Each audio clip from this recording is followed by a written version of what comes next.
Chapter 101 Shawshank Prison. The warden looked at the newspaper in his hand and his face became more and more ugly.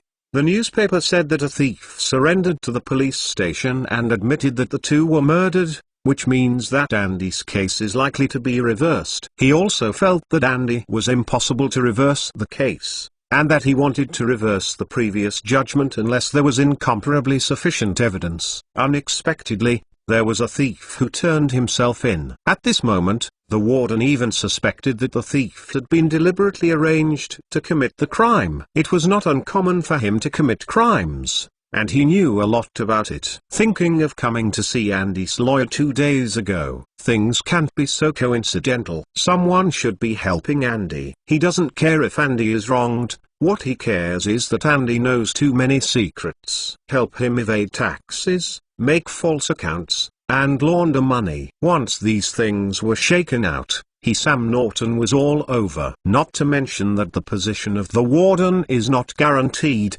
and it is very likely that he will be sent to prison. Perhaps Andy will not tell the public, but he does not want to put his destiny in the hands of others. Putting the newspaper on the table, there was a cold light in the eyes behind the warden's glasses. Captain Haley received the notice from the warden and came quickly. "Guardian, you are looking for me." "Haley, did Hardy also give you a false tax return?" the warden asked. "Oh yes," Haley replied.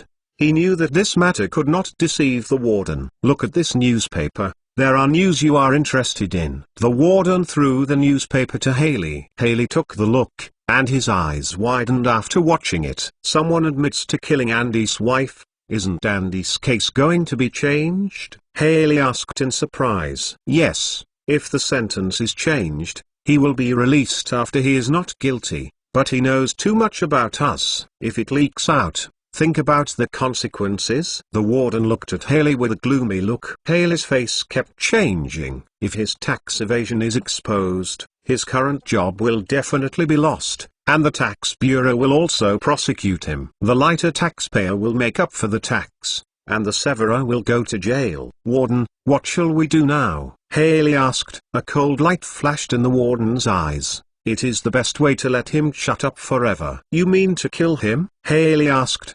"Do you have any other better way?" The warden cast aside Haley. Haley gritted his teeth. "Okay, you'll find someone to kill him." The warden nodded. Now that Andy's matter has been exposed, someone must be staring at him. "If you do it directly, you may be implicated. It is best to think of a safe way to get the prisoner to take action, and then say it's revenge for vendettas. There are a lot of heavy criminals here. Anyway, they won't get out in their entire lives. It doesn't matter if one more person is killed. Give them some benefits and promise that they can live better in prison in the future. Someone will do it." "I understand the warden." Haley nodded. When Haley came to the prison area, his leather shoes stepped on the floor of the hallway and made a clicking sound. He looked inside every time he walked through a prison room. Others thought he was patrolling the cell, and no one knew that he was looking for someone who was right to do that. In a cell, several guys were chatting. Haley heard the voice and looked over. He saw a prisoner named Diamond bragging with others. This Diamond was a murderer. He had a few lives in his hand. He was also a small boss in the prison, and a group of people followed him. Haley thought for a while. "Call a few prison guards and open the cell door. All stand at attention." With the prison guard shouted, everyone jumped off the bed and stood on the ground. "Search for contraband. If anyone hides contraband, just wait and be punished," Haley said coldly. Many prisoners' faces became ugly. In a short time, the prison guards found a lot of contraband in the room, which can be described in various ways. Cigarettes, marijuana, lighters, rope, files, cheese cubes, fruit candies, and even a guy made a cage out of wooden sticks with a mouse in it. 5 sticks per person as punishment, Haley said coldly. Not long after, one after another screams came from the cell. Haley stood next to Diamond, looked at him, and said, "Your situation is the most serious. You have a file in private. Enough for you to stay in the confinement room for a few days. Take him to my office first," Haley said to one of his men. Inside Haley's office, Diamond was standing in the clearing. He didn't know what Haley, the jail king, asked himself to come to his office. Teach yourself. It's fine in prison, there is no need to call out alone. I remember you are in prison for life, and you can't commute or release your sentence, right? Haley said indifferently. Yes, Diamond answered. If there is no accident, you will live in this prison for the rest of your life until you die of old age. I have something for you to do. As long as you help me accomplish this, I will give you special care in the future, such as hiding contraband like this. Things can be punished lightly. After Haley finished speaking, he leaned close to Diamond's ear, lowered his voice and said viciously, "Don't think I didn't know that you were selling cigarettes in prison, and you are very moisturizing. If you are not obedient, I will take special care of you in the future. Think about how life in prison will be no better in the future." Haley is the captain of the prison guard and has great powers. If he is followed, he will indeed be very sad in the future. What do you want to do? Diamond asked. You have to promise me to tell you. After listening to me, you can't regret it anymore, Haley said. Diamond was silent for a while. He knew that since Haley asked him to do something, there must be nothing good. He could already guess 80% of it. Just let him kill. It's not uncommon to buy prison guards and let them help kill a prisoner. Some are for revenge, and some are to shut someone up. This kind of thing is not uncommon in prisons. I promised, Diamond said. Haley smiled slightly, and it seemed that things were going well. During the wind, you clashed with other people, fights, and you missed and killed someone. Haley said. Who did I kill? A prisoner named Andy. Diamond paused slightly, then nodded. I understand. Haley picked up a pack of cigarettes from the table and threw it to Diamond. Diamond hurriedly caught it. Okay, you go back. Don't hide contraband anymore. Diamond leaves Haley's office. The next day, all the prisoners came out to bask in the sun. Andy chatted with old Iride and old Boo for a while, and then lay down in a corner of the shade, watching the people on the court running around and swaying their energy. Others are a group of people staying together. Almost everyone in the prison will form gangs. The various gang forces outside have actually extended to the prison. Diamond sat in a corner of the playground, surrounded by his little brother, and found Andy in his sight. Speaking of which, Andy was considered a legend in Shawshank Prison. In the beginning, many people bullied him. For some reason, Andy got on the line of the warden, and then no one dared to bully him. In the prison library, there were only dozens of old books in the past, which have already been ripped apart. I heard that this guy kept writing letters to the state government. Later, he forced hundreds of books and some records, songs from the prison. Since then, a new tune has been changed. Diamond called his most loyal subordinate and whispered a few words in his ear. The guy nodded and walked slowly to the side, wandering around here and there. About half an hour later, the hand came down to Andy and asked in a low voice, "Would you like cigarettes?" Andy shook his head. He was a little surprised. He has been here for many years. These people should know that they don't smoke. At this moment, the subordinate quickly said in Andy's ear, "Someone wants to kill you. Be careful yourself." Andy was surprised. Someone wants to kill himself. Why? The lawyer came to jail a few days ago and brought hope to Andy. He has been in excitement these days. Now suddenly someone tells himself that someone is going to kill himself. He doesn't know what happened recently. Before Andy could react, the guy who sold cigarettes got up and left, walked to the others, and continued to sell cigarettes. Andy couldn't help tumbling. Who wants to kill himself? Why kill yourself? Who feels it is necessary to kill himself? Suddenly, a flash of lightning flashed through Andy's heart, and he looked up at one of the windows of the building in the distance, where the warden's office was. The wind is over. All go back to prison. When Diamond walked into the passage, Haley was standing at the door. He gave Diamond a fierce look. It was obvious that you didn't do anything. Diamond shrugged, with a helpless expression on his face, said that he did not have the opportunity to do it. As for what he wanted to express, whether Haley could understand it, I don't know. And just in the afternoon, attorney Bob and Henry came to the prison again to meet Andy. Meeting indoor, Bob took out a newspaper and smiled at Andy and said, "Mr. Andy, take a look at this first." Andy took the newspaper for some unknown reason, but when he finished reading the news, His whole body was shocked, and his eyes became red. "Is this true? Is this true?" Andy asked Bob excitedly. Henry smiled. "Of course it is true. Don't worry, the thief has confessed everything. The gun he used to kill was also found. It has been sent for inspection. The results will come out in a short time," Henry said. Lawyer Bob said, "I have formally applied to the state court for a retrial of your case, and the state court has accepted it. I believe it will not be long before you can get out of Shawshank." Oh, Andy cried, holding the newspaper. He was so excited. After 7 years of imprisonment and 7 years of grievances, he suffered too many grievances. He didn't expect that. He finally waited until this day. "Thank you, Mr. Henry, thank you, Lawyer Bob, and, by the way, thank you, Mr. Hardy," Andy cried. After venting, Andy suddenly remembered another thing. Looking at the prison guard a few meters behind him, Andy lowered his voice and said, "Mr. Henry, Lawyer Bob, I heard someone tell me that someone is going to kill me." Bob was taken aback. Henry frowned slightly.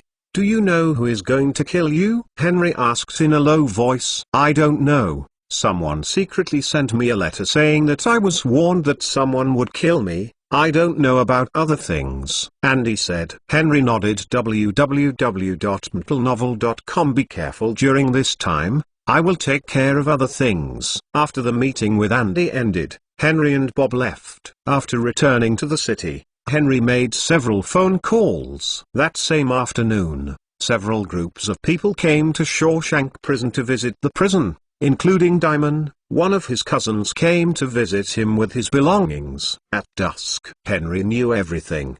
"Boss Hardy asked me to arrange people in the prison." It was really foresight that the prison guard captain would even find someone to kill Andy. Henry called Hardy. After hearing Henry's report, Hardy didn't feel too surprised. He had watched the movie and knew that the warden had let Andy launder money for fraudulent accounts. Andy may now reverse the case, and the warden will inevitably have other thoughts. Henry, a warning to the warden. Chapter 102. Warden Shawshank and his wife slept at home. In the morning, the woman opened her eyes and found something hanging from the roof in a daze. When she saw it clearly, she screamed in fright. "Ah, what's the matter?" The warden was awakened by the scream. "Sam, look, our dog, dead," the woman said in fear, covering her mouth. In their bedroom, the 2 dogs of his family were hung on ceiling fans and passed through their mouths with iron hooks. Their bodies were covered with scars,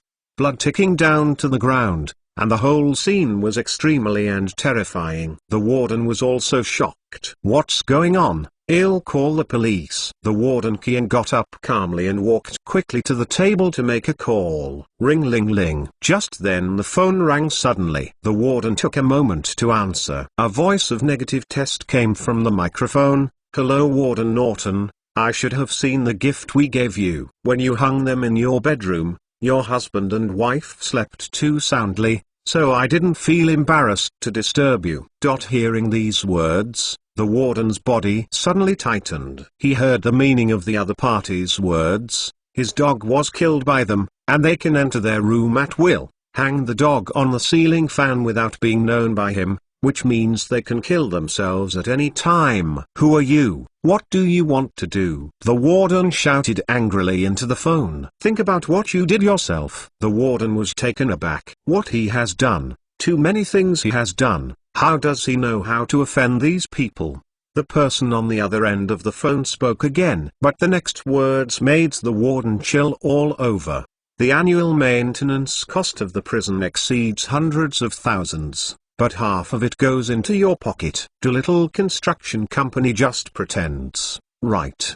Duoli Food Supply Company. The prison food is provided by this company. The prisoners eat very poorly, and the reimbursement price is twice that of the ingredients. You make the difference. There are also sundries purchased for prisons, and you also make a fortune from it. Corruption, false accounting, money laundering. Mr. Warden, if we submit these evidence to the tax bureau, what do you think will happen to you? Ha ha ha ha." The laughter on the phone made him horrified in the ears of the warden. "You guys, what do you want?" The warden's voice was no longer angry. and even a little low-pitched. It's very simple. To ensure Andy's safety, we cannot shake your affairs out, but you remember, if he has an accident, you will definitely end up worse than him, including your family. The person on the phone surveyed, said the test. Of course, if you are obedient, there is still room for recovery. The warden put down the phone trembling. His wife grabbed the warden's arm by the side. Sam, did you call the police? Let the police catch those bastards.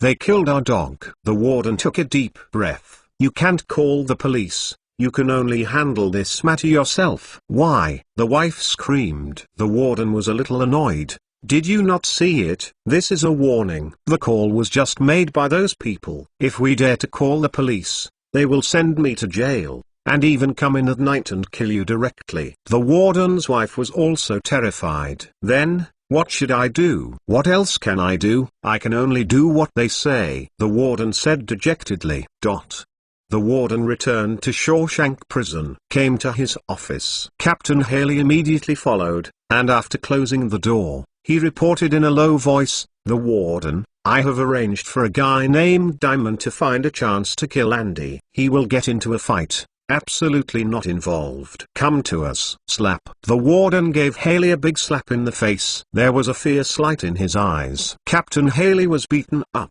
"Warden, what's the matter?" The warden shouted to Haley, "Stop. You must stop. Now immediately tell the person you are looking for. You must never kill Andy." Everything stops.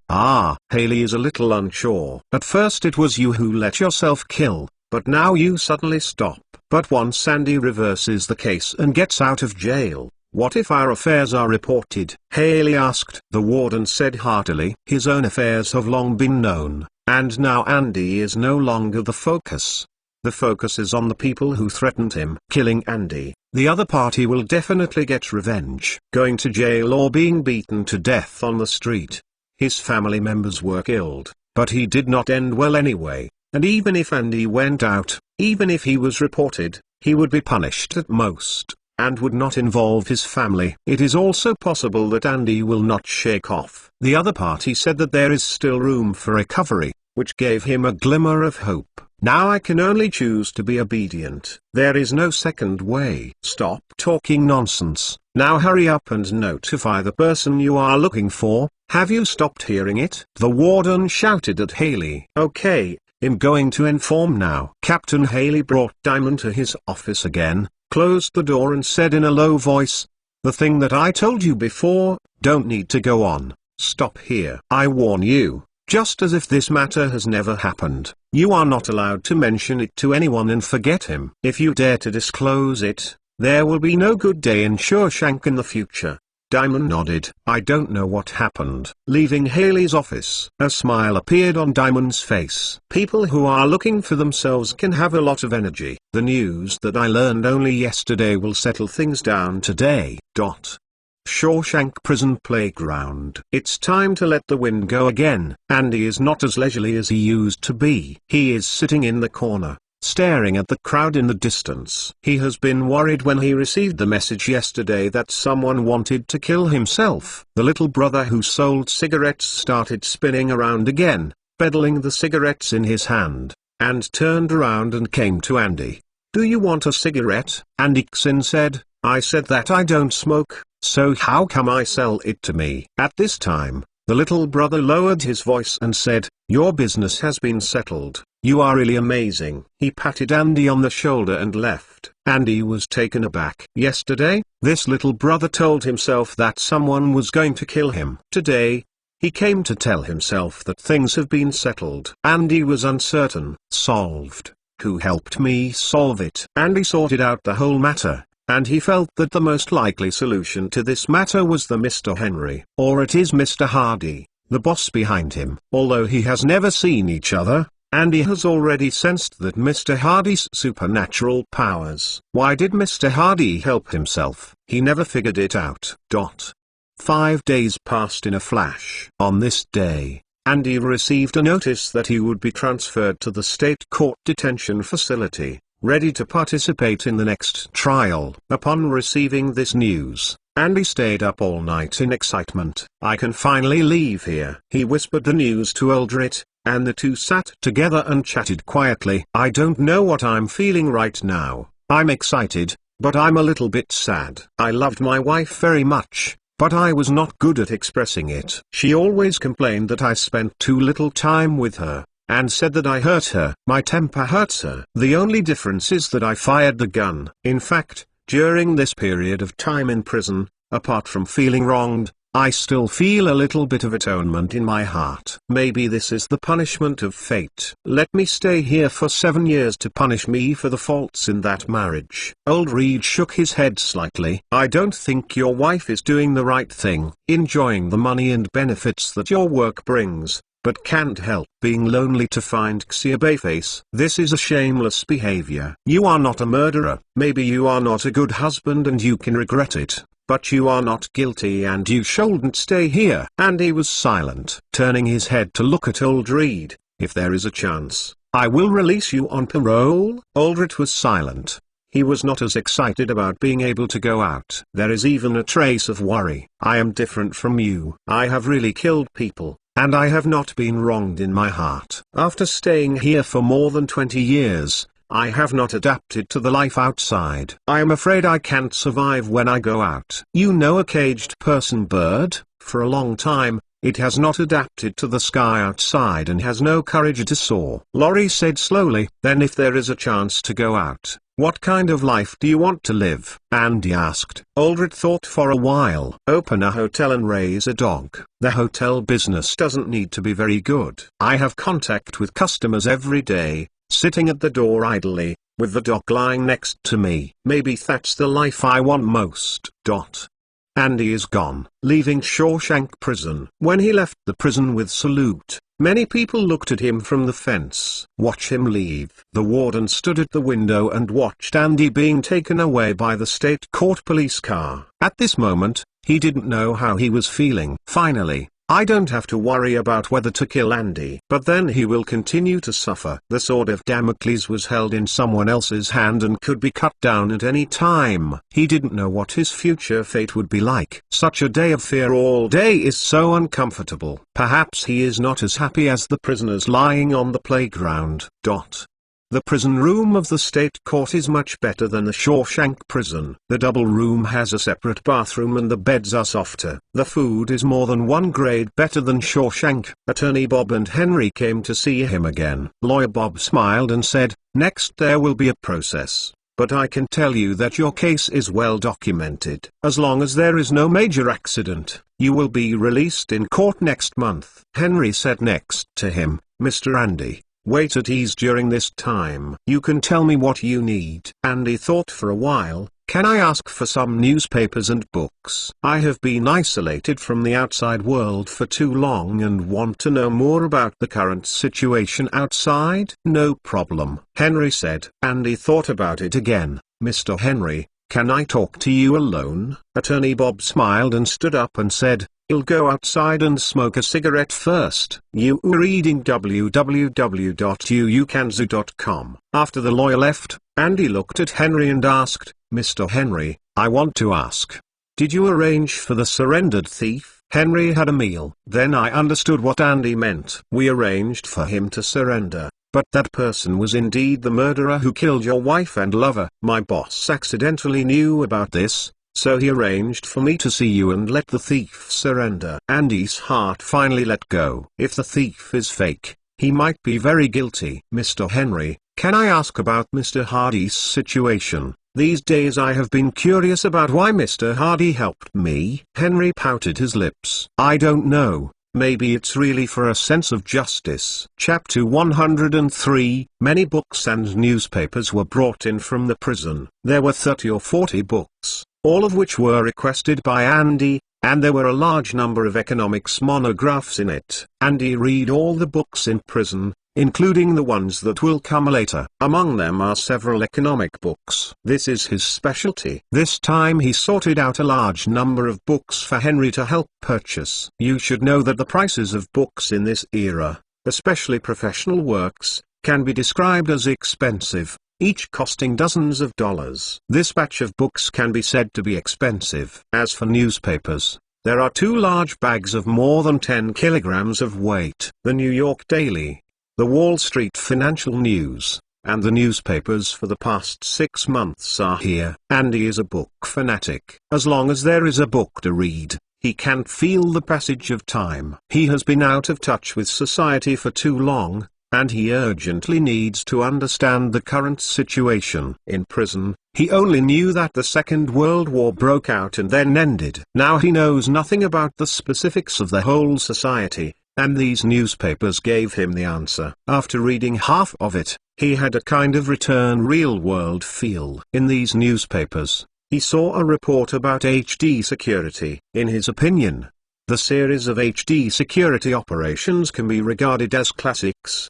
and the owner of that company is called John Hardy. When he saw Hardy's surname, Andy was stunned, and a thought flashed through his mind. Could this John Hardy be Mr. Hardy to help him? September 5th, Andy was taken to the state court. When he sat in the interrogation area, he felt as if he were a lifetime away. He was also sentenced to life imprisonment in this court that year. Attorney Bob stated the facts. Show evidence. After a less intense debate and court investigation, the judge finally pronounced the verdict. Andy was acquitted and released in court. At the moment when he heard the verdict of not guilty, Andy couldn't help crying anymore. And finally guilty of XXX. Andy walked out of the court. A large number of reporters were surrounded outside, and Andy came out to take pictures with a camera holding up his life. Excuse me, Mr. Andy.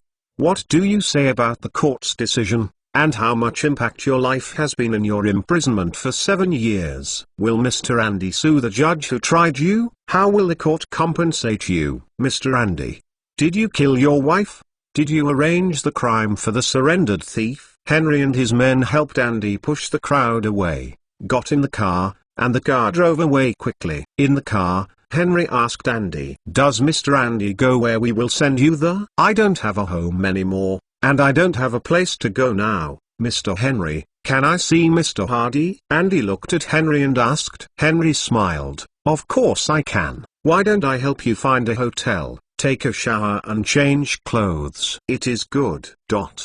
HD Security. When the car drove into the security station, Andy looked a little surprised, and looked at Henry next to him. "Mr. Hardy is the boss of HD Security, John Hardy." "Yes," Henry said with a smile. Entering the office, Hardy stood up with a smile and shook hands with Andy. "Mr. Andy, congratulations on your acquittal. I want to thank Mr. Hardy for everything I have done for me. If it weren't for you, I'm afraid I would not be able to clear my grievances in my life, nor would I be able to get out of Shawshank Prison." The thief was caught by Hardy, and he asked the thief to surrender. Someone in the prison wanted to kill himself, and it was Mr. Hardy who protected him. He was grateful to Hardy in his heart. The two sat down, and Hardy poured a glass of wine for the two and chatted about other topics, such as prison life. At last Hardy asked, "What are your plans for the future?" Andy shook his head.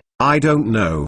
The home is gone, the property is gone. I can only find a job and take my time." Hardy smiled. "I know you know finance. I used to be a vice president of a bank. Why don't you come to help me? I have a few companies that need to be managed and I need an economic assistant." Andy didn't hesitate too much. "I am willing to work for Mr. Hardy." Hardy smiled. Finally, there is a reliable economic advisor. When he rescued Andy out of his love for movies, Andy's misfortune, he also had his own selfishness. If Andy could be his own economic advisor, it would be easy to use. It's not that he can't find other economic assistants, he just feels that it's more caring to cultivate a person of his own.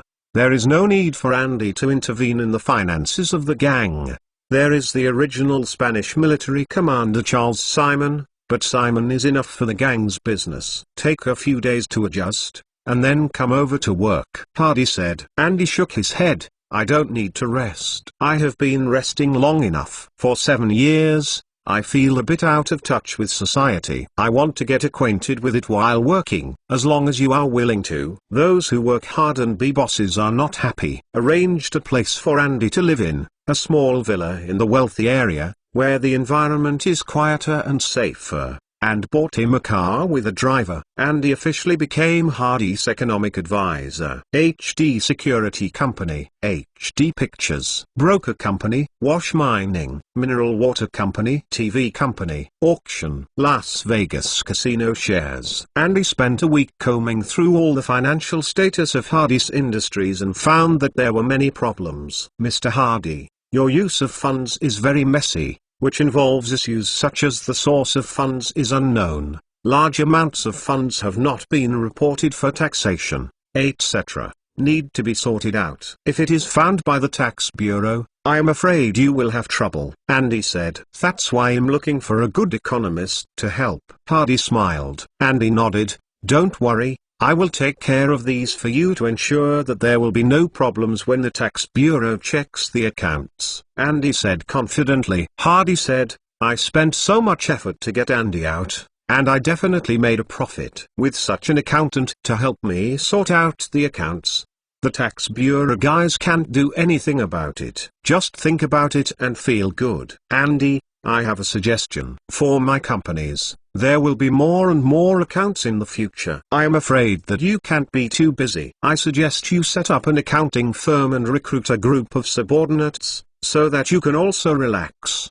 As for the funds, I will come out. Hardy said. Andy thought for a while and felt that the boss's proposal was good. Although the boss's business is not too much now, his business is very complicated. In the future, there will be more and more capital exchanges. If there is an accounting firm, it will be easy. That's all. Andy established an accounting firm, and Hardy became the big boss with capital investment. Andy took up 20% of the shares, and his name was Andy Accounting Firm. As for the personnel, it will be recruited slowly in the future. Time enters October. Little Lolita Taylor went to New York to film. The production of Red Dead Redemption is coming to an end.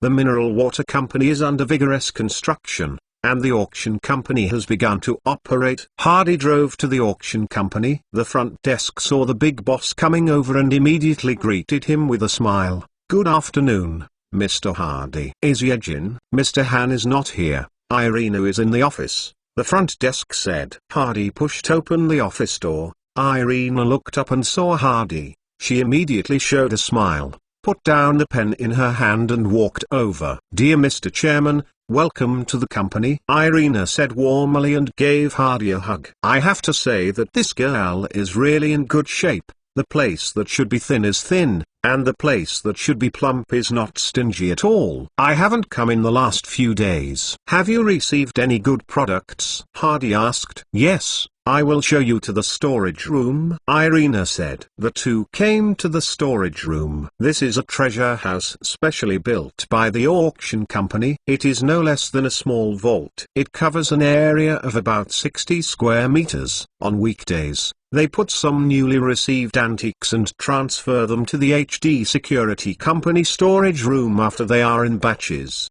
Go with HD Security storage rooms have also been upgraded. Although there are a large number of security personnel guarding them, necessary safety measures are indispensable. Boss, I have collected more than a dozen oil paintings here. This is Rossetti's work. Rossetti is a famous British painter in the 19th century. This painting cost $4,700 US. This painting is the work of Diego Rivera. He is a Mexican painter who specializes in mural painting and is now well known. These paintings are by William de Kooning, which belong to abstract expressionism. Yezin and I are very optimistic about his paintings, so we collected 12 of them. This is a painting by a painter named Pierre Mondrian. The painting world says he is a geometric abstract painting school. Haha, can you see anything? Hardy looked at the horizontal and vertical grids full of canvases, which were similar to tiled tiles. I forgive him for not appreciating such art. Actually, Hardy didn't know. The prices of the paintings of these painters have soared after decades, and each painting can be sold at a high price of tens of millions of dollars. Although Hardy couldn't understand, Hardy never expressed any opinions about what Han Yezin and the others received. He knew what it means to be specialized in the art industry. and laymen should not direct the insiders. After the establishment of the auction company, Han Yizhen started a relationship and recruited 2 Western art appraisers and 2 Chinese antique appraisers. Those 2 Western art appraisers have worked in other auction companies before and have relatively rich experience. As for the Chinese antique appraiser, he originally opened an antique shop in Chinatown, and then moved forward. During the Republic of China, he opened a shop in Liulicheng. Master Yuan Yashan is in his 50s this year. The second master is Yuan Yashan's apprentice named Ximing. He was also in his 30s, and Han Yizhen found the Tang dynasty gang relationship before digging them over. Hundreds of porcelain wares are placed on the shelves. These are all recently received Chinese antiques, such as cups, plates, jars, bottles, jade, ancient paintings, gilded Buddha statues, and even bronzes. Hardy felt that these Chinese antiques were pleasing to the eye. Irina took Hardy's arm and moved slightly closer, touching it intentionally or unconsciously while walking. Hardy knew that this girl was absolutely deliberate. Boss, these dozen European oil paintings cost $34,000. These Chinese antiques cost a total of $27,000. Now there is no money on the account. I don't know when you will pay for it, Yilin asked. No money again. It really costs money to collect antiques. At first, he gave Han Yizhen a check for $100,000, and spent tens of thousands on renting office buildings, decorating, building storage rooms, recruiting staff and so on. All the remaining money is to purchase antiques. After that, Hardy came over with another $100,000, but it was spent in a month. These 2 girls can really spend money. I'll give you $100,000 tomorrow, Hardy said. Irina immediately smiled. Thank you, boss. When she spoke, her body was still squeezing Hardy a few times. The staff loaded the truck and sent all the antiques to the security company's warehouse. Hardy also left Irina and returned to the security company. After watching the baby arrive in the treasury, Hardy came to Andy's office, and now all Hardy's money is in the care of Andy. Tomorrow, we will give the auction company 100,000 more funds. Okay. Let them come over and withdraw tomorrow, Andy said. How much money is on the account? Is it legal cash? Correct. Excluding the 100,000 that will be given to the auction company tomorrow,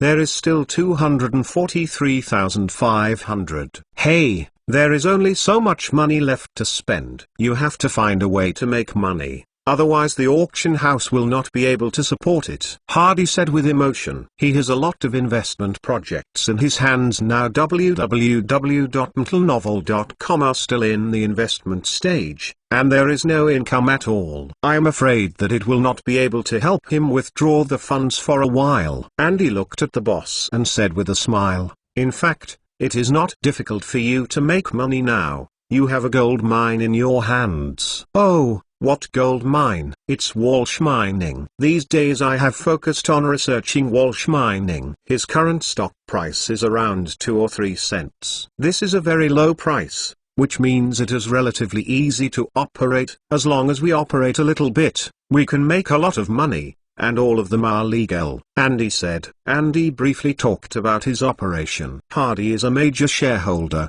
has absolute control, and he can play whatever he wants. Hardy suddenly thought of a movie, The Wolf of Wall Street. Andy's technique is more subtle than Jordan's. Chapter 104. Looking at The Wolf of Wall Street back then, Hardy admired Jordan's operations. They mainly targeted junk small and micro stocks, packaged exaggerated publicity, and fooled retail investors to buy stocks. For example, the so-called US Future Communications leadership in the movie is actually a workshop that is not much better than a cottage on a remote rural road. When they sell stocks by fooling around, the stock price will rise quickly, creating a false impression and attracting more investors' money. When the stock reaches a high point, they will start to sell and make large profits from it, and those retail investors who buy at a high price will be locked up. In fact, this kind of operation is definitely a means of financial fraud. If it is verified by the regulatory authorities, it will definitely be sent to prison, But now it is 1946, and transactions are still done with paper, pen and telephone. There is no way to supervise communications, supervise accounts and accounts assets. Due to technical limitations, the regulatory authorities lack effective regulatory measures, and the relevant laws and regulations are not perfect. As long as the operation is not too rough, there is no way to verify it. In fact, this was still the case in the United States until the 1970s and 1980s, and even in modern times, this kind of operation is not uncommon. Even in the new century, transactions are completed by supercomputers, all kinds of data are attained, various laws and regulations, supervision measures are complete, and even telephone calls are monitored, but some people are still playing the game of manipulating stock prices. The Walsh Mining in Hardy's hands happens to be this kind of junk small and micro stocks, and he is also an absolute major shareholder, making it easier to operate. Andy, this matter is left to you. Is the 200,000 funds in the account enough? Hardy smiled.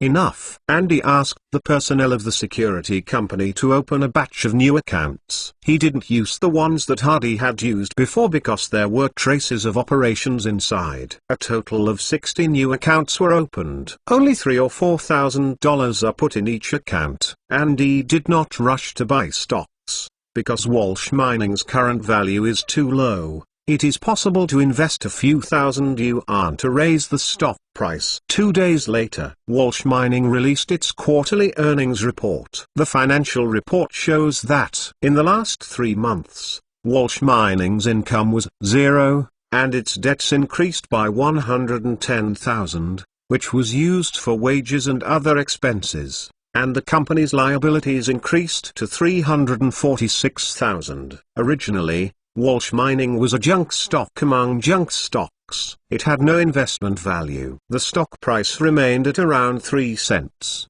The reason why there are still holders is because the price is too low. People hope that he can have good news and the stock price can go up, grow along. Unexpectedly, the new financial report shows that the company is still rubbish, and there is almost no prospect of appreciation. With the release of this company's financial report, many investors have become increasingly disappointed in Walsh Mining. Some people originally considered buying the bottom, and investing a few $1,000s is not too much, but they didn't expect Walsh Mining to be a bottomless pit. I think this garbage company will be delisted sooner or later, so it's better to cut it off and leave the market earlier, or else it will lose everything. I don't think it is necessary to hold it anymore. I am going to sell it. As investors lost confidence in Walsh Mining again, Walsh Mining's stock price fell again, from $0.03 to $0.02. There were a large number of sell orders, and people wanted to clear this junk stock as soon as possible. At this time Andy took the shot and began to acquire the circulating shares of Walsh Mining. He will accept it if anyone sells it. In this way, the stock price abruptly pulled to 3 cents. However, many people are still not optimistic about the future of the company. Many people laughed and said, maybe the major shareholders bought it themselves. It is probably the last struggle. Ha. We can't jump down this pit anymore. A few days later, the stock price of Walsh Mining has stabilized. After all, his value is small, and there are still people who are willing to take it and hope to see him rise one day. But at this moment, an analytical article was published in a financial newspaper, in which Walsh Mining was completely removed. Walsh Mining is headquartered in San Francisco. Except for one headquarters, there are almost no profitable projects. Now the only foreign investment is the land that New Mexico is buying,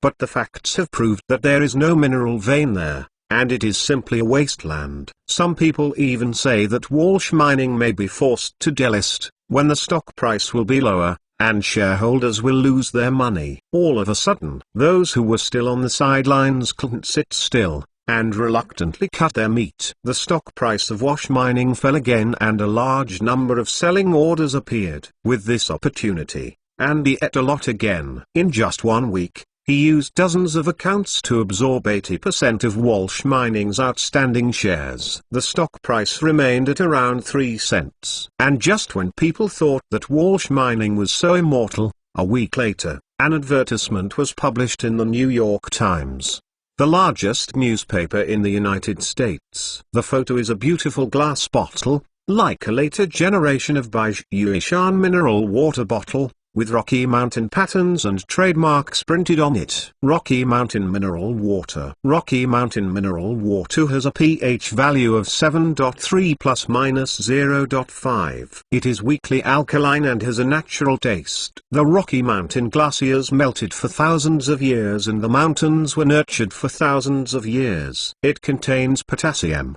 calcium, sodium, magnesium, metasilicic acid and other minerals needed by the human body. Ions and trace elements, natural and pure, with a sweet taste, are the top quality mineral water that is good for health and suitable for long-term drinking by the human body. Rocky Mountain Spring, a bit sweet, a healthy new life, starting with Rocky Mountain Mineral Water. Our company will launch 2 kinds of drinks, mineral water and sparkling water, to improve the quality of your life. There are a lot of advertisements in newspapers. People don't pay too much attention to it.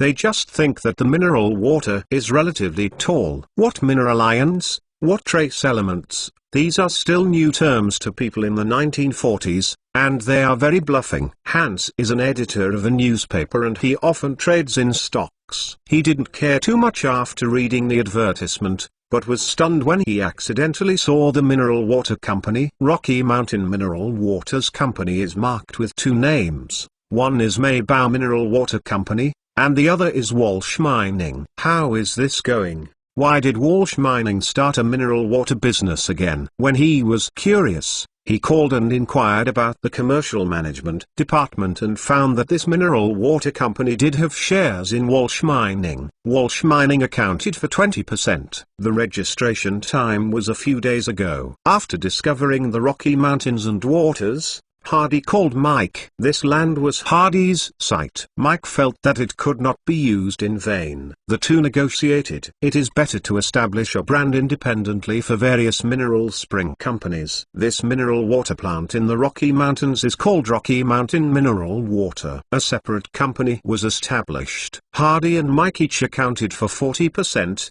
while Walsh Mining produced land and water resources, which accounted for 20% of the shares. If mineral water resources are found in other places in the future, resource costs will also be calculated according to the situation. If the mineral water company purchases them, the two will each account for 50%. The official contract was only brought from New York a few days before. Hardy signed it into effect, and Andy took the time very delicately. Hans was not the only one who discovered this. A few days later, a financial newspaper reported the incident. On the piece of land purchased by Walsh Mining in New Mexico, no mineral veins were found, but a large amount of high-quality water resources were found. The mineral water company found that the mineral water here is very high quality, and reached a cooperation agreement with Walsh Mining. In the agreement, Walsh Mining invested in land and water resources and accounted for 20% of the mineral water company. According to the person in charge of the mineral water company, this mineral water company is preparing to build a large-scale enterprise with an annual output of 50,000 tons of mineral water. The reporter roughly calculated that if the mineral water company's sales performance is good, with a sales volume of 50,000 tons per year, the profit can reach $1 million. That is to say, Walsh Mining can be divided into $200,000 each year, and it will be divided every year. Incremental. Before, Walsh Mining was a complete junk stock. They spent a lot of money to buy a large area of land, but did not find any mineral veins. The investment was squandered. But now they seem to have discovered alternative mineral veins. Water resources will become a continuous source of their company. Source of income. All investments can be recovered in 1 year, and countless years will be gained in the future. Now Walsh Mining can get rid of the category of junk stocks. As soon as the report came out, Many people immediately paid attention to the Walsh Mining stock. Walsh Mining has come back from the dead. It has found such a way to make money. The copper mine and iron ore were not found, but mineral water was found. Half a month ago, their financial report also said that last quarter's income was zero and debt increased. Is this news true? Someone has already verified it, and the situation is true. Why didn't the earnings report show up before? I only reported it after I sold the stock. It's really disgusting. This is also normal. The financial report only reports the income and expenditure of the previous quarter, and the cooperation agreement was completed recently. It may take a long time for the income of the mineral water company to come. In recent months, the financial report of Walsh Mining is estimated to be still zero. I regret it. Walsh Mining has sold early, and now that there is a stable way to make money, the stock price of Walsh Mining will definitely rise sharply. Then what are you waiting for? Go buy it. Countless people began to enter the stock market and placed orders to buy Walsh Mining stocks, but they discovered that Walsh Mining stocks were not listed. No one is a fool. Knowing that Walsh Mining is bound to surge in the future, how can it be sold? And most of the outstanding shares are held in Andy's hands. He sits firmly on the DIOUTI, so how can he ship casually? That's all. Walsh Mining's stock price began to soar, rising from 3 cents all the way, breaking through 1 cent, 2 cents, 3 cents. In just a few days, the price climbed to 55 cents per share. At this price, the stock price began to calm down. After all, it was just good news. No actual benefits have been seen. The mineral water company has not been established yet, and there is no real profit. Who knows how much money can be made? But even so,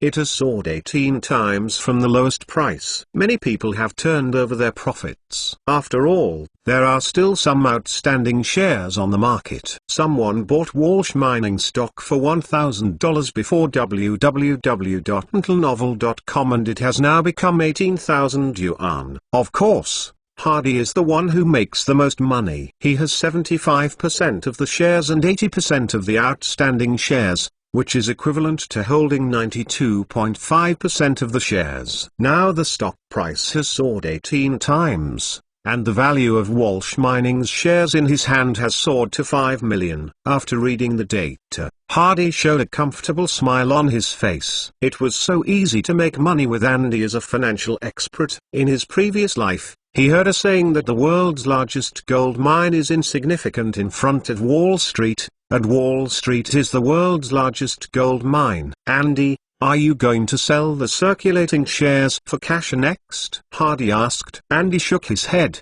Walsh Mining still has a lot of room to operate. If you need money, I can help you find a bank loan for the shares you hold. It is easy to lend 2 or 3 million. Okay, then help me borrow 1 million first. Chapter 105. Hardy received a call from director Nolan. Red Dead Redemption is finished, and you can watch the movie at any time. Hardy is going to see for himself first. If there is any dissatisfaction, he can let Nolan modify it and ask Ava to come to Noah's company. In the screening room, Noah's top leaders came, including the director and several leading actors.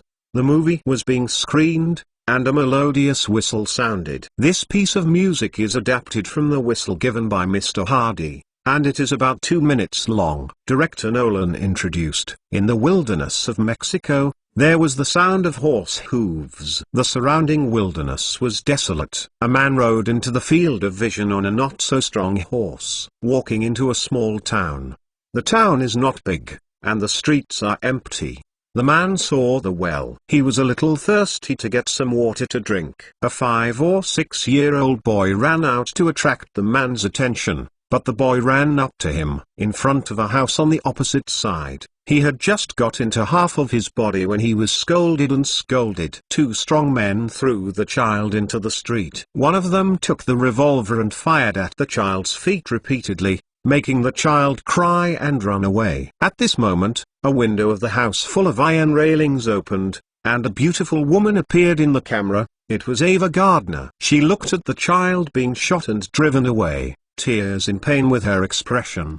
The The movie starts here. The plot of the whole movie is very compact, exciting, and occasionally a little humorous. The protagonist in the play is naturally the Red Dead Redemption. In the film, he is astute and witty, turning the two forces around. Ava doesn't have many scenes, but as soon as she comes out, the camera suddenly feels bright, and her scenes are performed very well. For example, she was locked in a house and could not go out, sitting by the bed and watching the moon behind the iron fence, singing the Scarborough Fair. Sad and poignant. Nolan's Red Dead Redemption is slightly different from the movie he has seen in his previous life, but it is equally exciting. Even Hardy, the screenwriter, is also very enjoyable. At the end of the movie, the Red Guardian wiped out Roman and the town restored peace. Afterwards, the Red Guardian rode a horse and left the town to continue his wandering life, much like a Chinese knight who left his clothes behind and hid his fame. This is the end of the movie. Shattering applause broke out in the projection room. Just then Nolan stood up and pressed his hand. "It's not over yet. Keep watching." Everyone was taken aback and looked at the screen again. The Red Dead disappeared in the mountains and began to play subtitles. At this moment, the figure of Ava appeared on the screen. She was wearing a long dress worn in the movie and walking slowly in the wilderness. The camera gave a close-up shot. The huge screen is only half length. On the screen, Ava is so beautiful that no one can help but focus on her. Ava walks and sings the Scarborough Fair. In the movie, Ava only hummed a short paragraph, but here is the whole song. It's just one song. Although everyone in the screening room had heard this song, they were still fascinated by it while looking at the camera. At last, the movie ends. Everyone applauded warmly again. I dare you to say that this is the best movie I have ever watched this year. It is exciting and full of pictures. The Fistful of Justice finally saved everyone in the town. I think Ava's performance is wonderful. Although there are not many scenes, I remember this role deeply. I can foresee the success of this movie. General Manager Cohen looked at Hardy and said with a smile, "Mr. Hardy, the box office of this movie shouldn't be bad. Congratulations in advance." Back in the office, Hardy called Meyer, the boss of MGM. "Mr. Meyer, the movie Red Dead Redemption I made before is finished, and I want MGM to help announce it." Although Noah also has the qualifications to publish films, he is far behind the 8 major film companies in terms of advertising ability, so Hardy found MGM. "Of course it's okay. I'll send someone over to get in touch." Meyer smiled. Meyer is naturally happy to come to business. In the afternoon, the director of MGM's publicity department brought people over and watched the movie again. After watching it, they were very optimistic about the movie. "I think this movie is worth investing heavily in publicity, advertising in newspapers, posters in movie theaters, and trying to build momentum." Mr. Hardy asked Miss Ava to release songs. "This is a very good gimmick and will attract a lot of audiences. My suggestion is to let Miss Ava perform in other cities to promote the film." Hardy said,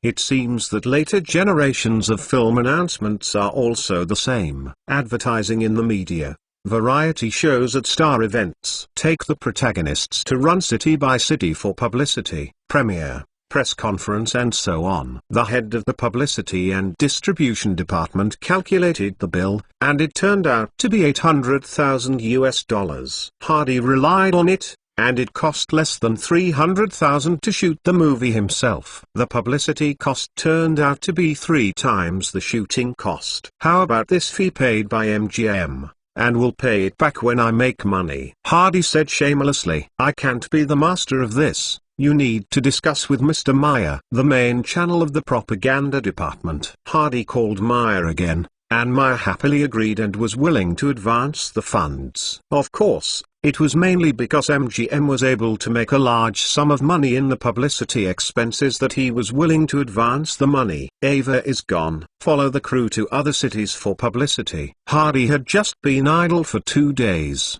and received a call from Lolita Taylor that day. Hardy checked the time. It was 10 o'clock in the morning. "Should you not be filming at this time? You don't have your role today?" Hardy asked. The little girl said in a gloomy tone, "Something happened to the crew, and work has been suspended now. Hardy was taken aback. He is one of the investors in this film. If the crew stops working, his money will be lost. What happened to the crew? Yesterday when we were filming, there was an explosion scene in which 2 stuntmen were injured. Later, the government management department came to make the crew temporarily suspend work. We can only relax, Mr. Hardy. I heard them say that if things are too big, it may take a long time to stop, or even cancel our permission to shoot here, Taylor said with some worry. How could it hurt people? Hardy asked. I heard from the staff that the explosives division seemed to put too much explosives, and the explosion intensity was not well controlled, which caused an accident, Taylor said. Where did the blaster hire? It was invited in New York. What about the stuntman, who is from MGM? No. It's also someone invited in New York. New York is also one of the art centers in the United States. The earliest film center was in New York. Later, after the rise of Hollywood, it gradually moved to Hollywood. However, there are still many film companies in New York. It's impossible to bring all the people when filming in New York, and many of them are in New York directly looking for other people to cooperate. Mr. Hardy, when do you have time to come to New York? I miss you a bit, Elizabeth Taylor said. The little girl's emotional expression is very straightforward. She has an inexplicable sense of dependence on Hardy and hopes to see him. I will visit you in New York if I have the opportunity. During this time, Hardy said, Mike's TV company has already started production. Mike called to tell him a few days ago that production is basically on track now, with a daily output of about 120 sets and an annual output of more than 40,000 sets. Now Mike is mainly engaged in sales. New York malls have already put Mebo TVs, and daily sales are gradually increasing. Mike invited Hardy to have time to go to New York to see the company's development. After all, he is also one of the company's major shareholders. After the chat with Tyler was over, Hardy just wanted to call MGM and ask if they knew about the accident in the filming. Unexpectedly, before he picked up the phone rang by himself. Hey, this is Hardy. Hardy, this is Maya. I have news to tell you that something went wrong with the killer crew in New York. Maya said, I happened to chat with Tyler just now, and she told me the news, saying that the blaster made a mistake and injured 2 stuntmen. Right? I just wanted to call you to find out about the situation. No one wants this kind of thing to happen. Give some medical expenses and compensation to the injured. Find the management department to clear it. It should be able to solve it. Hardy said. It's not as simple as you think. Maya said. Oh, is there anything inside? Hardy asked. Now the injured side costs $100,000. 100,000. Hardy was surprised to hear this price. 100,000 in this era could kill many people, and he realized that it might be a little bit difficult. Is there anything inside? Hardy asked. I know you can guess that I am looking for a relationship to communicate with the other party. The other party has a gang background, or that this thing may be done by the New York gang. The demolitionist may be theirs and deliberately put more explosives. Created this trouble. I also contacted the film management department. The management department now has a very strong tone, saying that this matter is not handled properly and will not be allowed to start. I suspect that some people in the government are also involved. To put it bluntly, I intend to cheat our crew. Maya said. Hardy got it. This is a professional encounter with porcelain. Make the means cause trouble. The injured demanded exorbitant compensation. The government puts pressure on it. Reasonable and legal. For such accidents, the crew can also be included in the shooting costs, and the film company can also reimburse it. When the money is ready, those people will divide it up. It's really a good way.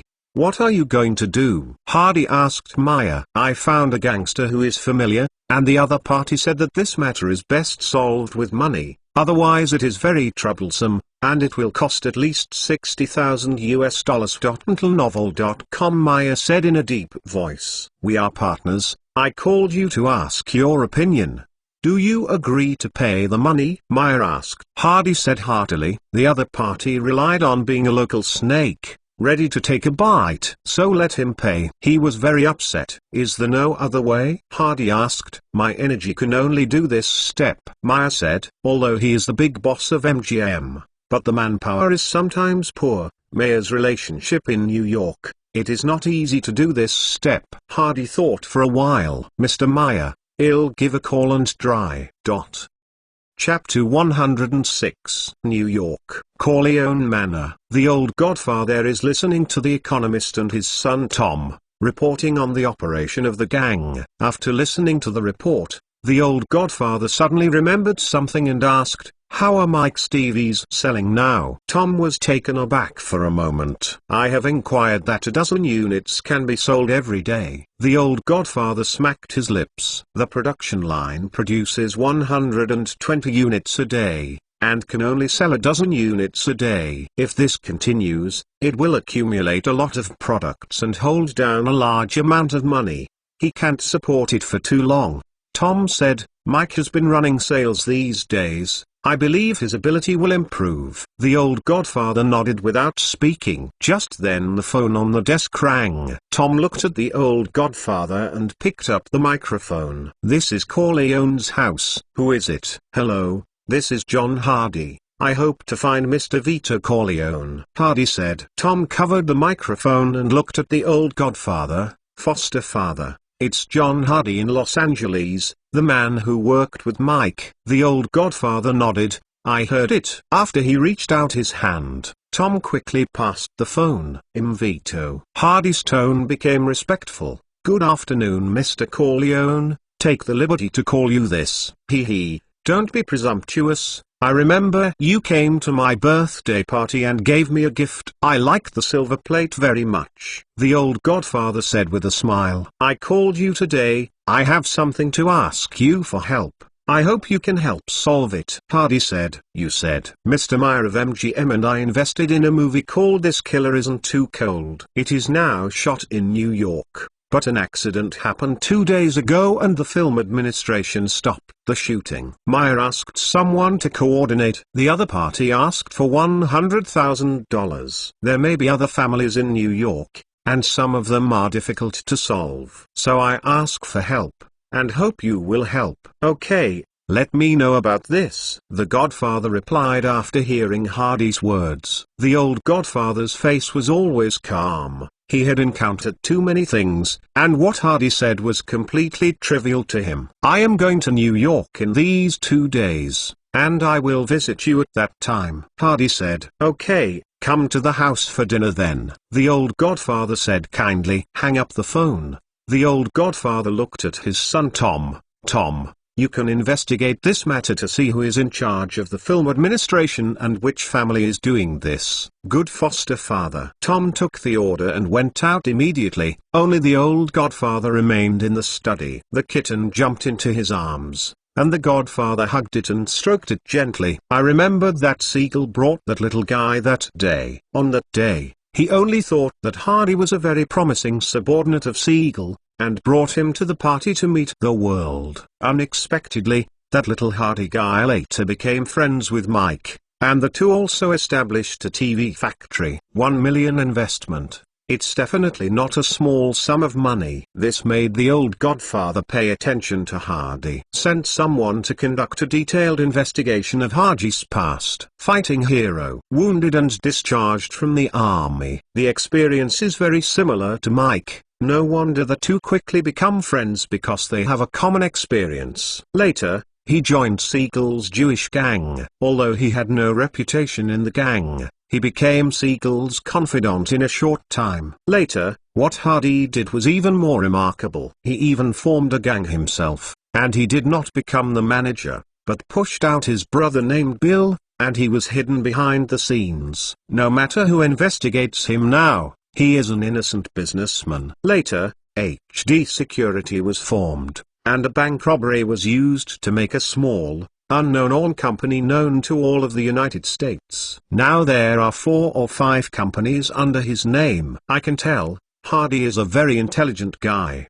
He admired him from the heart. If compared, his eldest son and second son are much worse than Hardy, so Mike can be compared with Hardy. Fortunately, They became friends. The old godfather was very pleased with this. To survive in society, you need friends. Mike can have such friends, which is very good for his future. He would like to see his son have a bright and capable friend like Hardy. 2 hours later, the phone in the old godfather's villa rang. Tom called. He told the old godfather the results of the investigation. Foster father. This matter was brought up by the Tartaglia family. No, the son of Philippe, the patriarch of Tartaglia, has a film company. The MGM crew came to New York and rented it from that film company. The stuntman and the blaster. There was a blasting scene yesterday. The blaster put more explosives, causing 2 stuntmen to be injured. Mno took the opportunity to ask for $100,000. I also inquired about the film management department. Someone did say hello to them, and it was before the incident. This matter is definitely premeditated. How are the 2 injured people? Are they serious? The old godfather asked. One suffered a broken leg, and the other suffered multiple traumas. It took dozens of stitches, but it was able to recover, Tom said. I know. The old godfather hung up after speaking. He thought for a while and dialed the phone number of the patriarch Tartaglia. The 2 chatted a few words first, and finally the old godfather said, I heard that your son Mno opened a film company. There was an accident in the past 2 days, and wounded 2 people. I am not very clear about this matter. Philip, the head of Tartaglia, was a little surprised when he heard it. He really didn't know about it. The crew was invested by a very good friend of mine. No one wants to see the accident. Let the crew compensate the 2 injured people with $2,000 each for medical expenses, and take good care of them. I will speak up from the film management department. Hello, let them start shooting again, the old godfather said. Philip was also an old fox, so he naturally heard what the old godfather meant. Well, I'll talk to Bueno about this matter. I don't think it should be a big deal, Philip said. His words basically agreed to the old godfather's conditions. Hanging up the phone with Philip, the old godfather called the deputy mayor in charge of the film management department. The 2 talked and laughed for a long time. The old godfather talked about the crew, and the deputy mayor immediately said that he would ask about the film management department. The producers sent by Hitchcock and MGM are smoking in the hotel. Now the filming of the crew has been stopped. They are very anxious. This accident was definitely deliberate by the blaster. The accident took the opportunity to blackmail and cost $100,000 to injure 2 people. This is simply a robbery, the producer said indignantly. Yes, they are robbery, and they robbery like this. We can't call the police yet. Hitchcock sighed. The other party's attitude is very tough, and the identity of the gang is faintly revealed, which makes Hitchcock and MGM producers very worried. Now American gangs are very rampant, and the mafia is the leader of all gangs. No one dares to provoke them. They only hope that the big boss Meyer can use his strong connections to solve this matter as soon as possible. It's already 6 o'clock in the afternoon. The 2 have no appetite. At this moment, the phone in the room suddenly rang, and the producer got close to the phone and picked it up easily. This is the killer crew. Who are you looking for? In the film management office. I will inform you now that you can shoot normally from tomorrow. The producer was stunned. Really? He couldn't believe it. The matter was solved. Of course it is true. We will send a penalty letter tomorrow morning. In view of your accident, your crew will be fined $200. I hope that there will be no more accidents. The other party said again. The producer affirmed this time. Excitement can't be added. Thank you. Thank you. We accept the punishment. See you tomorrow. See you tomorrow. The producer put down the phone and looked at the director Hitchcock excitedly. Director, the matter has been resolved. The administration said that it will be fined $200. And normal filming will begin tomorrow. Hitchcock is also overjoyed. Stopping the crew for a day is not a matter of hundreds of dollars. Great. I'm going to let the crew prepare and start it on time tomorrow. He thought of something here, and asked, where is the stuntman? The producer was taken aback. He doesn't know either. Just then the phone rang again. This time it was the person in charge of the company that they were looking for before, the blaster and stuntman. The producer was still a little bit worried. and he exchanged a few words with the other party.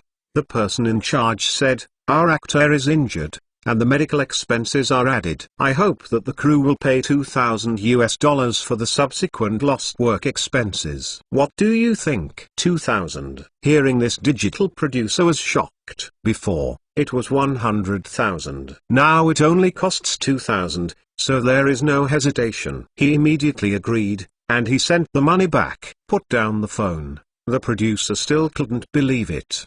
The matter was solved in this way, and the result was countless times better than he expected. It should be the relationship that the big boss Maya was looking for. The boss is amazing. He picked up the phone and called Maya's home. The call is connected. The producer said happily, "Boss, you are really amazing. The matter was resolved so quickly." Maya was taken aback. He didn't understand what his subordinate said. Just listen to the producer continue. "First, the film administration called. The other party informed us that we can start normally tomorrow, because there was an accident in the shooting. The penalty was $200. Later, the film company also called www.mentalnovel.com for the two stuntmen who were injured in the bombing to pay $2,000 each." Boss, your network is really strong. I didn't expect it to be resolved so quickly, and let the mafia family in New York directly let go. The producer flattered. Maya was a little dazed. Find someone by yourself? He was sure that this matter was definitely not solved by the person he asked for. He suddenly thought of Hardy. He told Hardy about this before, and Hardy said he would give it a call. Could it be that Hardy asked someone to solve it? So easy to solve. What a strong network Hardy has in New York! Exclamation mark. Chapter 107. Maya put down the phone, thought about it, and wanted to call Hardy. "Hardy, the solution was unexpectedly good. How to solve it?" Hardy asked. "Don't you know?" Maya asked in surprise. I just made a call and don't know how to solve it." Maya told Hardy the result of the solution, and Hardy smiled after hearing this. "It seems that I am going to New York, and I have to thank the old man." Maya did not ask who the old man Hardy was talking about. He could guess that it must be a big man. Maya used to see Hardy only as if he was a junior, Siegel's subordinate. After this incident, I found myself wrong. Hardy is more energetic than he thought. Now Hardy has become a figure of his own level in his heart. He needs to look up. Maya smiled and said, "Hardy, working with you is really a good choice. In the future, we still have a lot of places where we can cooperate," Hardy said with a smile. Putting down the phone, Hardy called Mike again. Mike didn't know about the crew, and Hardy didn't tell him. "Mike, I am going to New York tomorrow. I have already booked a ticket." Hardy said, "You guys finally willing to come over? The TV factory is now on the right track. Come and see what needs to be improved." Mike smiled. "I believe in your abilities." Hardy said, "Thank you for your trust. I will pick you up at the airport tomorrow." Mike said, Hardy came to the antique storeroom. The old godfather helped him solve the trouble. He needs to bring some gifts for his past. This time, he is going to choose a suitable gift from the treasure house. Look at those Chinese antiques. Forget it. He intends to keep these for his own collection. Among a pile of Western artworks, he found a painting. The painter of this painting was an 18th century Italian painter. Han Yizhen introduced him to Canaletto. He is good at landscape painting and has a fine style of painting. The purchase price of this painting is $2,500. Enough to take out. The next day, Hardy took a plane to New York. After more than 10 hours of flying, I finally arrived in New York. It was already more than 10 o'clock in the evening. As soon as he walked out of the airport, Hardy saw Mike waiting outside. "Hardy, Mike." The two gave a warm hug. The driver put Hardy's salutes and paintings into the trunk and drove to the hotel. When he arrived at the hotel, Mike did not leave. He stayed in the hotel with Hardy that night. The two chatted late. Currently, the TV factory's production line can produce 120 TV sets a day at full speed, which is about 40,000 sets a year. Professor Ward designed a new production model. Now the cost of the TV is reduced to 58 yuan per set. Our wholesale price is $85. and the selling price in the mall is $127. Hardy thought about it. With an annual output of 40,000 units and a profit of $27 per unit, the profit for that year was $1.08 million. At the beginning, they invested $2 million and it took 2 years to recover the cost. This is still in the case that the TV sales are in good condition, the repair rate is low, and there is not much loss. In addition, a new production line will be installed in the future to produce 17-inch, 19-inch, 21-inch TVs, which will be a big investment at that time. This is not over yet. In the future, color TVs will also be launched. Nowadays, some countries have developed color TV sets, but they have not yet reached the mass production standard, but it is only a matter of time. Hardy knew that color TV sets would appear in a few years. So if you want to get the money back from the TV factory, I'm afraid you won't be able to get it for a while. That's how it is to be an entity. To make money, you need to invest again, so the cycle continues. How's the TV sales? Hardy asked. The excitement on Mike's face faded slightly. Not very good. Now a dozen units are sold every day. My work these days is mainly focused on sales. I asked those customers that there are many people who want to buy TVs, but the price of $127 made many people hesitate. The war has just ended, and people still have too little money. Now we produce more and sell less, which puts a lot of pressure on the factory's funds. If this continues, I am afraid that there will be no funds to purchase electronic raw materials in 2 months, Mike said with some embarrassment. A TV set is $127. Richard washes dishes in the restaurant for only $120 a month. Henry shoveled cow dung in the cowshed for $160 a month. Matthew makes a lot of money by driving a large truck, about $300 a month. When Marilyn Monroe joined the film company, her weekly salary was $45 and only $180 a month. Americans generally don't save money. Taking out a month's money to buy a TV is definitely a luxury for them. How are you going to solve the sales problem? Hardy asked. Advertising increases publicity, so that people are interested in TV. And you can also engage in promotional activities to lower the price to attract people to buy. Mike is talking about the usual practices of sellers. Heidi, do you have any ideas? Mike asked. Hardy thought for a while. I don't have a better way for the time being. Let me think about it again. Maybe I will have a good idea tomorrow. Mike smiled after listening.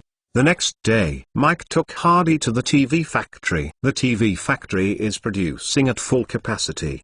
The current TV is not what it looks like for later generations, but is housed in a wooden box, and the whole TV is made into an independent TV cabinet. Turning on the TV to receive the program, the definition is slightly distorted. For Hardy, who has watched LCD TVs of later generations, the picture is a bit miserable, but the staff told Hardy that their TV is now the most effective on the market. Okay. In 1946. What more can I ask for? Hardy visited the Godfather Manor at noon. Hardy saw the old Godfather for the second time. The old Godfather looked at Hardy and gave him a smile. Hardy gave a gift. When everyone looked at Hardy's gift, an Italian landscape painting, the old Godfather said in surprise, "This is Street Marks Square. I have been here when I was young. Here's what I remember.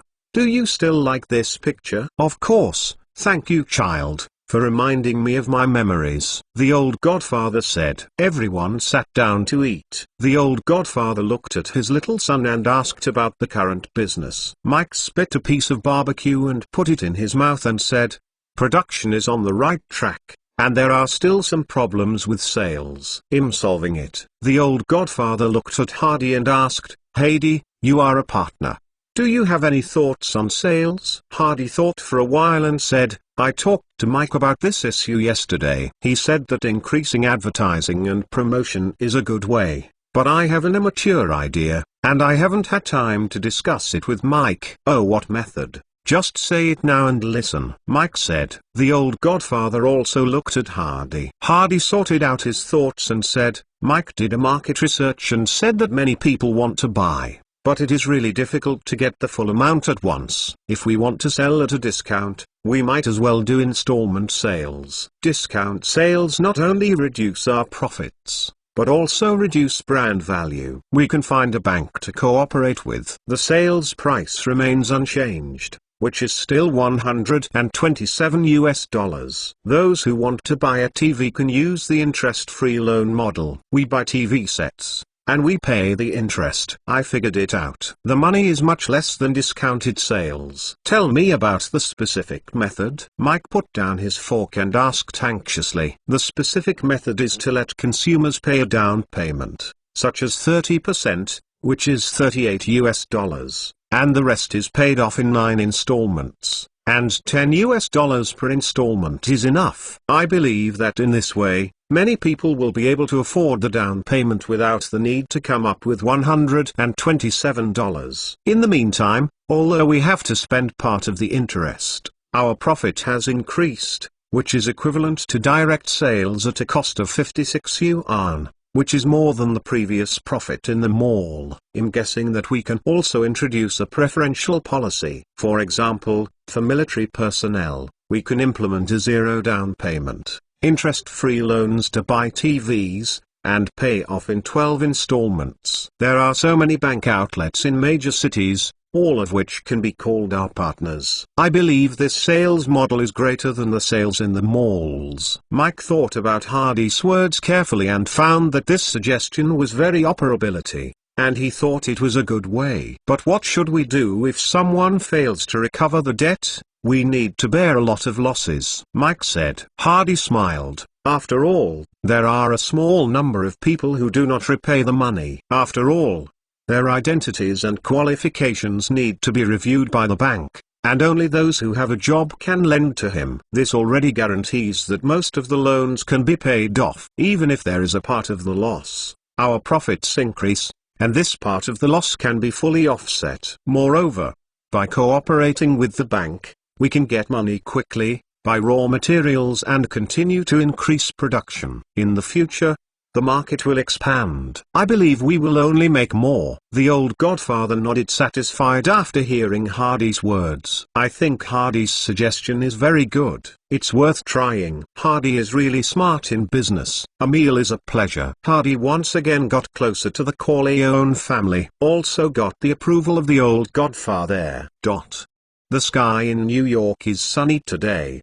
The killer crew is filming. Today is a big show. Matilda came back from buying food from outside. She was very happy at first. With these foods, she finally didn't have to go hungry. But when she walked into the corridor of the apartment with the paper bag in her arms, she smelled a smell of blood. When she walked to her door, she found that the door was ajar. He saw a dead body lying in the living room through the crack of the door, although she did not see the dead body's face. But she saw the shoes on the corpse's feet. She recognized them as her brother's shoes. Brother died. I'm afraid that Mom, Dad and sister have also been killed. She was cold all over. At this moment, a look came out of the room, and Taylor was so frightened that he hurried forward holding the paper bag. The police officer walked out of the room, holding a gun at Taylor's back. Tyler walked to the door of Leon's room and pressed the doorbell. His expression on his face mixed with pain,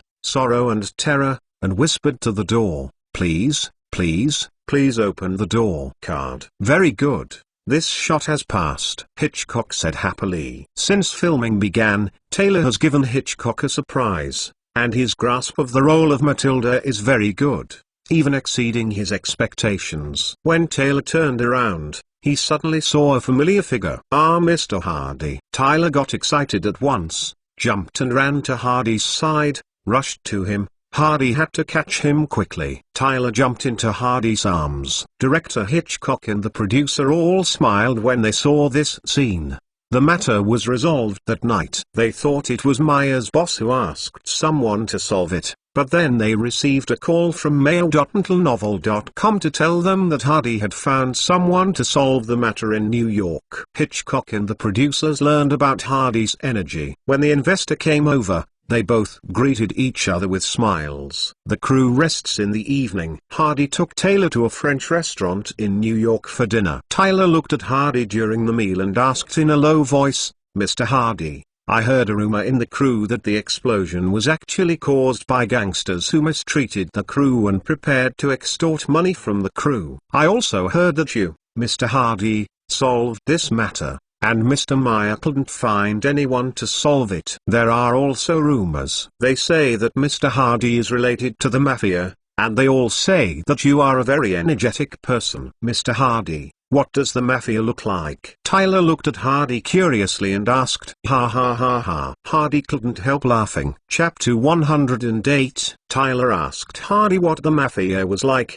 and Hardy couldn't help but smile. "This is I was quite curious." "Hook your fingers at Tyler." Taylor hurried over, and Hardy whispered in Liz's ear, "I am the mafia, are you afraid?" Tyler's eyes widened, with a shocked expression. "Ha ha ha ha." Hardy burst out laughing. Taylor knew instantly that Mr. Hardy was teasing himself. "Actually, there is nothing mysterious about the mafia. They are all people. I do know them." "Don't tell me this secret," Hardy whispered in Taylor's ear. When talking, Hardy's breath sprayed into Xiaona's ears, making Taylor feel itchy. When she raised her head, her face was already slightly red. "Mr. Hardy, how long will you stay in New York?" Taylor asked. "May have to stay for a few more days. There are some business to deal with here." Hardy is talking about the TV factory. Mike very much agrees with the installment payment model he proposed, and he is sure to sell according to this model. Mike is responsible for finding a cooperative bank. With the connections of the Corleone family, it is not difficult to find a cooperative bank. Another thing is that Ava Gardner and the others are coming to New York soon. The Red Dead Redemption crew will promote in major cities. New York is the last stop.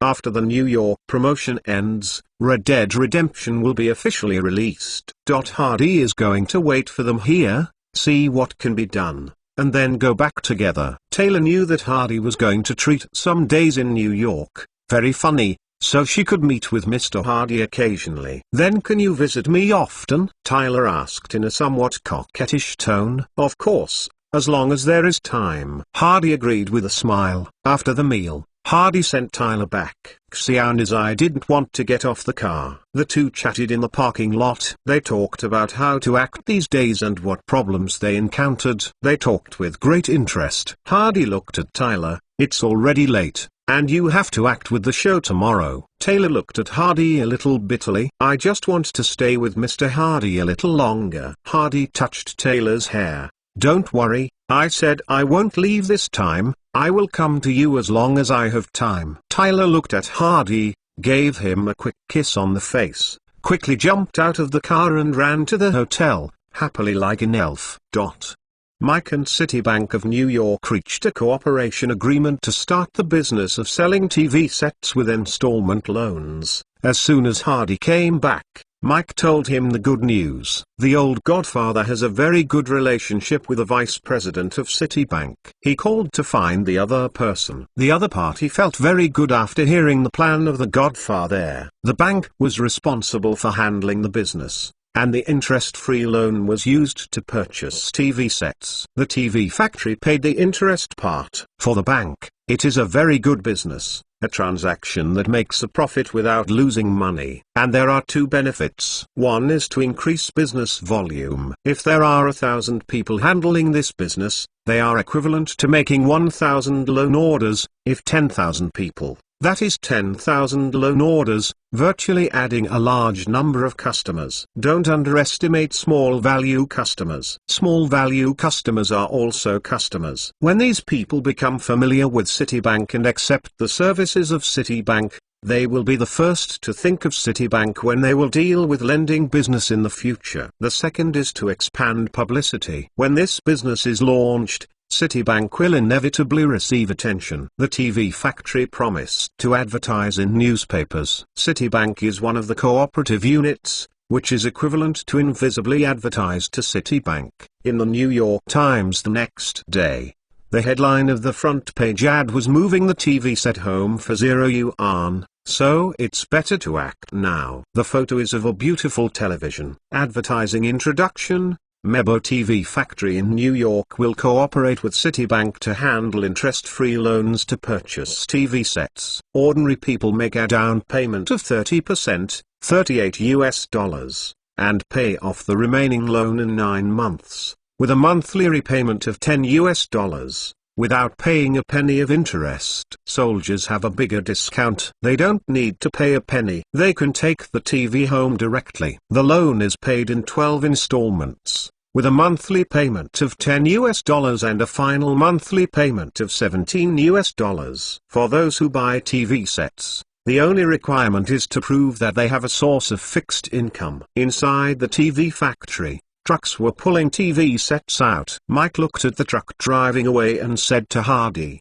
"Now we have 3,000 units in stock in our warehouse. I hope these TVs can be sold out within half a month." "Mike, your idea is too conservative. I guess it won't be more than a week." Hardy smiled. "A week? So fast?" Mike asked in surprise. "In fact, I've talked more a week." Don't underestimate people's purchases. People have always had a strong desire to pursue entertainment, but they didn't buy it because they didn't have money. Now there is a chance to get a TV set at such a discount. I believe a lot people will move. Hardy said, Citibank has 8 business offices in New York. Someone found that there was a long line out of the bank store early, and there was no end in sight. Passers-by are curious to inquire, what are they doing? Is Citibank going to collapse and people are queuing to withdraw money? Did you not read the newspaper? Interest-free loans to buy TVs in installments. These people are all here to line up to buy TVs. I heard that soldiers can buy them with 0 down payment. 0 down payment.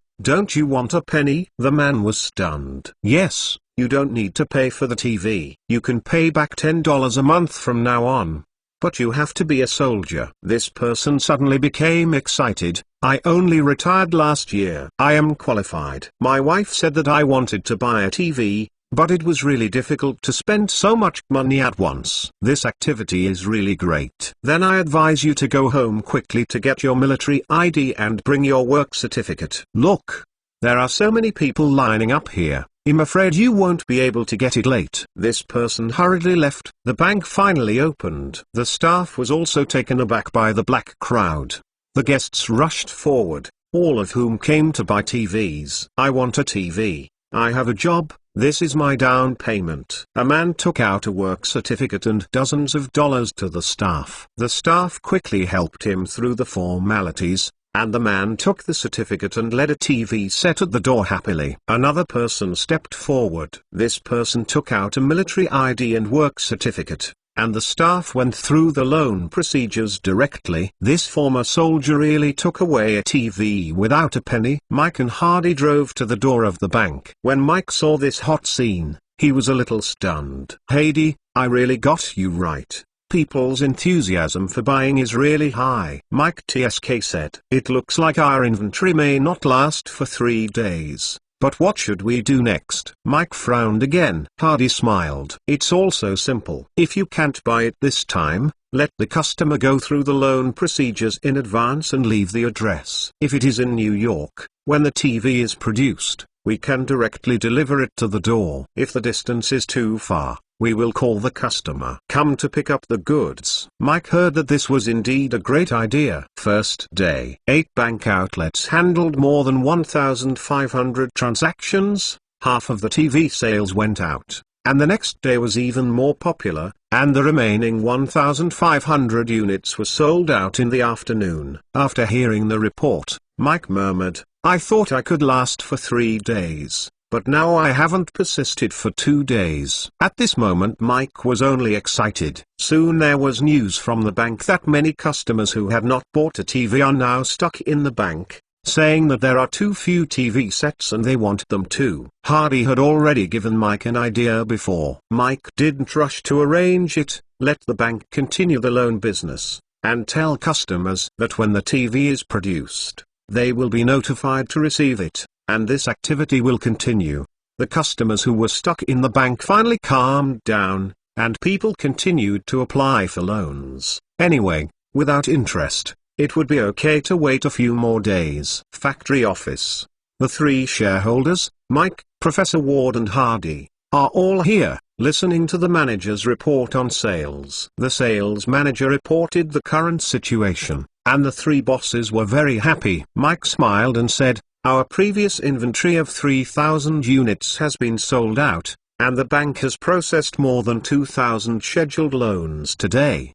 The activities have not stopped. I believe that orders will continue to come in the future. The production cost of our TV sets is $58. The wholesale price is $85, and our profit per unit is $27. This time, although we pay for the interest, advertising fees, and bad debts that may occur in the future, the direct sales loan, our sales price is $127. And overall, it is much higher than the wholesale profit. I estimated that the annual output of 40,000 units was originally a profit of $1.08 million, but now the profit can be increased to about $1.6 million. Mike said and looked at Hardy. "Hardy, your idea has not only greatly increased our sales, but also increased our profits by more than 30%. I have to say that you are the most powerful sales genius I have ever seen. We are a partner. McLenovel.com. The company owns half of my shares, and the company makes money as much as I make money." Hardy said. Everyone smiled. Mike continued, "Hardy, I have an idea to expand production. Our TV sets are selling so well. The bank has a large loan contract. We can use the contract to mortgage the bank and lend a sum of money. My idea is to directly launch 17-inch TV sets. I have already calculated with Professor Ward. The production line for a 17-inch TV set is about $800,000. And the annual output is about 20,000 sets. I plan to launch 2 sets directly. The production line has an annual output of 40,000, so our scale can reach 80,000 units. What do you think?" Hardy knew that Mike would continue to expand production, which is a common problem for almost all entrepreneurs. "I agree," Hardy said. Hardy knows that televisions represent the future direction of entertainment. This business will not be outdated for decades at least, and it will be difficult to lose money. Mike's enthusiasm is so high. How could Hardy stop it? Chapter 109. At night, the old godfather received a call from a deputy mayor of New York City. "Vito, I read in the newspapers about Mebo TV and Citibank's installment loan business. That Mebo TV factory is your son's property,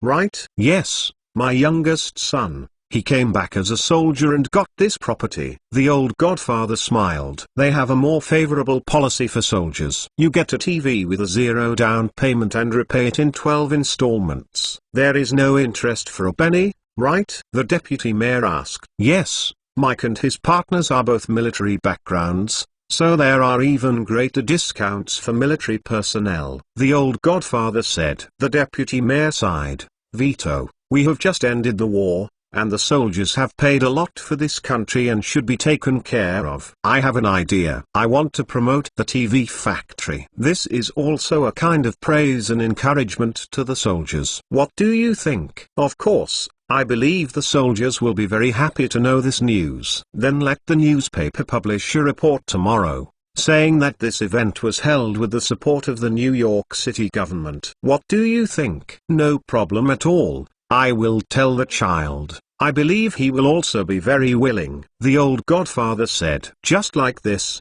Vito, we have a chance to talk again." "Have a chance to talk." Hanging up the phone, the old godfather smiled. He understood the thoughts of these politicians. Some time ago, the newspaper said that a congressman suggested that soldiers sacrificed a lot in this war and paid a lot, and they should be taken care of by the state. Although the Congress did not approve the requested funding, public opinion agrees with this statement and also mentioned that local governments should have appropriate policies for military personnel. This is political correctness. Zheng Tu couldn't find the opportunity. Seeing that the TV factory was doing something beneficial to the soldiers, These politicians immediately posted it. But this is only good for the TV factory and no harm. And he can also gain a favor. This kind of favor will be repaid in the future. When he has something to call the other party, it will be difficult for the other party to refuse. These are actually nothing to the old godfather. He is happy now, more because of his son's success. He was relieved for his son's success.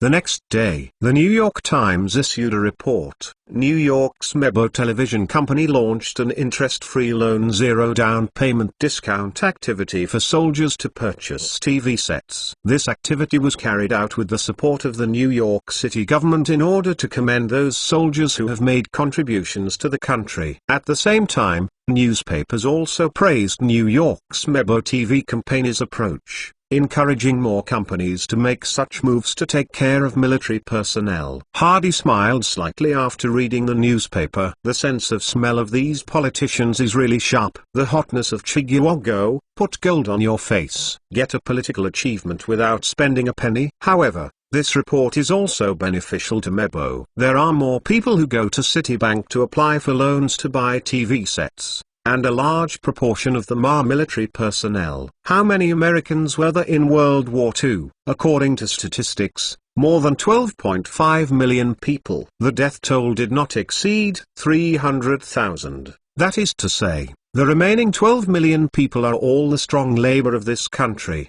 the main force supporting the country in the future, and the main force of the family. If these people become their customers, what a huge consumer group this will be. To engage in this activity, at least the Mebo brand has established a reputation among this group, which will be of great benefit to the future development of the business. Also, because of this article, more people went to the bank to apply for a loan to buy a TV, and the next day there was an incident. After statistics, there were more than 5,000 people. And based on the feedback from other places, some people in other cities also ran to the Citibank sales department and asked them when the city would engage in this activity. Mike found Hardy again. "Hardy, I want to expand production." Hardy was taken aback.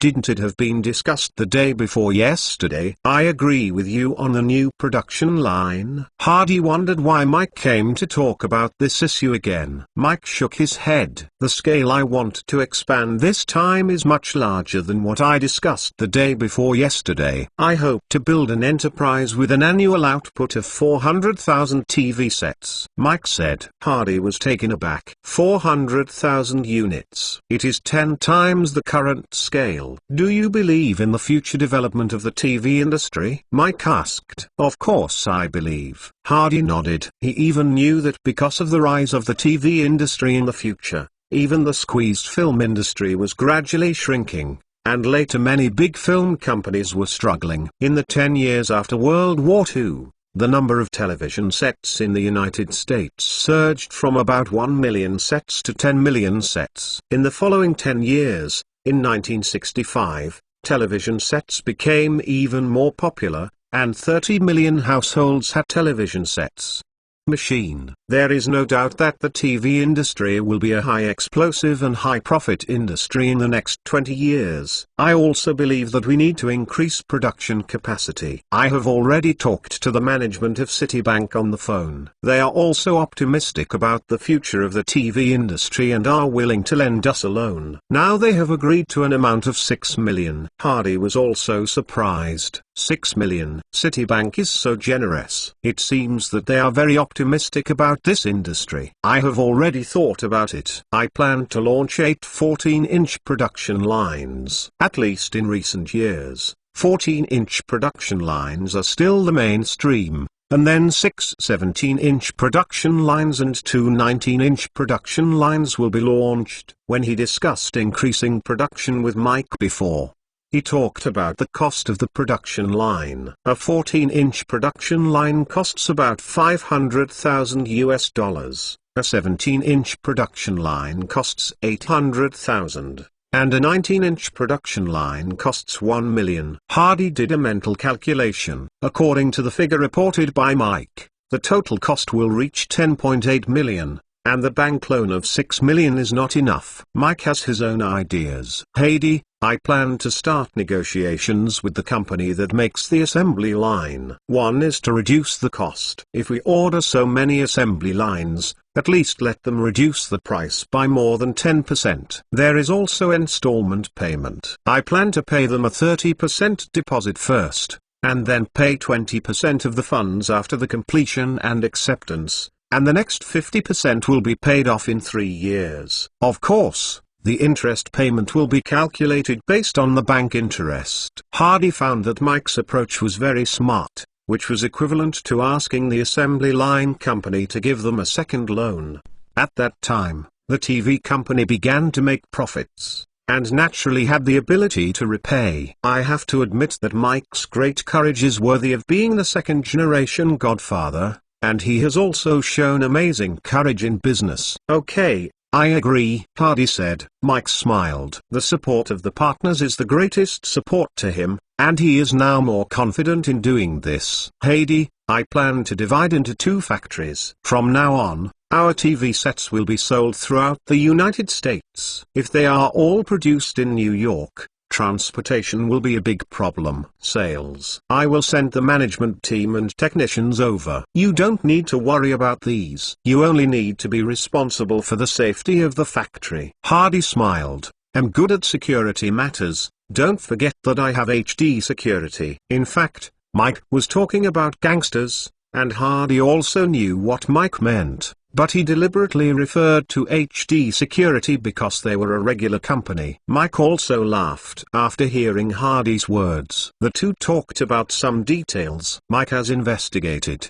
There is also a TV production company in Los Angeles. If it is suitable, he is going to buy it directly. This will be much faster than building it by himself, and it will get a group of skilled workers. When the two were talking, Hardy looked at his watch. Mike looked at Hardy and knew that he might have something, and asked, "Are you busy with something?" "My film campaign's publicity team is in New York today. I am going to pick up the plane. They will have a performance in New York to promote the film I invested in." Hardy said, "Is there anything I can help?" Mike asked. After all, he is the landlord here. Not for the time being. The promotional activities have been outsourced to MGM.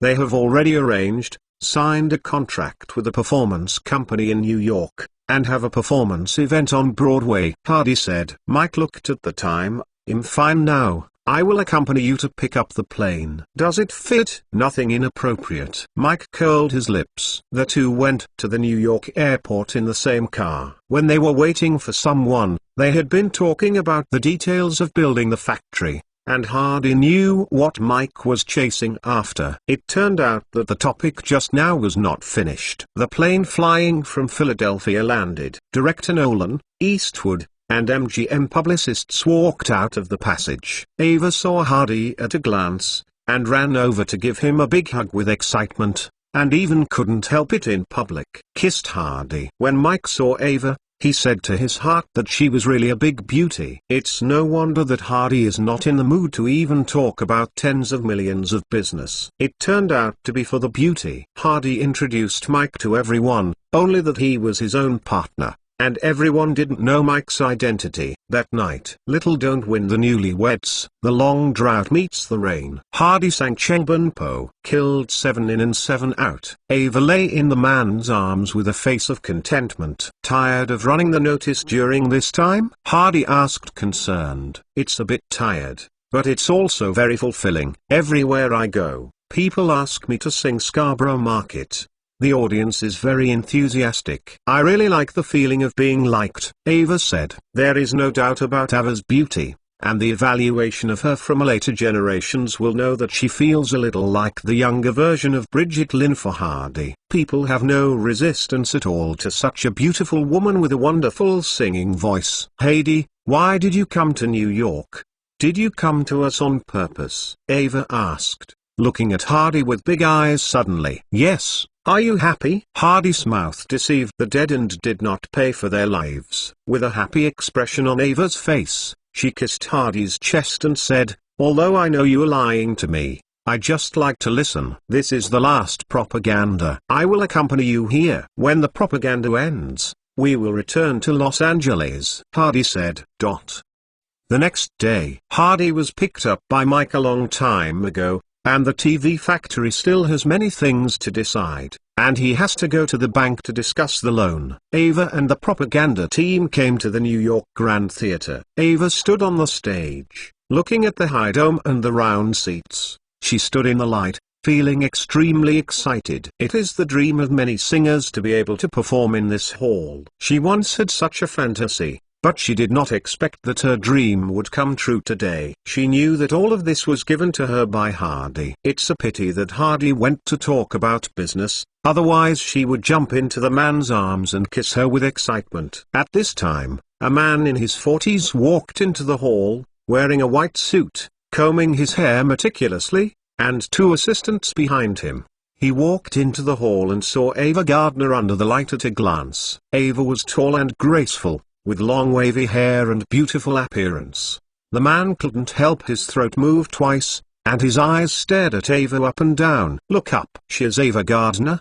the man asked the assistant beside him. "Yes, Robin," the assistant said. Robin smiled, stepped onto the stage, and walked directly to Ava, with a smile that he thought to be elegant, and said, "Hello, Miss Gardner, this is Robin," said, and stretched out his hand. Robin is a well-known singer in New York and even in the United States. Although Ava Gardner has let many people know her name with the song Scar Paulo Bazaar, she has nothing to do with a singer like Robin Farby. In this New York promotion, the team hired Robin to be the lead singer. In fact, they wanted to use his reputation to attract people. "Hello, Mr. Robin." Ava smiled quickly and stretched out her hand. "Today is watching the venue, rehearsal, and the official performance tomorrow night." The two practiced for a while. Ava was going to go back to rest, but Robin stopped her. "Miss Ava, I want to invite you to have a meal, and then let's go around New York to enjoy the night view. Can you enjoy it?" Robin smiled. Ava shook her head simply. "I'm sorry, I want to go back to rest." Finished talking and left. Ava's idea is very simple. She already has Hardy, or she now belongs to Hardy. She knows her identity very well. She can't do things that make Hardy misunderstood. Even if it's a meal. The man in front of him is probably more than just wanting to have a meal with himself. Robin was stunned by the woman's altogether. Based on his fame, money and looks, he took the initiative to invite women and was rarely rejected. Unexpectedly, a little singer with no fame refused his invitation, which made Robin a little annoyed. He thought for a while and found the main channel of MGM's publicity. "Your Miss Ava is really arrogant. If you invite her to dinner, you won't be rewarded. By the way, my voice is uncomfortable for the past 2 days. I don't know if I can perform tomorrow night if you can't participate normally. If you mess up your publicity, then I really can't help." Robin turned and left arrogantly after speaking. The propaganda director froze in place, and immediately understood what the other party meant. He had been in the entertainment industry for so many years, and he could guess what happened. Ava returned to the hotel. Hardy had not yet returned. The woman changed into loose clothes and began to put water in the bathtub. The man promised to come back to accompany her to dinner. It was not long before Hardy came back from outside, and Ava smiled and took the bag in his hand. "I put in the water, should I take a shower?" "Ha ha." Together. The woman smiled and walked into the bathroom. At this moment, the phone rang in the room suddenly, and Hardy picked up the phone smoothly. "Hey, is it Miss Gardner?" The voice of MGM's communications director came through the phone. "It's me." "Ah, it's Mr. Hardy. I'm looking for you." "Find me?" "Yes, I'm looking for you. I have something to report to you." In the afternoon, during the rehearsal of Miss Ava, the guest singer Robin we invited came, and he www.mentalnovel.com. The propaganda director told Hardy the situation. At this moment, the bathroom door showed a beautiful leg, and half of his face was exposed, and he hooked his fingers at Hardy, full of seduction. Hardy looked at the woman and smiled. Hart said, "This girl is very sensible, so she simply refuses other men so that Hardy likes her a little bit more." "Okay, I know what happened." Hanging up the phone and walking to the bathroom. Walking into the bathroom, Ava helped Hardy undress, and asked smoothly, "Is there anything wrong with the phone?" "It's okay, come to me. There is no need to tell women about such trivial matters. There is no need to say it to affect the mood. Chapter 110 Heidi Empire 1945. After taking a shower, the two changed their clothes and went to the restaurant downstairs for dinner. How does it feel to be at the New York Grand Theatre rehearsal today? Hardy asked Ava. There is the music hall of my dreams. Saliak, Tibaldi, Di Stefano, Lily Lehman and many other famous artists have performed there. I didn't expect that one day I could also perform there. Think about it. I feel excited, Ava said with a look of excitement. The two talked while eating, and Hardy never said anything about Robin. Back at the hotel, Ava went into the bedroom to put on makeup. Hardy picked up the phone and called Mike. Mike, I'm afraid I can't accompany you to the bank to sign tomorrow. What's wrong? What's the matter? Mike was a little surprised. He had already agreed today, and tomorrow they will go to the bank to sign the loan. I'm going to call a few people from Los Angeles to teach a guy a lesson, Hardy said. Mike was surprised. Teach me who? Can you tell me what happened? Mike asked quickly. Hardy told Robin's story again. The singer invited for the promotion of the movie went to the rehearsal yesterday and saw that Ava wanted to call her out. Ava refused that guy and threatened not to perform normally. Don't you think I should teach him a lesson, Tao? Mike just felt a little speechless. He can figure it out now. Hardy is teasing him. Do not accompany him to sign a threat as a threat. In fact, Hardy does not need to sign the contract. Mike is the chairman and person in charge of the company, and Hardy is just a shareholder. Mike himself can sign in the past, but he wanted to take Hardy. The two had similar ambitions and interests. During this time, they had cultivated a deep friendship and became iron buddies. At such an important moment, Mike hoped that Hardy would be with him. Heidi, Los Angeles is quite far from New York. There is no need to call someone from Los Angeles. How about I handle this matter? Mike said. You deal with it, it goes against your principle. Mike once told Hardy that he was unwilling to accept the family business, let alone use gangs to solve problems. Mike took a breath. I only said that I don't like the gangsters' active bullying style, but I didn't say that my friends would not help if they were bullied. This is New York, on the East Coast. I will be responsible for what happened here. If it is in Los Angeles, on the West Coast, you will definitely take care of it.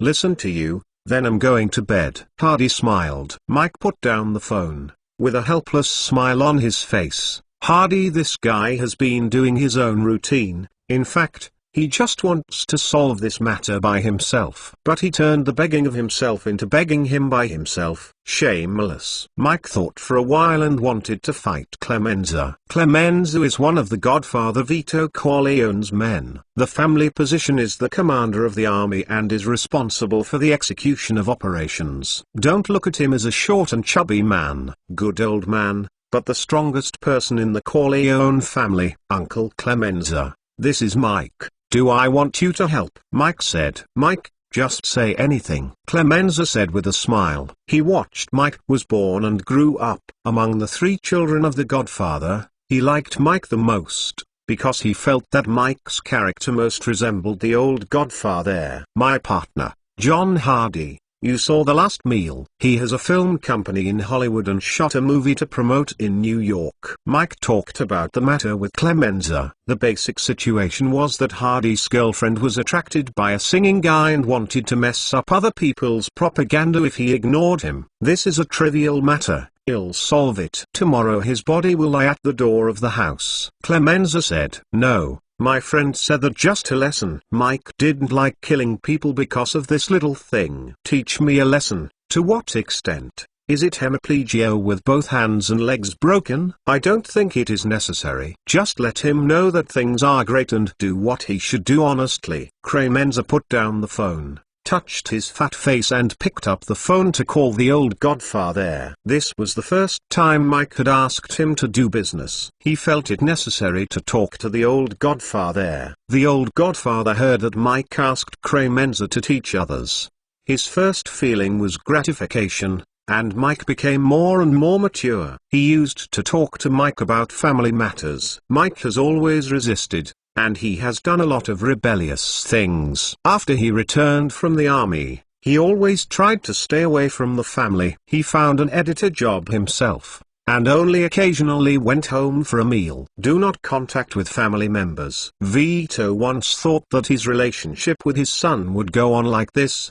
But then there was a turning point. Hardy appeared, became friends with Mike. Then the two started a company in partnership. He found that Mike had changed a lot during this period, and at least he was willing to accept his opinions and the power of the family. This is the greatest progress. Having contacted Hardy several times, the old godfather felt that he was a very thoughtful young man who was capable and not pedantic, had an excellent grasp of things, mastered the underworld forces but did not abuse this power, and had his own unique insights into the future. The old godfather is very optimistic about Hardy's future. Hardy's woman was threatened by a singer, and the old godfather felt that this matter could not be over with just a lesson. Clemenza, don't use force on the singer named Robin, but let him know the seriousness of the matter, let him apologize, and then take part in the performance. After all, he signed the contract. The old godfather said, I understand. Clemenza responded, this kind of thing couldn't be easier for him. Hanging up the phone,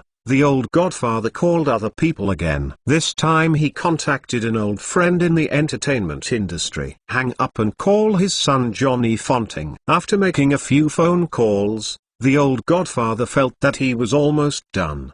He walked out of the study with satisfaction and came to the yard to smoke a cigar and admire the beautiful moonlight. The next day, Hardy and Ava got up, packed up, opened the door of the room and prepared to go out, and found that the MGM publicity director was standing outside the door. It seems that he has been standing for a long time. When the supervisor saw Hardy and Ava come out, he immediately greeted with a smile on his face, Mr. Hardy. Good morning, Miss Ava.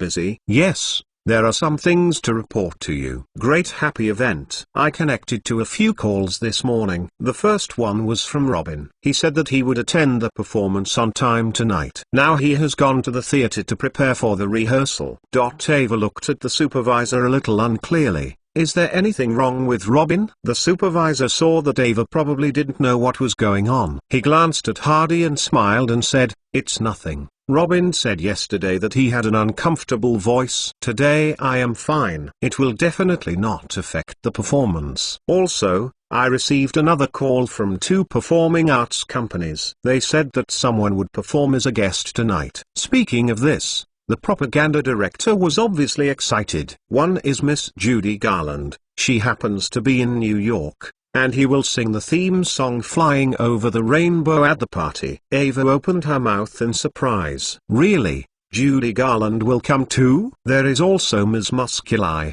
the singer of Gone with the Wind theme song My True Love. She will also sing Gone with the Wind theme song at night. My God, Ava couldn't help screaming. Musculi is her idol, a true idol. There is another one, Johnny Fontaine, a famous singer who will also come to sing at that time. Ava was surprised and didn't know what to say. Why are so many stars coming suddenly? Was it MGM invited? This lineup is too exaggerated. The propaganda director looked at Hardy. It was not requested by MGM. Maybe Miss Ava can ask Mr. Hardy. Ava turned to look at Hardy. Hardy shrugged. I don't know very well either. I called a friend yesterday and I don't know exactly how he arranged it. The propaganda director looked at Hardy and couldn't help thinking, your call is so powerful. Thinking of Robin's humble tone when he called in the morning, he kept apologizing for what happened yesterday. I really don't know what he experienced. There are also big stars and singers such as Judy Garland, Musculi, and Johnny Fontaine who take the initiative to perform guest performances. This is definitely not what ordinary people can do. He had heard that Mr. Hardy had a strong energy before, but after all, he only heard that what happened this time eventually turned into this. He couldn't think of it. I have business to discuss during the day, and I will see you perform at night. Hardy kissed Ava and left. Ava smiled and waved. The propaganda director looked at Hardy who had disappeared. and then at Ava. He said that Ava was lucky to be able to follow such a man. The propaganda team came to the New York Grand Theatre. Tonight's performances need to step up rehearsals during the day, and there are also a few more celebrities as guests. The repertoire has increased and there are many things. Ava walked into the hall. Robin saw her at a glance. When Robin saw Ava yesterday, hormones were secreted rapidly and male hormones occupied the brain. But today when he saw Ava, he had only one feeling in his heart: fear. What he experienced last night is now vividly visible and deeply in his mind. He doesn't want to die. This is his simplest thought today. Robin came to Ava with the softest smile on his face. "Miss Ava, I was a bit embarrassed yesterday. I will rehearse today and I will never make any mistakes." "What happened yesterday?" Ava said. "Oh, it's okay. I'm going to rehearsal now." Robin hurriedly quit. "Just fine, as long as the other party is not held accountable. He doesn't need to have a car accident for no reason. There is no need to accidentally enter the hospital and be cut off by the doctor. There is no need to drown in the sea for no reason. Don't choke to death by eating, drinking water, choking to death without pulling out shit." Mike drove to pick up Hardy.MetalNovel.com. Hardy went up and patted Mike on the shoulder to express his gratitude. Mike looked at Hardy and said, "How is the matter resolved?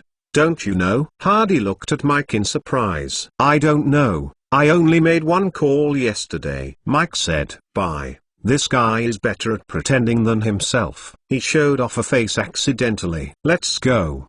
Didn't you say that there are a lot of things today? Hurry up and accompany me to the show tonight." Hardy said. The latest chapter address of the Hardy Empire 1945, https. The full text of the Hardy Empire 1945 read address, https. Hardy Empire 1945 txt download address, https.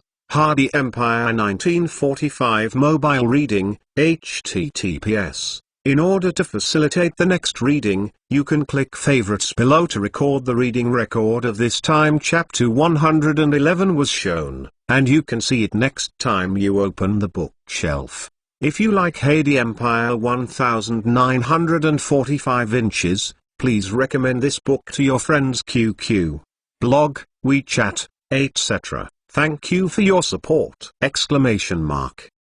Chapter 111 Hardy Empire 1945 novels. Find the latest chapters. The signing with the bank went smoothly. Mike signed the document and the TV factory officially received 6 million yuan. This money Mike has already made a detailed plan, and has even been looking for a TV production line manufacturer to send out cooperation intentions to several companies. Tens of millions of orders. It will not be easy for these manufacturers to get the business. They must meet Mike's conditions. Mike is going to build the factory in 1 year and make a profit in the second year, with an annual output of 400,000 units. If our TV can guarantee a profit of $30, the annual profit can reach 12 million. And the entire investment can be recovered. The evening performance at the New York Grand Theatre was also very smooth. And the effect is exceptionally good. Because a few more celebrities came over, the advertisements at the door were changed. Judy Garland, Muscali, and Johnny Fontaine were much more famous than Robin, attracting more people to the theatre. In addition, some prominent figures from the upper class in New York's deputy mayor, city councilors, bank presidents, corporate bosses, and media reporters from the New York Times also came that night. There were more than 3,000 people in the audience, which was spectacular. Robin's opening performance. Originally he was a guest singer and should be the finale, but in front of the big entertainment stars like Judy Garland, he didn't watch enough and could only be used as the opening performance. Next, the main creators will come on stage to introduce the movie situation and there will be some small interactive programs during the period. Then the guests performed on stage one by one, pushing the party to the climax. The last performance was Ava Gardner, singing Scarborough Fair. People found that two big stars, Judy Garland and Muscali, sang before, But Ava Gardner didn't lose to them at all. The song is beautiful, the voice condition is extremely beautiful. The looks are even more incomparable to those two. Although Judy Garland is also a movie star, he did have the nickname the Ugly Duckling back then, which is really not outstanding in that place where Hollywood beauties are crowded. The performance for more than an hour ended with warm applause from the audience. After the others left, Hardy and Mike came backstage to express their gratitude to Judy Garland, Muscali and Johnny Fontaine. Judy Garland smiled and said, "Mr. Hardy, I heard that you also have a film company, and you are no senior. If you have a suitable role, please consider me. You have won an Oscar, and you are an actor that I valued.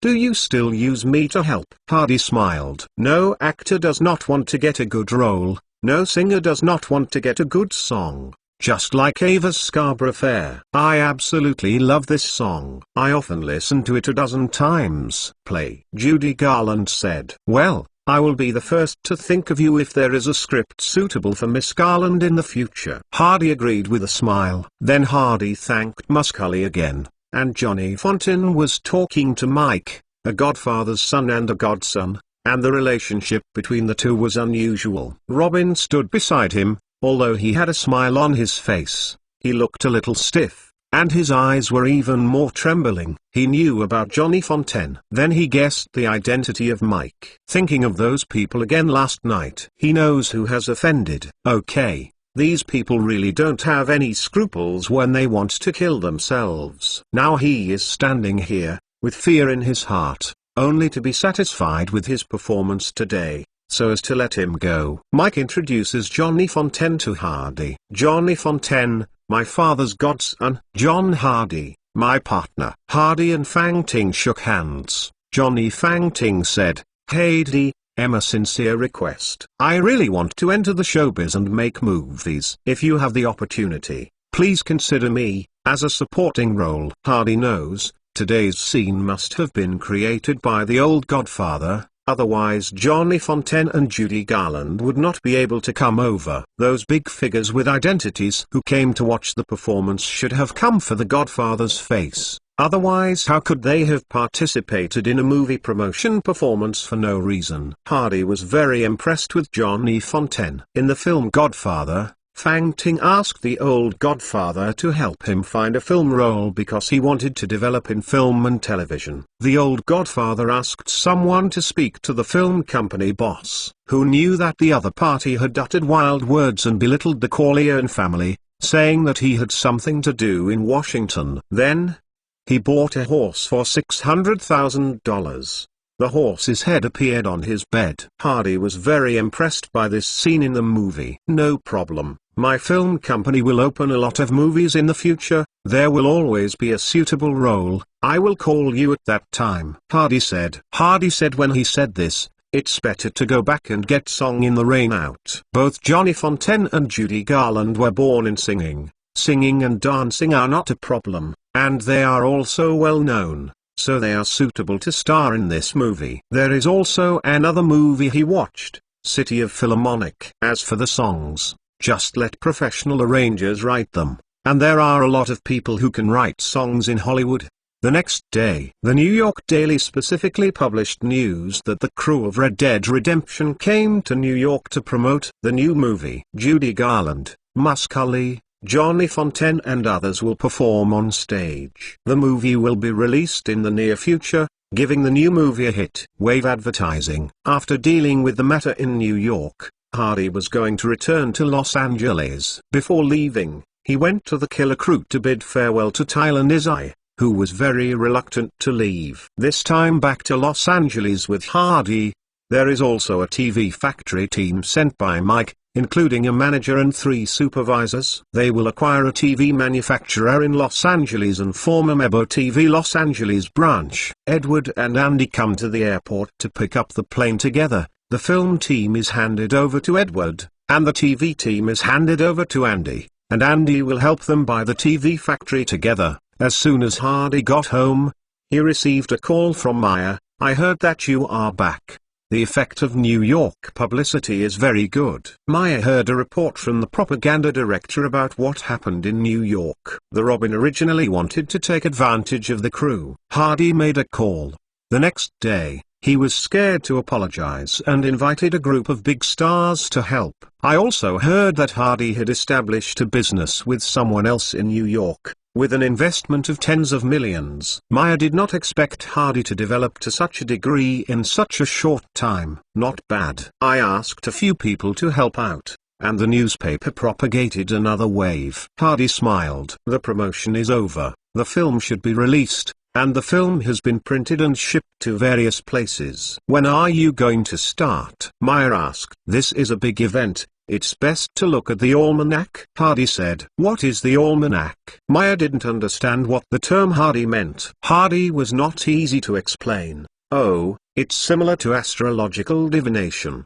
Do you still believe this? Believe what is useful, and you can disbelieve what is useless. Hardy upholds the unique thinking mode of the Chinese, and all the gods and monsters are used by me. Okay, wait for your news. After hanging up the phone, Hardy drove to the auction company. The Chinese antique appraiser Yuan Lao of the auction company must know the almanac, so just ask him. Han Yezhen was a little surprised to see Hardy coming in. Are you back from New York?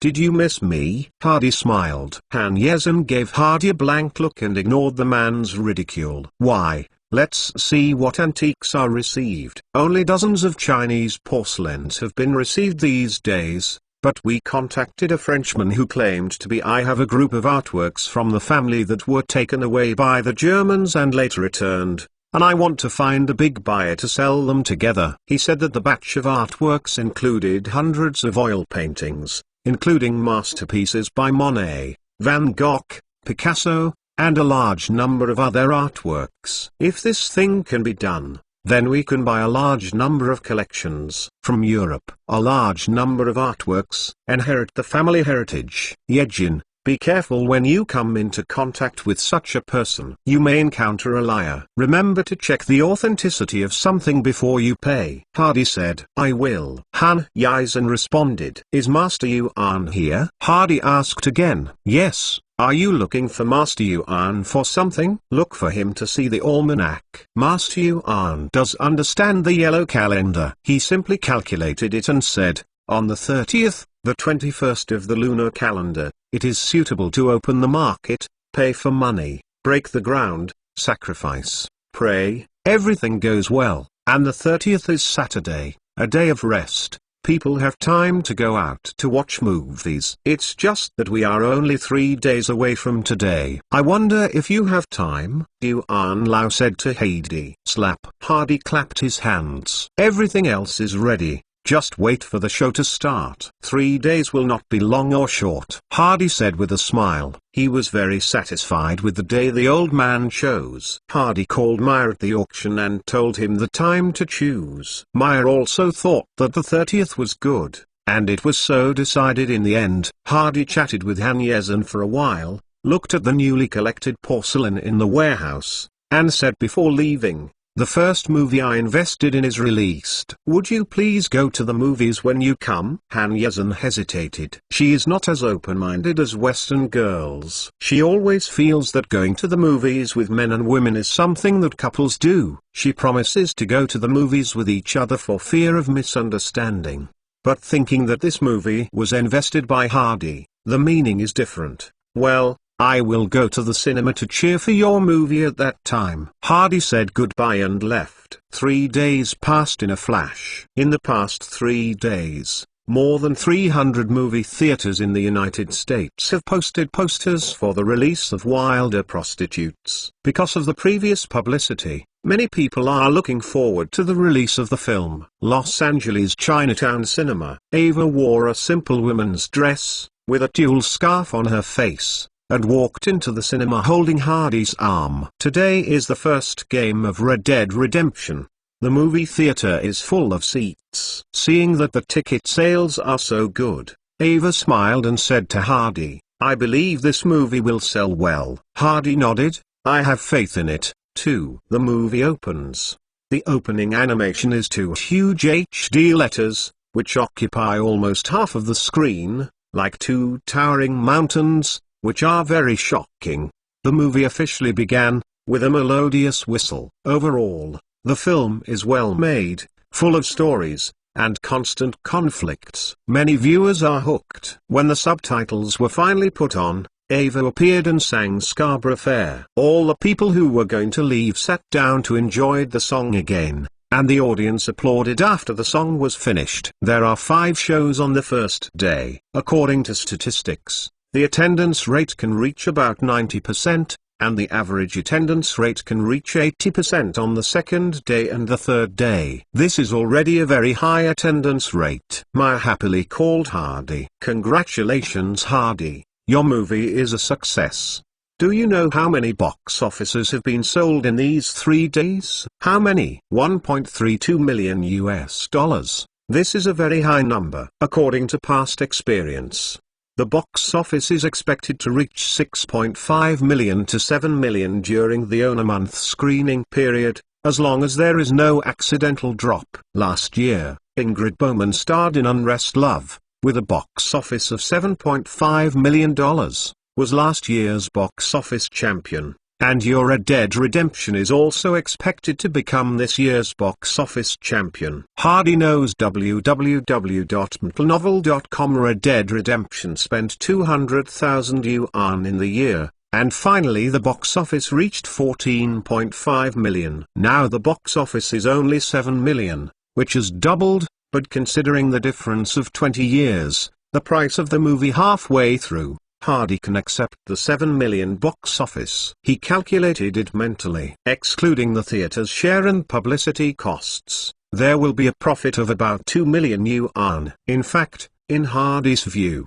film is not a very good industry. The funds are large, the cycle is long, the future expectations are uncertain, and the ratio of failure is greater than success. With his memory of future generations, he can make any industry faster than movies.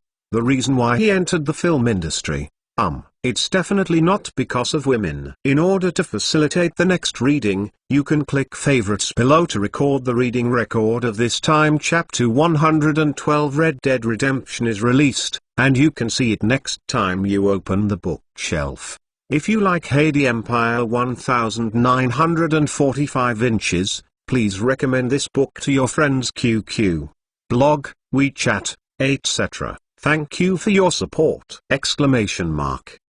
Chapter 112 Hardy Empire 1945 novels. Find the latest chapters. Red Dead Redemption movies are not only popular in Los Angeles, but also in New York, Chicago, Philadelphia, Detroit, Atlanta.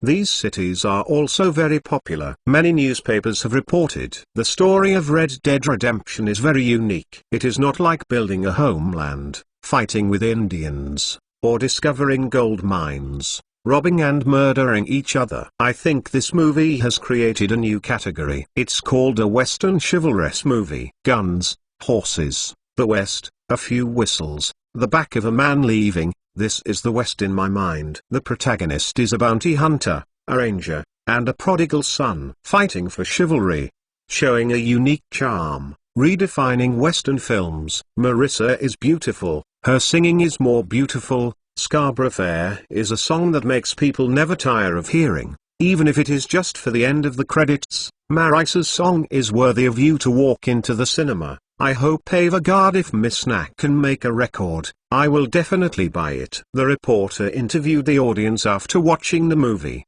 The audience's evaluation of Red Dead Redemption is also very high. I like this movie. This movie is so enjoyable and hearty. John killed 2 waves of forces alone. It's simply too powerful. Marissa is so beautiful. Her singing is more beautiful. It feels better to watch her singing than to listen to the record. Even to watch her sing for the last few minutes, I am willing to buy a ticket to go into the cinema again.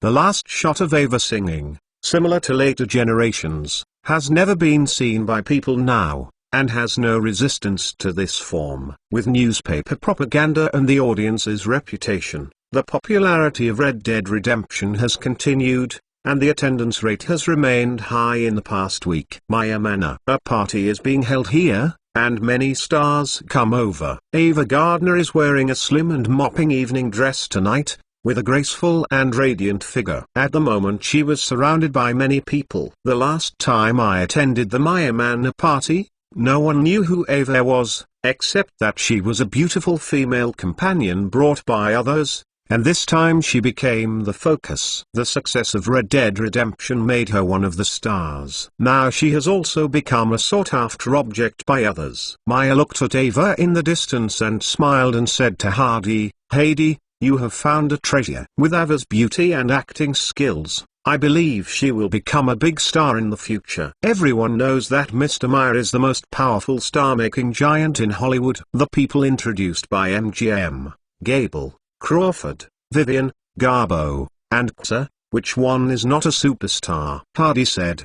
Maya laughed, haha. This is indeed his achievement. Heidi, Red Dead Redemption has been a good box office. According to current trends, the box office is expected to hit 8 million. It is now November. Red Dead Redemption is likely to become this year's box office champion. We win-win, don't we? Hardy said with a smile. Mr. Maya, I have asked the company to declare this year's Golden Globe Awards and Oscars, and I hope Mr. Maya can help by that time. Hardy said. Later, Maya has many titles, one of which is father of Oscar. In 1926, Maya proposed that filmmakers unite and call for the establishment of a trade union, and at the same time, they would compare films. In this way, Maya became the chairman of the Committee of the American Academy of Motion Picture Arts and Sciences, which later became the Oscar. Maya sat in the chair of the committee for 30 years. He didn't retreat until the 1950s. When Hardy applied for an Oscar for his film,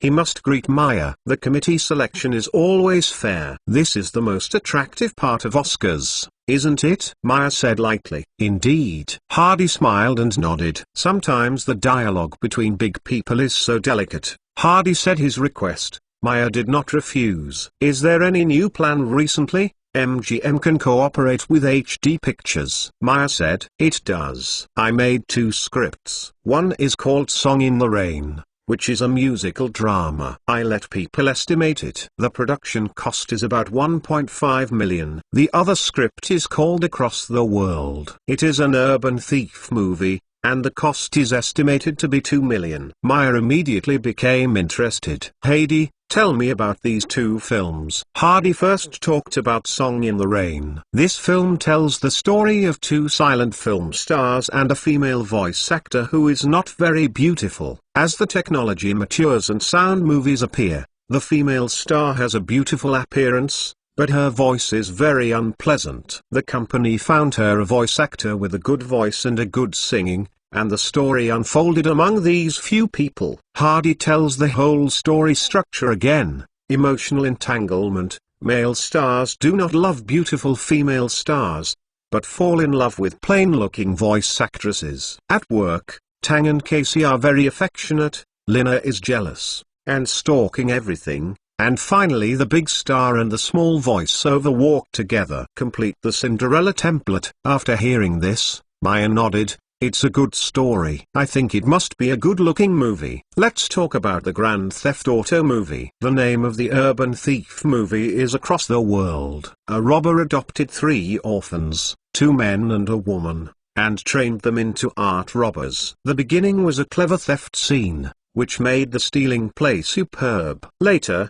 when they stolen a famous painting in an old castle, they were attacked and the 3 were separated. Hardy basically complied with the story of Farge hunger spreading all over the world, because that movie, changing to an American, is not against the peace. Maya listened with gusto, thinking of the thrilling theft scenes, anti-theft mechanism, and unlocking techniques designed by Hardy in his mind.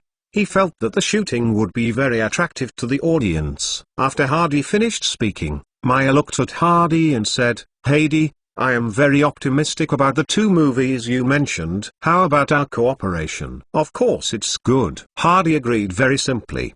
Do you have any thoughts about the actors in these two films? Maya asked. The actor of Song in the Rain, I think I can ask Johnny Fontaine to play. He is a well-known singer in the United States. As for the female lead voice actor, I think Judy Garland can be played. Hardy's favor is not only the favor of Judy Garland, Johnny Fontaine, but also the favor of the old godfather. Maya smiled. He. A plain-looking female voice actor. This role Judy Garland is indeed suitable. As for the actors who cross the world, I want to use Ava for the heroine. Hearing Hardy mention Ava, Maya glanced at the tall woman in the crowd in the distance. It was normal for Hardy to hold his own woman. As for the male number one, I think Gregorian Parker is very suitable. The male number two is not selected for the time being. You can find one among the other actors. You can be young and handsome, Hardy said. Gregory Parker is 30 years old this year. Last year he was nominated for an Oscar for the Best Actor for his role in Dr. Edward, and he has just started to gain momentum. Maya also felt that Gregory Parker's role as the male number one was very suitable. It's settled. Let's work together on these two films. As for the details,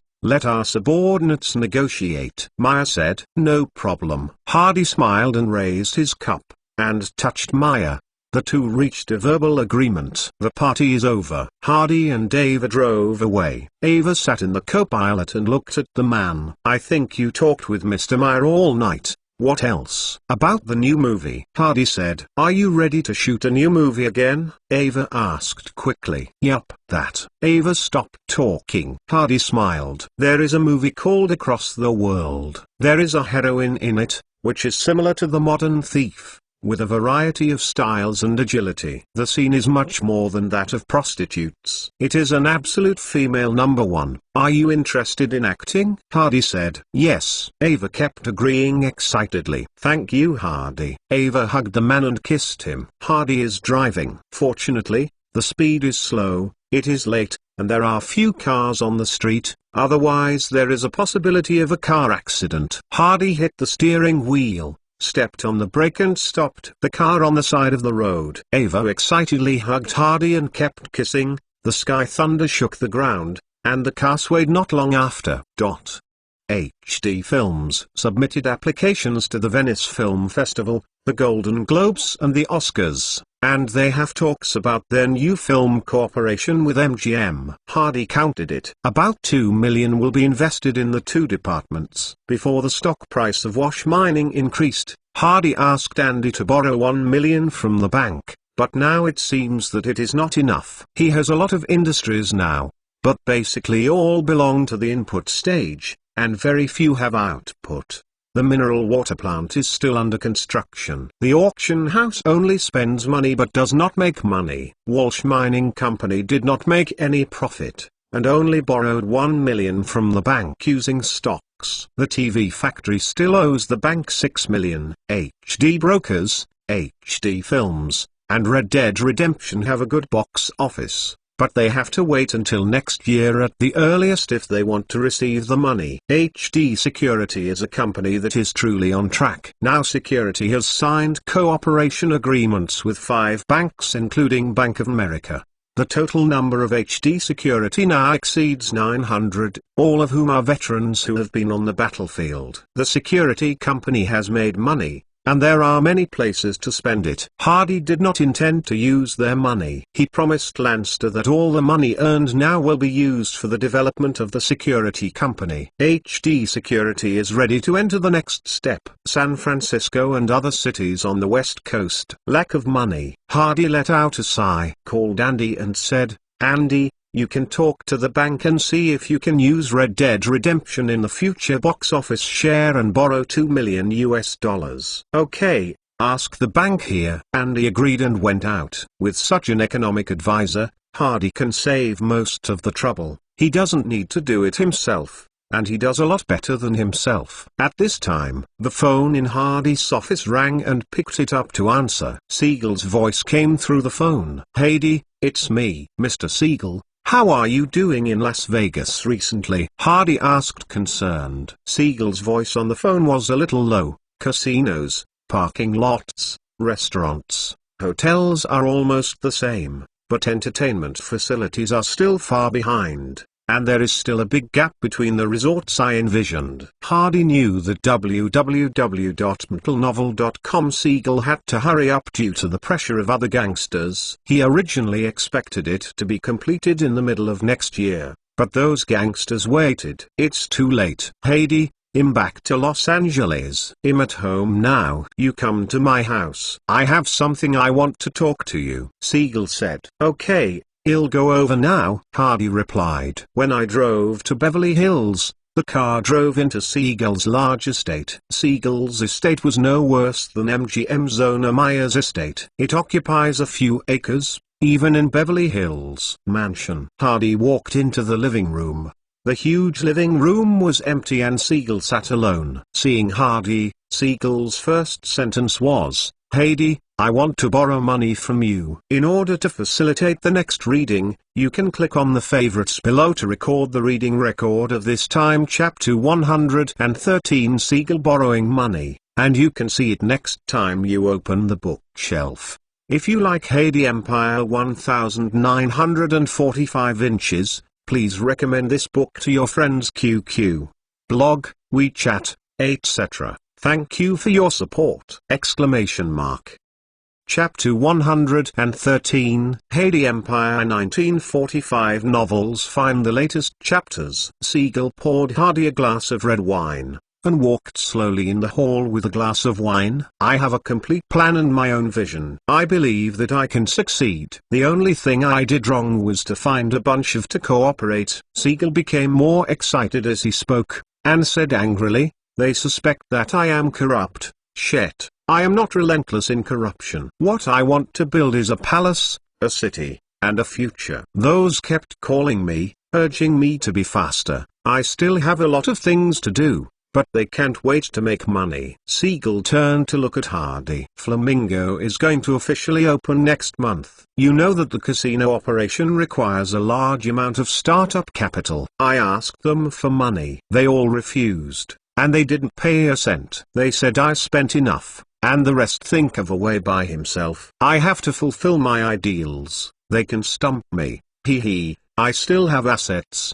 Do you really think I'm exhausted? Hardy, I heard that your film company has a very good response. Siegel suddenly changed the subject and asked, yes, word of mouth box office is good. Meyer is expected to reach about 7 million. The company can earn 2 million. Hardy said. Siegel nodded. You are better than me at this point. I have set up a film company. Not only does it not make money, but I also put money into it every year. Hardy, are you interested in taking over Nozark Film Company? Siegel asked. Hardy was a little surprised. Unexpectedly, Siegel would sell the film company to himself. This is a posture that the casinos are prepared to smash the pot and sell iron. After Siegel finished speaking, he looked at the house again. He lived here for 7 or 8 years. He liked this house very much. It also witnessed his love with Virginia. There is also this house, sold to you together. How about these two items add up to 1 million? Siegel looked at Hardy. Even the house has to be sold. It seemed that Siegel was really ready to break the boat. Hardy thought for a while and said, Mr. Siegel, I can borrow a sum of money from the bank, and I will lend it to you first. Hardy still feels grateful for Siegel, the person who helped him. So what if he borrowed 1 million from him? Siegel chuckled. Hee hee, thank you Hardy. You are the first person to take the initiative to lend me money these days, and you were asked to buy 18% of the shares for 1.5 million. The price is indeed a bit expensive. I can feel that it is your affection. No need for this time. When the casino opens, I will be based in Las Vegas. I can't take care of the film company's affairs. I am far away from Hollywood. I might as well sell it. The same is true of this house. I will live in Las Vegas. Vegas. It's a pity that this house is placed here. Hardy thought for a while. Well, do what you said. Hardy said. Siegel smiled. Hardy, I told you at the beginning that when the Las Vegas casino is built, I will take you to Las Vegas to develop and become the boss there. but then you develop too fast and you are hidden behind the scenes. I'm going to let Fred lead someone over this time. Are you okay? Siegel asked. Hardy smiled. Of course, no objection. The Los Angeles Jewish gang site is handed over to Army instructor Alan Payne. This is on the right track.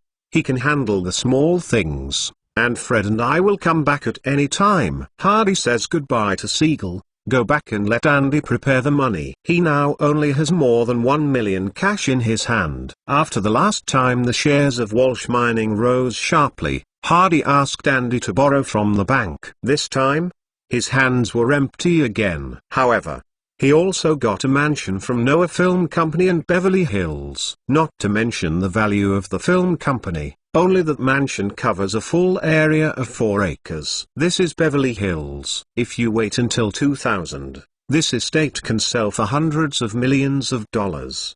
The next day, the two parties signed an agreement. Siegel returned to Las Vegas with the check and continued to fulfill his dream. Hardy doesn't know if Siegel will be assassinated in this life. Now the plot has changed a lot. There are Fred and a group of Jewish elites around him. I hope there won't be. Hardy took Edward to Noah's Ark Film Company to convene all the senior executives for a meeting. People were a little wondering why Assistant Hardy would be the convener. Cohen was even more surprised. After he walked into the conference room and saw Hardy, he said in a somewhat questioning tone, "Assistant Hardy, convene a meeting with the company's senior management. Why not notify me in advance?" Cohen clearly means that he is the general manager of the company, and even if you are the assistant to the chairman, you have no right to mess around in the company. Edward took out the folder, opened it, and said with a smile, "Now it is officially announced that Mr. Siegel has sold Noah's Ark Film Company to Mr. Hardy. Starting today,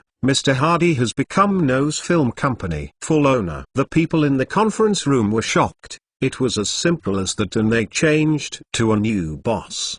But think about Hardy's situation. Although he is an assistant to the chairman, he still has many other industries, such as the famous HD Security. The hottest movie Red Dead Redemption in the movie theater recently is produced by HD Pictures. Hardy stood up and said loudly, "I have been in Noah for more than half a year." The situation here is fairly well understood. I think it's time for Noah to make some changes. I'm announcing that Noah will merge with HD Pictures to form a company called HD Pictures. In the future, the general manager of HD Pictures will be Edward, and other departments will make arrangements for Edward. There will be some adjustments within the company, such as the agency department and the song department, which may be separated to establish an independent agency company and music company. Edward will tell you at the working meeting on the details. In short, I hope that HD Pictures can become a film company like the 8 major Hollywood film companies. The films produced are all high-quality films. We will create our own superstars and have a distribution capability that can cover the entire United States and the world. Listening to Hardy's rhetoric, many people in the conference room were excited. Perhaps it was time for them to show their fists. Cohen was very silent.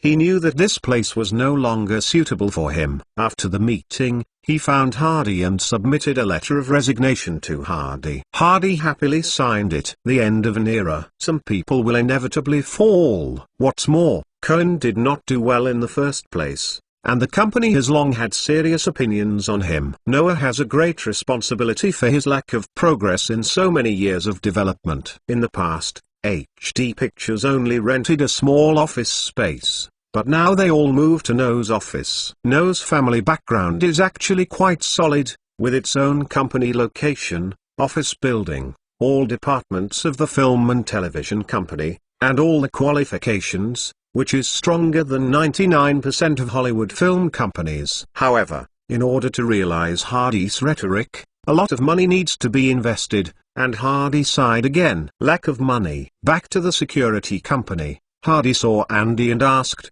"Andy, am I out of money again?" Andy smiled. It is normal for the boss to not spend enough money. No investor lives with a pile of cash, and he is all in debt. But now we are short of money again. Without money, many things can only develop slowly. Andy, think of a way to make money quickly. Hardy said. Then get the stock. Andy thought for a while. Getting the stock, is it from Walsh Mining? Another wave of harvesting leaks? Hardy asked. Andy shook his head. I think Walsh Mining is a high-quality industry that can develop very well in the future, and we have done it last time. If the stock price of a stock fluctuates frequently and sharply, it will definitely attract the attention of the regulatory authorities. Then what do you think? In the stock market, there are actually not many stocks like the original Walsh Mining. They are worth a few cents and a few cents. They are junk stocks. There is no income and no prospects. No one wants to invest. They will be delisted after a long time. There are two ways to use them to make money. One is to manipulate the stock price to soar, and high arbitrage exits. This method is short and flat, and many financial companies will play that way. Another way is to buy those junk companies, repackage them, and release good news to raise the stock price. The progress of the second method will be a bit slower, but this method is more reliable, and there is no trouble. Even if the Securities Regulatory Commission to investigate, it will not find any problems. Don't other financial companies play with such a simple method? Hardy asked. Of course I play, and a lot. In fact, on Wall Street, there are people doing this all the time, but it won't be seen by outsiders. Andy smiled. There is a saying in the financial circle, the real way to make money is to transfer money from other people's pockets to your own pockets. The financial circle has never been a place to make money for others, but a place to make money for yourself. If you want to play in the stock market, you have to be a banker. The war is won and it is very powerful for the future development of the United States. The stock market is performing very strongly. Now the US stock market is in a bull market. Many people are eager to invest and make money. Packing those junk stocks will definitely not worry about selling. Hardy knew that this way was cheating, but he doesn't care. Moreover, it is the Americans who are pitted. Andy, I think this idea is very good. Let's get started. Hardy made a final decision. Andy smiled. He knew that Hardy would not miss this opportunity. McLenovel.com. First of all, we must select a group of companies suitable for operation, recruit a group of operators, and it is best to form a financial company. In this way, the in and out of funds will be more convenient to operate. I'll totally listen to you. Turn back and use the 2 million loaned by Red Dead Redemption, and give you 1 million first. Hardy said. What about the cooperation with MGM? It's okay. I'll talk to Maya, and see if I can get him to pay for it. If it doesn't work, the big deal is to make one first, go to all over the world first, and the song In the Rain will talk about it next year. Hardy said. Andy took out a stack of information from the drawer. These are the information on the stock market. Let's pick the right ones from them. There are also criteria for the two to choose. They must be local companies in Los Angeles, so that they can make arrangements, but also small and micro stocks, with low stock prices, small plates, and easy operation. In order to facilitate the next reading, you can click on the collection below to record the reading record of this time. Chapter 114, Controlling Noah Film Company. And you can see it next time you open the bookshelf. If you like Hardy Empire 1945 inches, please recommend this book to your friends. QQ, blog, WeChat, etc. Thank you for your support! Chapter 114, Hardy Empire 1945 novels. Find the latest chapters. Hardy looked around, and he was thinking about it. Andy, I choose these 3 companies. Hardy pointed out the names of several companies to Andy. Andy looked at the first house toy company. Andy was a little surprised. Why did Hardy choose such a company? This toy company is good, with a stock price of only 23 US cents. It is located in the suburbs of Los Angeles, has its own factory and production line, and has a total valuation of only $60,000 US. Did you forget that we were originally a toy factory here? The original production workshop still stores a batch of machines, which are worth about $20,000. We acquired this toy factory. As long as these machines are shipped over, we can publicize a large capital injection and increase production. The stock price is estimated to be a long wave. Those machines will keep depreciating if they are left alone. Now is the time for them to play a role. As long as a dime is raised, the investment can be fully paid back. Hardy smiled. Andy thinks this idea is good. That is, if the non-performing assets are dealt with, the stock price can be increased, which can kill two birds with one stone. Andy looked at the other two companies and asked, "What do you think about this healthcare product and drug company in this magazine that is about to go bankrupt?" Hardy chuckled. "Let's talk about this healthcare drug company first. These reports say that its products are not selling well, leading to lower and lower stock prices. Look at the products he sells. The name has no special features. Fitness capsules will make your body better after eating. Health. The effect is not significant. There is no pertinence, and the product positioning is not clear. It is strange that such a product is not unsaleable." Andy blinked. "Then what do you think?" Hardy smiled. "Do you know China? Isn't Han the partner of your auction house a Chinese? Many of the antiques you bought are Chinese antiques. You like them very much." Andy said, "I have some knowledge about China. There is a medicine called DCM, which is broad and profound. It is very magical. They have many magical prescriptions that we can use as healthcare products. For example, there is a medicine that can make men more energetic and more powerful. Do you think men like it? The blue Xiaoyao pills have not been manufactured yet. There is also a health product in China. I remember it is called Wuji Bathing Pill. It is very good for women's skin and can delay aging. Do you think women like it? I also know a kind of ointment for hemorrhoids, which is used to cool and cool. There is no such kind of medicine in the United States. Do you think people who have hemorrhoids need that kind of ointment?" Andy sounded silly. These prescriptions must be difficult to get, right? After all, these drugs sound amazing. Hardy shook his head. "It's not hard to get it. Just find a doctor who is proficient in Chinese medicine. They all know this. Then this business is worth running," Andy said. Hardy said that later generations of traditional Chinese medicine and traditional Chinese medicine were severely suppressed. It is now 1946. If he allows Chinese medicine to flourish in Milligan, he will have a place. Will the future of Chinese medicine be easier? Moreover, healthcare products are a huge market, and there are so many products that can be produced, and there are hundreds of them. The United States is very strict in drug management, but the management of health products is very lax. A health product does not need to be approved for the market, as long as you do not write that it is a therapeutic drug, but a supplementary health product. It is now in the budding stage of health products, and the market prospects are broad, and it can become a global health products company.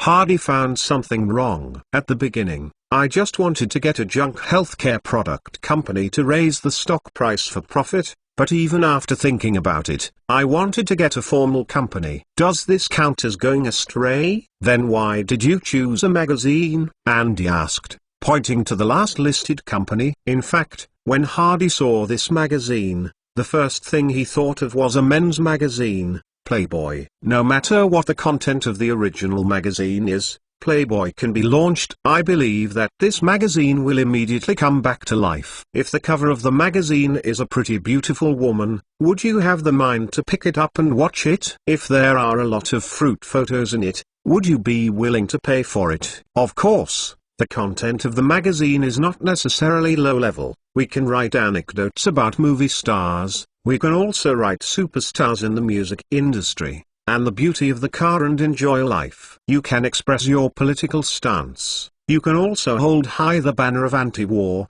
publish some sharp interviews, or commentary articles written by well-known writers. In short, this magazine should have a prominent personality. This magazine looks attractive with women, but the content can't be vulgar, so that it feels a lot higher in style in an instant. Andy is an expert in finance. In this respect, Hardy is incomparable to him, but Hardy's ideas these days have nothing to do with Andy can't catch up. It seems to be interesting, Andy murmured. He thought about himself. If there is such a magazine, would you read it yourself? Like, meeting. Hardy patted Andy on the shoulder. Andy, collect more detailed information on these 3 companies. Let's study whether to acquire them.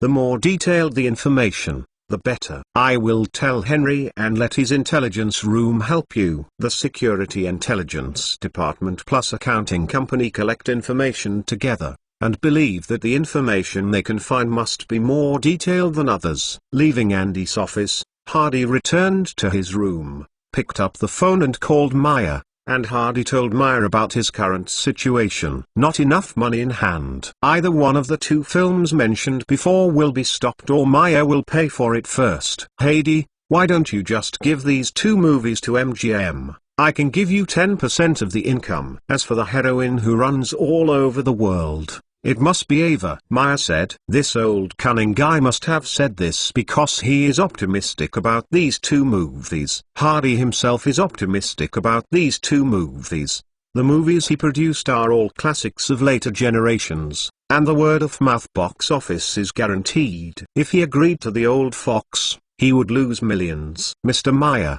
you may not know yet. Mr. Siegel has sold Noah's Ark Film Company to me. I have merged the HD movie with Noah's Film. I also want to use these 2 movies to make further movies. The reputation of HD Pictures, Hardy said. Maya was surprised when he heard that Hardy had acquired Siegel's Noah Films. In this way, HD Films could be regarded as a second-rate Hollywood studio. Well, let's continue to cooperate in accordance with the previous agreement. If each family sells half of it, you will first give me 1 million, and the remaining money will be temporarily funded by MGM. Maya said, then thank you Mr. Maya. Hardy smiled and thanked. In the next few days, Andy collected data non-stop, established a financial company, recruited people, and came to Hardy again a week later. Boss, the data of those 3 companies have been collected. Hardy picked up the information and looked. The toy factory covers an area of 5 acres and has 2 production workshops. The original products are plastic bears and plastic dogs. This company was established in 1935. It was still making money in the first 2 years. After making money,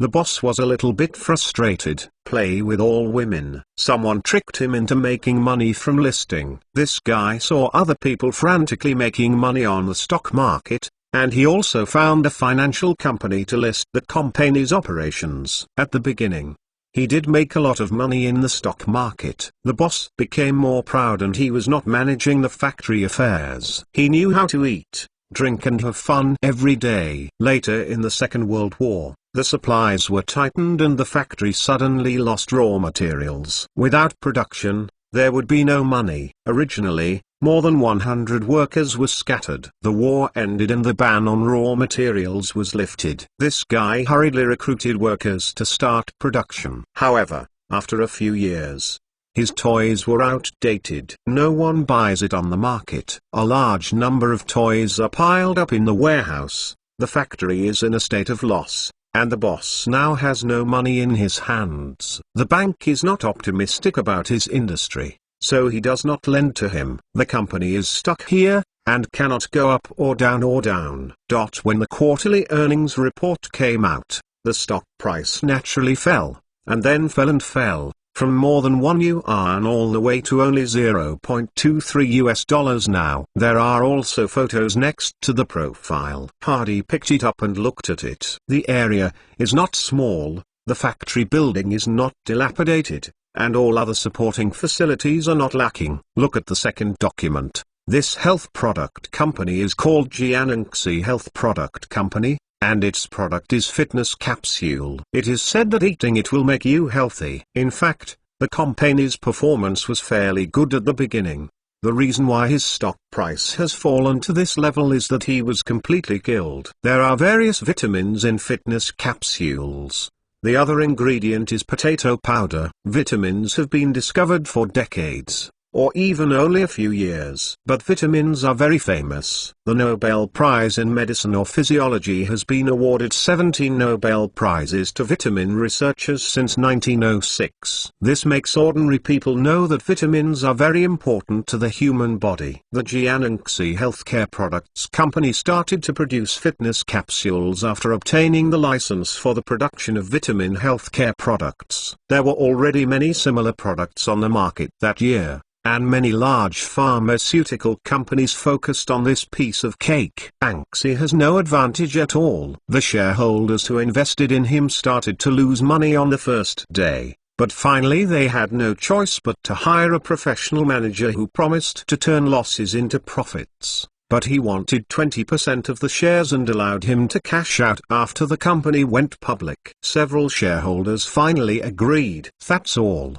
The professional manager hired a sales team to work with him and promoted this fitness capsule vigorously, giving this small healthcare product company some fame. Followed by MLM sales, fitness capsules are selling hot for a while. At this time, the manager began to seek a listing, and the listing went smoothly. The manager got the promised 20% of the shares. The manager then carried out a series of financial operations. They kept selling and buying shares to cash out. In short, the stock price of $1.75 was finally pulled to $0.8. But the managers made a lot of money. In the end, the manager paid a high salary for himself and the management team, and immediately spent a lot of the company's profits. When the next year's financial report came, everyone was surprised to find that the company had suffered a large loss. How can you lose money?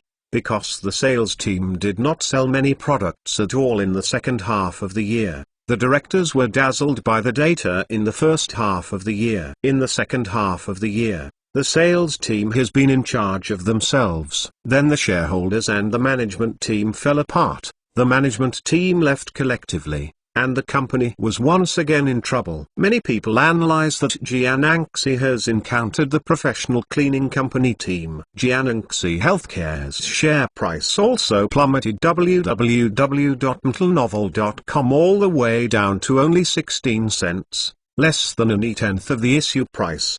The last magazine. The magazine is called West Coast Perspective, and the content is very mixed, focusing on military, political, economic, and humanities. The only reason why the stock price is low is that the circulation is small and it is not profitable. At the beginning, they sought to go public to raise money, but the listing only allowed him to linger for a few more years. Now he is on the verge of collapse. A weekly magazine sells only a few hundred copies a week, and the printing cost is not enough. No one is optimistic about the future of this magazine, so his stock price is only 4 cents, which has reached the bottom. Hardy put down the information and said to Andy, "Andy, these companies are not bad. I think there is a prospect of transformation. Let's start the acquisition." In order to facilitate the next reading, you can click on the favorites below to record the reading record of this time chapter 115 acquisition of 3 listed companies, and you can see it next time you open the bookshelf. If you like Heidi Empire 1945 inches, please recommend this book to your friends QQ, blog, WeChat, etc. Thank you for your support! Chapter 115 Heidi Empire 1945 novels. Find the latest chapters. Hardy drove to USC to pick up Han Yezhen. When Red Dead Redemption was released, Hardy said he would invite Han Yezhen to watch a movie. This period of time is very busy. I have only had time until now. I just called Han Yezhen. She was in USC and made an appointment to watch a movie. The car parked downstairs. 2 beauties walked out of the corridor. The Oriental woman was gentle and graceful, and the blonde beauty was tall and bright. The male student passing by the door of the dormitory couldn't help but look at the 2 beauties. "Hi Yejin, hi Elaine, do you want to go out too?" Hardy greeted the 2 beauties with a smile. Irina raised her eyebrows and covered her chest with her hands. "I'm so sad. You asked Yejin to watch a movie, why didn't I have me?" "Well, don't play any tricks, Han Yezin said and looked at Hardy. Are the three of us together? How do you refuse this? That's all. The Topperson appointment has become a threesome. The three drove away from USC, had dinner together, and chatted about the auction house during the meal. They walked into the cinema at 7 o'clock in the evening and asked for a triple row of seats. Yejin, I'm going to the bathroom. You guys go in first, Irina said. Hardy and Han Yezin didn't think much. They found their place and sat down. Not long after, Irina came back and stood on the other side of Hardy and said, "Let me sit here." Abruptly he arched Hardy in the middle. Now it became two girls sitting around Hardy. After Irina sat down, she naturally took Hardy's arm, and Han Yezin glanced at her roommate, always with a faint smile on her face. The movie is still a few minutes away, and Irina asked, "Boss, how many box offices do you have for this movie now?" Now it's 11 days in theaters. The box office is 4.3 million, and MGM estimates that the box office can reach about 7 million to 8 million. Hardy said, "Wow, with such a high box office, will it become the North American box office champion this year?" "Hopefully." "Then boss, how much can you divide?" "More than 2 million. A lot of money, boss." "How much did you invest?" "Invested more than 200,000 yuan." "Wow, 10 times the profit. Is it so profitable to make a movie?" Irina exclaimed. Hardy shook his head. "Filming 10 films, 7 are lost, 2 are equal, 1 is profitable, and filming is not so profitable." Irina rolled her eyes and said with a smile, "Boss, you make so much money. Do you give more money to the auction company?" "It saves us that we always shrink when buying antiques." When this Nizai spoke, her arm holding Hardy swayed constantly. "Is this girl planning to ask for money or someone?" "The money won't come back for a while. It's estimated that it will be next year, but I will make money in any way. I will give you an extra 100,000 next month." Hardy said, "Thank you, boss." Irina thanked her softly. "How do you feel that the boss gives a reward and the service staff thank you after doing that?" "Illusion. We don't know much about that either." Although Hardy is always clamoring about lack of money, 100 and 200,000 is not a problem. And the money given to the auction company can be cash. Cash can be taken from the gang. The 3 recognized money laundering methods in the world, movies, casinos, and antiques, are all taken by Hardy. Casino laundering is the most direct, especially in the United States, where gambling is legalized. No matter where the money comes from, you can go around in Las Vegas casinos. It can become illegal money when it comes out. The movie is also very powerful. There is no way to measure various expenses. How many bills are issued, even the most powerful tax officer can find out. As for the antiques, no one knows how much his value is. A bowl sells for 10 million 20 trillion yuan, and the capital conversion rate in it is simply terrible. The movie begins. Irina finally calmed down, and as the melodious whistle sounded, the Red Dead Redemption rode out on horseback. The movie was very exciting and attracted the idea of beautiful women. At last, when Ava Gardner sang Scarborough Fair, someone sang along. When walking out of the movie theater, Han Yezin suddenly asked, "Miss Ava Gardner is so beautiful. Is she a contract artist of your company?" "Correct. The song she sang is so good. Can you ask for an autograph for me and her later?" Han Yezin said. "No problem, it's better." Recently, the company is creating a song album for her. When his album comes out, I will ask her to sign the record and give it to you. Hardy said. "That's great. Mr. Hardy, I want a copy too." Irina also leaned over and said. "No problem." 2 days. Good news came from Andy, and the toy factory was acquired. The equity of the toy factory is relatively simple. The boss owns most of the shares, and a small shareholder only accounts for 5%. Now the factory has been at a loss and cannot borrow from the bank. The two have already had the idea of selling the factory. Andy gave a fairly reasonable price. Pack $68,000 and acquire all shares. The boss discusses with the minority shareholders. Sold. Los Angeles Stock Exchange Center. Senior Client Room. The windows here can overlook everything on the trading floor downstairs. 5 or 6 traders are sitting behind the table. On the table in front of them are a dozen phones and a few thick books. These people are traders hired by Andy. All veterans with more than 5 years of experience in trading. Hardy opened the door and walked in. Traders all held up their microphones and kept trading loudly. Some even held one in their hands while holding one in their neck. Andy saw the boss come in and walked over with a smile. "How's it going?" Hardy asked. "I'm watching the market, repeatedly buying and selling, washing away floating chips and unsettled investors. It is best to receive more than 50% of the outstanding shares, so that the next operation is good." Andy explained. Hardy remembered one thing, a question of interest. "Then what if other dealers come in and make trouble?" Andy smiled and said, "It's all hunters. When you see other hunters hunting, you usually don't go over and make trouble, because the hunter's muzzle will be aimed at other places at any time. If 2 people are looking at a prey at the same time, it is best to come forward and negotiate a joint operation.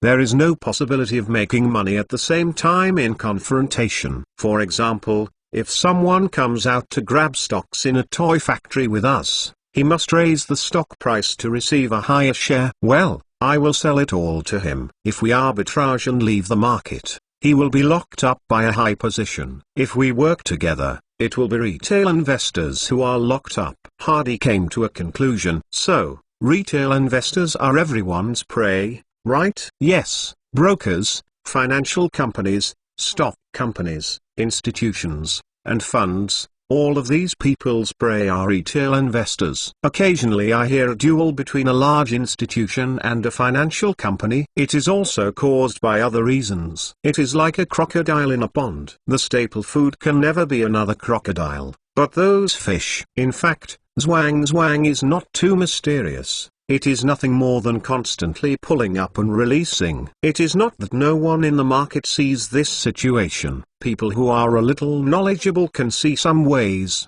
But these people look at the stocks of toy factories. There is almost no potential and no one will pay attention. After all, I still have my own leeks to cut. How tender the leeks are, and you may even break your teeth when confronted with others." Finally, Andy spent 3 days washing the dishes out, and absorbed 75.5% of the outstanding shares at a price of only 22 cents per share. You can proceed to the next step. Hardy and Andy came to the toy factory with the recruited factory management group. The workers had been disbanded before, and the toys could not be sold. There was no money to pay for them. It's the blame for the workers if they didn't run. The only ones who stayed in the factory were 2 technicians. This is the hope left by the boss for a comeback. Several people brought by Andy will be responsible for operations in the future. Hardy called 2 skilled workers together and took out a few pictures from the bag. "Look,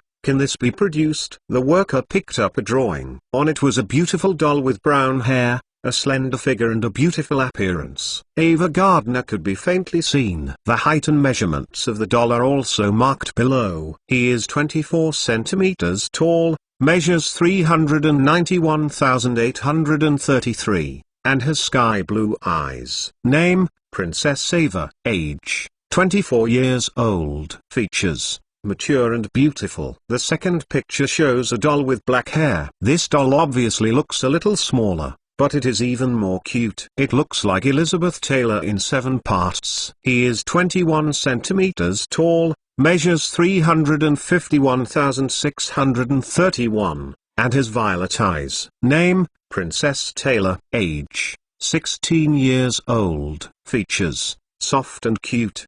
The third picture is a doll with a long straight black face. His facial features look like an Asian. The skin is delicate, gentle and dignified, and his appearance is somewhat similar to Han Yezon. The height is 23 centimeters, the measurements are 361,731, and the eyes are black jewel color. Name, Chinese princess. Age, 20 years old. Features, beautiful and touching. Can such a doll be made? Hardy asked. The skilled worker said, it can be done. As long as the grinding tools are fixed, it is not much different from the previous toys. It is just that these hair, eyeballs, and eyelashes are a lot more troublesome to make. It will definitely increase the cost. There are also these clothes and accessories. Find someone to do it alone. Hardy waved his hand. It doesn't matter if it is trouble. What I want is a boutique. Every doll must be made extremely exquisite, and the clothes are beautiful. The two skilled workers asked in surprise. Then, if this doll is made, I am afraid that the cost will cost more than $2. How can such an expensive doll be sold? The toy dog teddy bear they made before www.mtlnovel.com can't be sold for a few cents, and the warehouse is piled up. What is $2? Hardy's idea is that such Barbie dolls are sold for $15.80 per set. In the future, they can produce countless clothes and accessories, and even pets, all of which can be sold separately. Just like the Goose Factory selling skins. Expensive, it doesn't matter. In this world, some people are pursuing luxury goods. From now on, Barbie dolls will be the luxury goods in the toy industry. Instruct the management team to register a full range of copyrights for Barbie dolls. Teams of clothes and accessories are also needed. Professional tailors are needed to bring the machines from the original toy factory. Find other manufacturers to make abrasive tools, recruit production workers, and so on. Andy, it's time to send news. Hardy said. In order to facilitate the next reading, you can click on the favorites below to record the reading record of this time chapter 116 Barbie, and you can see it next time you open the bookshelf. If you like Empire of Hardy 1945 inches, please recommend this book to your friends QQ, blog, WeChat, etc. Thank you for your support! Chapter 116 Hardy Empire 1945 novels. Find the latest chapters. Los Angeles Financial News. In the latest news, the listed toy company under the stock code XLG has changed ownership. The buyer is the owner of HD and holds all the shares of the toy company except the outstanding shares. There is a joke in China: the fewer words in the news, the bigger the matter. This piece of news does not have many words, but it is enough to attract the attention of many people. I saw someone washing the toy stock 2 days ago. I thought it was someone preparing to increase arbitrage. I didn't expect it to be an acquisition. HD Security is very famous now. Since the Los Angeles bank robbery documentary was released, its reputation has spread. In just over half a year, it has become the largest security company in Los Angeles. It is said that there are more than 1,000 people. By the way, it seems that HD Films is also the owner's industry, the company of Red Dead Redemption that is currently being released. What did they do with the toy company? Who knows? Maybe you are optimistic about the toy industry. This news came out and attracted some people's attention. In the following days, the toy factory's stock showed an obvious upward trend, and it had risen to $0.31. 3 days later, the Los Angeles Financial News posted another message. The toy company under the stock code XLG has officially changed its name to HD Toys. The majority shareholder has adjusted the company's management and at the same time injected capital and increased shares for the purchase of production equipment and plans to prepare new toys. As soon as this news came out, people became more optimistic about the future of HD Toys. Many people started to buy stocks, which pushed up the stock price further, reaching 48 cents. At this time, Andy's main funds remained unchanged. A few more days passed. The Los Angeles Times published an advertisement. The photo shows 3 beautiful Barbie dolls, some in evening dresses, some in veil skirts, and some in cheongsam, with exquisite hair accessories on their heads. They are curvy, youthful and graceful, elegant and radiant. Each one is very beautiful. HD Toys will create a new toy, the Barbie series. The first doll is called Princess Ava, based on Miss Ava Gardner, and the second doll is called Princess Taylor. Elizabeth Taylor is the prototype, and the third doll is called Chinese Princess, based on a mysterious Chinese nobleman. They will each match several sets of clothes and accessories. The seasons are spring, summer, autumn and winter. There are also various professional wear, stars, teachers, engineers, doctors, etc. And new clothes and accessories will be launched every season in the future. There is also a headline below. Every girl should have a set of Barbie dolls. Whether you are a 3-year-old girl or a 70-year-old girl, Barbie dolls will be listed before Christmas. Many people see the posters and think that these dolls are so beautiful and exquisite, and there is an urge to have them. I believe that many people like this toy. What followed was that toy stocks ushered in a new round of growth. Andy took the shot and quickly raised the stock price. The stock price began to soar, rising from $0.5 all the way, and it only took a day to break through $1, then continue to rise. He holds a large amount of stocks, and now toy companies are all good news. And the operation is very simple. Hardy looked at the stock price with a smile on his face. Ling ling ling. The phone in Hardy's office rang, and Taylor picked it up. "Heidi, I read the Los Angeles Daily. Is Princess Taylor me?" Taylor asked happily. Hee, of course.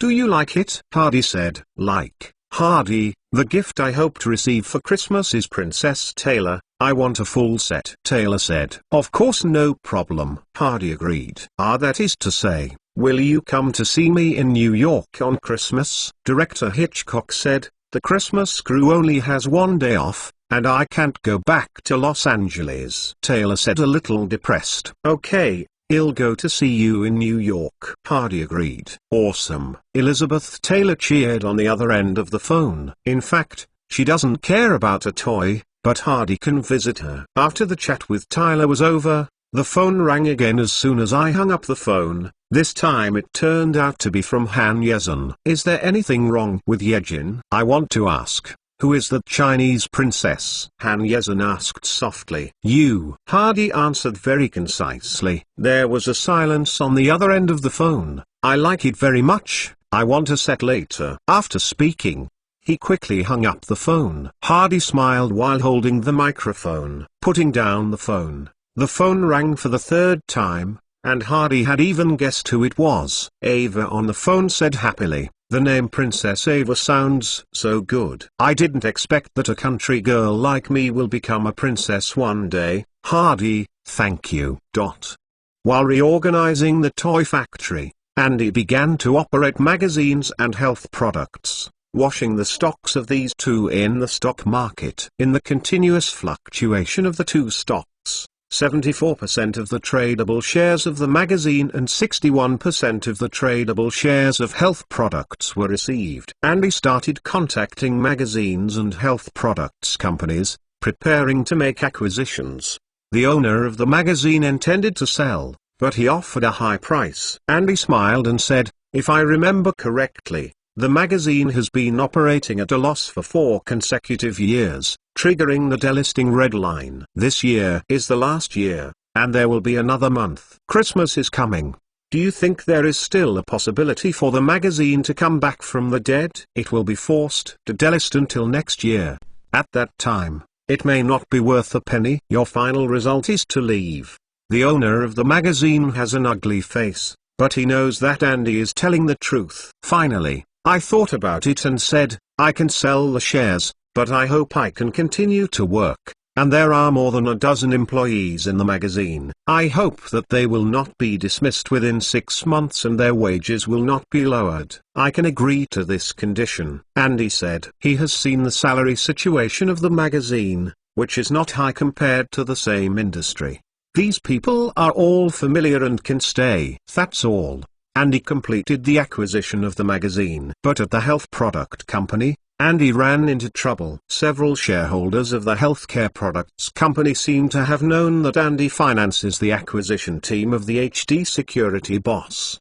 They also know the previous operation of the toy factory. They think that the HD boss will definitely make a lot of money by acquiring the healthcare product company. After a few discussions, the price was raised very high. And do not let go. After Andy left, these guys moved with caution again. and released the news that the HD boss was preparing to acquire them. After the market heard this news, many followers appeared, and the stock price began to rise all the way. Andy reported to Hardy, and Hardy thought for a while and said, "What is the stock price of the healthcare company now?" Today it has risen to 29 cents, which is 0.8 cents higher than our purchase price. Hardy sneered, "Our goal of acquiring these companies is to make quick money. Since they want to take the opportunity to knock us out, then we might as well operate them. There are so many healthcare products companies on the market, and their conditions are not that good. If that's the case, then change their strategy," and gnawed him. "I understand the boss." Andy smiled. They now have 61% of the shares in a healthcare product company, and it is not difficult to make money by washing the market. Andy went to prepare, and Hardy called the original person in charge of the magazine, who was also the editor-in-chief of the magazine. "Hello, Editor-in-Chief Hefner. This is John Hardy." Hardy smiled and shook hands. Hefner is in his 40s and shook hands with Hardy and said, "Hello, Mr. Hardy. I should call your boss now. Sit down and talk about the future of the magazine." Hardy poured a glass of wine and handed it to each other, and the two sat down. "It seems that Mr. Hardy has an idea about the direction of the magazine?" Hefner asked. "I do have some ideas. I want to run a special men's magazine." Hardy said. "Men's magazine?" Hefner didn't understand Hardy for a while, and looked at Hardy inquiringly. "I thought about the name of the impurity. It's Playboy, and the logo is a rabbit with a bow tie. Its governor must be the most beautiful and sexiest girl. As long as it is within the scope of the US law, it can reveal as much as it can be, and as it can be. There will also be a lot of exquisite copperplate color photos in the impurities. I want people to see the name of Playboy. The hormone surges and become bloody. I want to make it a center of beauty, a paradise for men, and enlightenment books for young boys." Hefner's eyes widened. He didn't expect that Mr. Hardy in front of him would turn out to be a passionate magazine. Of course, in addition to beauties, the content is not necessarily low-level. We can write celebrity anecdotes, car beauties, we can advocate liberation and freedom, we can show political stance, we can also hold high the banner of anti-war, publish some sharp interviews, or write by well-known writers. Review articles. I think American society is still too conservative now. We have to break the tradition. The new century has arrived, liberating thoughts, anti-traditional, and advocating the freedom of love. I believe this will make us stand out. Remember, although our magazine has beautiful women, the style is not vulgar, but more elegant and refined." After hearing Hardy's words, Hefner's original idea was quickly reversed, and Hardy's point of view hit him like a bolt of lightning. He suddenly felt the magazine that Mr. Hardy mentioned is simply the magazine he most hopes to appear. Hefner trembled with excitement, but he thought about it, and said with some embarrassment, "If you tell you that to make a copperplate magazine, there are many photos, the price may be very expensive, and the cost of a magazine will exceed $2. The magazine will sell for $3.50. Sometimes the public may not be a good thing. Luxury goods will be cherished. We can make Playboy a luxury in the magazine industry." Hardy then promoted his luxury theory. Hefner nodded. "The opposite is the boss. He thinks these things are okay. He is now immersed in how to make a magazine, especially for the first issue. You must find a beautiful woman who can handle it." Hefner suddenly thought of something and looked up at Hardy. "Mr. Hardy, I think of a person on the cover of the first magazine. She is absolutely in line with our requirements. She is extremely beautiful. She was the first to appear on the scene. She took a photo album. It is very, very beautiful and is treasured by many people.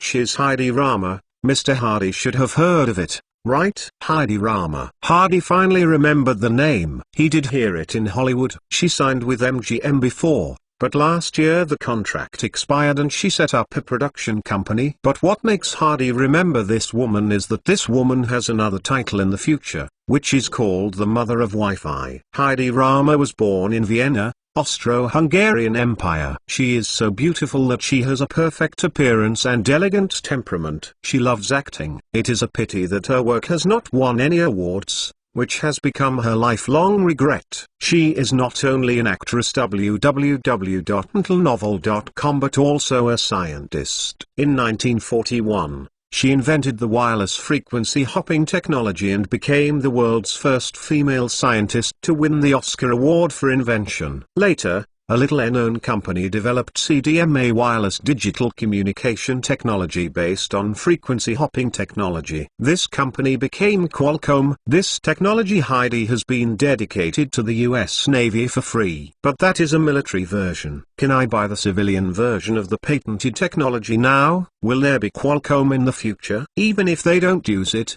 they want to study this technology in the future. But they can't get around the patents in their hands. They still don't want to handle it as they want. For the convenience of reading next time, you can click favorites below to record the reading record of this time chapter 117, The Mother of Wi-Fi, Heidi Rama, and you can see it next time you open the bookshelf. If you like Empire of Heidi 1945 inches, please recommend this book to your friends QQ, blog, WeChat, etc. Thank you for your support! Chapter 117 Heidi Empire 1945 novels. Find the latest chapters. Hefner.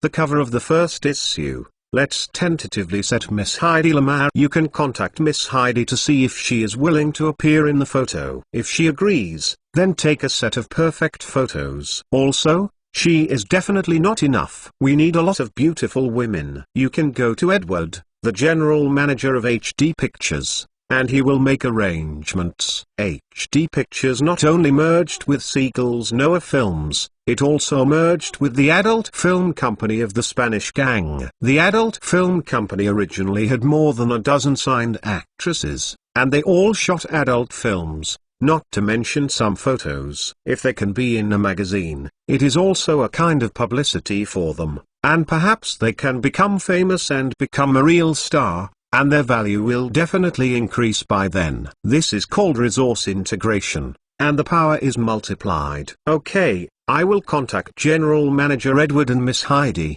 but boss, the company has been in a state of loss before, and the magazine has not spent 2 months. Can you please? Hefner looked at Hardin Tao. I have arranged that Andy will borrow $100,000 from the bank in the name of the magazine, which is estimated to be enough to pay the salary and make the first issue of the magazine. Hardy said. Hefner was overjoyed. Thank you, boss. I will go to work now. This guy walked out of Hardy's office, feeling very relaxed, because he didn't have to shoulder a debt anymore. He is very optimistic about the Playboy magazine, he said to his boss. He is a magazine that an old editor wants to read, and I believe other men can hardly resist it. Now he is full of energy and passion.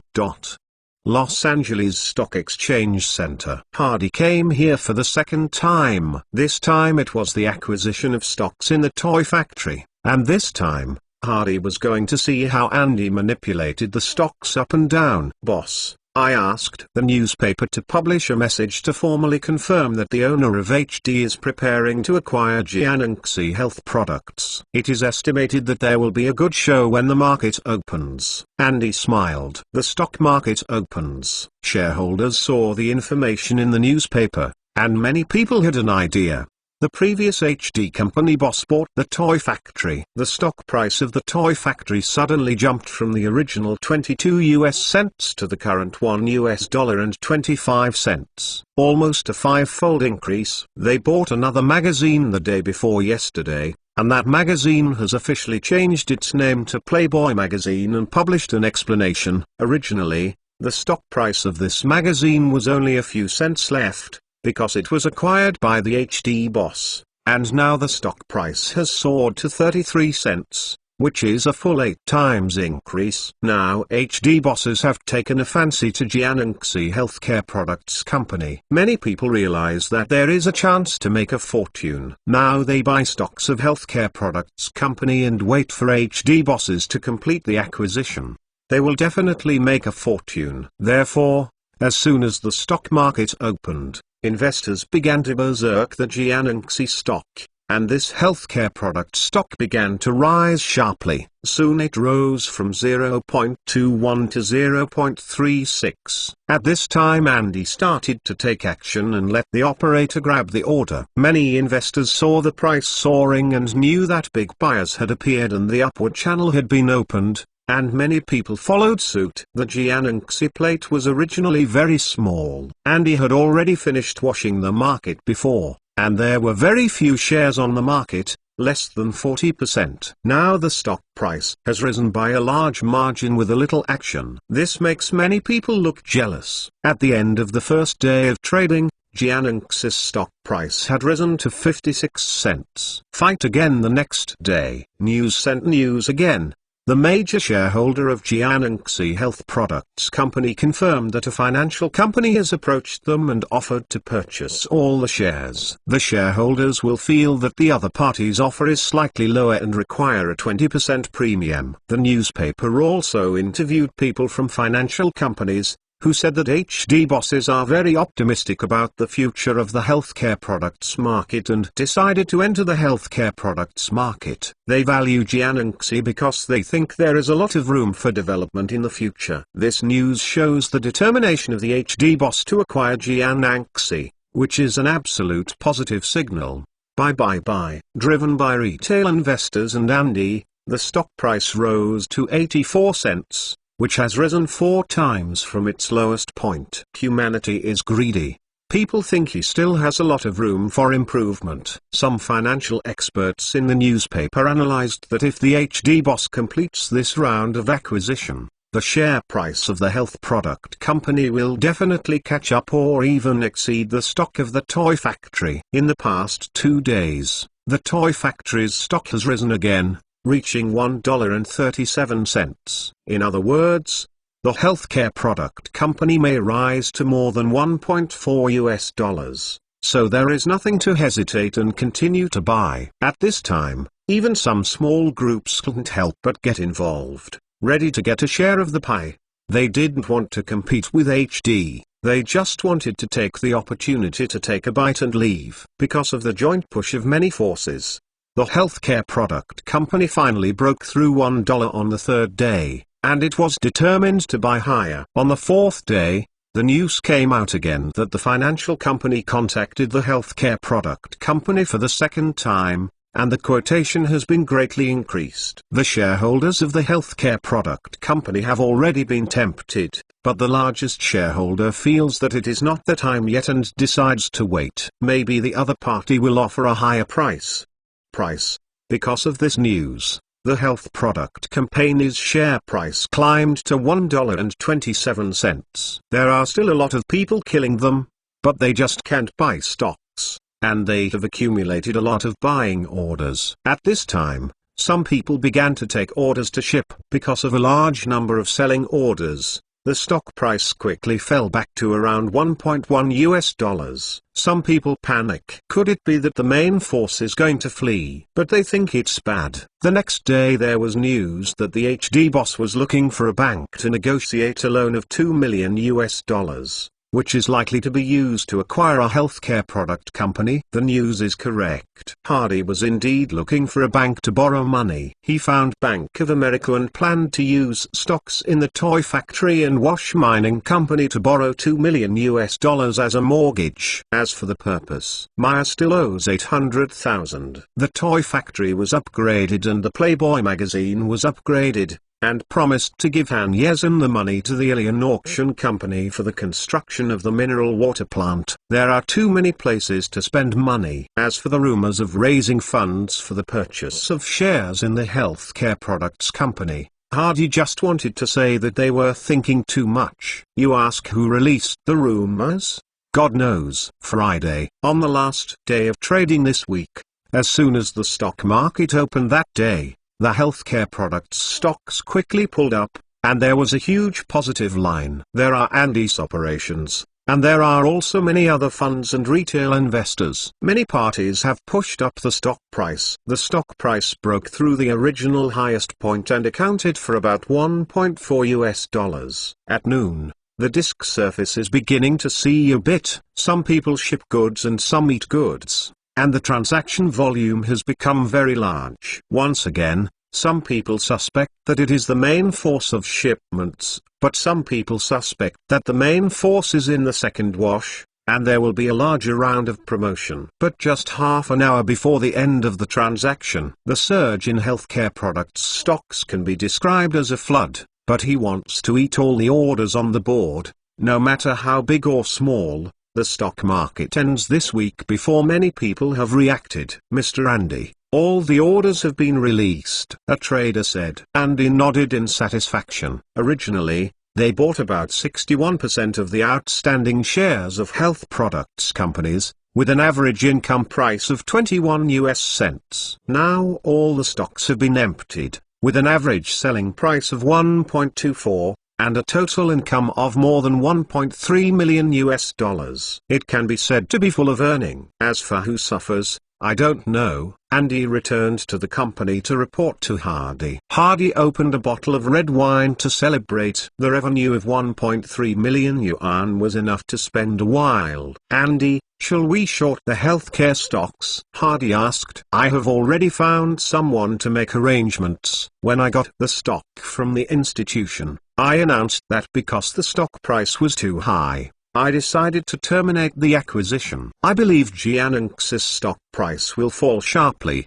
and we can earn hundreds of thousands. Andy Tao. Hardy chuckled. Andy, when the announcement was made, he told the outside world that the boss of HD is still optimistic about the development of the healthcare product industry and seeks to cooperate with companies that are capable and willing. I understand the boss, so Jiangx's stock price will fall even worse, and it may even fall back to the original stock price. Andy said. Then I don't care. Hardy smiled. Just then the phone on the desk rang, and Hardy picked it up to answer it. Hefner, the editor-in-chief of Playboy magazine, called. Boss, I have contacted Miss Shanghai Lama, but she said she wants to see you in person and talk to you. Talk to yourself. What does that smart and beautiful woman want to talk to herself? No problem. You tell me her contact number, and I will call her personally. Hardy said. Andy left. He still had a lot to do. Hardy picked up the phone and called Heidi Rama. The call was quickly connected, and a nice business came from the other end of the phone. Hello, Mr. Hardy. I'm Heidi Lamar. I'm John Hardy. I've long admired Miss Heidi's name. When chatting with Maya, he also mentioned you, saying that you are the most beautiful and elegant woman he has ever seen. It's a pity that you left MGM. In the past, Heidi Lamar was also an MGM contract actor. Last year, the contract expired and went out on her own and got a studio to shoot a movie. Mr. Hardy, I know that you are the boss of HD Pictures. I watched the recent release of Red Dead Redemption. It's a great movie. Novel.com. He broadened his understanding of Western movies. I believe he will leave a famous film history. I also heard that you are the screenwriter of this movie. You have recently collaborated with MGM on 3 films, all of which are scripts written by you. I admire your talent very much. I wonder if Mr. Hardy can we meet and talk. So praised by women, especially praised by a beautiful and extremely smart woman. Hardy found it very useful. Of course, I really want to see Miss Heidi. Where shall we meet? Hardy asked. How about in my studio, just in Hollywood? We should not be far away. Heidi Lamar said. Okay, I'll pass now. In order to facilitate the next reading, you can click on the favorites below to record the reading record of this time. Chapter 118. Total revenue 1.3 million, and you can see it next time you open the bookshelf. If you like Empire of Hardy 1945 inches, please recommend this book to your friends. QQ, blog, WeChat, etc. Thank you for your support! Chapter 118. Heidi Empire 1945 novels. Find the latest chapters. Hardy came to Heidi Rama's studio. The woman dressed casually, but she still couldn't hide her beauty, especially the temperament that came out of her bones. Glamorous, elegant, indifferent, lazy, very contradictory, but perfectly integrated. forming Heidi's unique temperament. The woman in front of me is 32 years old, but her appearance is still upside down. Many things in the office are very casual, which may have something to do with Heidi's character. She likes freedom and sometimes is also very casual. After the coffee was brewed, the woman poured 2 cups, and 1 cup was brought to Heidi. "I just saw you looking at my studio. What do you see?" Heidi asked with a smile, sitting on the opposite sofa. "Hee, I can see a lot, but the most profound thing is that there are few people here, only Miss Heidi. It seems that the studio is not running smoothly," Heidi said. Heidi nodded slightly. "After I left MGM, I founded this studio. Last year one invested in a movie called His Royal Highness and Her Waiter, which cost more than $800,000. But in the end the film was very unsuccessful. It only had a box office of tens of thousands of dollars. I lost all the money I saved over the years. There was no other way but to fire other people in the studio, because I couldn't pay my salary anymore." Miss Heidi came to me. "What do you want to talk about?" Heidi asked.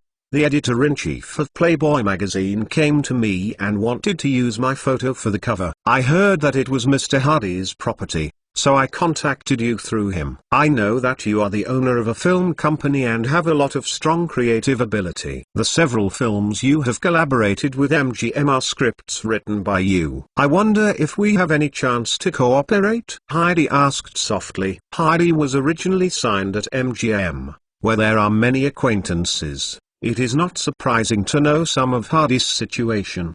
"Do you want to co-produce a movie?" Heidi asked. Heidi shrugged. "I don't have money to cooperate now. I just help to have a better movie role." She took out a script from the drawer, reached out and handed it to Heidi. Heidi took it and looked at it. There was a brief introduction of the story with more than 1,000 words on it, and then some dialogue. "This is the movie that those people want me to act in. A femme fatale woman who has slept with almost all the men in the movie. She kills her father, seduces her, and murders her. She is a beautiful femme fatale who has done all the bad things and eats the consequences."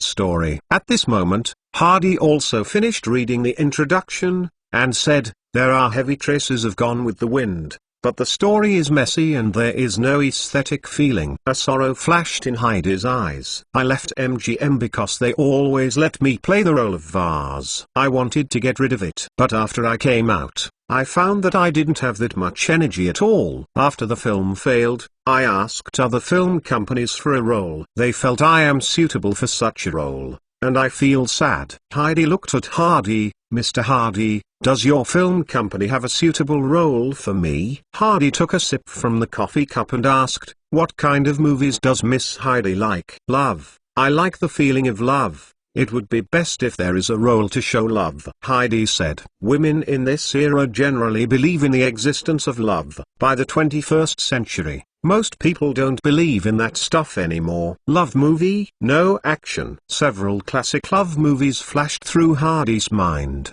and finally fixed on one of the films. "Miss Heidi, I once wrote a short story called Human and Ghosts Are Unwilling. Are you interested in listening to it?" Heidi said, "Of course I am interested." When Heidi heard this name, he felt that it should be a good story. At least it is new for now. The structure of the story is actually very simple. Young bank clerk Sam and fiancée Millie are in deep love. With the help of friend Carl, they moved into a beautiful apartment to prepare for their marriage. But just one night when they returned from going out to the theater, they encountered a gunman. Sam was shot and killed when they were fighting. Millie was in grief. She didn't know that Sam did not leave, but changed. Beside her as a ghost guard. Later Sam discovered that his death was planned by Carl in order to steal money from the bank, and Carl pursued Millie again in order to obtain the code that Sam had mastered. In order to protect Millie, the ghost Sam often wandered around her and gradually learned how to use power,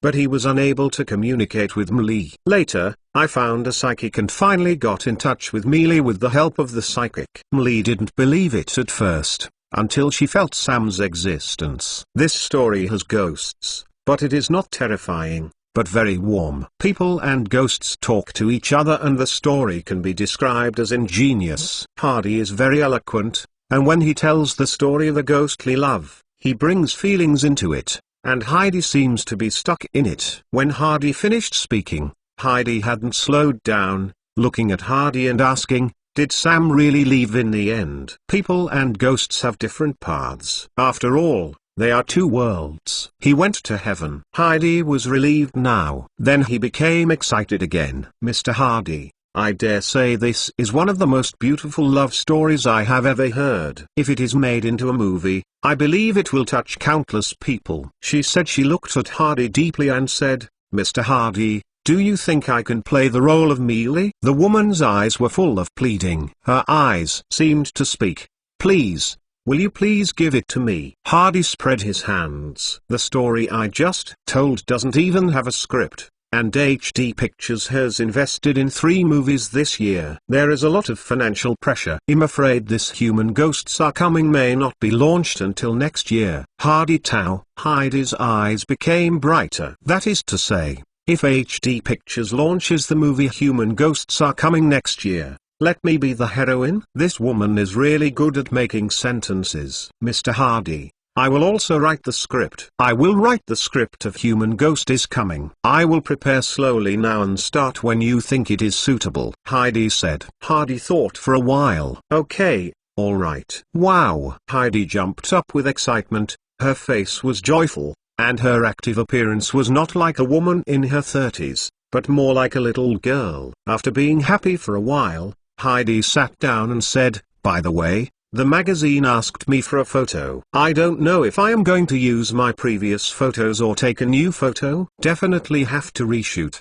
Playboy magazine focuses on sexiness, not revealing, not naked." Hardy said. "Mr. Hardy, can you tell me your thoughts on the photos?" Heidi and Hardy were not ashamed to discuss the issue of photos, because she thought it was art. Hardy has his own understanding of Playboy photos. His soul comes from China, and he prefers the feeling of beautiful but not vulgar, charming but not demon. Half concealed, on the contrary, it can radiate the temptation to stop. Hardy told Heidi his understanding. Heidi couldn't help nodding. "Mr. Hardy, you sit down and I'll come." Hardy is a little unsure. I picked up the coffee cup and took a sip. It was cold, and there was a magazine next to me. I picked it up and looked through it. I don't know how long it took. There was a noise at the door, and Hardy looked up for a moment. Lace gauze, light clothes, graceful. The autumn sun shines into the window, reflecting the perfect curve through the light gauze. The white skin of the chest reflects the sun, making the woman feel like a layer of light is spread over the whole body. Hardy was stunned for a moment. This feeling, it's really fascinating. Heidi Ramu is indeed a goddess of Hollywood. "Mr. Hardy, how do you feel?" Heidi asked, looking at Hardy. "Oh, very good, or perfect." Hardy sent compliments without hesitation.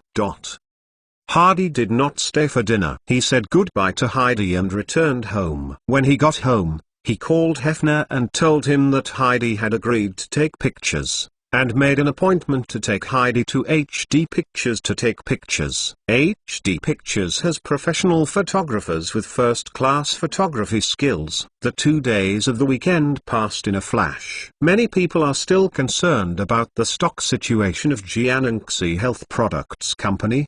The market opened on Monday and people found that the stock price was still falling. Isn't it that the HD boss is going to buy? Why is the stock price still falling? With such a large shipment, is it true that the big sellers have already sold it? Hope there will be good news. While people were waiting for the news, HD issued an announcement regarding the acquisition of Jiangxi. As Jiangxi shareholders continue to raise the stock price, HD has lost patience. Now many healthcare products companies have actively contacted HD, decided to abandon the acquisition and instead seek cooperation with other companies. Boom. This news immediately exploded the people who bought Jiangxi stock.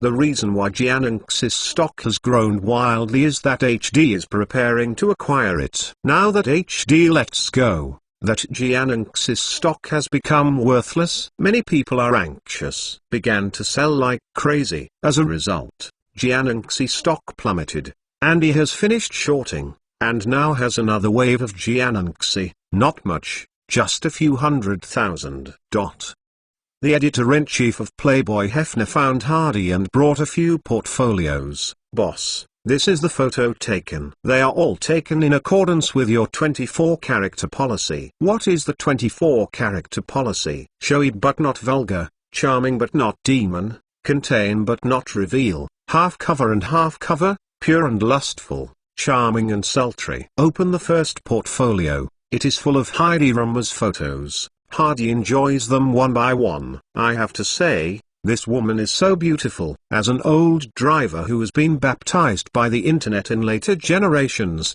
he can feel these photos, not to mention people who haven't seen much on the market in the 1940s. Boss, these are photos of HD film industry artists. There are 11 people in total.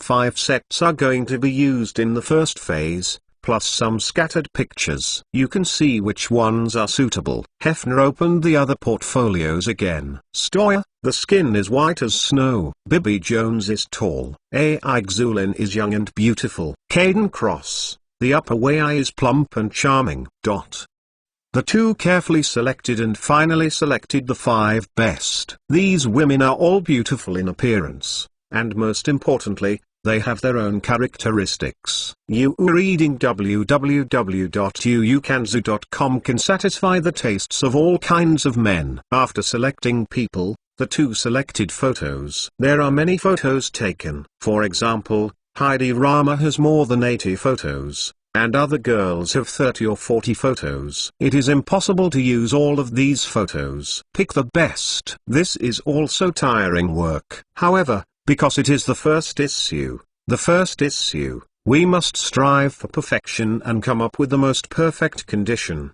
The 2 have been choosing for 3 hours before finalizing all the photos. These photos must be kept properly after use, and those that are not used cannot be exposed, you know. Hardy ordered. No, the boss, you must keep it. This is our Playboy's core asset. Hefner nodded. In order to facilitate the next reading, you can click favorites below to record the reading record of this time. Chapter 119 is gorgeous and not vulgar, charming but not demon, and you can see it next time you open the bookshelf. If you like Empire of Hardy 1945 inches, please recommend this book to your friends QQ, blog, WeChat, etc. Thank you for your support. Chapter 119, Heidi Empire 1945 novels. Find the latest chapters. The Playboy model was printed and placed on Hardy's desk. The cover was a photo of Heidi Rama, while the woman's face was dignified and elegant. Just this cover is enough to keep people's eyes on this magazine. There is only one sentence at the beginning. We should enjoy a life like this, in our apartment, make a few cocktails, prepare an appetizer or 2, put a little ambient music on the phonograph, invite a pink lady, and talk quietly about Picasso, Nietzsche, jazz, and love. The entire magazine has 48 pages, including 16 pages of copperplate printed photos of beautiful women. Except for the photos, the articles in it do not contain any low-level content. Interviews with Heidi Rama, from her birth, marriage, Hollywood, filming, understanding of art, etc., include her experiences over the years. She was born in a Jewish family in Vienna, Austro-Hungary. Her father is a bank and her mother is a pianist. Go to Berlin, Germany to study performing arts. The first film she filmed was called The Flame of Desire, which made her the first actress in the world to appear naked. She was later married to an arms dealer, and her husband personally controlled her. In 1937, when she attended a dinner party, Heidi retired midway because of physical discomfort. Stunned, her attendant maid in the cell with drugs, jumped out of the bathroom window, fled to Paris, France overnight by train on the same day, and then traveled to London, England, where she met Michael May's boss, Louis Mayer, entered Hollywood under Mayer's recommendation. Heidi's deeds are legendary and a Hollywood star. Her story is enough to arouse the interest of many people. Other articles: there are novels, commentary articles, discussion of art, philosophy, music, and content about love and sex. but there is no vulgarity at all. Hardy is very satisfied with the inaugural issue of Playboy. What's the cost? Hardy asked. It's very expensive. In the past, the printing price of the magazine in our magazine was about 10 to 15 cents, which is basically the normal printing price of all magazines. Now this Playboy has reached $1.4, which is almost normal. 10 times the price of magazine printing. I asked the printing company, if you print 20,000 copies, it can be reduced to $1.25, and the printing cost of 50,000 copies can be reduced to $1.10. Hardy said in his heart that this was already a lot lower than the price in his mind. He originally thought it would cost $2 a copy. Boss, do you see how much we print for the first issue? 3,000 or 5,000, and how much we sell. Our printing cost is too high. If a copy sells for $3, I'm afraid no one will be willing to buy it. Hefner, worried, asked, if the printing cost is high, the price will be high, and he is afraid that he won't be able to sell it.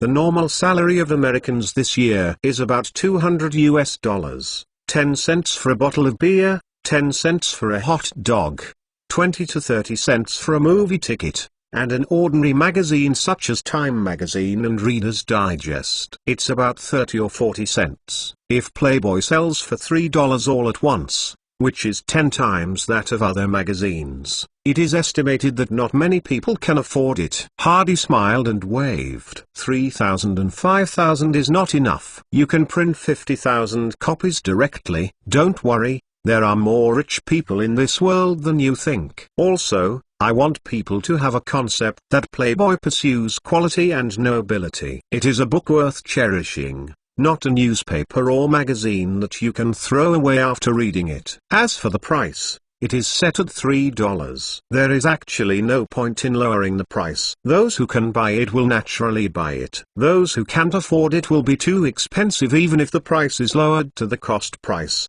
which is simply higher. Also, the mail order address is printed on the back cover of the magazine. In the future, the magazine will assign a department to be responsible for the mailing business. Maybe the number of mail orders in the future will be more than the newsstand. Hefner did not refute Hardy's decision. The boss owns absolute equity in the magazine. His decision is in order. He only hopes that the boss' judgment is correct.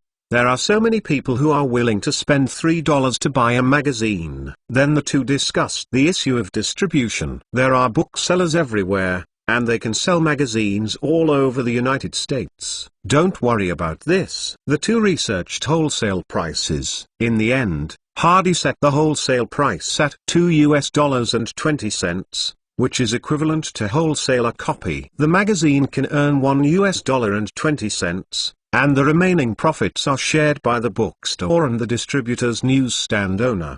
December 2nd, the inaugural issue of Playboy is officially on sale. A magazine with photos of Heidi Ramu is placed in the front of bookstores and bookstalls in major cities across the United States. Standing in front of the newsstand, the two young men saw Heidi's photo at a glance. Wow, this woman is so beautiful. A guy next to him smiled. It's not just beautiful, but it's more sexy. I like it. If it's on the head of the bed, it's fine. Boss, how much does this beautiful picture cost? The middle-aged boss smiled and said, this is not a picture of a beauty, it is a magazine. Not only the cover photo, but also a lot of it. I just looked through it. After reading it, I was full of passion. I want to go back to find my wife. Oh, it's so amazing. Let's take a look. Now the two of them are more interested. The boss took the book down, but didn't hand it to them, but flipped it gently in his hand. The two young men were completely attracted by the beauty inside. Some are charming and innocent. Some are sultry. Both of them couldn't help but swallow. Just when he was in high spirits,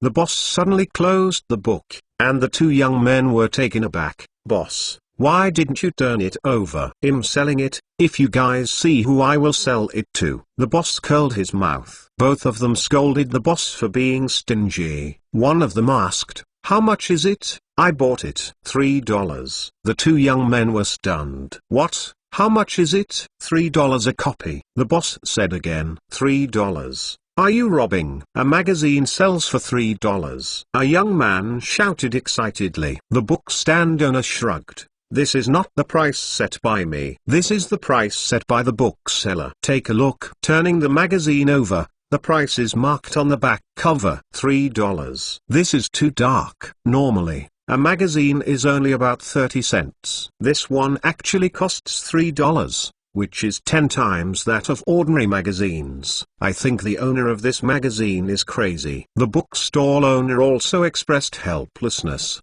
I also think it's very expensive. When I got the magazine yesterday, I was shocked. I have sold newspapers and magazines for more than 10 years. This is the most expensive magazine I have ever seen. But I have to say that this is the most well-made magazine I have ever seen. Look at this printing paper. It is all coated paper. This paper itself is several times more expensive than ordinary printing paper. Look at these beautiful pictures again. They are as exquisite as the photos. And there are so many. You can imagine how expensive the printing cost is, and there is a reason for it. Look at the words printed on the back of the magazine. This is a magazine worth cherishing. After reading it, put it away. After many years, it will become your wealth. The two young men left the newsstand, but they didn't go far out, and they stopped at the same time. Baden, I think we should buy it. Yes, Tremp, I am moved. And I want to buy it. Why don't we pool together money to buy a copy? Okay, you 135, I 246. What about Sunday? It can be rented out on Sunday. Old Deng thought for a while. We must say yes, not to get dirty. That's exactly what I want to say. The two young men hurried back to the newsstand, pooled $3 to buy a copy of Playboy, stuffed them into their clothes, and ran to school quickly. New York. A middle-aged man in a suit walked into the bookstore. He often comes to this bookstore. As soon as I walked into the door, I was attracted by the cover of a magazine on the magazine rack at the door. Playboy, a men's magazine. He also knew the cover woman, Heidi Rama, a Hollywood movie star, who was once hailed by newspapers as one of the most beautiful women of the century. The man has watched Heidi Rama's movie. He even cherished a photo album of Heidi Rama. Now I saw Heidi Rama's magazine again, and the photos of the magazine were so attractive. The man walked to the magazine shelf and reached for the magazine. I thought it was just a photo on the cover, but when I opened it, I found that the photos inside were more beautiful. There were a dozen photos of Heidi Rama, as well as several other beauties, who were young and beautiful and curvy. The man walked up to the boss with the magazine. I want this magazine. The boss smiled. $3. For a moment, the man picked up the magazine and turned it over to see the price. It was indeed 3 yuan. He said in his heart that it was so expensive. Already the price of a book is about the same. But he didn't hesitate, and he still paid for it. Newsstands in bookstores in major cities across the United States. Countless people saw Playboy and were immediately attracted by it. When asked about the price, they were shocked by its high price. But sometimes, don't really doubt people's spending power. According to the statistics, after World War II, the number of millionaires in the United States was about 50,000. And there were about 1 million mid-range families with an annual income of tens of thousands of dollars. What is the value of an item? There are no rules at all. When people believe that an item is worth owning, some people agree that the price is high. Someone bought Playboy back. Friends and classmates saw that more people knew about this magazine and bought them one after another. People bought it again a few days later and found that it was sold out. Feedback on sales in various places. Hefner was shocked to speak when he saw the sales data. The magazine he had previously had sales of only a few thousand copies at its peak, and later only maintained a few hundred copies per issue. Now it's 50,000 copies, and the price is still so expensive. He really didn't expect it to sell so fast. He had even planned to sell it in his heart before God. 50,000 copies were sold out. It's only 3 days. Hefner called Hardy to report the good news. Looking very excited, Mr. Hardy, Playboy is a success. 50,000 copies have been sold out. and many booksellers have proposed to reprint it. Can you tell me about the sales in various places? New York has the highest sales, www.mtlnovel.com books. Los Angeles also sold 5,000 copies. Chicago, Houston, and Philadelphia all have 2,000 copies, and other cities have 1,000 copies. Booksellers reported almost all sold out. New York is the largest city in the United States, with a population of more than 3 million and only sold 7,000. Los Angeles now has a population of 1 million and only 5,000 copies. Hardy Knows, Reader's Digest currently sells 9 million copies in its first issue, 30 million copies at its peak in the later period, and 7 million copies of Playboy at its peak. So there are not many buyers. The key is whether people like it. Add it and print another 50,000 copies. Hardy said, in order to facilitate the next reading, you can click on the favorites below to record the reading record of this time. Chapter 120. Playboy is a big seller, and you can see it next time you open the bookshelf. If you like Hardy Empire 1945 inches, please recommend this book to your friends. QQ, blog, WeChat, etc. Thank you for your support!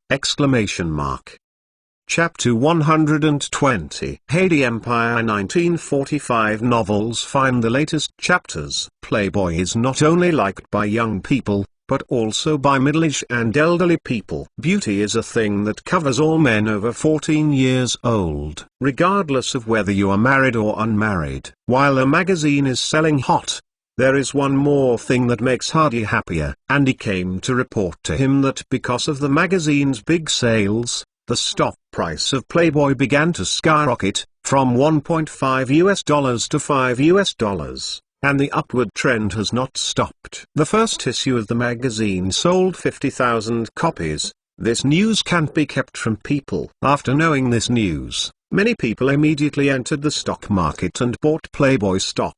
The reason is simple. You will know by doing a calculation. Playboy is a monthly magazine with one issue every month. If you can sell 100,000 copies per issue, the sales will be 3 million, and the annual profit should be around 1 million. Millions of annual profits. This is definitely a number that makes countless companies jealous. Large companies may not be able to do it. The TV factory that Hardy and Mike previously spent more than $2 million to set up has an annual output of 40,000 TV sets. It is already a large company with a profit of $1.08 million, which is not as good as a magazine. From here, you can know that Playboy stock is absolutely far more than its current value. So the stock price has started to soar wildly these days. Hardy owns 75% of the magazine's non-tradable shares and 74% of the tradable shares. The total share capital exceeds 90%.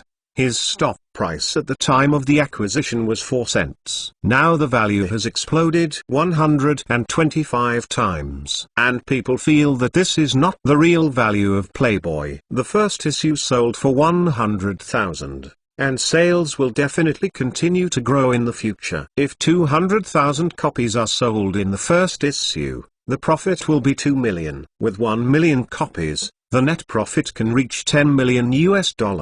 Oh my god, the annual net profit is tens of millions, which is definitely a wealth that has made countless people crazy. While the Playboy is selling well, it has also attracted social attention. It is the first magazine to date, and it has a great impact on many people, especially some conservatives. There have been many articles criticizing Playboy in the newspapers. Some people say that this magazine shows off and should be banned as an obscene publication. There is also an article saying that Playboy magazine is full of insults to women, and it is extremely immoral to devalue women as playthings. After Hefner saw these reports, he quickly found Hardy with the newspaper to report. The two chatted in the office for 2 hours, and Hefner left Hardy's office confidently.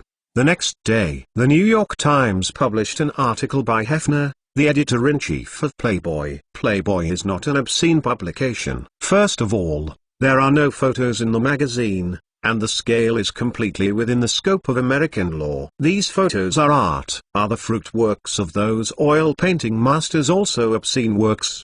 There is no problem of insulting women. Instead, it shows feminine beauty, free pursuit and rebellious spirit. The reason why Miss Heidi Rama was chosen in the first issue is that Miss Heidi Rama is a representative of female beauty, free pursuit and rebellious spirit. No one doubts her beauty. In pursuit of freedom, she got rid of the yoke of marriage and fled her husband to the United States after hardships. She is extremely smart and has studied advanced electronic science. She was commended by the Academy of Sciences. Miss Heidi Rama is a true new woman, a representative with a spirit of resistance. Isn't such a woman worthy of publicity? Sexy is not sensuality. It is the pursuit of beauty. And Playboy's articles are all about art, philosophy, and music, and they are not vulgar. Playboy reflects the needs and desires of very serious people. The pursuit of freedom is one of the basic theories of this country. Beautiful photos are art and elegant things. If you think it is pornography,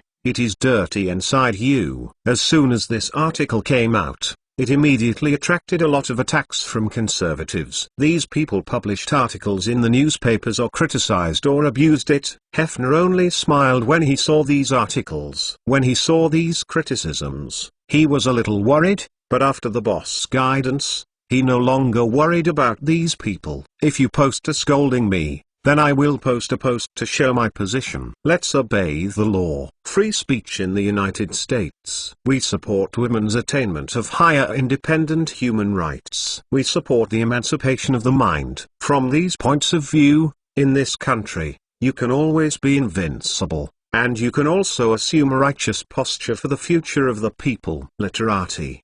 The least afraid of fighting dare to accompany you to the end of the quarrel. Although being criticized, it is not necessarily a bad thing for Playboy magazine. Their comments are like an advertisement, letting more people know about the magazine Playboy. You say lewdness will be green, shouting to ban. Then I have to take a look. In the heated discussion, the sales of Playboy magazine increased instead of falling, and it ushered in a wave of sales peaks. The 50,000 additional copies were sold out again, and many booksellers asked for additional printing, and Hardy asked Hefner to print 50,000 additional copies. Affected by the surge in sales, Playboy stock has risen again, with more than $6 per share. No matter what else, Hardy made a lot of money anyway. The time has come to December 11th, and there is good news from the toy factory that 30,000 sets of Barbie dolls have been made and are ready for sale. Handler, the head of the toy factory, put several sets of toys in front of Hardy. Boss, Princess Barbie is a separate gift box. Normally there are 2 sets of clothes, 2 sets of shoes, 2 sets of gloves, 2 sets of headwear, 1 vanity mirror, and a separate gift box for $15.80. There is also a combination gift box for the 3 princesses. The combination gift box is $38.50 per set. There are also separate gift boxes for accessories, a total of 12 kinds, with different clothes, hats, shoes, headwear, wigs, backpacks, cosmetic cases, etc., each worth $5.8. Hardy picked up the gift box and looked. Ava was wearing an evening dress, tall and sexy. Taylor was wearing a princess dress, soft and lovely, and the Chinese princess was wearing a cheongsam, lovely. Those clothes and accessories are also very beautiful. All kinds of clothes, exquisitely crafted, no less than real clothes. These clothes can be worn on Barbie dolls. What are the costs and profits? Hardy asked. The cost of a single gift box is about $3.5 and sells for $15.8. The combined large gift box costs about $10 and sells for $38.5. The cost of the accessory gift box is about $1.2 per set. $5.8 per set. The profit is about 3 to 4 times. Hardy was fairly satisfied with the profit, nodded and said, "Christmas is coming soon, let's start to launch tomorrow, and strive for a wave of hot sales before Christmas. Before Hardy ordered the sales team to contact shopping malls in major cities and contact counters to sell these Barbie dolls. Barbie dolls are luxury goods and cannot be placed in small grocery stores. Luxury goods must look like luxury goods, and they must be sold in a tall place. They must be the best shopping malls in major cities, and they must be independent counters. Good boss, we have already contacted the major shopping malls before, and we can shop the goods immediately, and can start selling in 5 days at most. The toy factory's responsible person said, by the way, send me 5 sets of each. I want to give it away. Hardy remembered the promise to Ava, Taylor and Han Yezon. Good boss. Hardy returned to Ava's house. During this time, Ava was also very busy. HD Pictures established an independent record company. The first album created by the record company was Ava's record. When Ava comes back, I saw the doll box on the table at a glance. At first glance, I saw a doll that looked a lot like myself. The Barbie princess Ava the first had seen in the newspaper before. Wow, so beautiful. Ava ran over and picked up the box, admiring the doll and the beautiful costumes. There is also a larger box next to it, which contains 3 dolls, and there are other 12 sets of exquisite accessories gift boxes. No matter what it is, Ava likes it very much. No girl dislikes Barbie, whether it is a 3-year-old child or a 30-year-old woman. Ava looked for Hardy holding the box. There was no one in the room, but when he heard Shui Sheng, with a smile on his face, he put down the doll and went into the bathroom. The next day, Hardy went to the post office and mailed Taylor a complete set of Barbie dolls with a card specially written in it. Taylor,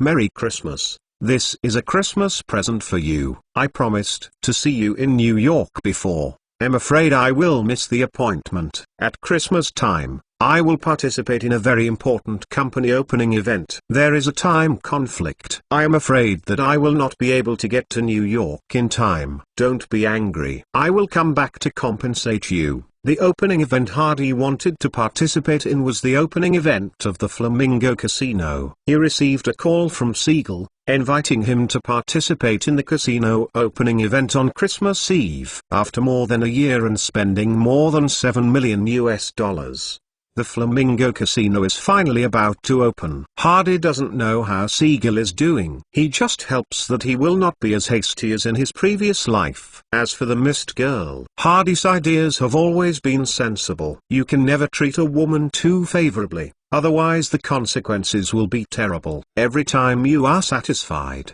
they will only ask for more. Gradually become a spoiled child, and spoiled children will not love others but only themselves. And as long as you are not satisfied once, they will feel that you are not as good as before. They will become more and more unreasonable, more self-willed, and more overbearing. No one can always satisfy the desires of others. Some people say that Hardy will meet the Christmas sure field. Non-existent. Not satisfied. On the contrary, it is the best emotional adjustment. When I drove to the auction company, Han Yezon and Irina were the Hi, 2 beauties. Good morning, Yejin. I promised to give you the Chinese princess, Hardy said as he took out the Chinese princess doll box from behind. Wow, so beautiful. Before Han Yezon could speak, Irina yelled first. Han Yezon took the box and touched the doll and couldn't put it down. The cheongsam is so exquisite, and the embroidered buttons are so meticulously done. Such a doll is definitely not cheap. A set of $15.8 www.mtlnovel.com. A set of matching clothes for $5.80. A total of 12 sets. Hardy said. Irina was a little bit stunned. Then it doesn't cost $85 to buy a full set. My goodness, it's enough to buy an antique. But, to be honest, this doll is so beautiful. If there is money, she is also willing to buy a set. Looking at the Chinese princess doll that resembled Han Yezon, Irina was very envious. If there was a set of Barbie dolls named after her, it would be great. Princess Elaine, what a beautiful name. How can I let the boss design a set of dolls for himself? In order to facilitate the next reading, you can click on the favorites below to record the reading record of this time chapter 121 Christmas Surefield, which does not exist, and you can see it next time you open the bookshelf. If you like Heidi Empire 1945 inches, please recommend this book to your friends QQ, blog, WeChat, etc. Thank you for your support! Chapter 121 Heidi Empire 1945 novels. Find the latest chapters. The convoy was driving on the highway to Las Vegas, with Richard sitting in the co-pilot, Hardy and Ava sitting in the back. There are 4 security company elites in the back car. Today is December 23rd. The Flamingo Casino is scheduled to open tomorrow, which is Christmas Eve. Siegel's idea is to use Christmas Eve to hold a grand party to celebrate the opening of the casino, and then people gamble. With the relationship between Hardy and Siegel, Hardy decided to arrive in Las Vegas one day earlier. The car drove into Las Vegas and came to the Flamingo Hotel. From a distance, I saw a tall neon sign next to a building with more than 10 stories moving. The convoy drove into the parking lot, and a staff member came to greet him. "Where is Mr. Siegel?" Hardy asked. "Mr. Siegel is in the lobby,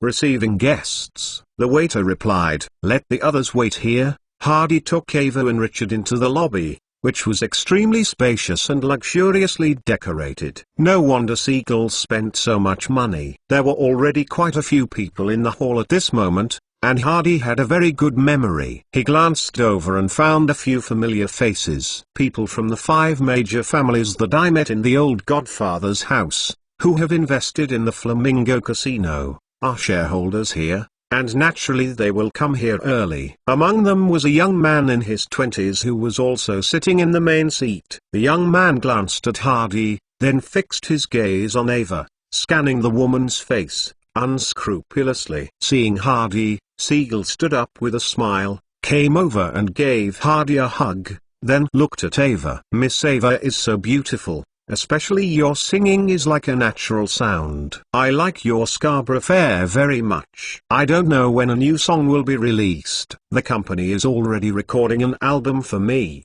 and it won't take long before I can interview." Ava smiled. "That's great. You have to listen carefully then." Speaking of leading the two to the crowd, Siegel looked at the family bosses and said with a smile, "Heidi, let me introduce to you. This is Kolob, the head of the Stalash family. It's Tommy Galliano, the second boss of the Bassini family." Then he pointed to the young man. "This is Bruno, the son of Philip, the head of the Tatarchillia family." Then Siegel looked at these people. "Don't you always ask who the other shareholder is? I will officially introduce you to him, John Hardy." Hardy now owns 18% of the Flamingo Casino. The eyes of several people looking at Hardy changed. Hardy looked like he was in his 20s, very young, but he did not expect to be so rich. Each of them contributed $800,000, and only accounted for 13% of the shares. So this young how many people are out and dare to participate in the gambling business? Doesn't he know that this is the gang's sphere of influence? Tommy Galliano, the second boss of the Bassini family, suddenly remembered something and asked, "Mr. Hardy, is HD Security your property?" Hardy looked at the middle-aged man with his chin shrunk and replied with a smile, "Yes, I founded the HD Security company." HD Security has developed rapidly. Now there are more than 1,000 people, and its business radiates to San Francisco. It is now the largest security company on the West Coast. You have the right to have a gun. The other party owns a security company, so you are naturally not afraid of gangsters. Now several people don't dare to despise Hardy. Bruno looked at Hardy's eyes but suddenly became a little unkind, and asked Hardy, "Mr. Hardy, do you still have a HD film business?" Hardy looked at Bruno. The young man looked a little frivolous, and his eyes looked provocative at this moment. "Yes, HD Pictures is mine." Bruno sneered. He, MGM was shooting a movie in New York, and hurt my people. Later, The Corleone family came to find me. I always felt that MGM's Meyer was not so capable. Later I found out about the cooperation. The company also has a HD film industry, and the owner of the HD film industry is cooperating with Mike Corleone to do business and opened a TV factory. It should be Mr. Hardy who found the Corleone family. One phone call prevented him from continuing to blackmail, and he lost tens of thousands of dollars. Pno was naturally unhappy with Hardy in his heart, especially when he brought a beautiful woman like Ava. The Red Dead Redemption movie just ended, and Ava became a big Hollywood star with a song. Looking at the status of Ava and Hardy, Ava must be the woman named Hardy.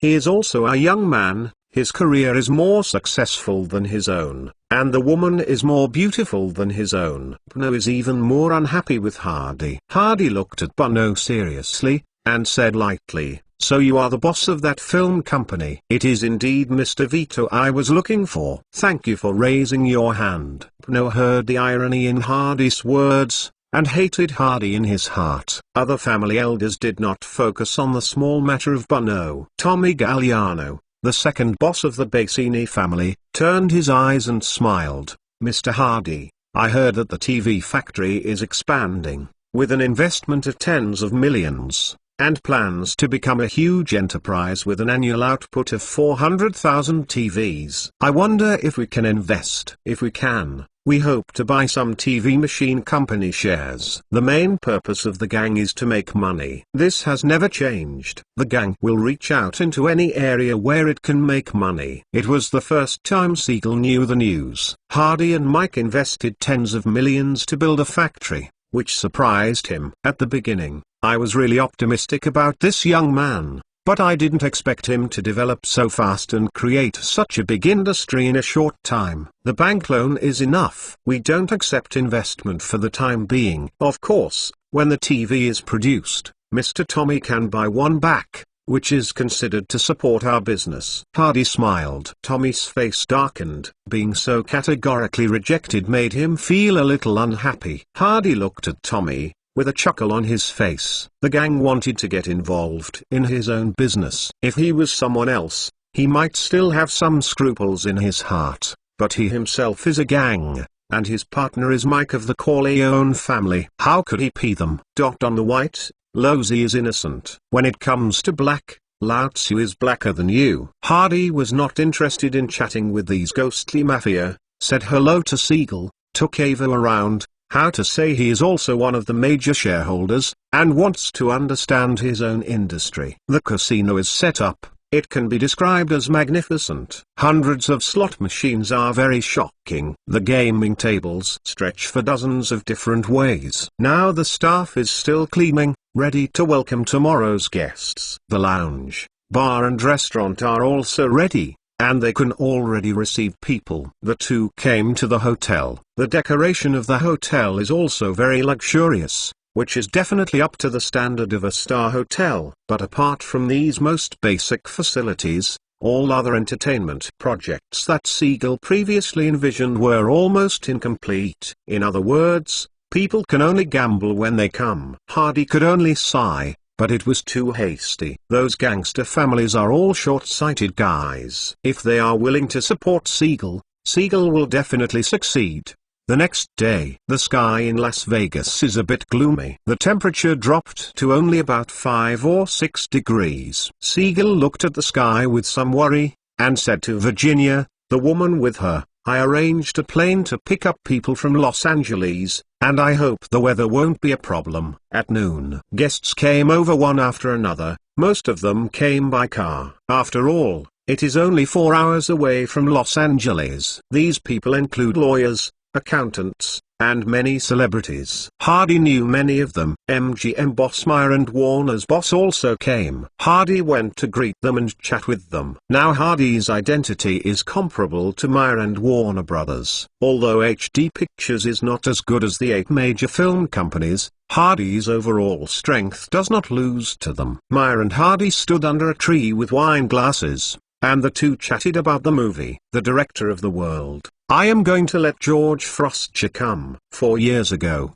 The House of Loyalty he directed won the Oscar for the Best Picture. The style of the world is more suitable for him. The director of Song in the Rain, I intend to let Stanley Donen come. He has directed musicals before and has experience in musicals. Hardy, do you have any opinion on these two people? Meyer asked. Hardy was a little dazed. Stanley Donen, if he remembers correctly, it seems that Song in the Rain from Another World was also filmed by director Donen. I have no objection. I very much believe in the strength of MGM, Hardy said with a smile. Meyer smiled and said, I bought a Playboy. Hardy, I have to say that you have a very unique vision. This magazine will definitely catch on. This is definitely a good business to make money. These are small businesses. Hardy smiled. Small business. Now the stock price of Playboy has risen to $6, and you own all the shares in the magazine, but you are estimated to be able to make more than $5 million. Meyer was full of envy when he spoke. His MGM is so big that he can't make so much money in a year of hard work. Then the two talked about Red Dead Redemption.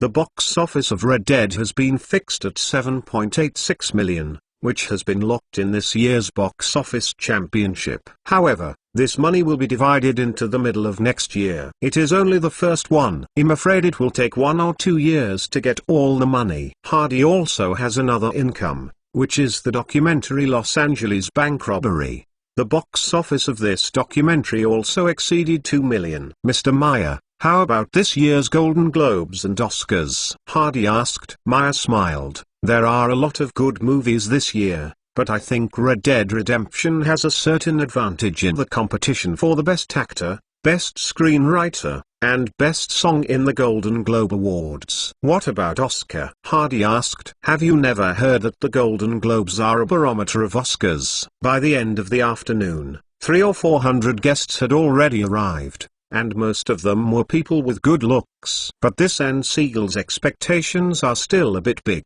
He is still waiting for the flight.mentalnovel.com. Siegel hired a few planes specially to let them send guests. Among them are the big people he invited, California lawmakers and officials. These people will serve as his opening guests. Have to say, Siegel's contacts are indeed very wide, and he knows so many big people. But God is not beautiful. At 3 or 4 o'clock in the afternoon, there was a sudden heavy rain in Las Vegas. You must know that Las Vegas is an arid desert area with very little rainfall and very few heavy rains. But today, the day when the Flamingo opened, ushered in a heavy rain that was rare in 10 years. Dark clouds filled the sky, and lightning flashed from time to time. Siegel's face became extremely ugly standing at the window. In order to facilitate the next reading, you can click favorites below to record the reading record of this time chapter 122, the opening of Flamingo,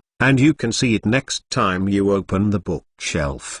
If you like Heidi Empire 1945 inches, please recommend this book to your friends QQ, blog, WeChat, etc. Thank you for your support! Chapter 122. Heidi Empire 1945 novels find the latest chapters shattering. The downpour obscured the sky. The casino phone rang. Siegel went to answer it, and Los Angeles called. Due to heavy rain, none of the planes he hired could take off. Siegel was very frustrated that the invited important person could not come, and hundreds of guests were also blocked on the road by the heavy rain. But now the time has been set, there are already 300 to 400 guests here, and things must continue. At 6 o'clock in the evening, the casino officially opened. There was originally a firework show. Because the heavy rain can only be cancelled, everyone can only hold an opening ceremony in the casino. No big shots. Siegel invited Meyer and other well-known big shots to help cut the ribbon. Under such hasty conditions, the casino officially opened.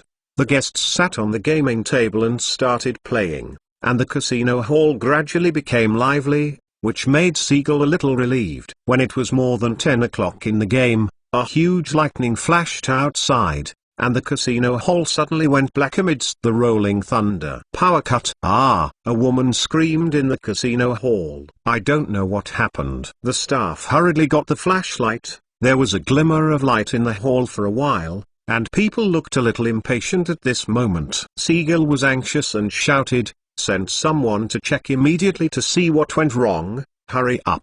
The staff ran out to check in the rain and found that there was a problem with the transformer. Seagull hurriedly had him repaired, and at the same time let him light candles in the casino. There was no way to play only with candles. Someone impatiently left the casino and went back to the hotel room. It is winter. The temperature is only about 4 or 5 degrees, and there is heavy rain. After more than 3 hours of hard work, the electricity was finally available, but the people in the hall were already gone. The opening of the first day ended in a hurry. Lounge. Seagull was sitting there drinking alone. Everything was not going well today. It was terrible. Heavy rain that has been rare in decades. The big man who pleased did not come. The guests are only half there. The carnival party could not be held, and the firework party was cancelled. After a hastily cut the ribbon, there was a power outage on the way, and finally all the guests were gone. There is nothing worse than this. Seagull's woman Virginia walked to the man and stroked the man's shoulder with her hand. "It will be okay. Don't worry too much." Seagull breathed out softly and said firmly, "Yes, it will be better. When the weather is better tomorrow, the guests will come to the door one after another. The business will be better, and everything will be on track." Who is he? He is Benjamin Seagull, the underground king of the West Coast. How could this difficulty hold him up? The next day. Today is Christmas. The guests get up and prepare with a happy mood for the carnival that was not full of joy yesterday. The weather in Las Vegas today is good, with blue sky and white clouds. At noon, guests came over one after another. The casino became a little lively again, and Hardy took Ava to play for a while. Hardy has little interest in gambling. He has read a report, and some scholars have studied that people will secrete a large amount of dopamine when gambling. This substance will make people feel happy, but this happiness will become negative emotions after gambling, and people will go back to be happy again. Gambling, this is called addiction. But when Hardy was playing, he didn't feel that way at all. It was far less joyful than doing a business or being with a woman. But at this moment, the casino has reappeared. People gradually felt that the temperature in the hall became very cold. At this time, the casino staff discovered that the central air conditioning of the casino was broken. It is cold winter now. The highest temperature is about 10 degrees, and the lowest temperature is only about 1 degree. Without air conditioning, the lobby becomes very cold and gamblers feel very uncomfortable. When Seagull received the report, he became a little mad. "Asshole, haven't you all debugged it before? Why is there such a problem? Find someone to fix it." After more than 10 hours of emergency repairs, the air conditioner in the casino was finally restored, but the gamblers had already left a lot, and many people felt very disappointed in this Christmas gambling trip in Las Vegas. It is not enjoyment, it is simply suffering. People like Maya and Warner Brothers who came to join in, could not always stay here, and left one after another the next day. The third day. There are only 100 gamblers in the entire casino, and there are not even many service staff.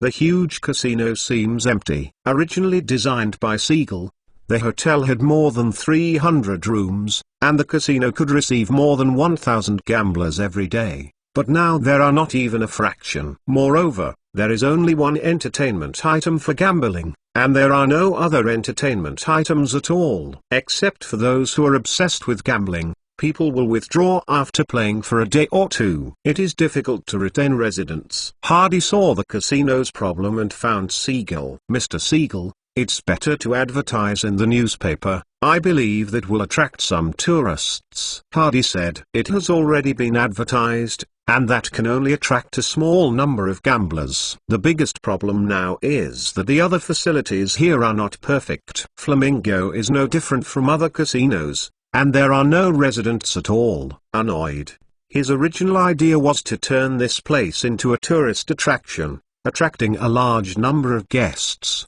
so that there are relatively many gamblers. But now there is no attractive place. Only relying on gambling is not much different from other casinos. and can only attract real people, of gamblers. The number of real gamblers is limited. Yesterday, he asked the club to calculate the accounts and found that not only did they make no money in the past few days, they also lost a lot of money, and considering that there are only more than 100 customers every day, the casino will continue to lose money every day. Operation is costly. The casino's service staff, security guards, croupiers, and management staff all add up to more than 100 people, and wages are not a small expense. Hardy had nothing to do with the current situation of the Flamingo.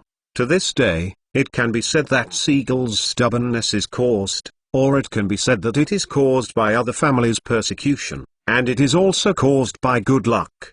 God won't let him be happy, and accidents happen frequently. How can such a company make money? Mr. Siegel, there are still many things in Los Angeles. I will leave today. Hardy also said goodbye. Siegel nodded. Let's go. I will think of a way here. After a period of operation, it will close, and Tommy and the guys will give up. When this place is completely built according to my plan, I believe it will definitely attract a large number of guests. Siegel still am very insistent on my own ideas. The convoy returned to Los Angeles and sent Ava home. Hardy said, I'm going to New York, and he'll be back in a few days. Go ahead. Ava knows that men have many careers and have many businesses in New York. Hardy had ordered a ticket before, and took the plane directly to New York, and landed at the New York airport 10 hours later. When Elizabeth Taylor finished filming that day, she returned to her room and found a few large boxes on the bed. She opened the box and found a delicate doll inside, wearing beautiful clothes. Taylor saw at a glance that this was the Barbie doll advertised by Mr. Hardy, and her first thought was that Mr. Hardy was here. Put down the doll and find it in the room, but there is no one in the room. She ran out of the house to look for an assistant, and the assistant smiled and told her that Mr. Hardy had not come, and the courier had brought those things. Tyler went back to the room and saw a card inside. Hardy told Taylor that he couldn't come to attend the opening event, and Taylor became very disappointed. Lie on the bed all of a sudden. Although she likes Barbie dolls, she wants to see Mr. Hardy even more. Now knowing that Mr. Hardy cannot come, Taylor feels very sad. Yesterday she received a call from her parents saying that she could not come to spend Christmas with her, and she was not so sad. Sometimes she would read some emotional magazines, such as Reader's Digest, and it said that in her situation, she might feel in love with each other. Did you fall in love with Mr. Hardy? In the next 2 days of filming, Taylor was always a little distracted. But during this time it happened to be a scene where Matilda was very lost. Taylor's state was very suitable. Sometimes a scene can be passed through once, which makes Hitchcock. Director Kirk was very satisfied and kept complimenting Taylor that he is more and more able to grasp the emotions of the role, and he is a natural good actor. Only Taylor knew that she was actually thinking of Mr. Hardy. Christmas Eve is here. The crew simply celebrated.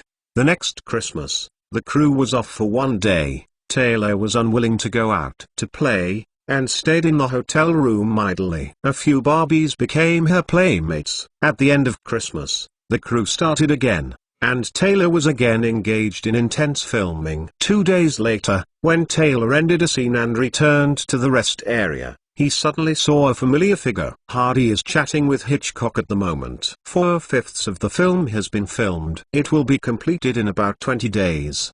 At that time, he will return to Los Angeles for post-production. The crew's progress is slightly slower than before, but these big directors seem to have this problem. Mr. Hardy! Taylor yelled happily and ran towards Hardy. Ryan throws herself into her arms. Tyler plunged into Hardy's arms. Hardy picked up the girl and turned around twice and looked at Hitchcock and said, Mr. Director, can you give Taylor a day off? I originally promised to accompany her on Christmas, but it was delayed because of some things. Hitchcock shrugged. You are the boss. You will be responsible for the loss of filming anyway. There is nothing wrong with this. Hardy took Tyler and left. There is nothing else to do today. Just play, go to the amusement park, eat food, and go shopping. In fact, Taylor is very happy as long as he can be with Hardy. The two came to the Fifth Avenue department store, which has a strong festive flavor. After all, the new year will be celebrated in a few days. The shopping mall has a dazzling array of goods, almost not much different from later generations. Hardy and the two came to the Barbie counter and found that many parents took their children to choose it. Have to say, Barbie dolls are indeed very attractive, especially for little girls. It is difficult to resist Barbie dolls. Most of the people who can walk into the Fifth Avenue department store are wealthy families, so the Barbie dolls here are very good. Many children leave with a box of their favorite dolls and accessories. Mr. Hardy, I know that Princess Ava is Miss Ava, but who is the Chinese princess? Taylor had long been curious about this question, and finally asked Hardy when he saw it today. Hardy smiled. A friend of mine, a Chinese girl, is also the general manager of my auction company. She must be very beautiful, Taylor asked, looking at the Chinese princess doll. Ha ha, didn't you see it? It's almost like a doll. Hardy didn't hide it. Taylor glanced at Princess Ava and Princess of China again. She thought these two would be her rivals in the future. The two left the Barbie doll shop and went to the cosmetics area in front. Although Taylor was young, he already had all the hobbies of women and walked into the cosmetics area. A woman in her 30s and a few waiters were selling their products to customers. Seeing Taylor walk in, the woman smiled and greeted her. Hello girl, you are so beautiful. Are you interested in trying our Estee Lauder products? I can help you with makeup. Novel.com. The woman asked Taylor with a smile. Okay. Taylor readily agreed. Sitting on the chair, the woman helped Taylor make up while introducing their products, such as cleansing oils, creams, lotions, and full-effect moisturizing essences. The woman said these were all researched by her. She is a chemist and skin expert. Hardy sat beside and heard something, and looked at the woman, who turned out to be Mrs. Estee Lauder. He has seen the introduction of Estee Lauder Company. It seems that Estee Lauder was founded in 1946. Mrs. Estee Lauder and her husband created the brand Estee Lauder Company, named after her, for $50,000 to promote cosmetics. Decades later, Estee Lauder has grown into one of the world's most well-known makeup brands, with a market value of over $100 billion. Estee Lauder has just started now. Should you buy it? In order to facilitate the next reading, you can click on the collection below to record the reading record of this time. Chapter 123, Acquisition of Estee Lauder, and you can see it next time you open the bookshelf. If you like Heidi Empire 1945 inches, please recommend this book to your friends QQ, blog, WeChat, etc. Thank you for your support! Chapter 123, Heidi Empire 1945 novels. Find the latest chapters. After applying the top cream, and then applying a layer of emollient essence, Taylor's face became more moist and smooth, and Taylor looked in the mirror happily. Mr. Hardy, isn't it better? Taylor is always the most beautiful angel. Hardy complimented Tyler with nasty words. He wasn't sick anyway. Tyler narrowed his eyes when he listened to Hardy's words. I want to buy a set and give it to my mother as a gift when I return to Los Angeles, Taylor said. Mrs. Lauder was very happy to make a business and asked the waiter to wrap Tyler. Hardy looked at Mrs. Lauder and said, Madam, are you free to chat? Sir, what do you want? Mrs. Lauder looked at the handsome young man. Hardy picked up a bottle of lotion and asked, You said you researched these by yourself? Mrs. Lauder nodded, then shook her head again. Not all. It was my uncle who studied at the beginning. My uncle is a dermatologist. He saw that some patients' skin is particularly prone to dehydration, cracking, and loss of luster, so he developed it. Come out a skin care cream. I also have dry skin. Uncle used it for me and the effect was very good. From then on, I had the idea of making a moisturizer. I chose to study chemistry and dermatology when I went to college. About 1930, I started to make skin care cream full time. At first I sold it to friends around me, or took it to a salon party. Friends felt that the effect was good. Later, we made some profit, So we invested in new research and other products, a few products. Last year one established my own cosmetics company and named it Estee Lauder after myself. Before Christmas this year, we set up a counter in the Fifth Avenue Mall. My ideal is to make Estee Lauder a well-known brand in the cosmetics industry. When Mrs. Lauder introduced her company, she took a little bit of pride, because she did everything by herself. In this male-dominated society,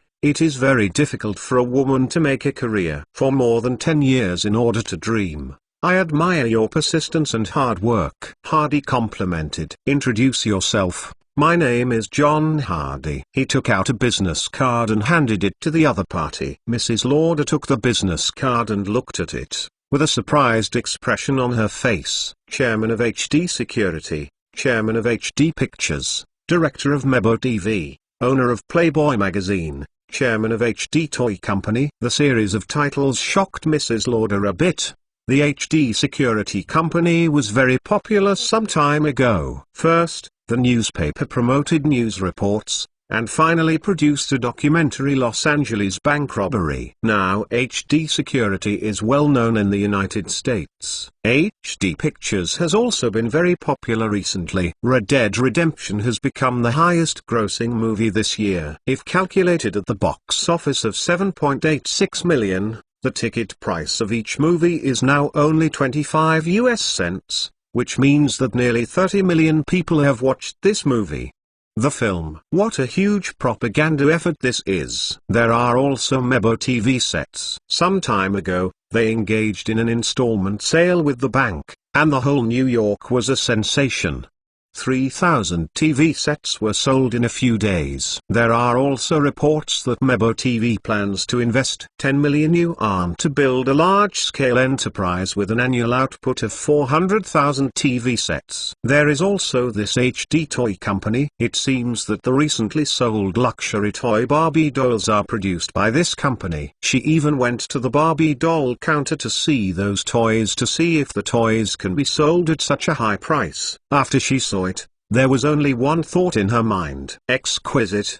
The ultimate refinement. She is already in her 30s, and she is a little tempted to buy a set, of course, for her daughter. Because of the Barbie doll, Mrs. Lauder thought whether to package her cosmetics into the ultimate luxury goods and take the high-end route. Finally, there is the Playboy magazine. Coincidentally, Mrs. Lauder has read it. Some time ago, the conservatives and magazines in the newspapers quarreled so much that it attracted a lot of attention, especially the editor-in-chief of Playboy wrote in the newspaper, "What liberating women, this is too much for Mrs. Lauder's appetite." She asked her husband to buy a copy. Have to say, the beauty photos in the magazine, even if she is a woman, she feels heartwarming. She appreciates the articles in the magazine. It turns out that the magazine is really, as the editor-in-chief said, there is no emotional content, all are some very connotative articles. She read the article about Heidi Rummer and admired Heidi Rummer very much. She feels that she can definitely be regarded as a representative of women in the new era. She is assertive,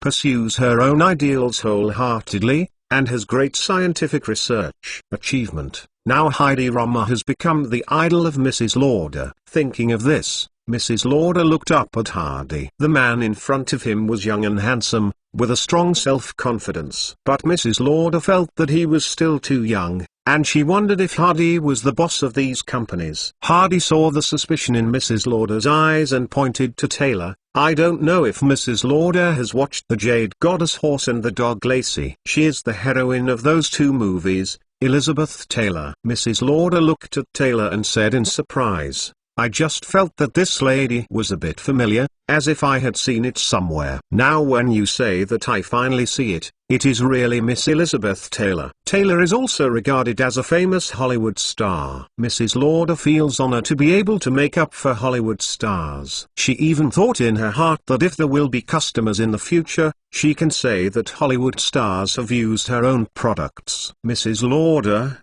has your Estee Lauder ever thought about accelerating its development?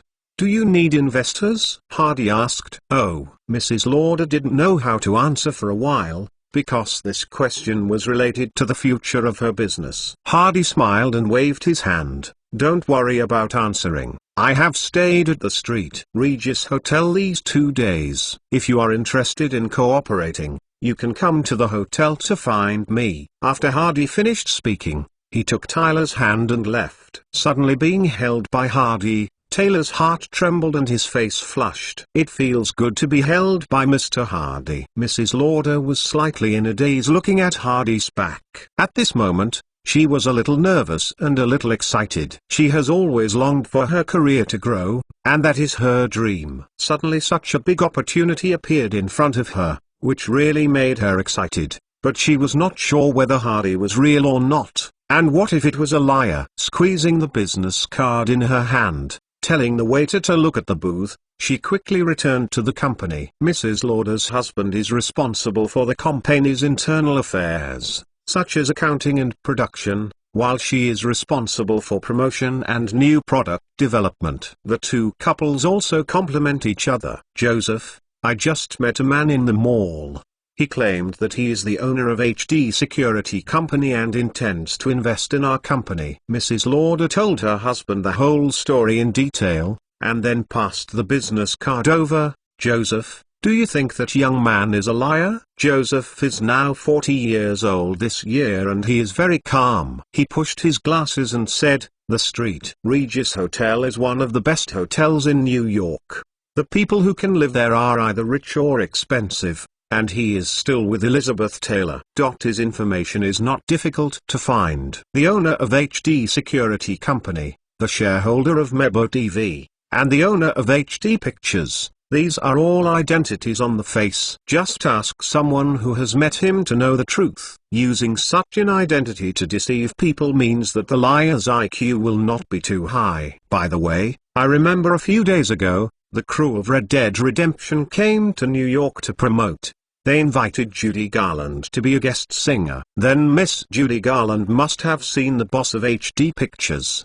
Do you have a girlfriend and Judy Garland? Friends, you can ask her to ask if Mr. Hardy is like you have seen him before. When Mrs. Lauder heard it, she felt that what her husband said was reasonable, and immediately picked up the phone to call her girlfriend. After talking on the phone for a long time, Mrs. Lauder finally made her story clear, and her best friend agreed to ask Judy Garland for help. Judy Garland was at home in New York, when she received a phone call from a friend and said hello with a smile. "Judy, what are you doing?" my friend asked, him reading the script. "Are there any new dramas to be filmed?" "What kind of drama is it?" my friend asked in surprise. "It's a song and dance film. I just got the script. I read it and I like it very much. I can't tell you the content of the story," Judy Garland said happily. She hasn't been in a film for several years, and now she has just watched the film and fell in love with it. The story of Cinderella meeting a big star is almost tailor-made for her. After filming The Wizard of Oz,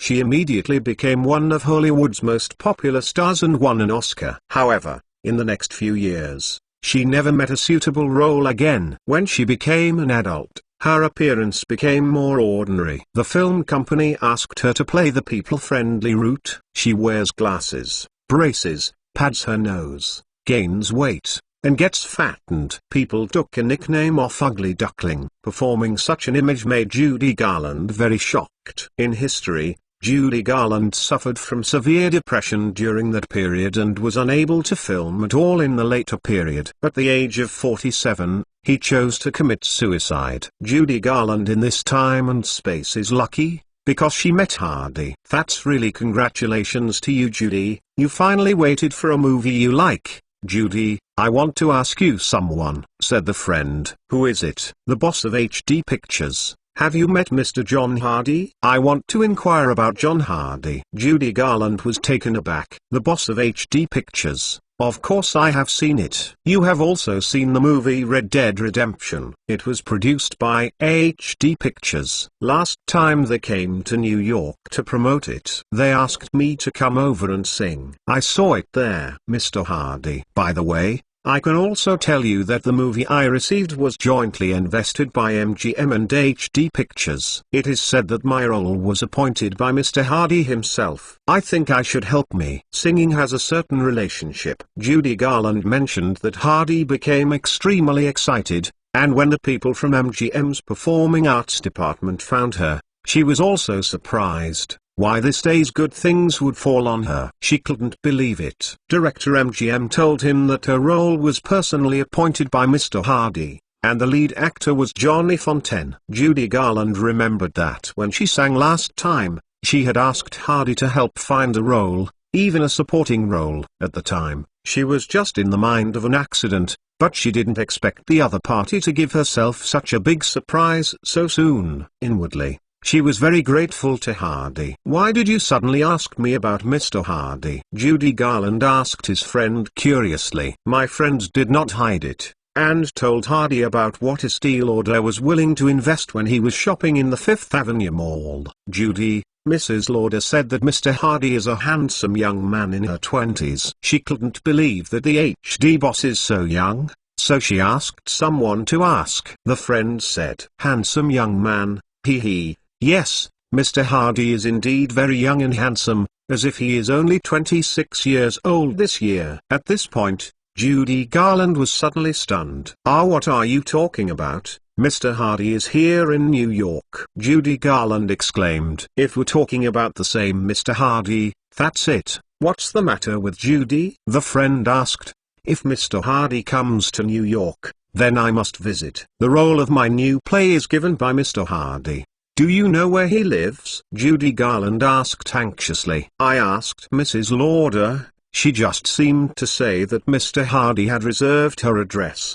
Quickly help me ask," Judy urged anxiously. The friend hung up the phone and called Mrs. Lauder again. He told Mrs. Lauder about the exchange with Judy Garland and confirmed that Mr. Hardy was a handsome young man in his 20s. "Judy wants Mr. Hardy's address." "You just said that he left you address, right?" asked my girlfriend. "Mr. Hardy said he was staying at the Street Regis." The best friend put down the phone and quickly called Judy Garland and told her the name of Hardy's hotel. Judy Garland put down the phone and thought about calling Johnny Fontaine. "Johnny, I heard that Mr. Hardy is in New York." "Really?" Johnny Fangting was originally lying on the bed, but now he suddenly got up.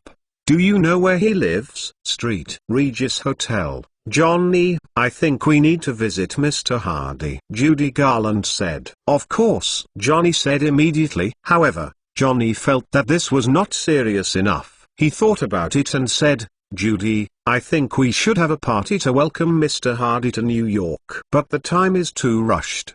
How about making it smaller? How about in my villa? I think this is a good idea.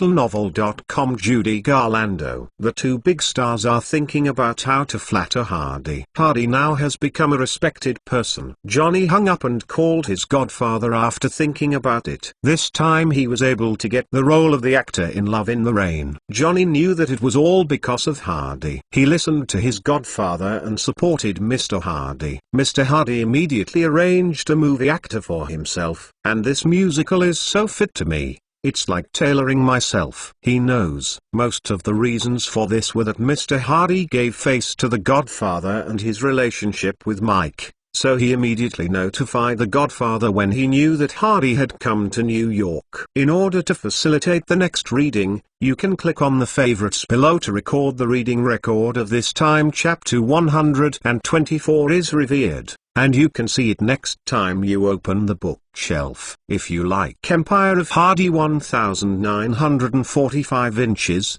please recommend this book to your friends QQ, blog, WeChat, etc. Thank you for your support! Chapter 124 Hardy Empire 1945 novels. Find the latest chapters. Hardy took Tyler back to the hotel and was stopped by the lobby manager as soon as he walked into the lobby. "Mr. Hardy, someone will leave a message for you." "Oh, who is it?" Hardy was a little surprised who was looking for him. Could it be Mrs. Lauder? "It's Mr. Johnny Fontaine," the manager said respectfully. Johnny Fontaine? How did he know he came to New York? No one would have thought that things would be so coincidental. He saw Mrs. Lauder, and Mrs. Lauder inquired about him, and it was passed to Judy Garland. Judy Garland told Johnny Fontaine again. Hardy originally wanted to come to New York for 2 days, and accompany Taylor back. He didn't intend to disturb others, but by chance, people in New York knew his whereabouts. Hardy made a call back to the phone left, and Fang Ting's voice came from inside, with excitement and respect in his voice. Mr. Hardy, I didn't expect you to come to New York. I just went to the hotel. The hotel said you were out. I have to leave a message. Judy Garland and I are going to hold a small party in my little villa. We invite you to attend and please give us a reward. Hardy thought for a while, smiling and said, okay, can I take someone there? Of course it's okay. I'll pick you up in a while. Johnny Fontaine said with joy.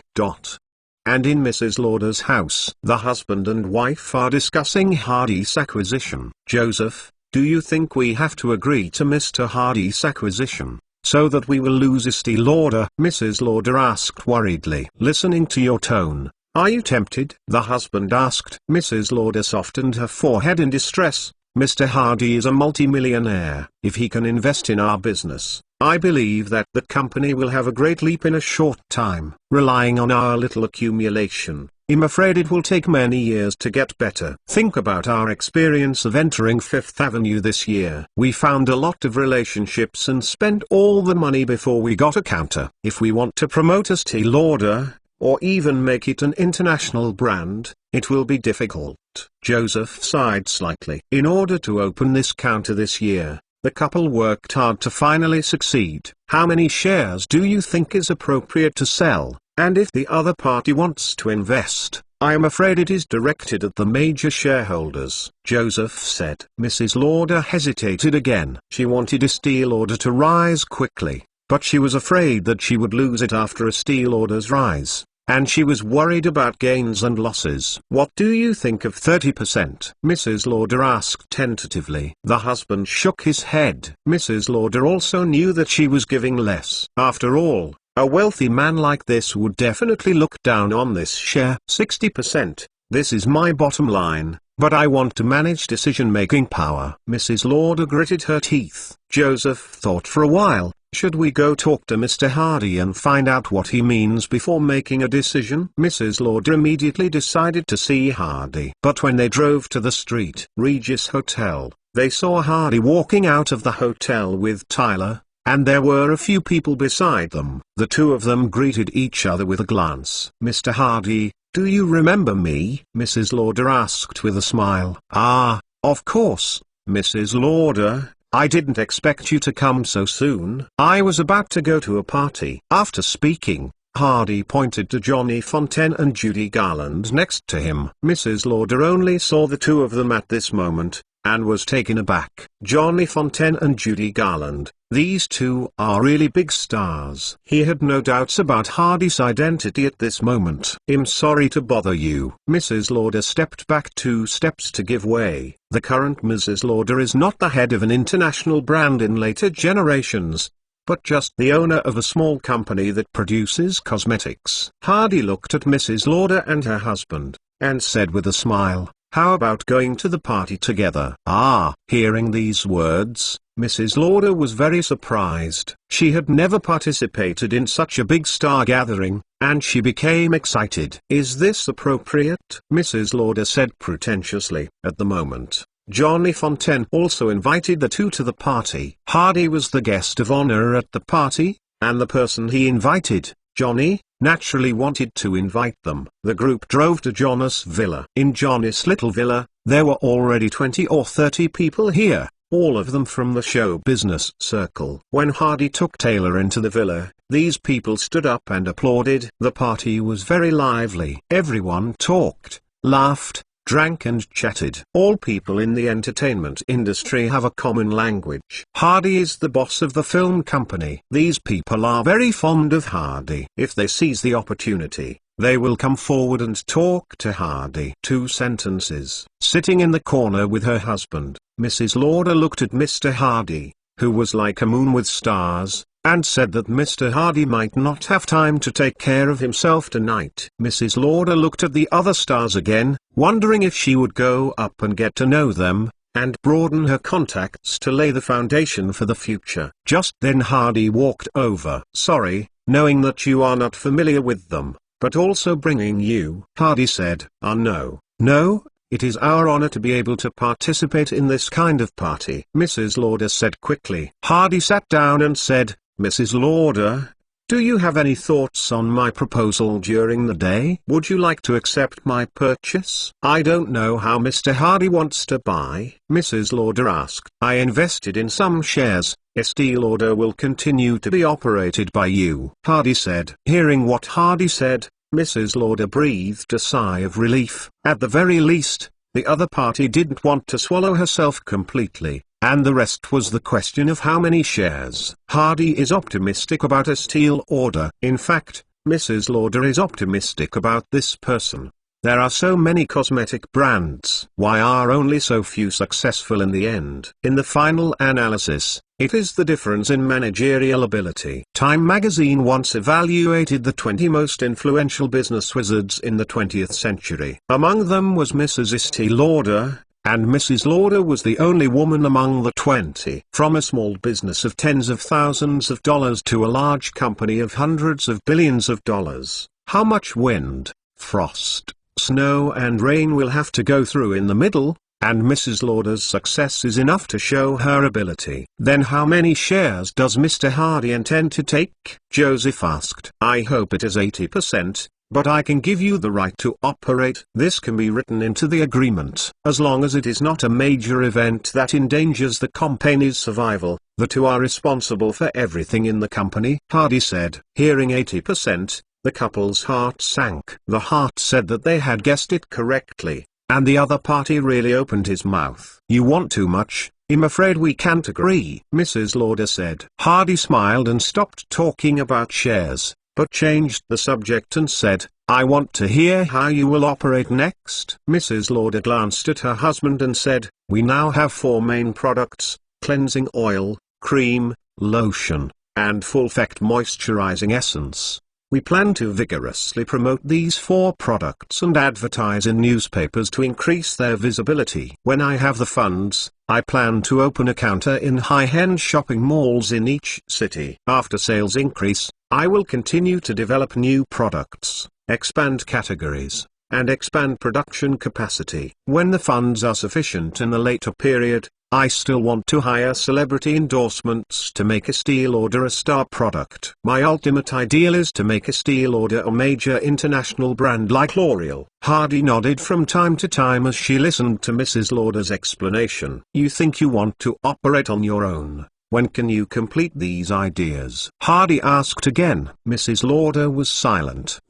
"I'm afraid, it will take a long time," Mrs. Lauder said. Hardy smiled. "Mrs. Lauder, would you like to hear about my plans for Estee Lauder?" "Of course." Mrs. Lauder cheered up immediately. The business method that the lady just said is in the right direction. "Unfortunately, the speed is too slow." "Why is the speed slow?" "The reason is that your basic strength is insufficient and you can only develop a little bit. If you want to develop quickly, you must finance." Mrs. Lauder helps customers make up in the mall. The experiential service really helps to find customers. This model will be retained in the future. In the future, we will open counters in various places. Each counter in the mall will have 1 or 2 makeup artists. You can also make some demos. Customers come over and send them 1 or 2 packs of demos. These guests will take the demos home and they will naturally give them a try. If the results are good, they might be able to develop into customers. Mock-up. This idea shocked Mrs. Lauder. She was sure that this was a brilliant idea. People all over the world love small and cheap,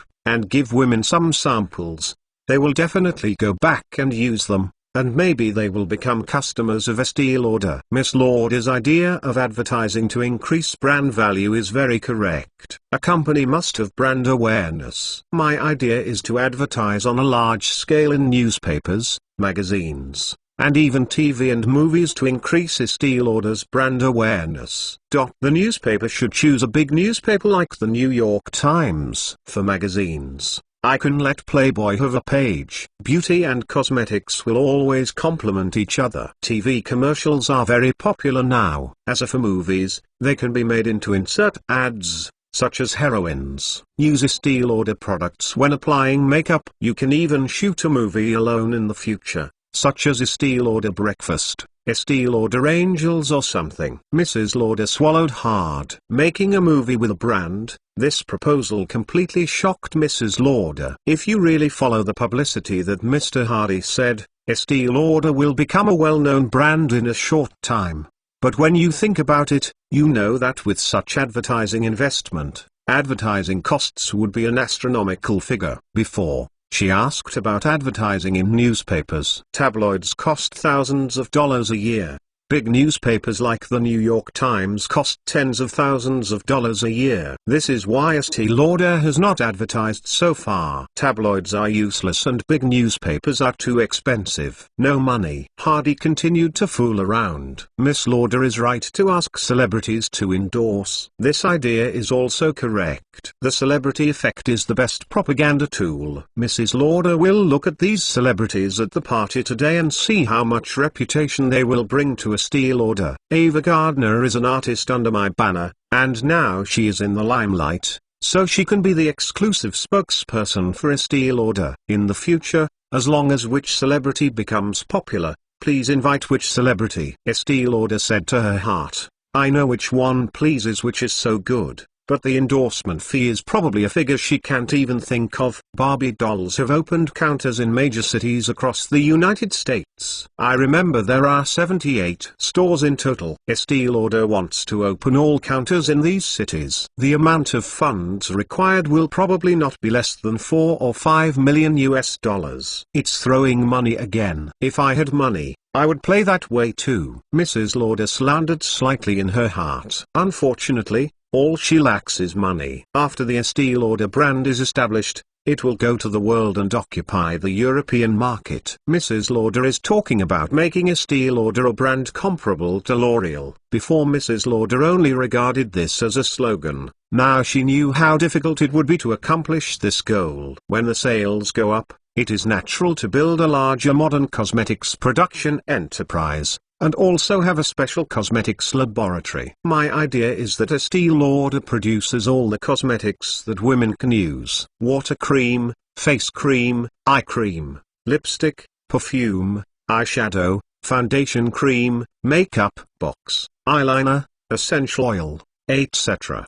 There are probably thousands of varieties. This is not enough. We have to acquire and merge some other cosmetics brands, increase the brand ladder, and form second, first, and top different brands to meet the needs of different customer groups. Mrs. Lauder swallowed. According to what Mr. Hardy said, this company may have to invest astronomical amounts of money. Estee Lauder is still a workshop-style company and cannot afford it at all. Hardy felt that Mrs. Lauder was a little confused by what she said, and said with a smile, Miss Lauder, to be honest, I don't choose Estee Lauder. I don't choose Estee Lauder. I just find any cosmetics company. You can quickly expand this company, quickly occupy the market, and become a well-known brand. What? Hardy looked at Mrs. Lauder and said. Mrs. Lauder looked a little panicked. She was a smart woman and naturally knew that the method Hardy was talking about was simply too powerful. It is the most complete and effective development plan she has heard so far. It can even be applied to many companies. Any business can be successful. What does Estee Lauder have? There are only 4 products that she has researched herself, and she feels that she is not enough to look at them now,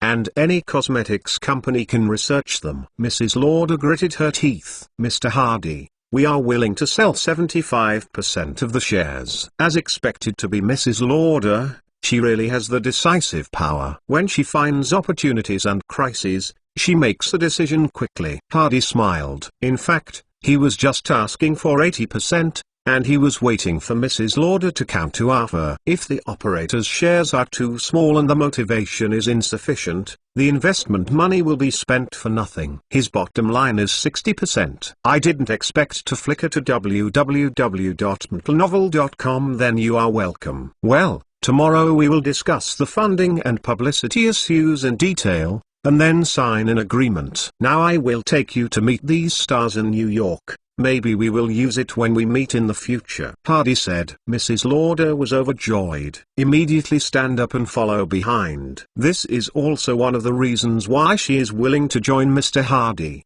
because Mr. Hardy not only has money and resources, but also has a huge network for her. She didn't know any star, and these people would only speak respectfully in front of Hardy's first talk. Now she became Mr. Hardy's partner, and her identity immediately jumped to a new level. In order to facilitate the next reading, you can click on the favorites below to record the reading record of this time chapter 125 Preaching and Karma, and you can see it next time you open the bookshelf. If you like Empire of Hardy 1945 inches, please recommend this book to your friends QQ, blog, WeChat, etc. Thank you for your support! Chapter 125 Hardy Empire 1945 novels. Find the latest chapters. At the end of the party, Johnny Fonting personally drove Hardy and Taylor back to their respective hotels, and Taylor and Hardy were still reluctant to say goodbye. As soon as Hardy returned to his room, the phone rang in the room, picked it up and answered it. It turned out to be Mike. I just learned that you came to New York. Why didn't you call me and didn't plan to care about your career? Mike teased. I made a promise to Taylor before, so I came to see her. I didn't want to stay. I planned to go back tomorrow, Hardy explained with a smile. When do you plan to go back? Mike asked. There are some small things temporarily. I have probably waited for 2 days. Hardy said. Do you have time to meet? The old man would like to invite you to have a meal at home, Mike said. Upon hearing the old Godfather's treat, Hardy dared not refuse. Then I will visit Mr. Vito tomorrow afternoon.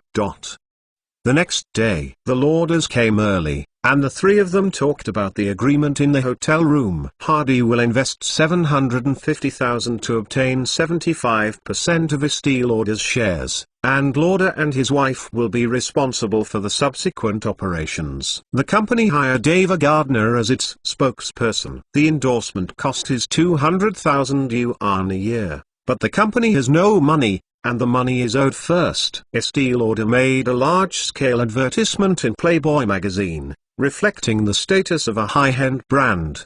The annual advertising fee is $40,000, which is owed first. Hardy will help them set up counters in various shopping malls, and tentatively set up 20 counters in the most high-end shopping malls in the top 20 cities in the United States. In the next movie, there will be an advertisement for Estee Lauder. Hardy's idea is that in the movie human ghosts are not coming. The gift from the male protagonist to the female protagonist is Estee Lauder. The advertising cost is $50,000, still owed first. The funds invested will be used to expand production, company operations and invest in experimental research on new products. Both parties felt very satisfied, and got a lawyer to sign a formal agreement. And Hardy has since then owned 75% of Estee Lauder. The Lauder couple retained 25% of the shares, and the couple also ushered in the opportunity of Lauder's rise. They happily left Hardy and prepared to go back and have a big fight. After 4 o'clock in the afternoon, Mike drove to the hotel to pick up Hardy. The two chatted about the TV company in the car. Now the sales of the old factory are still very good. The implementation of the installment sales strategy allows the TV factory to no longer worry about sales, and the profit margin is also higher. As for the new plants, the 2 new plants in New York and Los Angeles are under construction, and it is estimated that they will not be completed until October next year.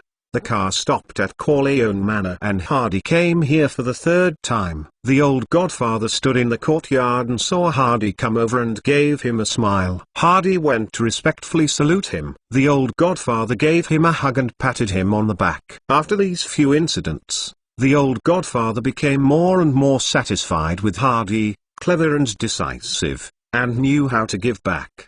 The last time the Red Dead Redemption movie was promoted, the singer was tricked. He sent someone to warn the opponent and let Fang Ting go to help out. Not long after, Hardy arranged a movie for Johnny Fang Ting to be the leading actor. It shows that Hardy is a person who values love and knows how to be grateful. This is very similar to the Sicilian. He likes such young people. Dinner was very simple. It was a usual family dinner. After dinner, a few people went to the backyard to smoke cigars. The old godfather suddenly asked, "Did you go to the opening of Seagull's Casino?" I went one day in advance," Hardy said. The old godfather was silent for a moment, and said, "I heard that during the opening 2 days, the casino encountered problems one after another. These days, there are very few gamblers and lose money every day." "Indeed it is," the old godfather sighed. "Seagull is very clever, but sometimes he is too arrogant and stubborn. He feels that what he thinks is completely correct,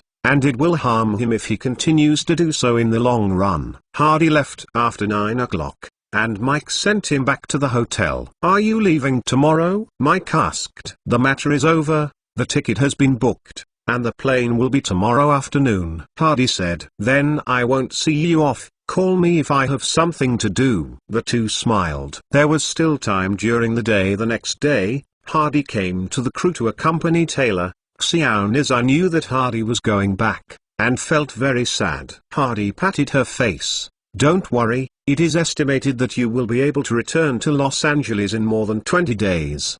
Didn't director Hitchcock say that the filming is almost finished?" Tyler looked up at Hardy and said, "Mr. Hardy, I am 15 years old this year." Hardy was taken aback. What did Nizai mean by this? "I can reach adulthood in 3 years." And then Taylor gritted his teeth and plucked up the courage to say, "Mr. Hardy will not get married in these 3 years. Okay." Hardy finally understood what Xiao Nizai meant. He, "Don't worry, let alone 3 years. I will never get married in this life." Hardy smiled. "Why?" Taylor asked in surprise. Hardy patted Taylor on the head. "Because I don't like the of marriage. I guess that in my life, I will have many girlfriends and may have children, but there will be no marriage." Taylor was surprised by Hardy's words. She originally thought that when she grew up, she could marry Mr. Hardy, but Mr. Hardy turned out to be a non-marriage. She suddenly made another decision. He raised his head and said to Hardy,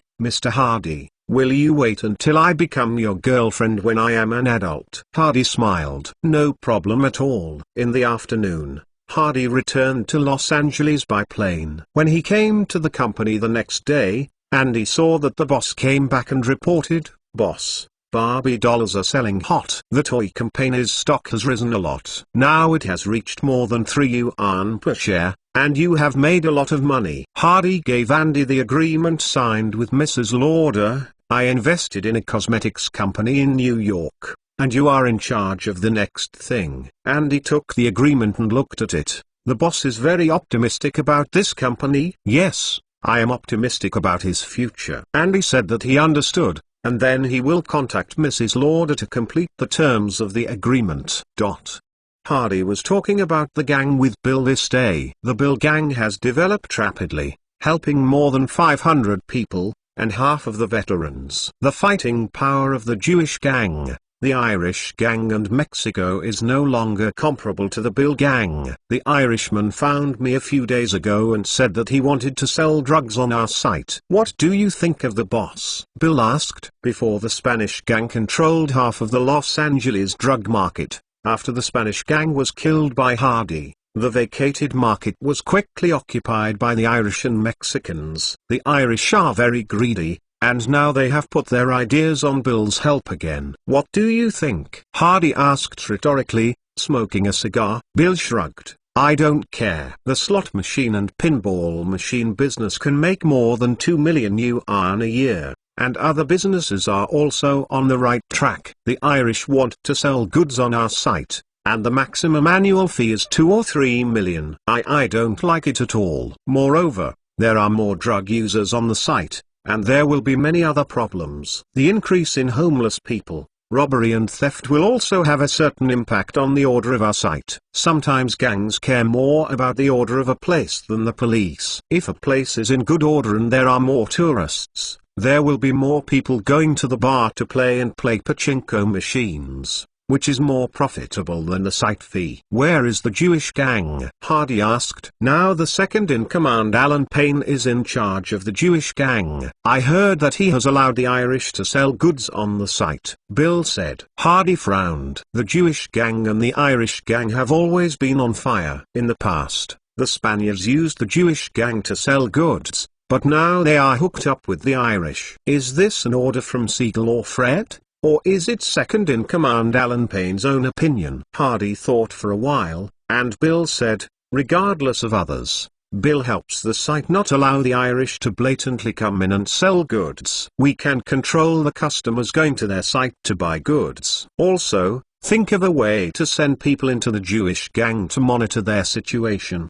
and you can also win over some members of the Jewish gang, Hardy said. Bill was a little surprised. Boss, do you think the Jewish gang will change? Who can be sure? Bill nodded. I used to be in the Jewish gang. I knew some leaders, so I can try to reach them. Hardy and Bill parted. As soon as they returned to HD Security, his subordinates told him that Miss Han from the auction company called him. Her tone was very anxious. Hardy picked up the phone and called Han Yezen. Han Yezen heard Hardy's voice and said anxiously on the phone, Hardy, we seem to have been cheated. That person cheated us out of our $100,000 check. Hardy frowned slightly. Don't worry, I will pass now. I drove to the auction company quickly and walked into the office. Hardy found that Han Yezen and Irina were very frustrated. Several department directors and several appraisers were present, and everyone looked bad. Hardy walked to Han Yezen.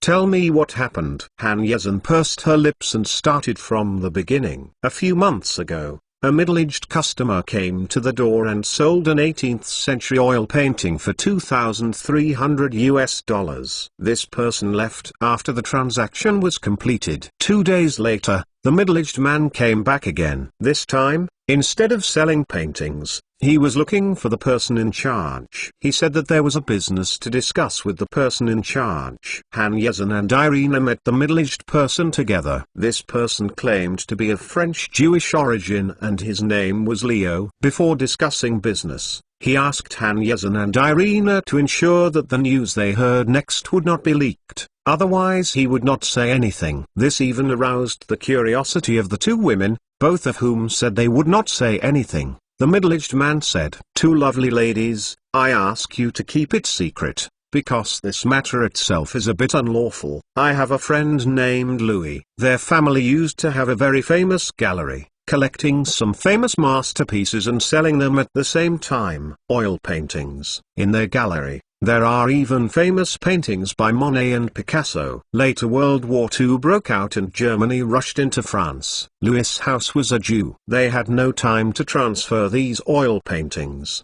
They only had time to pack up some gold and silver and began to escape.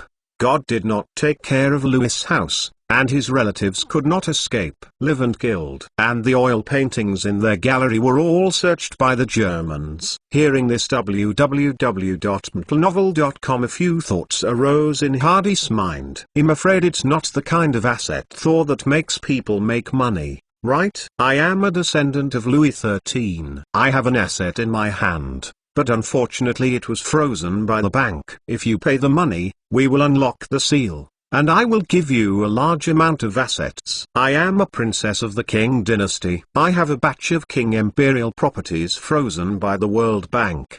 The total value is 1 trillion yuan. There are countless jewelry and antiques. Now I need to unfreeze the funds. As long as the people in the group invest 39,000 each, wait for the assets back. 3.99 million per person. There are even more simple and rude. I, Qin Shi Huang, make money. I, The Jade Emperor, Make Money. For the convenience of reading next time, you can click favorites below to record this time chapter 126I, The Jade Emperor, Make Money. Read the record, and you will see it next time you open the bookshelf.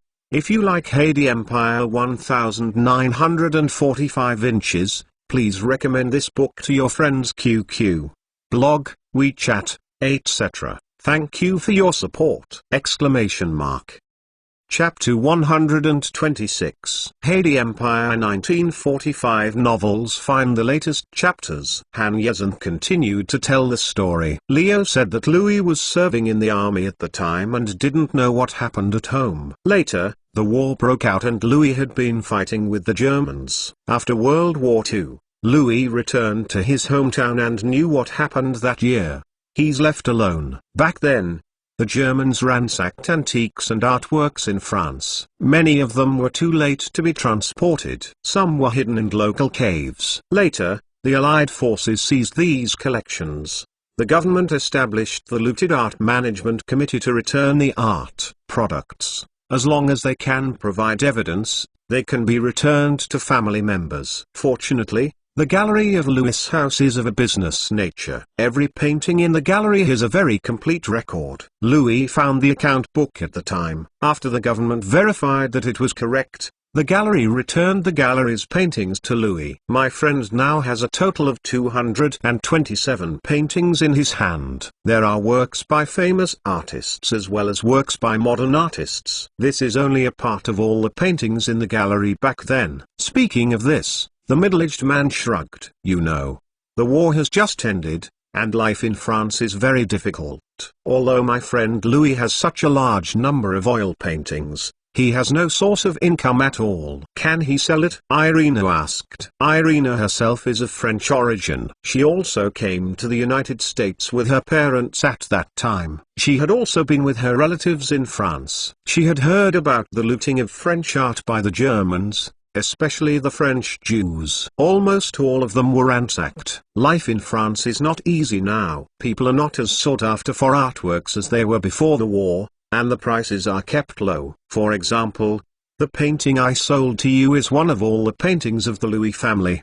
The oil painting dealers in France only offered $400. Louis asked me to bring it to the United States for a try. I brought it to the United States. I asked several auction companies and galleries. The prices generally range from $1,500 to $2,000. The highest one was $2,300, which is 4 or 5 times that of France. When I came, Louis told me that if he could find a good buyer, he would sell all these artworks to the other party. However, the government now prohibits some famous works from being shipped out of the country, so this business is somewhat illegal. After selling the money, he plans to take the money to immigrate. He has read reports about the United States and knows that life here is very happy. He plans to buy a farm and live in the United States. Hardy remembered that a few months ago, Han Yizhen had told him that they met a big seller who had a number of high-end artworks,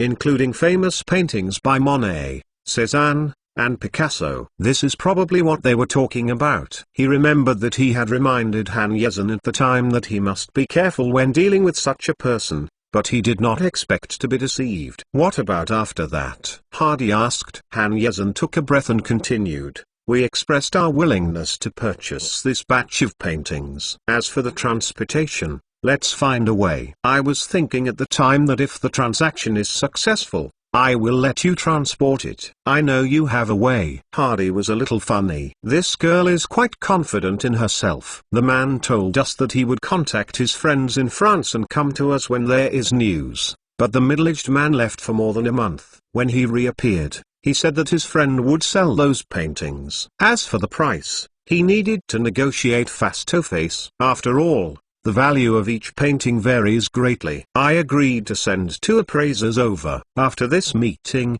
the middle-aged man disappeared again. After a few days, he came back and said that the deal with us was temporarily cancelled. They found a more powerful acquirer. Speaking of this, Han Yezhen pouted. I was quite frustrated at the time, and a good business flew away. But after more than a month, The middle-aged Leo came over again and told us that the deal between him and the acquirer was stale. The other party said very well at the beginning and would give a high price, but he could send someone to appraise it. The price was deliberately lowered, which was more than twice as bad as Louis' vision, and finally the two sides fell apart. I asked him at the time, how much did the buyer offer? Leo said that the other party offered a price of 1.06 million. Louis asked someone to see it and said that these works of art should be able to sell for $2 million in the United States. How did you get deceived? Hardy asked. Han Yezen's expression became darker, and she said solemnly, he said at first that he would help us contact his friend Louis again. After waiting for a few days to come back, he said that there was bad news. His friend Louis was looking for a bank for emigration. I borrowed a sum of money, a total of 100,000 yuan, and used those oil paintings to find a bank mortgage. Now that batch of paintings is being held by the bank and must be unfrozen if we want to get it back. He asked us if we would like to temporarily advance the unfrozen funds, and when we get the paintings back, the money will be paid out of the purchase money. Hardy said, really made myself guess right. Asset decompression routine. I still kept my eyes on it at the time and wrote a cash check for 100,000 US, and asked Mr. Musk to take a subordinate, and the two of them went to France with this man named Leo to contact Louis. If this matter can be achieved, help him pay back the bank money first and unfreeze the mortgaged oil painting. But something went wrong when we set off. Musk said that Leo cheated their check and disappeared. Han Yezen finished speaking and looked at Musk, who was standing in the crowd. Musk is in his 30s this year. He used to work for another auction company and has strong experience in purchasing art and antiques. He was invited by Han Yezen to become the purchasing supervisor of the art department. Hardy also turned to look at Musk. When Musk saw Hardy looking at him, his face was a little annoyed and said, "Boss, it's not that I was not careful. I suspect that person is a professional liar. I just show him." After a check, he dropped it and gave me a fake check. Speaking of picking up the fake check on the desk and handing it to Hardy, Hardy took the fake check and looked at it. If he didn't look carefully, it would be hard to find out that the check was fake for a while. You tell the story in detail, Hardy said. Musk said quickly, I picked up a check from Miss Irina this morning, and took Johnny and the man named Leo to Los Angeles airport, preparing to fly to New York, and then take a cruise to France. While we were waiting for the plane at the airport, we were chatting about the situation that we might encounter on the way to France, and Leo suddenly said, "Look at your check. Is it an international check that can be used in Europe? If not, then we can Iran for nothing." I took out the check and looked at it and found that the check was okay. The Leo stretched out his hand and said that he also took a look. I thought at the time that the two of us were next to him. He definitely couldn't do anything about it, so he passed the check. Give it to him. Leo took the check in his hand and looked at it for a few times, then smiled and returned the check to me. At that time, Little John and I kept staring at him, and didn't find anything wrong, so we put the check back in the wallet, and the Leo said he was going to the bathroom, and then we left without paying any respects. We waited left and right until the Leo who was about to board the plane didn't come back. Little John and I felt something was wrong, so we looked around, but we couldn't find anyone. Only then did we realize it was wrong and opened Leo's luggage. The box is full of newspapers and nothing else. At this time, the two of us knew that something was wrong, but the check was in our hands, and I thought what else could be done to each other, but when I opened the purse to check the check, I found that the check was very irregular. It turned out that Leo was looking at it. The check was exchanged for the real check with a fake check in an instant. Hardy doesn't doubt Musk's words. It's not difficult to change things instantly under the noses of others. Musk lowered his head. At this time we knew we were cheated, and then we hurried back to report to the boss. "Sorry boss, this is my mistake." After speaking, he glanced at Han Yezen with embarrassment. Hardy nodded, glanced at the company executives and appraisers around him, and showed a faint smile. "Okay, I know about this. From now on, This matter will be handed over to me. The company still has a lot of things to deal with. You return to your posts. The executives and appraisers quickly left the general manager's office. Only Hardy, Han Yezin and Irina were left in the room. There were no outsiders in the room. Han Yezin looked at Hardy. Her eyes suddenly read, "I'm sorry Hardy, you reminded me before, but I was still fooled. I admit that I am indeed a bit greedy." Leo's repeated operations made me stunned. I arranged for Musk and John to go to France in person. I thought I was foolproof,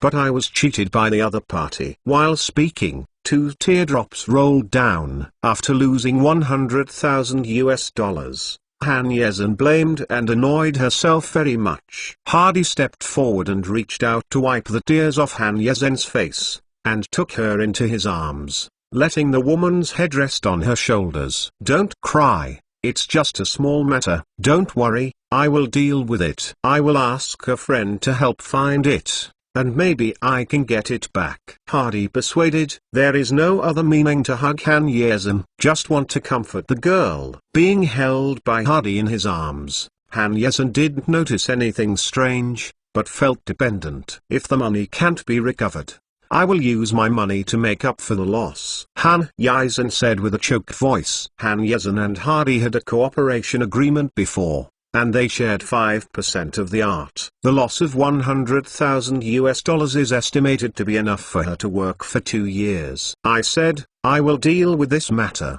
even if the loss is lost. I won't let you make compensation alone," Hardy said. Irina stood by, seeing Hardy comforting Han Yezin in his arms. There was a little slander in his heart. The boss will seize the opportunity. Taking advantage of Yezin's sadness, she moved her hands and feet and held Yezin into her arms. She blinked her big eyes. A sad expression was immediately put on his face.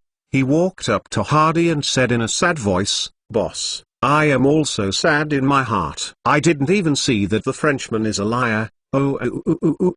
As he said, he hugged Hardy. Hardy knew that she was acting as soon as she saw this girl, and put her palm on Irina's forehead. Irina was immediately blocked and couldn't hug it. Until novel.com. Irina's crying stopped immediately, and she looked at Hardy dumbly. Her face flashed with little annoyance, and she was seen through by the boss. Han Yezin seemed to notice something, came out of Hardy's arms, and wiped the tears on her cheeks with her hand. Hardy walked to the phone and called HD Security. "Lanster, something went wrong with the auction company and was cheated of a sum of money. You brought people from the Strategy Research Office and the Intelligence Department over to find a way. Find out that liar." "I see, this will pass." Then Hardy called Bill again and asked him to investigate the activities of the liar Leo in Los Angeles. Hardy gave an order and the whole Los Angeles moved. In order to facilitate the next reading, you can click on the favorites below to record the reading record of This Time Someone Lied to Me in chapter 127, and you can see it next time you open the bookshelf. If you like Heidi Empire 1945 inches, please recommend this book to your friends QQ, blog, WeChat, etc. Thank you for your support! Chapter 127. Heidi Empire 1945 novels. Find the latest chapters. Lanster brought personnel from the security company to inquire about Musk and Little John to learn more about what happened, and at the same time asked the portraitist to give Leo a portrait. Leo is a liar, and his name should be fake. The portrait is particularly important. The security company's intelligence department hires a professional portraitist, who can portray the target person's portrait through the dictation of witnesses and describing the characteristics of the opponent. Leo came into contact with a lot of people. The portraitist drew a portrait based on the crowd. After some adjustments, he finally came up with a portrait. "Yes, it's him. It's too similar. This is the Leo," Musk said, pointing to the portrait. Others at the auction company also confirmed that this portrait is very similar. Someone analyzed the fake check. The check was a real check, but the figures on it were changed. Originally, this check was supposed to be a small check for $100, but it was changed to $100,000 abruptly. The tricks are very clever. And you can tell if you don't look carefully. At least it's easy to fool people like Musk. This person has been in Los Angeles for 4 months. It is impossible that he has not contacted other people. You can find people he has contacted to see if they're loose, Lanster said. Hardy nodded and said, you ask the portraitist to draw a few more pictures, and give them to Bill's gang so that they can find someone to investigate with the portrait. I also called Alan Payne from the Jewish gang and asked them to help find someone, and I also sent a few copies to the Jewish gang. By the way, investigate the passenger terminal and airport to see if this person has left Los Angeles. Okay, you'll find someone to do it, Lanster replied. The people from the Jewish gang, the Bill gang, took Leo's portrait, and began to shuttle around hotels, bars, nightclubs, shopping malls and other places, asking if they had seen this person, and at the same time asking local thieves and scammers if they had seen this person. The intelligence department investigated the airport information and checked whether Leo had left. When the time came in the afternoon, news came from all parties. Lanster Huey reported, boss, someone has actually seen this guy. He had stayed in a few hotels such as City Garden, and he had also come into contact with several other auction companies and art. The acquisition of the company seems to be casting the net continuously, looking for the best target. The previous Leo and Miss Han said that he left Los Angeles to go to other places. In fact, someone had seen him in Los Angeles during that time, indicating that he did not leave, just waiting for the opportunity. The investigation of the gang has also returned. They found the most famous group of liars.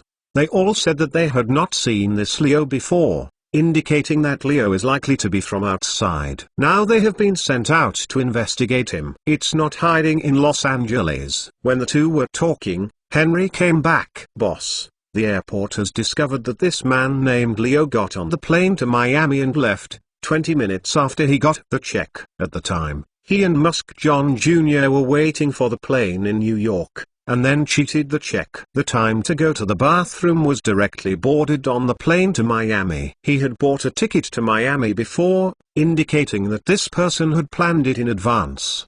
Went to Miami. Los Angeles is Hardy's territory, and the other party will have some trouble leaving Los Angeles. Han Yezin and Irina were desperate. The scam runs so far, how to find it in other cities?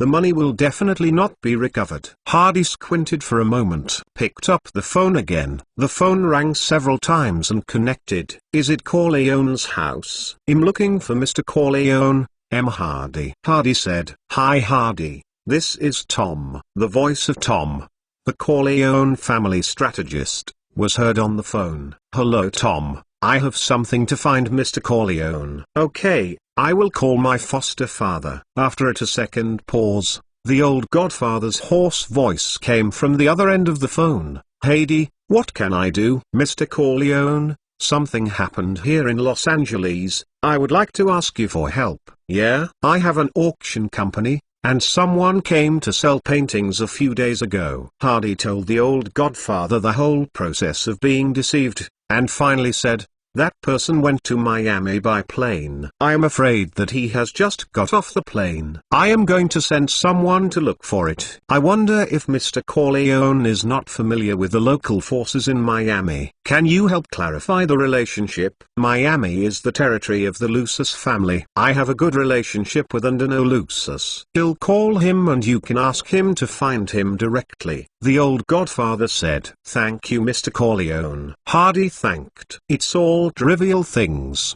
No thanks, the old godfather said with a smile. When he hung up the phone, Hardy told Henry, Henry, you take 30 people, charter a plane and go to Miami at the fastest speed, and contact the people of the Lucis family, and ask them to help find this guy named Leo. Hardy said and passed the portrait to Henry. Okay boss. It'll take someone to go. Henry took the order out. Only Hardy, Han Yezin and Irina were left in the office of the general manager of the auction company. Han Yezin looked at Hardy and said in a low voice, Even if the 100,000 quick money is recovered, a lot of energy and money will be spent. Hardy smiled. I don't care about the $100,000. I was cheated of money. I feel upset. I will find him at any cost and let him know the consequences of provoke John Hardy. Hardy reached out and patted Han Yezen's face. Okay, don't be sad.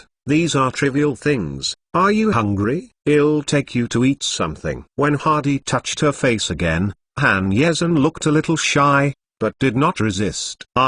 Go wash and put on makeup. Han Yezen whispered. She had cried before, and the makeup on her face was loose, and Hardy smiled. Go, don't worry. Irina left with Han Yezen. The two went to the bathroom to put on makeup. Irina looked at Han Yezen and approached her and whispered, Yejin, do you feel that Mr. Hardy is just so handsome? What's the matter? Han Yezen asked, wiping her face. Irina's expression was full of admiration. I was cheated of $100,000. He didn't care at all. He kept comforting you. After a few phone calls, the whole Los Angeles was looking for the liar. I found out the liar within a few hours. Information. Even if that person goes to Miami, he can find the relationship and track it down. It can be felt that Mr. Hardy is so capable. I like a man like this. Han Yezen glanced at Irina. If you like it, then you can confess it. Irina sighed helplessly. It's a pity, he likes you. Han Yezen was taken aback, then his face turned red. How can you tell that he likes me?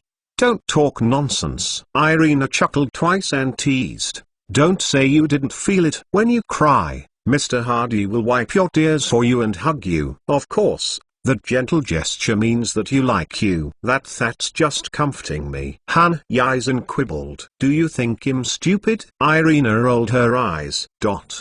Victor walked out of Miami airport. Without any luggage in his hand, he glanced up at the plenty of sunshine in Miami, took out the sunglasses from his pocket and put it on his face. He likes Miami. In January in Miami, the highest temperature is 234 degrees, and the lowest temperature is around 14.5 degrees. It is very pleasant, and the girls here are also very enthusiastic. As long as you have money, you can find all kinds of beauties here. When he came to the city and found a hotel to stay, Victor took out the check from his bag for the first time. $100,000. Ha ha, this time this business is awesome, he said and kissed on the check. He was Leo who defrauded Han Yezen for $100,000.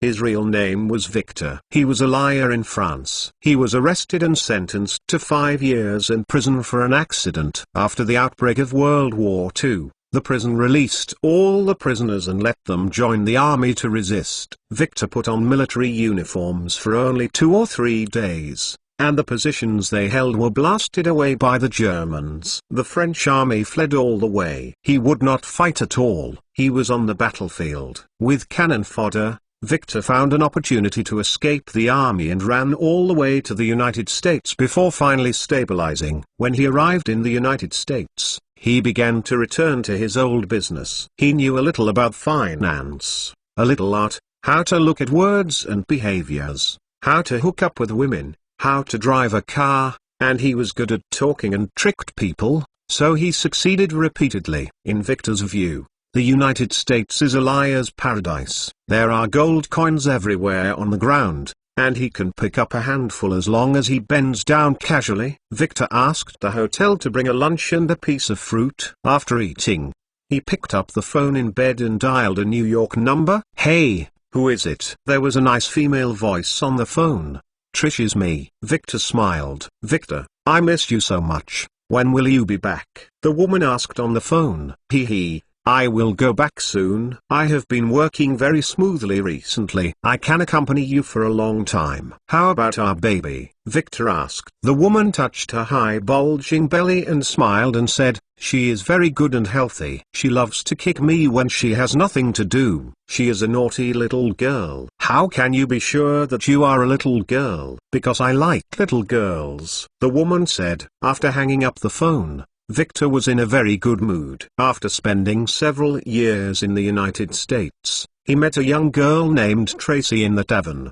Trish is a simple and beautiful girl, only 19 years old this year. Mentalnovel.com. Victor is almost 40 years old, and is twice as old as Trish. He is a veteran in love, and she has been caught a few times by girls. Victor was sultry and fell in love with each other on a stormy night. Soon afterwards, Trish discovered that he was pregnant. Victor was also very excited to hear the news. He was almost 40 years old and wanted to have a child and a family. In this way, Trish became the hostess of Victor, and now more than 7 months have passed, and the child will be born in 2 months. Victor came out to do this business to save more milk powder money for his children. After all, raising children is not easy. Victor's home is in Boston, Massachusetts, a two-story apartment next to the sea. Victor likes the environment here. For safety's sake, he chose to stay away from the East Coast and ran to Los Angeles on the West Coast this time. After a few months of layout,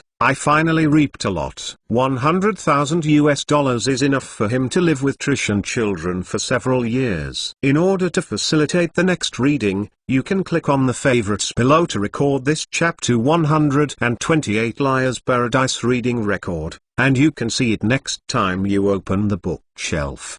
If you like Heidi Empire 1945 inches, please recommend this book to your friends QQ, blog, WeChat, etc. Thank you for your support! Chapter 128 Heidi Empire 1945 novels. Find the latest chapters. Henry chartered a plane to Miami, the airport was picked up, and the car drove directly into the airport. Henry and the others just came over to meet Henry. Hello, it's Mr. Henry. This is Alan from the Lucas family. I received a call from Chief Andino. I am responsible for receiving and cooperating with you. Thank you. Henry shook hands with the other side to thank him. When he arrived at the gang station by car, Henry took out a stack of portraits and said, "This is the man. We want to find him." No problem. In this way, I have gathered 200 people, all of whom are familiar with the local situation, to cooperate with you, and how to check with you next. Alan said, then divided into 30 groups. Each group took a portrait and looked around. Also, ask the partner to see if anyone has seen this person in the portrait, and if he has any accomplices and mouse dens here. Henry said, the so-called gang partners generally refer to external forces, including thieves, fraud gangs, pheasant chicken heads, car thieves, and loan collectors. Although these people are not strong enough, no one can obtain information. No problem, Alan replied. Everyone started to split up. For a time, all the bars, nightclubs, hotels, and even intersections in Miami were all these people. The people in the underground world of Miami all knew that the Lucas family was looking for a man named Leo. No matter what mistake this guy made, people know that this guy is in big trouble. After hanging up Tracy's call, Victor called an old man again. This man was called Charles. He was a shrewd British guy. Charles was best at money laundering. In the past, Victor got checks and asked Charles several times, help him deal with it. Charles, it's me, your old buddy Victor. Victor greeted his old friend in a relaxed tone. There was silence for 2 seconds on the other end of the phone, and Charles said in a low tone, Victor, I'm afraid you are in big trouble. This time, Victor was taken aback. What do you mean, Charles? What trouble did I get? It seems that you don't know yet. Now the entire Miami is looking for a man named Leo, a member of the Lucas family, and he compares the portrait of that guy everywhere, asks all the partners, and the entire underground world of Miami spreads. I also saw that portrait. It is 9 points similar to you, Victor. You are the Leo. Who did you shoot this time to make such a big move? Victor was taken aback. The Lucas family, that is the big American mafia family. He knows that Miami is the territory of the Lucas family. Why are they looking for themselves? What I did in Los Angeles. He was just a liar, and he was really frightened if he provokes a mafia like the Lucas family. If he fell into the hands of those people, he would probably die. On the other end of the phone, Victor didn't speak for a long time, and said, "It seems you did it." "Charles, what's the situation now?" Victor asked anxiously. "Just an hour ago, the Luces family suddenly sent a large number of people to find a man named Leo with a portrait in bars, nightclubs, hotels and then notified all partners of the news. I glanced at the portrait, and I was sure it was you, but I didn't say, what exactly did you do, Victor?" Victor then said a few times, "I got a sum of money in Los Angeles, $100,000. Did you not investigate the background of the other party before you started?" Charles asked. "I investigated. The company was an auction company run by an Asian woman, and no background was found," Victor said. Charles sighed softly. "A young woman runs an auction company. You can't find out the background. This is the most troublesome thing. The most likely thing is that her background is not something you can find out. From the current situation, I'm afraid the other party is really big."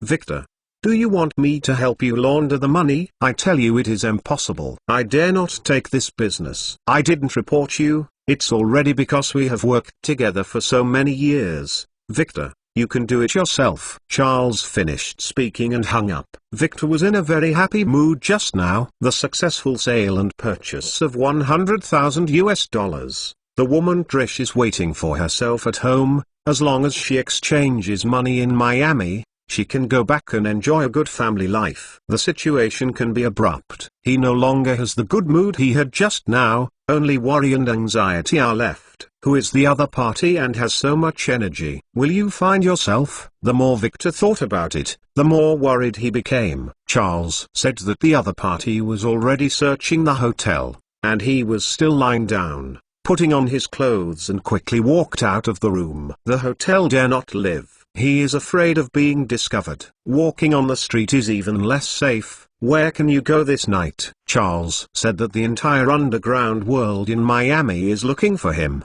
and he feels unsafe wherever he goes now. There was no way. Victor thought of an idea. There were many family cars parked on the side of the road. Charles found a small piece of iron from his body, opened the door of a car in 2x2s, got in, and lay in the back seat to rest. A good hotel can't sleep, but can only sleep in the car. We must find a way to leave Miami tomorrow. It's too dangerous here. As for the check exchange, let's talk about it after the limelight. Life matters. That's all. Victor slumped in the back seat of the car all night. I woke up early the next day, carefully found a cosmetics store, bought some things, found a public bathroom, cut some of my own hair, and made a set of simple fake beards. He put on his hat and glasses again, and now it is estimated that others will not recognize him, so Victor feels relieved. Victor wandered the street. He felt like everyone was looking for him. He became a little suspicious.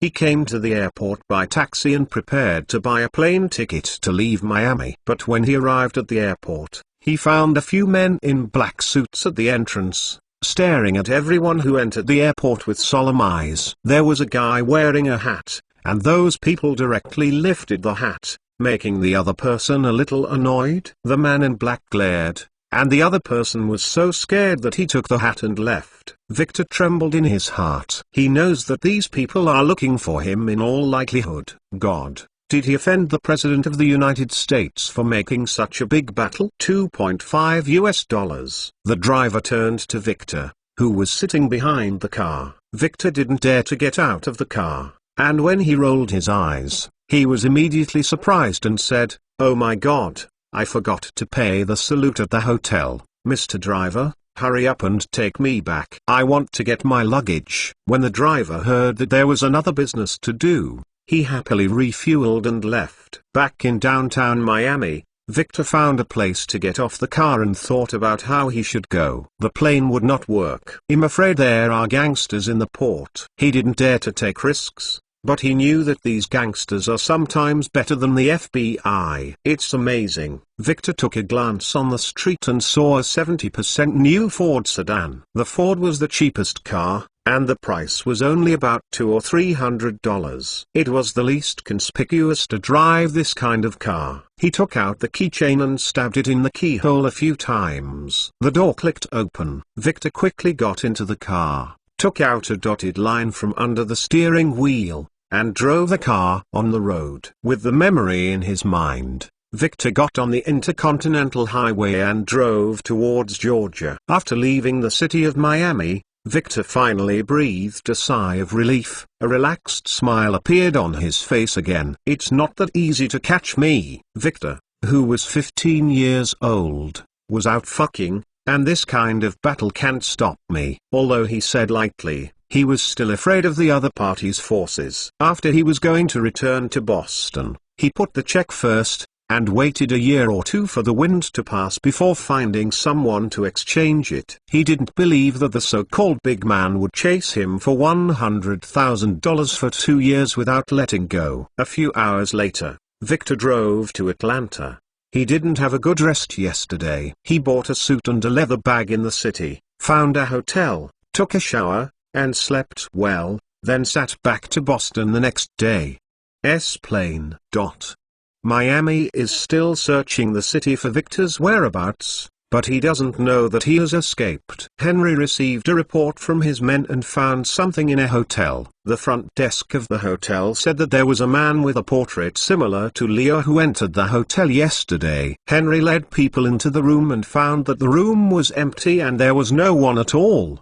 The person disappeared but didn't check out. It was probably the liar. Damn. Let him run away. Henry cursed a little annoyed. He was about to take the brothers out of the hotel to continue searching. He suddenly thought of something, and asked the hotel manager, "Have you ever made a phone call out of this room?" Calls from the guest room need to be transferred from the main console. "If the guest has made the call, it should be possible to find out," said the manager. "Quickly look it up," Henry said. After a short period of time, the result was that the person staying in the hotel made 2 calls outside the room, one with a local number in Miami and the other with a number in Boston, Massachusetts. Henry sneered twice. With a number, it is not difficult for a person to find it. The local Miami gang quickly brought a man, Charles from England, and when he saw Alan's stern face and Henry's cold eyes, he immediately trembled with fright. I couldn't help cursing Victor for causing trouble for himself. "You should know why we are looking for you," Henry said coldly. Charles said bitterly,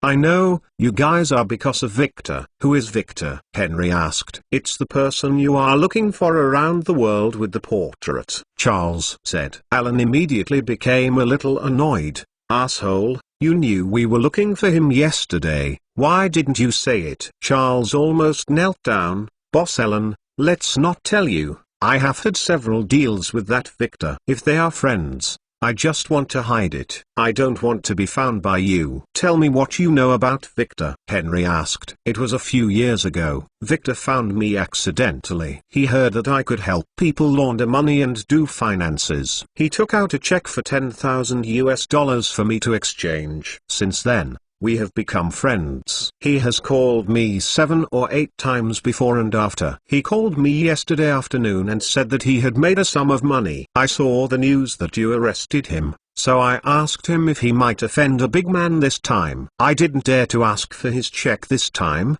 so he hung up phone." Henry sneered, "If you dare to accept his check this time, I will plant you in the Miami coral reef myself." Charles shuddered, knowing that these people could definitely say they could do it. "Ask Charles to go out." Henry thought about picking up the phone and dialing the number in Boston. After a while, a woman's voice came from the other end of the phone. Mentalnovel.com. "Hey, who is it? Is Mr. Victor at home?" "Ah, Victor is not here. He has gone out to do business. He has been out for a few months." "Who are you?" the woman asked. "I'm his friend. I want to talk about business matters with him," Henry said. "I'm afraid it will be a few days. Victor called yesterday and said that he would be back in 2 days." "Okay, I know." After putting down the phone, Henry thanked Alan and immediately took someone to Boston by plane. This time, it was difficult for him to fly.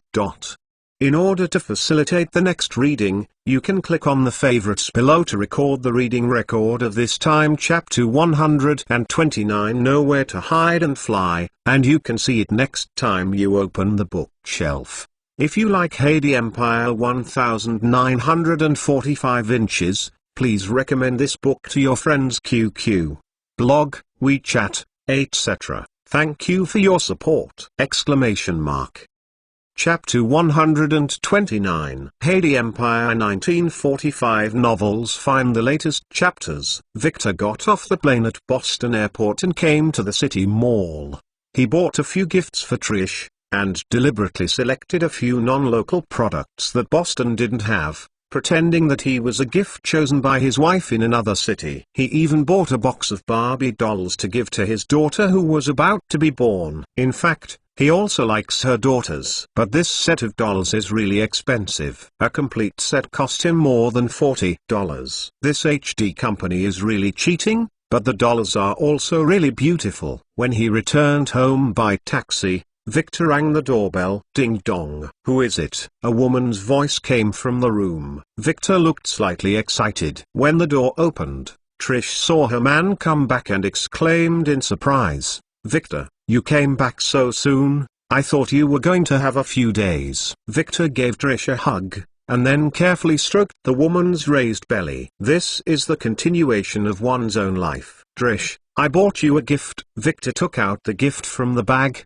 and Trish was very happy. There are also Barbie dolls. Trish liked it very much. "I went to the mall a few days ago and saw Barbie dolls." Now Barbie dolls are very famous, but they are too expensive. "I didn't expect you to buy them." "Get tired, take a break first, and I'll cook for you," Trixie said softly. When he got home, Victor relaxed, took off his suit, put on slippers, sat on the sofa, picked up the newspaper and read the news. Woman cooking in the kitchen. This is the life he wants. Stable and warm. He has already made a decision in his heart that he will not go out to work in a short time after this time, and stay with his wife. He also saved some money before, enough to live for a few years. Just then the phone in the living room rang. Victor picked it up and answered. "This is Victor." "Is it Mr. Victor?" A man's voice came on the phone. "The sound is strange." "You are?" Victor asked in surprise. "My name is Henry and I am from Los Angeles." "I think you should know what it is," Henry said in a low voice. Los Angeles. Victor only felt a chill in his back,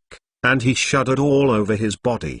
He knew that what he least wanted to see had happened. The other party can call out his name and find his home phone number, indicating that he has a clear picture of his situation. "We are right now at your door. You can try to escape, but I believe you don't have the strength to escape from my palm. If you really do that, think about Trish and the child in her belly." Victor's hand holding the microphone trembled violently. He believed that the other party could definitely do terrible things he could not imagine. Victor immediately pleaded, "No, no, I won't run. Please don't hurt Trish and the child. They have nothing to do with what I do." "Give you 3 minutes, come out with the check," Henry said. "Okay, I'll go out now, and I promise I won't run." Victor couldn't help but thank the other party for letting off his wife and children. 3 minutes. It is extremely precious to him now. Victor hurried to the bedroom and opened the closet's baffle. There was a small space behind it. Inside it was an iron box. Opened the iron box. There were 2 stacks of banknotes, a bank book, and a house deed. After thinking about it, he took out the $200 left on him and put it in the box. Victor walked quickly to the kitchen and stood in front of Trish. Trish looked at her husband holding a box of money in a daze. "What's the matter, Victor? How can you get so much money?" Victor managed to squeeze a smile. "Trish, I have earned all these money over the years. There are more than $4,000 in cash, 20,000 in the passbook, and the deed of this house. Now I will give it all to you."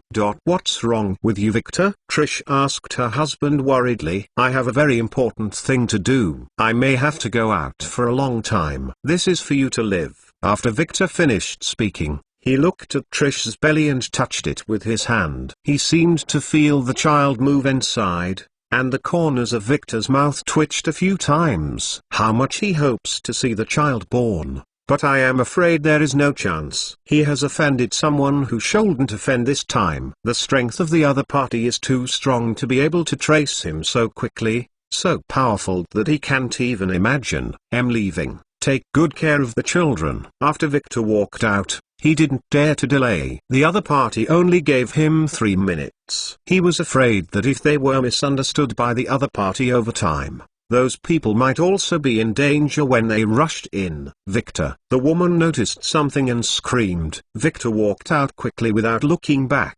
The woman put down the shovel and chased to the door, and saw her husband get into a black car. The door closed and drove away quickly. Inside the car, Henry looked at Victor coldly. The check. Victor quickly took out the check from him and handed it over. Henry took the check and looked at it carefully, and put it in his pocket after making sure it was correct. Henry never talked to Victor again. The car was very quiet. Victor didn't know what the other party would do with him, killing the corpse directly or throwing it into the sea to feed the fish. He feels that he has little chance of survival. The car drove to the airport and took him on a plane. He found that the people on the plane were all people in black clothes. They looked solemn and knew that they were not easy to provoke. With so many people on chartered planes to catch him, it was such a big battle. How much money it would cost.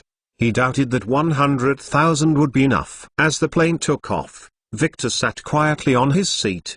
His heart kept touching his throat, wondering what cruel methods these people would use against him. Do you still have a chance to survive? To be frank, no one wants to die. Victor didn't want to die either. He kept thinking about how he could survive on the way. The plane landed at the New York airport, and he was pulled into a car again. And soon he was pulled to a familiar place. Auction company. Victor trembled slightly when he saw the plaque. It's not the first time Victor has come to Han Yesen's general manager's office. He has been here several times before. The beautiful Asian girl boss is very enthusiastic to him. There is also a French girl who is an assistant to the general manager. Who will I meet this time? Victor was taken into the office. As soon as he entered, he saw Han Yesen and Irina, with a young man standing next to them. Victor guessed in his heart that this young man might be the owner of this auction company. Henry walked to Hardy. Boss, the man has brought it, and the check has been brought back. He took the check from his body and handed it over. Hardy looked at the check, turned around and handed it to Han Yesen, and said with a smile, "Look, the matter is resolved." Han Yesen took the banknote, gave Victor a little annoyed, and gritted his teeth and said, "Mr. Leo, if you do this kind of thing, you will be sent to prison." Victor forced an awkward smile. "Sorry Miss Han, I am too greedy. I apologize to you." Victor thought to himself, if he could go to jail, it would be the best ending. He was afraid he would not even have the chance to go to jail. Hardy looked at Victor and said to Henry, "Take him away." Victor knew that these people would deal with him next, and he would not be able to escape the end of death. He doesn't want to die. Along the way, Victor was thinking about how to survive. Hearing Hardy told Henry to take him out, he screamed in fright, "This gentleman, Ms. Han, please give me another chance." Han Yesen was still annoyed with Victor, and said bitterly, "You lied to my money, so you should be handed over to the police to put you in jail." Victor said in his heart that these people might not be as simple as going to jail. "This gentleman, Ms. Han, I know that I have offended you, and I regret it, but I do have news about antique art. If this matter is investigated, a large number of antique art can be found," Victor said anxiously. Hardy looked at this guy, wondering if he lied to survive. "What news do you have?" Victor breathed a sigh of relief. As long as the other party was willing to listen to him, he would still have a chance. "The previous thing about the artwork was indeed a lie I made up. But there is a source for this incident. I was inspired by that incident to make up such a story. On my cruise ship from France to the United States, a person in the same room told me one thing. After the Germans attacked France, they searched for gold jewelry and various antique works of art. Finding and collecting these works of art requires some professional talents. Someone has committed crimes to help Germans do this kind of thing." The man said that he knew a man named D. Brandhill who was originally from a French place. The person in charge of the small museum, after the German came, he chose to surrender. The Germans knew his abilities, so they asked him to help collect antique art. During the occupation of France, Many people ran away in a hurry. Oil paintings and art objects could not be carried at all, so they were discarded in mansions and galleries. It is said that in those few years, Hill helped the Germans collect thousands of famous oil paintings, and this work has not stopped. Later, the situation changed. After Hill got a batch of famous paintings, he hid them according to the orders of the Germans. Get up. And then the Hill also disappeared. The person who told me about this matter said that Hill was afraid of being tracked down by the government for what he did, and that he escaped early, as if he fled to the United States. I have been tracking down the whereabouts of that Hill over the years, hoping to find him. This gentleman, Ms. Han, if you can find that Hill, you can find the buried antique art www.mentalnovel.com. That is definitely a valuable asset. Hardy looked at this guy and said lightly, "You thought that with such a illusory story, you want me to let you go?" Victor also knew that his information was of little value, and quickly said, "This gentleman, I have a picture of Hill. Although it is not easy to find him, it is a hope after all. I am willing to search for that Hill with all my strength. After finding him, the treasure is completely yours. It is my apocalypse. It's better than killing me, right?" Victor looked at Hardy pleadingly. When Han Yezin heard the word kill, her heart trembled slightly and turned to look at Hardy. She just thought Hardy asked Henry to take this man away to send him to the police station. It seems that I am still too innocent. In order to facilitate the next reading, you can click on the collection below to record the reading record of this time chapter 130 French Art Treasures, and you can see it next time you open the bookshelf. If you like Heidi Empire 1945 inches, please recommend this book to your friends QQ, blog, WeChat, etc. Thank you for your support! Chapter 130 Heidi Empire 1945 novels. Find the latest chapters. For the treasures of French art that Victor said, Hardy felt that there was little hope, even very slim. He had seen history, and Germany had indeed searched countless artworks from other countries. It is said that the number exceeded 10 million, and the entire train was shipped back and forth. Many never got it back. Even in the 21st century, there are still discoveries of broken treasures. Victor's story may be true, but there are too few clues. To find the man named Hill is like looking for a needle in a haystack, let alone a treasure hidden in France. He didn't realize it was necessary to waste energy. Henry, take him out, Hardy said. Victor knew that the other party didn't believe his words at all.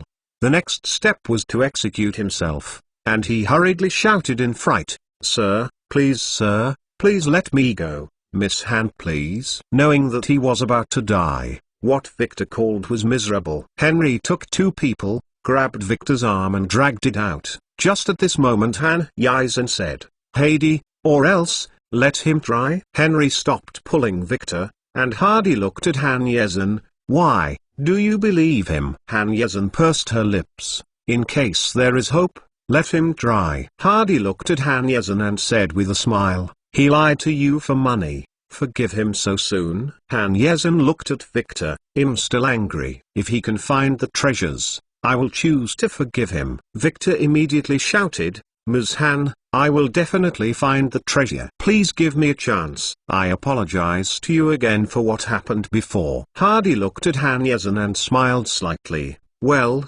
since you said it, try it, Henry. Take him to the security company. Your intelligence office is responsible for finding the treasure." Henry nodded and took Victor away. This time Victor didn't struggle anymore and couldn't help but thank Han Yezin before going out. With only 3 people left in the office, Han Yezin looked at Hardy and whispered, "I'm sorry, Hardy. I just became a little headstrong and made such a request. I just don't want to see a living person just like that." Hardy smiled. "These are small things. He offends you. You have a say in how to execute him." Han Yezin looked at Hardy with big eyes, showing a sweet smile, and Hardy smiled back. Irina looked at Heidi and then at Han Yezin, watching the two look at each other and curl their lips. "Is this the smell of love?"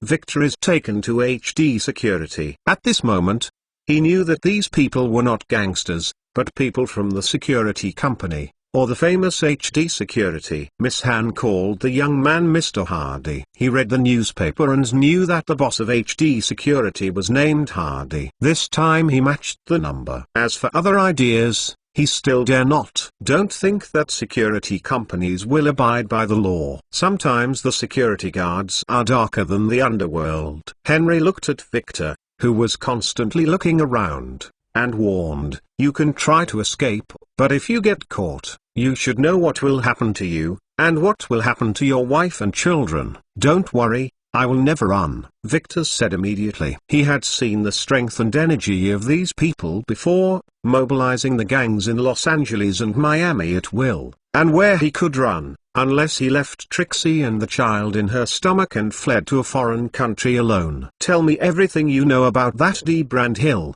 and the photos," Henry said. Victor quickly took out his empty wallet and took out a 4-inch black and white photo from a small pocket, which was a middle-aged man about 50 years old. Then I told Henry about everything I knew about D. Brand Hill. This time it was much more detailed than before, and I gave a lot of details, but these clues are still too few. Wanting to find such a person is really better than finding a needle in a haystack. It's hard. At this time Victor said, "Mr. Henry, I have a suggestion. I think we need to go to France, Hill's hometown, and his relatives there. We may be able to get some clues from them." "This is indeed the way." Henry nodded. The next day, Henry sent a French-speaking leader of the second group of the intelligence room, and set off for France with a few of his men and Victor. 10 days passed in a flash. January 16, 1947. The Golden Globes was held at the Hollywood Hilton Hotel in Los Angeles. Countless stars were gathered together. Hardy got Ava out of the car, and immediately countless reporters took pictures with their cameras. "Tonight, Ava is very beautiful, with her hair rolled up and her slender neck exposed. She wore a long slim evening gown of the same style as Barbie, showing a perfectly proportioned figure." The reporters did not hesitate to press the shutter. "You must know that the film at this time is very expensive." The two walked into the lobby of the hotel. There were already many big movie stars and celebrities. Hardy led Ava in, and many people looked over. Someone whispered, "Miss Ava is more beautiful than in the movie, and she has a perfect body." A male star exclaimed, "I dare say she is the most beautiful woman tonight." Another male star said, "Many men are moved to Ava, but look at the men next to him, and none of them dare to have any thoughts." The big boss of HD Security HD Films is not something they can provoke. Everyone knows that Ava is the private collection of Mr. Hardy. Directors Edward, Eastwood, and Nolan of HD Pictures saw the boss coming, and they all gathered around. Hardy saw many acquaintances: MGM's Meyer, Warner Brothers, Disney boss, Central Studios boss. The bosses of the 8 major studios all came, and everyone kept greeting them. Many stars also came to say hello to Hardy. Hardy held Ava and kept talking and laughing with these people. Now Hardy's identity is already one of the big names in the Hollywood film industry. This year's Golden Globe Awards is only the 4th time, far less grand than later generations, and there is no live TV broadcast. It is more like a gathering of people in the film industry. The award ceremony begins. For the Best Actor, Eastwood was fortunate enough to be nominated as a finalist, but the final prize was taken away by Gregory Pike. Best Actress, Ava did not even make a finalist. Red Dead Redemption is a male drama. Although Ava performs well, she has too few roles after all. Hardy patted Ava's hand and whispered in her ear, "This year's new movie Across the World will be performed well. It is estimated that next year, we will have the opportunity to compete for the Best Actress." Ava nodded vigorously. Next, a small award will be given. Best Screenplay Award, Red Dead Redemption shortlisted. The guests looked down the stage while reading the final list of winners, and finally smiled when they saw Hardy. Congratulations to Mr. John Hardy. The script of Red Dead Redemption won this year's Best Screenplay Award. Shattering applause broke out from the audience. Hardy came to the stage with a smile, grabbed the trophy in his hand,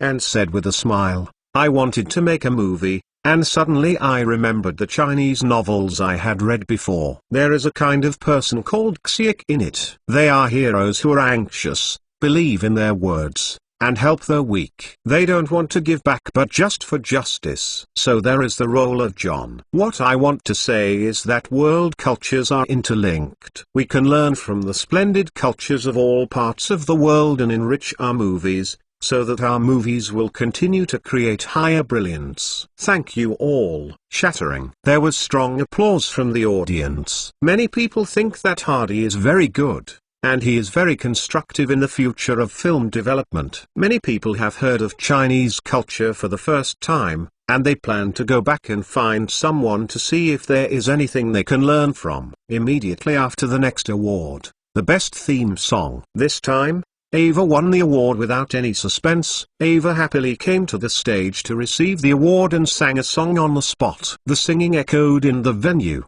and many people were intoxicated, especially the male actors, who were more tempted by Ava. Such a pity. They can't start this woman, even if they dare to tease. After awarding a few more small awards, it came to the highlight of tonight, the final award for Best Film. This year, 4 films were shortlisted: Golden Age, Dear Park Chen-chun, How Beautiful is Life and Red Dead Redemption. Golden Age and Dear Park Chen-chun are both movies produced by MGM, and How Beautiful is Life is a movie by Universal Pictures. Just before the guests announced, Maya glanced sideways at Hardy, smiled and nodded with Hardy. Hardy immediately understood. The winner of this year's Golden Globe Award for Best Picture, Red Dead Redemption, Mr. Hardy. The company. Hardy stood up with a smile, and said that the old fellow Maya was pretty good for himself. This time HD Films was a big show in front of his peers. Tomorrow, the newspapers will have a big report, and HD Films will be further in Hollywood. Establish status. The awards party is over. Next is the cocktail party. This time is more lively than the awards party. People keep toasting to communicate with each other,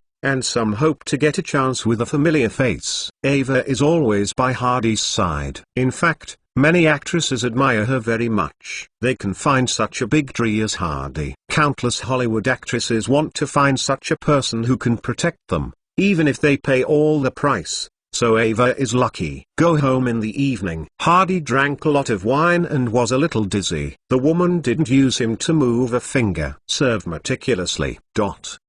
The next day Hardy woke up at 10 o'clock in the morning. Ava made breakfast. Hardy ate breakfast while reading the newspaper, which reported the grandeur of the Golden Globes last night. HD Pictures gained a lot and won the Golden Globe Award for Best Picture. www.mentalnovel.com. Red Dead Redemption is well deserved. HD Pictures merged with multiple film companies and is now one of the top 10 film companies in Hollywood. Hardy put down the newspaper with satisfaction. At this time, the phone in the living room rang, and Ava answered Hardy and said, "Henry called." Hardy answered the phone, and Henry said happily on the other end of the phone, "Boss, there is good news to tell you that D. Brand Hill has been found, and we have also obtained the location of the batch of broken treasures." Hardy was a little surprised, but he didn't expect to find it. In order to facilitate the next reading, you can click favorites below to record this chapter 131 Golden Globe Award reading record, and you can see it next time you open the bookshelf. If you like Hardy Empire 1945 inches, please recommend this book to your friends QQ, blog, WeChat, etc. Thank you for your support! Chapter 131 Hardy Empire 1945 novels. Find the latest chapters. When Hardy came to the security company, Henry excitedly told Hardy what happened. Gray took Victor to Gironde. D. Brand Hill was originally the curator of the St. Pale Museum, a small town in Gironde. His family was also in St. Pale, so a group of people came here. Straightforward investigations will definitely be suspected. They forged several documents, said that they belonged to the investigation committee, asked someone to understand the situation, and told them that the person they were looking for must be kept secret, and they must never tell outsiders that someone has asked them to learn about the situation. That's all. They collected a lot of information in 2 days. D. Brandhill is indeed very famous in the local area, especially for helping Germans to collect art. He was hated by everyone. When Victor learned about the situation, many people gritted their teeth and cursed Hill. He took the Germans to search house to house, just like a mad dog raised by the Germans, not only in nearby cities, but also in Bordeaux. Many wineries have ruined his poisonous hands, and all the family's artworks have been searched by him. You must catch him, hang him and shoot him. A Frenchman who had been looted of his property gritted his teeth. After the restoration of France, France began to search and execute the criminals who had helped the Germans. Many people were directly shot to death. It is only in 1947. This work is still in progress. It may be the reason for the complete occupation. The processing power far exceeds that of other countries. Is anyone else in the Hill family? Victor asked. Hill has no children. He is a romantic guy. He has had countless women but never married. But he has a nephew. Because his uncle's affairs were rejected by the locals, he has left Saint-Pal and went to Bordeaux. I heard working in a winery over there. Gray and Victor pondered for a while, and felt that Hill's nephew should be investigated, in case they had a relationship. They came to Bordeaux to investigate the situation of Hill's nephew Louis. Louis is now a winemaker in a winery. They found that in recent years, Louis has not had any correspondence, telegrams, or economic exchanges with the outside world. The winery where Louis is located is called Hongai Winery, although in Bordeaux, it is far less famous than other big wineries. It can be regarded as a third-class winery at most. It is very inconspicuous and can produce tens of thousands of bottles of red wine and champagne each year. Nothing was found on Hill's nephew. When Victor thought that the investigation leads would be interrupted, Gray discovered one thing. This Red Leaf Winery, now all people are Americans. The two continued to investigate further and found out. During the war, these wineries in the Bordeaux area were all occupied by the Germans. Red wine was transported to the front lines to meet the needs of officers and soldiers. The situation at Hongai Winery was similar. The original owner here was a Jew, and all the family was killed. At the end of the war, many wineries were deserted, overgrown with weeds, and cellars became empty. After the war, the French government checked these wineries and returned those with owners, but auctioned without owners, and the proceeds were used to rebuild the country and resume production. After World War II, both France and Britain were exhausted. Even a little money was good. At the auction, an American lawyer from a long distance raised a placard to buy Hongai Winery.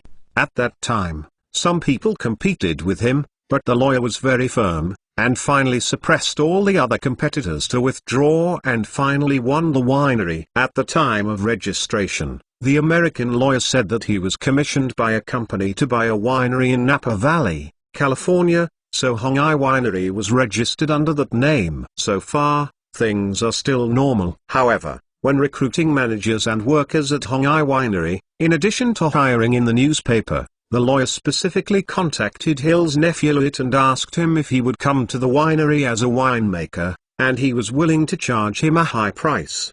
Louis is indeed a winemaker, with a certain ability, but he is far from being tapped as an excellent talent. It seems a bit strange here. After that, everything was normal, and he hadn't contacted anyone in the United States. It was working normally. But this still caught the attention of Gray and Victor, who told him to be Hill's nephew. Gray told Henry about the news, and Henry immediately sent someone to investigate the situation of the winery in the Napa Valley. The owner of that winery is called Jack Goodwin. The winery is called the A of Spades Winery, which mainly produces champagne. Coincidentally, this Jack Goodwin arrived in the United States in 1944. He claimed to be a French refugee and obtained American citizenship. Within a few months, he bought a winery in the Napa Valley and renamed it Spade Village. And just over a year later, when the French liquidation winery assets were auctioned, this person sent a lawyer to buy it in time, and the goal was clear: the Red Leaf Winery was required. At that time, Hong Ai Winery was similar to an abandoned manor. It had been abandoned for more than 2 years, and there was no drop of wine in the cellar, but he resolutely bought it. Henry felt very suspicious. There must be something in it. I drove people to the Napa Valley area of San Francisco overnight and pretended to be a wine merchant to enter the winery. Because the demand was relatively large, I had to talk to the boss, and Jack Goodwin came out to receive them. Henry saw this Jack Goodwin at the first glance, and he confirmed his identity. Victor has a picture of Hill. Although it is a picture of 7 or 8 years ago, he can still tell that this person is DeBrand at a glance. Hill. Where is that Hill? Hardy asked. Still in his winery. We did not touch him. I sent someone to stare at, come back and ask you what to do next. Henry said. Hardy thought for a while, then whispered a few words to Henry, and Henry couldn't help nodding. In the afternoon of the next day, Jack Goodwin got in touch with the people to play bridge and drove out of the winery. On the way, his car was stopped and a group of people kidnapped him. Goodwin was in his 60s, and he couldn't get rid of it. He was warned by others. Pulling the upper hood away, when the first hood is removed, he is already in a dark room. Click. The headlight shone on Goodwin's face, and he couldn't help dodge when it was bright. What's your name? A masked man asked. My name is Jack Goodwin, the old man said tremblingly. I'm afraid this is not your real name, is it, Mr. DeBrand Hill? The masked man said with a sneer. Hill trembled, and a look of fear flashed in his eyes. No, my name is not Hill, my name is Goodwin, Jack Goodwin. Hill quailed loudly. The masked man took out a photo and held it in front of Hill. A very ordinary 4-inch black and white photo, but it shocked Hill's heart. He recognized it at a glance. It was a photo of himself when he was a museum curator. Are you familiar with this picture? The masked man asked. Hill was sweaty with fright. No, I don't know this person. Hill denied. I still don't admit it yet. I know what you are afraid of. Have you read the report? France is now hunting for criminals. Hill, you helped the Germans to search for antique works of art during the German occupation. But the French government ranks very high fugitives. If you are sent to the French government, what do you think they will do with you? The masked man said with a sneer. Hill's chest couldn't help heaving. He naturally knew what it would be like to send him back to France. With his actions, I'm afraid he would be tortured to death. Hanging and shooting were all kind to him. No, I'm not Hill. Hill is still making the final struggle. The masked man approached Hill and said with a smile, do you know who we are? Who? We are not members of the French government. The French people have nothing to do with us. We are a group of robbers. What we want is money. Do you understand asking for money? Hill's already dead grey eyes slowly gained a look, and said anxiously, if you want money, I can give it to you. How much do you think you are worth? The masked man asked. Hill hesitated a bit, saying that too much was distressed and said that less was dead. He finally gritted his teeth and said, I am willing to pay $50,000. The masked man shook his head and sneered twice. Not enough. Far from enough. We have investigated. After you came to the United States, you spent more than $130,000 on the purchase of a winery. You sold jewelry in exchange for this money. I believe that when you came to the United States from France, you must have brought a lot of good things. Hill, think if you want to survive, give it all up. The masked humanity. Hill's heart twitched, but he knows that these people can find themselves. The energy is imaginable, and they will never let them go easily. If you want to save your life, you must make money. I have a safe at Wells Fargo Bank in San Francisco. It contains my jewelry. The keys are in the drawers of my winery office. You can send me back to the winery and I will help you get the keys. Hill said. No need, we can get the key by ourselves. You can just tell us the password. The masked man said lightly. Hill closed his eyes in pain. The password is XXXXXX. A few hours later, a suitcase was placed in front of Hardy. Hardy opened the suitcase, Inside were jewelry boxes. Open one of them. Inside was a beautiful diamond necklace with an emerald pendant hanging below. Open other jewelry boxes. Gem brooch. Ceylon sapphire earrings. Diamond necklace. Although Hardy didn't know much about jewelry, he knew the marks on jewelry, such as Van Cleef and Arpels, Boucheron, Louis Vuitton, and Paris. Just looking at these jewelry styles and brands, he knew that they were valuable. In addition, there are some unprocessed gems, large Colombian emeralds, rubies, diamonds, opal gems, etc. www.littlenovel.com. Hardy picked up a ruby, the size of the belly of the thumb. Think about it and know it should be very valuable. Hardy guessed that the value of this batch of jewels may be no less than $2 or $3 million. Henry smiled and said, "I just asked Hill how these jewels came from." He said that when collecting antique art, he would also encounter such jewels. He was very interested in those oil paintings, but it was too big. There is no way to hide them. These jewels are so small that he will hide one or two as long as he has the opportunity. When he fled to the US, he only brought this box, sold a brooch to the jewelry company, earned more than $10,000. Spent money to find someone to go through the naturalization procedures, and changed to Jack Goodwin's pseudonym. In the later period, I sold a few more jewelry and spent money to buy wineries in the Napa Valley and wineries in Bordeaux. Hardy put down the jewelry, closed the box and said to Henry, "Continue to interrogate him. The big head we want is still behind." In order to facilitate the next reading, you can click on the favorites below to record this chapter 132 jewelry reading record, and you can see it next time you open the bookshelf. If you like Hardy Empire 1945 inches, please recommend this book to your friends QQ, blog, WeChat, etc. Thank you for your support! Chapter 132 Hardy Empire 1945 novels. Find the latest chapters. The masked man walked into the interrogation room again. Hill had been tied to a chair for several hours. He saw the masked man coming in and asked urgently, "Mr. Robber, you got the jewelry, can you let me go?" The masked man looked at Hill. "I have something very curious about. You spent money to buy a winery in the Napa Valley. Why did you go to Bordeaux to buy an almost abandoned winery?" Hill was taken aback. "I am a wine merchant, and Bordeaux's wine is well known in the world. I want to make good wine there and sell it in the United States in the future, so that I can make money," Hill explained. "Is that so?" "I'm afraid not." "What else could be the reason?" Hill said. The masked man squinted his eyes and said, "It is rumored that you were helping the Germans to collect antique artworks before you left France.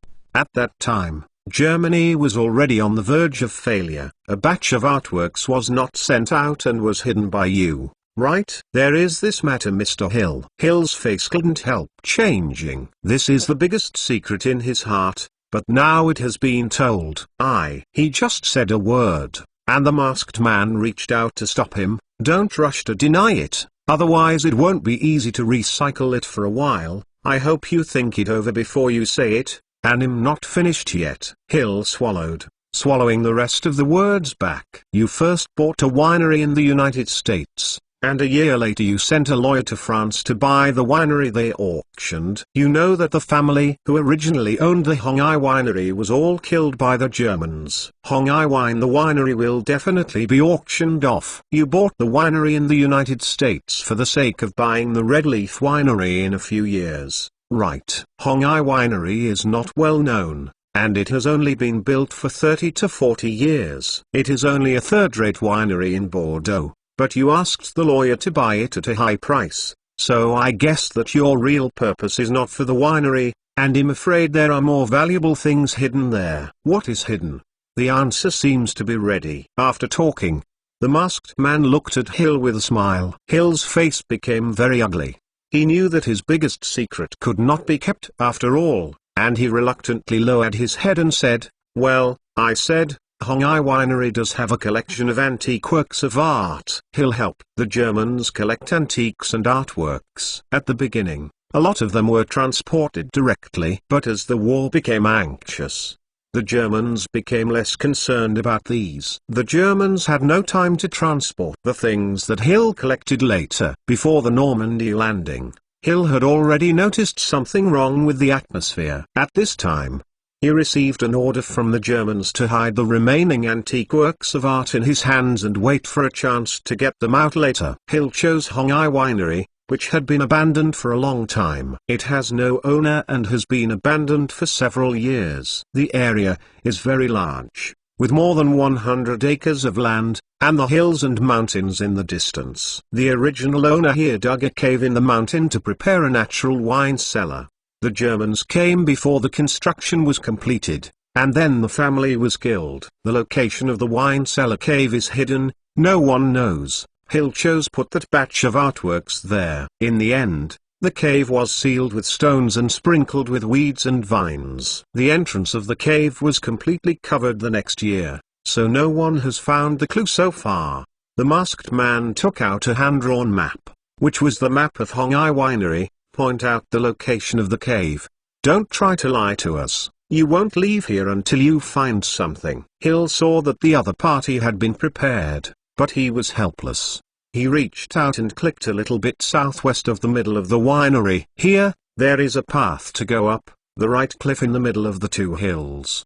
The masked man drew a circle on the map and recorded Hill's words on the map. After a short time, the map was sent to Hardy. After reading it, Hardy took a cigar and thought for a while. Henry, find someone to draw up a contract and let that Hill transfer all his two wineries to us, in hand. You personally take people to France. You have to bring the most reliable people, accept the Hong Ai Winery on the open, and secretly search for treasures. Good boss. Henry responded immediately. Henry took people to New York on the same day, then took a boat to France, and after meeting with Grey Victor, he came to Bordeaux Red Leaf Winery. The current person in charge of the winery is called Salt, a French man in his 60s. Henry took out the documents and told him that the original American owner had sold the winery, and now the winery has a new owner. The old Frenchman shrugged his shoulders indifferently. He was only in charge of management and took his own salary. He didn't care about matters between the bosses. Victor is now useful. Henry let him be responsible for understanding the staff of the winery. If there are inappropriate people will be fired. Everyone is scared to stay in the winery obediently. Henry is to keep these people from running around and their actions are not discovered. Henry led people to search for the cave. The address Hill gave was actually very detailed, and he found the place without much effort. Everyone cleared the weeds and found the passage. A few days later, they finally dug through. When Henry walked into the cave and saw what was inside, his mouth opened wide in surprise. Is this the dragon's treasure? There are a large number of objects stacked inside, including ancient books, carpets, antique furniture, antique clocks, ornaments, stone carvings, bronze statues, stamp albums, silver candlesticks, plates, antique armors and weapons. There are more than a dozen large boxes next to it. Open the box and it contains all kinds of oil paintings, prints, and sketches. I made a fortune this time. Henry laughed. Henry telegraphed to Hardy, suitable goods have been found. How do I deal with it? Hardy was overjoyed when he received the telegram, knowing that Henry must have found the batch of broken treasures. But what to do next? Continuing to be buried in the cave, what Hill did was not so secretive. In addition to him, there must have been German soldiers who knew about it at the time. Although it has not been exposed now, it may not be exposed in the future. It is definitely the safest to get back to the United States and put it in your own warehouse. But it is not easy to transport those things back. Hardy thought for a while and asked Lanster to discuss. I am going to import a few containers of red wine from France, go through the normal customs procedures, and put those antique oil paintings in the middle of the goods. It will be settled when the things arrive at the New York customs. It's a good idea. Lanster nodded. Hardy sent another group of people over to buy red wine in Bordeaux, spending more than $400,000. and got a total of 5 containers. All these red wines went through formal procedures. At the dock, Victor came forward to deliver them to the customs officers. For these benefits, these containers only passed through a simple sample test. A week later, the container ship arrived at New York port smoothly. Hardy called the old godfather in advance and asked him to help unblock it. The old godfather didn't lose his connections. He managed New York customs with just one phone call, and the 5 containers of red wine left the terminal smoothly and sent all the way to Los Angeles. A few days later, the container was sent directly to the HD Security Company. Henry and the others also came back from France. They moved all these antique artworks to Hardy's treasure house. There was still some empty treasure house. With this batch of treasures, it suddenly appeared plump up. More than 400 pieces of antiques, more than 1,000 ancient books. The stamp album cherishes more than a dozen stamps, 17 statues. There are dozens of sketchbooks and more than 400 oil paintings,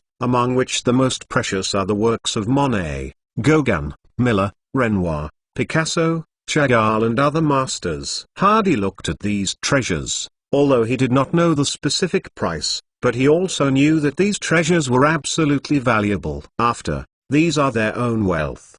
The matter was successfully resolved. Hardy was not stingy, and took out a large amount of cash to reward all his subordinates who participated in this operation. These guys received generous bonuses and all smiled. Victor stood in front of Hardy nervously. He didn't know how Hardy would deal with himself next. "Mr. Hardy, Hardy raised his hand to stop Victor from speaking. "This time, Henry said that you have helped a lot. It is considered credit and can offset your previous mistakes." When Victor heard Hardy say this, his nervousness was half relieved, knowing that he might not have to die. "Thank you, Mr. Hardy. I will never dare anymore." Victor kept thanking him. "I have a suggestion. You are also considered a talent. Would you like to work under me in the future? If you choose to follow me, you will also get a bonus for this event." Hardy said. Victor blinked. "Then what if I don't join?" Hardy smiled faintly. "That doesn't matter. This time, you also know that it's more secretive and can't be spread out, so you must make sure you never spread it out." Victor's throat moved. He has been in society for so many years, knowing the weight of Hardy's words. Maybe he will let go of himself now,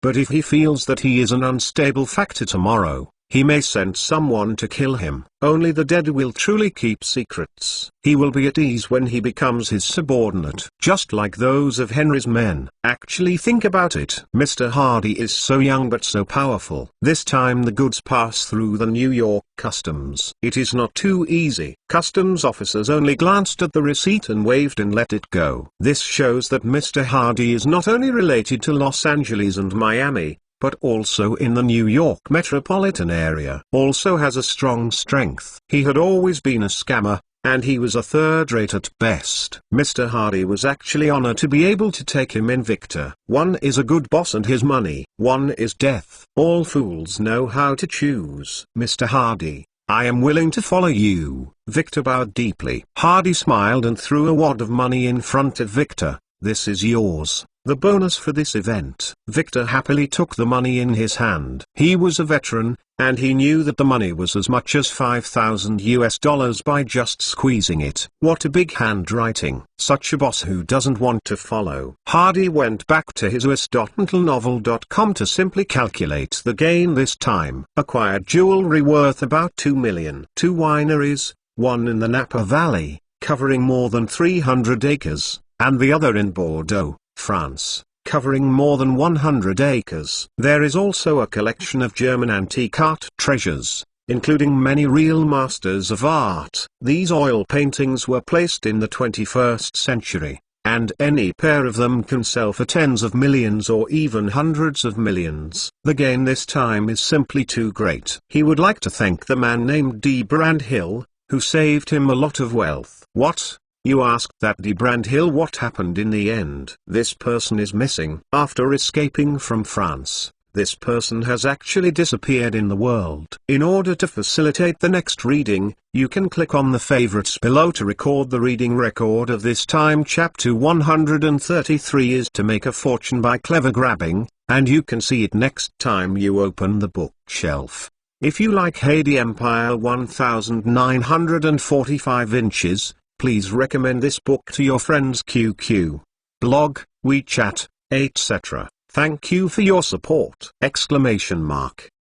Chapter 133 Heidi Empire 1945 novels. Find the latest chapters. In February, Ava's record was recorded and released by HD Records. A total of 8 songs were recorded. The title song was Scarborough Market, and the other 7 songs were all carefully crafted. As soon as the album was released, it immediately attracted hot purchases. After the spread of previous songs and the promotion of the Red Dead Redemption movie, Ava's fame and the song Scarborough Market have been widely known, and many people bought it for collection. In just 1 week, more than 50,000 copies were sold. According to the analysis of the marketing department, this record should be able to sell more than 200,000 copies. After finishing the preparations for the crew of Across the World, Ava joined the crew to film, bid farewell to Hardy and leave Los Angeles. Elizabeth Taylor came back from New York. The day after she came back, she contacted Hardy by phone, and Hardy went to pick her out for a day. In the past, Sarah, Taylor's mother, was wary of having too much contact with Tyler and Hardy, but as Hardy's status quickly improved, Sarah not only put down her guard, but was even willing to let her daughter get in touch with Hardy. In addition to training Taylor to become a big star, her other idea is to let her daughter climb into a wealthy and powerful family. Later Sarah used various methods to let Taylor get to know Conrad Hilton, the heir of the Hilton Hotel. Taylor married Conrad, who was just 18 years old, but the marriage lasted only 8 months and was well off during her honeymoon. Conrad Hilton drank and gambled, and fisted the bride, and the two quickly parted ways. This also planted the seeds of Taylor's 8 unfortunate marriages. And now Hardy, the well-off generation, only knows what Sarah knows. Hardy already has assets such as HD Security, HD Pictures, Mebo TV Company, Playboy Magazine, Barbie Toy Company, Mining Company, etc. More than tens of millions of dollars. In Hollywood, Hardy has entered the ranks of film tycoons and has a strong strength. From this Golden Globe Award,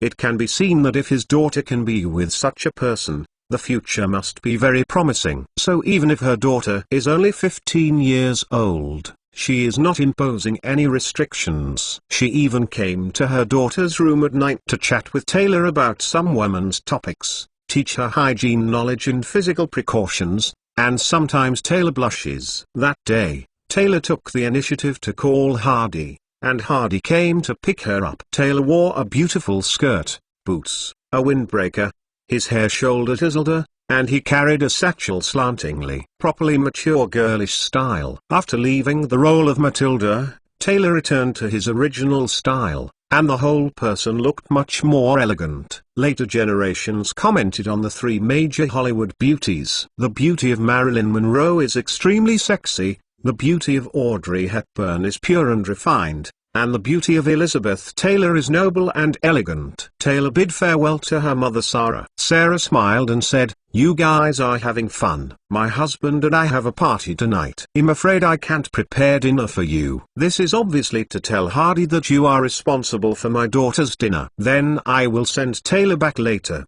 Mrs. Sarah, don't worry." Hardy smiled. "Ha ha, don't worry, you guys have fun," Sarah said with a smile. Her daughter letting you handle it. Hardy took Taylor to leave, looked at the delicate girl and asked, "Do you want to go where to play today?" "Mr. Hardy, can you take me to the Barbie doll factory, especially the clothing department? I want to see how they designed it," Tyler asked Hardy with big eyes.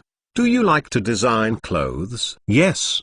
The clothes of Barbie dolls are so beautiful. I don't feel that I lose to any famous brand. When I play with those dolls, I also think about what kind of clothes to design for them. These days I have come up with it, 12 sets," Taylor said in high spirits. "I have learned to paint, I have drawn them, if you can hope to help me make them," said Taylor. Took out a wad of colored drawing paper from his bag. Also brought a picture. It seems that this Nizai is well prepared. "No problem. I will take it to the Barbie doll factory today," Hardy said. "Oh, that's great." When he came to the Barbie doll factory, Hardy found the person in charge, took the two to the clothing design and production department, and asked the designer to make the clothes designed by Taylor. "Mr. Hardy, I have an idea. I believe there are many people like me who are willing to design clothes for Barbie dolls, but they are not so lucky to know you as I am. Why don't you hold an event and accept costume design submissions from all over the world, to make their designs into clothes? We have a small comparison every quarter and a big comparison every year. The top 10 will be selected, and these clothes will be made into quarterly new styles and annual new styles, so that we can have many new designs and promote Barbie dolls. The winners can give a bonus, such as tens of dollars or a few dollars. In fact, most of them are enthusiasts like me, or even children, and at the same time make the winning works designed by them into finished products to reward them. I believe they will be very happy." Taylor's proposal is really good. A simple activity, but it can play a great role in publicity. Hardy smiled and squeezed Taylor's tender face. "Your idea is great. I decided to adopt it. By the way, are you interested in participating? It is estimated that there will be a lot of contributions in the future.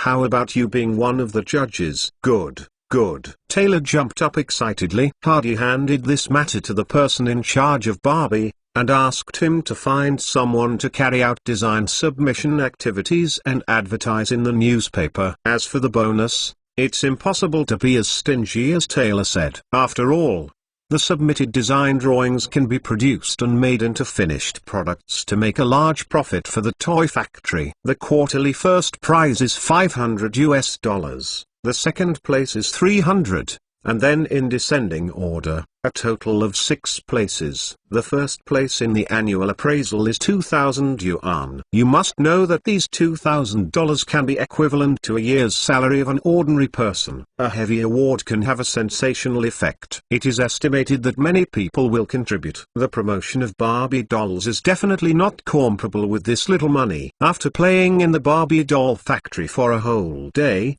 Taylor got 8 new sets of clothes, each of which was very beautiful, which greatly satisfied Taylor's girlish heart. The two ate dinner in a high-end restaurant. After the dinner, Hardy did not rush to send Xiao Nizai back, but took her to a mansion in Beverly Hills. The courtyard door opened. The lights in the manor were all on. The entire manor appears quiet and beautiful. "Mr. Hardy, where is this?" Hardy smiled and said, "This was originally Mr. Siegel's manor, which was later sold to me. I had someone renovate it, but did not live in. Now there is only a housekeeper and a few servants in charge." "Why don't you live in?" Taylor asked curiously. Hardy shrugged. "I am lonely and alone. Living in such a big house looks like a big space. I prefer a warm environment. In the future, hold a party, or bring friends to play. Here is a good place." Hardy smiled. In the backyard garden, the servant brought black tea and left, the dim light shining on the two of them. "Taylor, do you remember the first time we met? It was in this place." Taylor nodded. It was a wonderful encounter for her. The two talked about the movie again, from The Killer's Not So Gold shooting to Taylor's future play. "Director Hitchcock told me that a role like Matilda is a special case and it is very difficult to appear. His advice to me is to wait until I am 18 to shoot some adult movies." Hardy thought for a while. "There may not be a suitable role for you.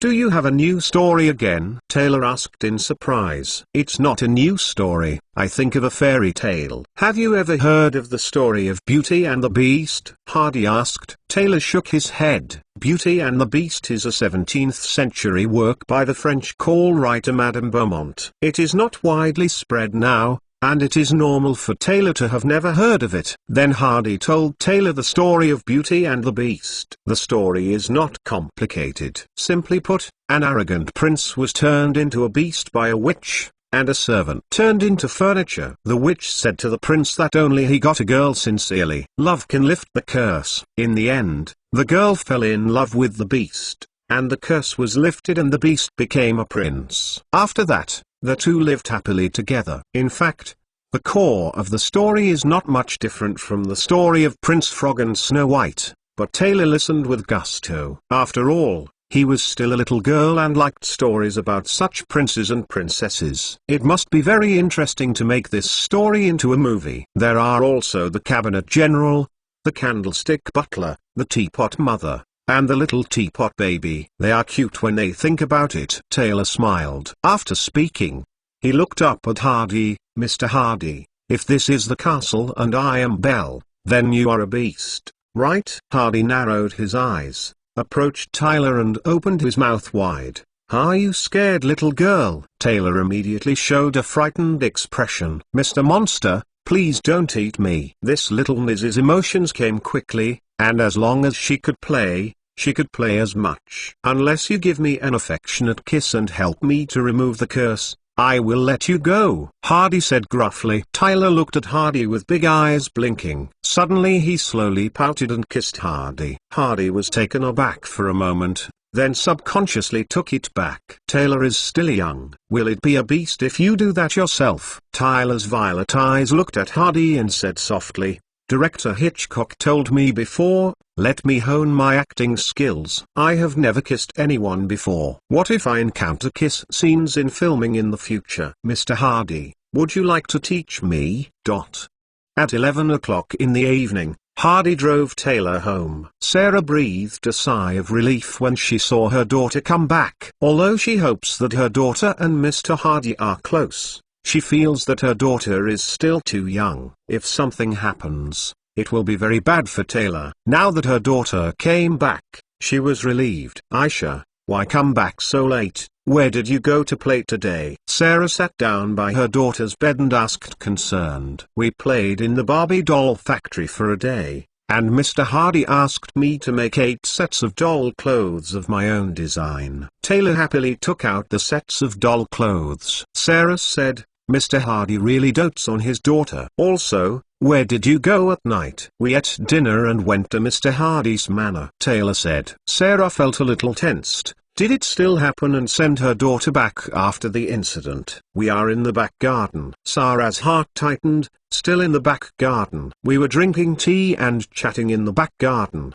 and we talked a lot about the movie. Director Hitchcock said that at my age, it's getting harder and harder to find a role. Mr. Hardy said it might not be necessary. He told me about Abti, the story with the beast, said that if this story is made into a movie, I will be the heroine in it, and the two of us have been talking about that story until so late. Foo. Sarah felt relieved. McLenovel.com. It turned out to be just chatting in the back garden. Then she thought of something and got excited again. Isa, do you say Mr. Hardy is going to invest in another movie and let you play the heroine? Taylor shook his head. We just talked about that story, and didn't talk about investing in filming. Mom, you also know that investing in a movie is not that easy. Taylor said. Oh, Mother knows, of course. So in the future you have to find Mr. Hardy to get together and talk about the movie. Maybe it will be done. Mrs. Sarah urged her daughter.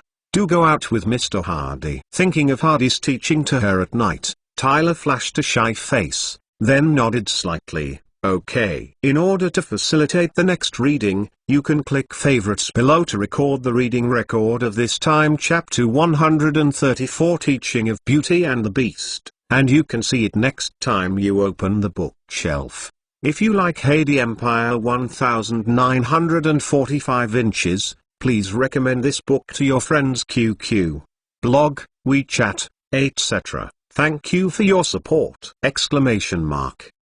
Chapter 134 Heidi Empire 1945 novels. Find the latest chapters. The Rocky Mountain mineral water plant was finally completed, and the manager Adams asked Hardy to inspect it. Hardy took Candy and the others to New Mexico. At the foot of the Rocky Mountains, there is a huge mineral water plant. Adams introduced to everyone, Mr. Hardy. This is a raw water tank, which is mainly used to store raw water, sediment, large sand particles and other sedimentable materials in the water. Next is the multimedia filter, which uses multiple filtration devices to remove the silt, rust, colloidal substances, suspended solids and other substances with particles above 20 microns contained in the raw water. This is an activated carbon filter. This is an ultraviolet sterilizer. The mineral water factory produces two kinds of mineral water. One is ordinary drinking mineral water, which can be consumed directly, and the other is sparkling water with carbon dioxide added, which is mainly used to add beverages and alcoholic water. Mineral water bottles are made of glass bottles. Plastic technology is still underdeveloped. Plastic mineral water bottles will not appear until the 1970s. The practical glass bottles are better for water preservation, but transportation and recycling are more troublesome. Meeting room. Everyone was drinking mineral water and chatting. Well, it's refreshing and delicious. It does feel like a wild iceberg spring water. By the way, can I still add some substances? Andy said. Hardy chuckled. In fact, this thing is sold as a gimmick, and the difference is not as big as imagined. Boss, how much do you think the price of water is appropriate? Adams asked. This is the biggest issue of the conference. There are several kinds of mineral water on the market, and the price is generally 5 to 10 cents. Which is almost the price of a bottle of Coke and a bottle of beer. The factory cost of Rocky Mountain mineral water is about 2 cents, mainly because glass bottles are expensive and sent to West Coast cities like Los Angeles and San Francisco, plus transportation costs, about 3 cents. If it is sent to cities such as New York on the East Coast, the cost may be about 6 cents. How much do you think it should be set? Hardy looked at everyone and asked. Andy thought for a while. I think 10 cents is more appropriate. 8 cents, 7 cents, 10 cents. Anyway, no one offered a price higher than 10 cents. Hardy shook his head. Coca-Cola now sells 30 million bottles a year. His price is 5 cents and beer 10 cents. How many people do you think are willing to buy a bottle for the price of a bottle of Coke or a bottle of beer? Water? Everyone understands that many people nowadays feel that it is not worthwhile to spend money on water. If you want to quench their thirst, just take 2 sips from the fountain. This is the reason why those mineral water brands are not selling well. They are positioning the wrong way. They are positioning mineral water as drinking products. Hardy said. The people in the office were surprised. Boss, isn't mineral water just for drinking? Hardy shook his head. I don't care about others. Anyway, our Rocky Mountain mineral water is not a drink, but a luxury item. Drinking Rocky Mountain mineral water can beautify your skin, strengthen your physique. You can live longer. You can feel the freshness of nature, and enjoy the gifts of snow-capped mountains. Just don't think of drinking water when you are thirsty. Our sales volume is definitely not comparable to Coca-Cola, so what should we do? They take sales, then we take the high-end route. A few days later, the new issue of Playboy is listed. This is the 4th issue of Playboy, and now the Playboy magazine is well known, and it has become a well-known high-end publication in many people's mouths.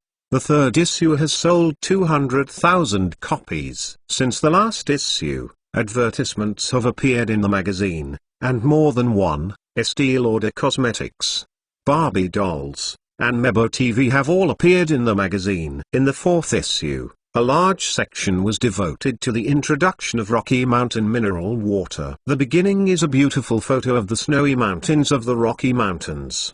The majestic snowy mountains, mirror-like lakes, and verdant cypresses are just like fairy tales and wonderland. The Rocky Mountains are the roof of the Americas, covered with snow and ice all year round, away from any pollution and human contact. The pure ice water from melting icebergs has undergone thousands of years of natural filtration and glacial sand mineralization. In the long natural filtration process, to inject natural, balanced and pure mineral ingredients into the water here. Rocky Mountain mineral water, after 18 layers of filtration, ultraviolet sterilization. The water quality is crystal clear and clean, the taste is round and sweet, the cylindrical bottle design is simple and smooth, elegant and pure, like a slim beauty, beautiful to suffocating. Men drink a bottle of Rocky Mountain mineral water every day to replenish the minerals they need throughout the day. which will make men more energetic, healthier, younger, and more energetic. Because it is rich in a variety of pure natural mineral essences, Rocky Mountain mineral water will give women the best care. Using Rocky Mountain mineral water to remove makeup will not hurt the skin. At the same time, it can also replenish the minerals needed by the skin in time to strengthen the skin. Flexibility makes women younger. Rocky Mountain sparkling water is an excellent companion for beverages. The beverages prepared with Rocky Mountain mineral water can better reflect the taste of the wine, and it is beautiful. Drinking Rocky Mountain mineral water. What you drink is not water, but health, beauty, the future, and the deepest love from nature. At the same time, the mineral water company also advertises in several major newspapers in the United States, and the advertising words are similar to those in Playboy magazine. Boast Rocky Mountain mineral water like fairy water. Although Rocky Mountain mineral water hasn't been on the market yet, it has left a deep enough impression on people that it is high-end. Drinking it is not to quench thirst, drinking is health and future, and drinking is luxury and face. As advertisements spread overwhelmingly, Rocky Mountain mineral water officially went on sale. This mineral water is not sold in grocery stores, but directly sold in the domestic market. A bottle of water sells for 50 cents and is distributed to bars, nightclubs, and private reservations are also accepted. Take the high-end route from the beginning. Sometimes people are cheap. The more expensive they are, the harder they are to buy. The more he is willing to try. More than 50,000 bottles of Rocky Mountain mineral water were sold in the first week. If there is this sales every week in the future, the annual sales of the mineral water company will reach 1.5 million. The cost of the mineral water company is extremely low, and the profit should reach 1 million. Another company started to make money, and Hardy was very happy. And there is another good news. The sale of mineral water has caused the share price of Walsh Mining to rise again. The mineral water company is not listed, but Walsh Mining has 20% of his shares, which means that it can be allocated to 200,000 per year. In this way, Walsh Mining is no longer a real junk stock. Hardy received a phone call from Heidi Lamar that day, telling him that the script of Human and Ghosts Are Coming had been written, and asked him when he would be free to read it. Hardy happened to be fine today and drove to Heidi's studio. The studio has long since disappeared. Now it is more like Heidi's private residence. Heidi wears very casually, and gives Hardy a stack of scripts. Hardy watched it again and found that some places were not quite similar to the original drama he had seen before. Some were not as good as the original drama, and some were better than the original drama. Heidi, I think it is necessary to strengthen the pottery section so that the hero and heroine can show more affection. Hardy knows that playing in the mud is a classic in the whole movie. For this scene, I also specially made a set of pottery equipment and came over to find the feeling. Maybe it feels wrong, Heidi said. Hardy was a little surprised. You also got a set of pottery equipment? Yes, it's in the next room. I'll show you. Heidi led Hardy to the next room. There was a set of pottery equipment in the room, and there was a pile of mud on the turntable, and there were a few crooked semi-finished mud tires on the shelf next to it. Probably Heidi made it herself. Turn on the motor. Heidi sits on the seat, pours some water on the mud, and starts to make pottery slowly. He raises his head and smiles at Hardy and said, after doing this a few times, I found out that doing pottery is actually quite interesting. But that lingering feeling was not found. Hardy thought for a while, sitting behind Heidi. Heidi's body stiffened slightly. Hardy grabbed Heidi's hand, and the two played in the mud together. A delicate emotion breeds between the two. Heidi's body slowly warmed and softened. Suddenly, she felt the man kiss her neck. Do you feel any more? Yes. The next day, Hardy took Heidi to HD Pictures and found director Nolan. Here is a script, a fantasy urban romantic drama, look at it. After reading the script, Nolan fell in love with the story at once, and said to Hardy with some excitement, Mr. Hardy, can you let me make this movie? That's what I think. I'm going to let Miss Heidi Lamar be the heroine of this movie, and I will find a suitable actor. This time I will shoot in color and the investment will be about 1.5 million yuan. It will be produced entirely by HD Pictures itself. Confidence? Hardy asked. Don't worry, Mr. Hardy, I will definitely shoot well, Nolan said excitedly. Time went into March in a blink of an eye. Hardy suddenly received a report from the intelligence studio that day. Boss, you told me to pay attention to Mr. Siegel's situation before, but now something goes wrong in Las Vegas. Henry said. What's the situation? Yesterday, the Flamingo Casino announced that it was temporarily closed. It is no longer open today. During this period, the casino has been losing money. In the past 3 months, it has lost more than 1.2 million. Mr. Siegel can't keep it going, so he announced that it will be closed. Hardy sighed slightly. It stopped www.mentalnovel.com since the opening day of the casino. The Flamingo Casino has had frequent accidents. First, it encountered heavy rain and half of the guests could not come to the opening ceremony. Immediately after the power outage at night, the central air conditioning system broke down the next day, causing all the guests to leave. In the following days, in order to attract gamblers, Siegel also adopted a series of preferential measures, such as sending mudyards when they came, halving the winnings, discounts on hotel accommodation, and delivery of meal coupons. These measures have indeed attracted some gamblers, but this method is obviously to quench their thirst by drinking poison, and make no money from the gamblers, and the operating costs are very high, with a monthly loss of $300,000 to $400,000. After being firm for 3 months, Siegel really couldn't stand it anymore and had to announce that the Flamingo was temporarily closed. Siegel's idea was to raise another sum of money, complete all the construction planned, and then open it again. He still believed flamingos can make a lot of money. In order to facilitate the next reading, you can click on the favorites below to record the reading record of this time. Chapter 135 Flamingo Casino is closed, and you can see it next time you open the bookshelf. If you like Heidi Empire 1945 inches, please recommend this book to your friends QQ, blog, WeChat, etc. Thank you for your support! Chapter 135 Heidi Empire 1945 novels. Find the latest chapter. Ring-ling-ling. The phone on the desk rang. Hardy picked it up and answered.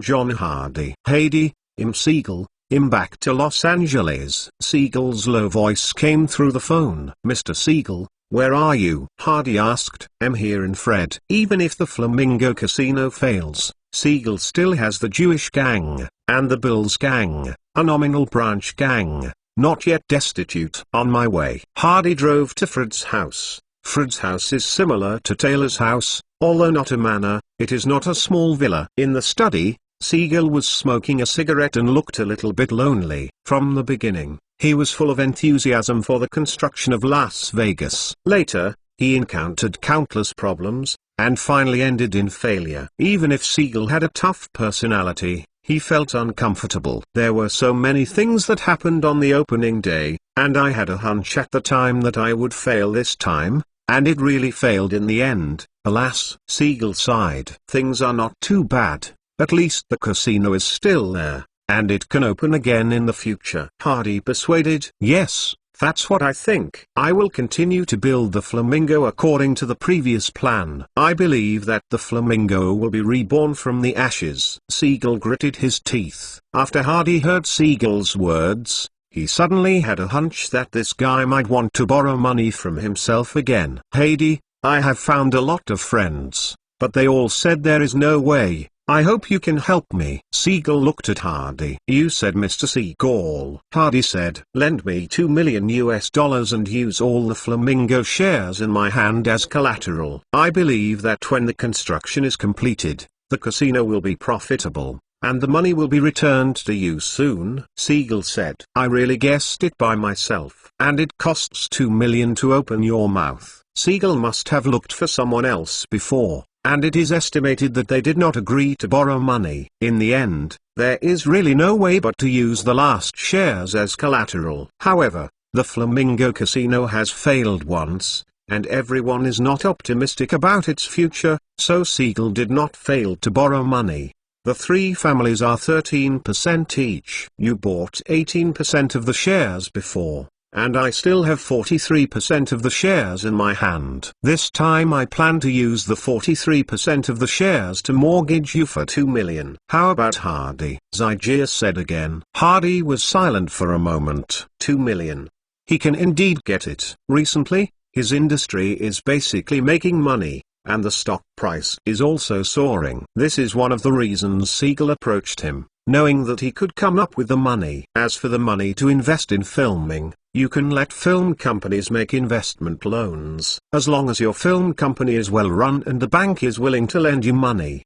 The 8 major film companies also use this model for filming, and you can completely pay for it yourself. A few can come out. Can Siegel succeed? Mr. Siegel, now I don't have so much money in my hands, so let me let Playboy magazine lend you these 2 million. How about your mortgage agreement with Playboy magazine? Hardy said. Hardy takes money from the company and needs to pay taxes. It's better to let Playboy magazine invest the money directly. Hardy is the largest shareholder of Playboy, accounting for more than 90% of the total equity. Playboy's investment in casinos is equivalent to Hardy's investment. Siegel smiled. Thank you, Hardy. You are too kind. The atmosphere in the room suddenly relaxed, and Siegel smiled more on his face, chatting with Hardy about Playboy magazine. Hardy, I have to say that your idea is really wonderful. I have also seen Playboy. The beauty photos on it are really attractive, different from the feeling of Kaigiwago, semi-concealed and sultry. It's hard to resist, Siegel said with a smile. By the way, Playboy should be very profitable, right? Siegel asked. Earn $1 per book. How many copies are sold in the first issue? More than 200,000 copies. Siegel was a little surprised when he heard that. There was a profit of more than 2 million yuan that year. I worked hard to make a casino and invested more than 8 million yuan. I am still losing money. You just bought this magazine, and it earned more than me. Many. Hey, Siegel sighed. Now he treats Hardy no longer as his own little brother. He has developed to this point in just 1 or 2 years, and this ability can find a few more in the United States. In fact, I benefited more from the relationship between myself and him. If it weren't for such a little brother, I'm afraid I wouldn't be able to support it at all. Mr. Siegel,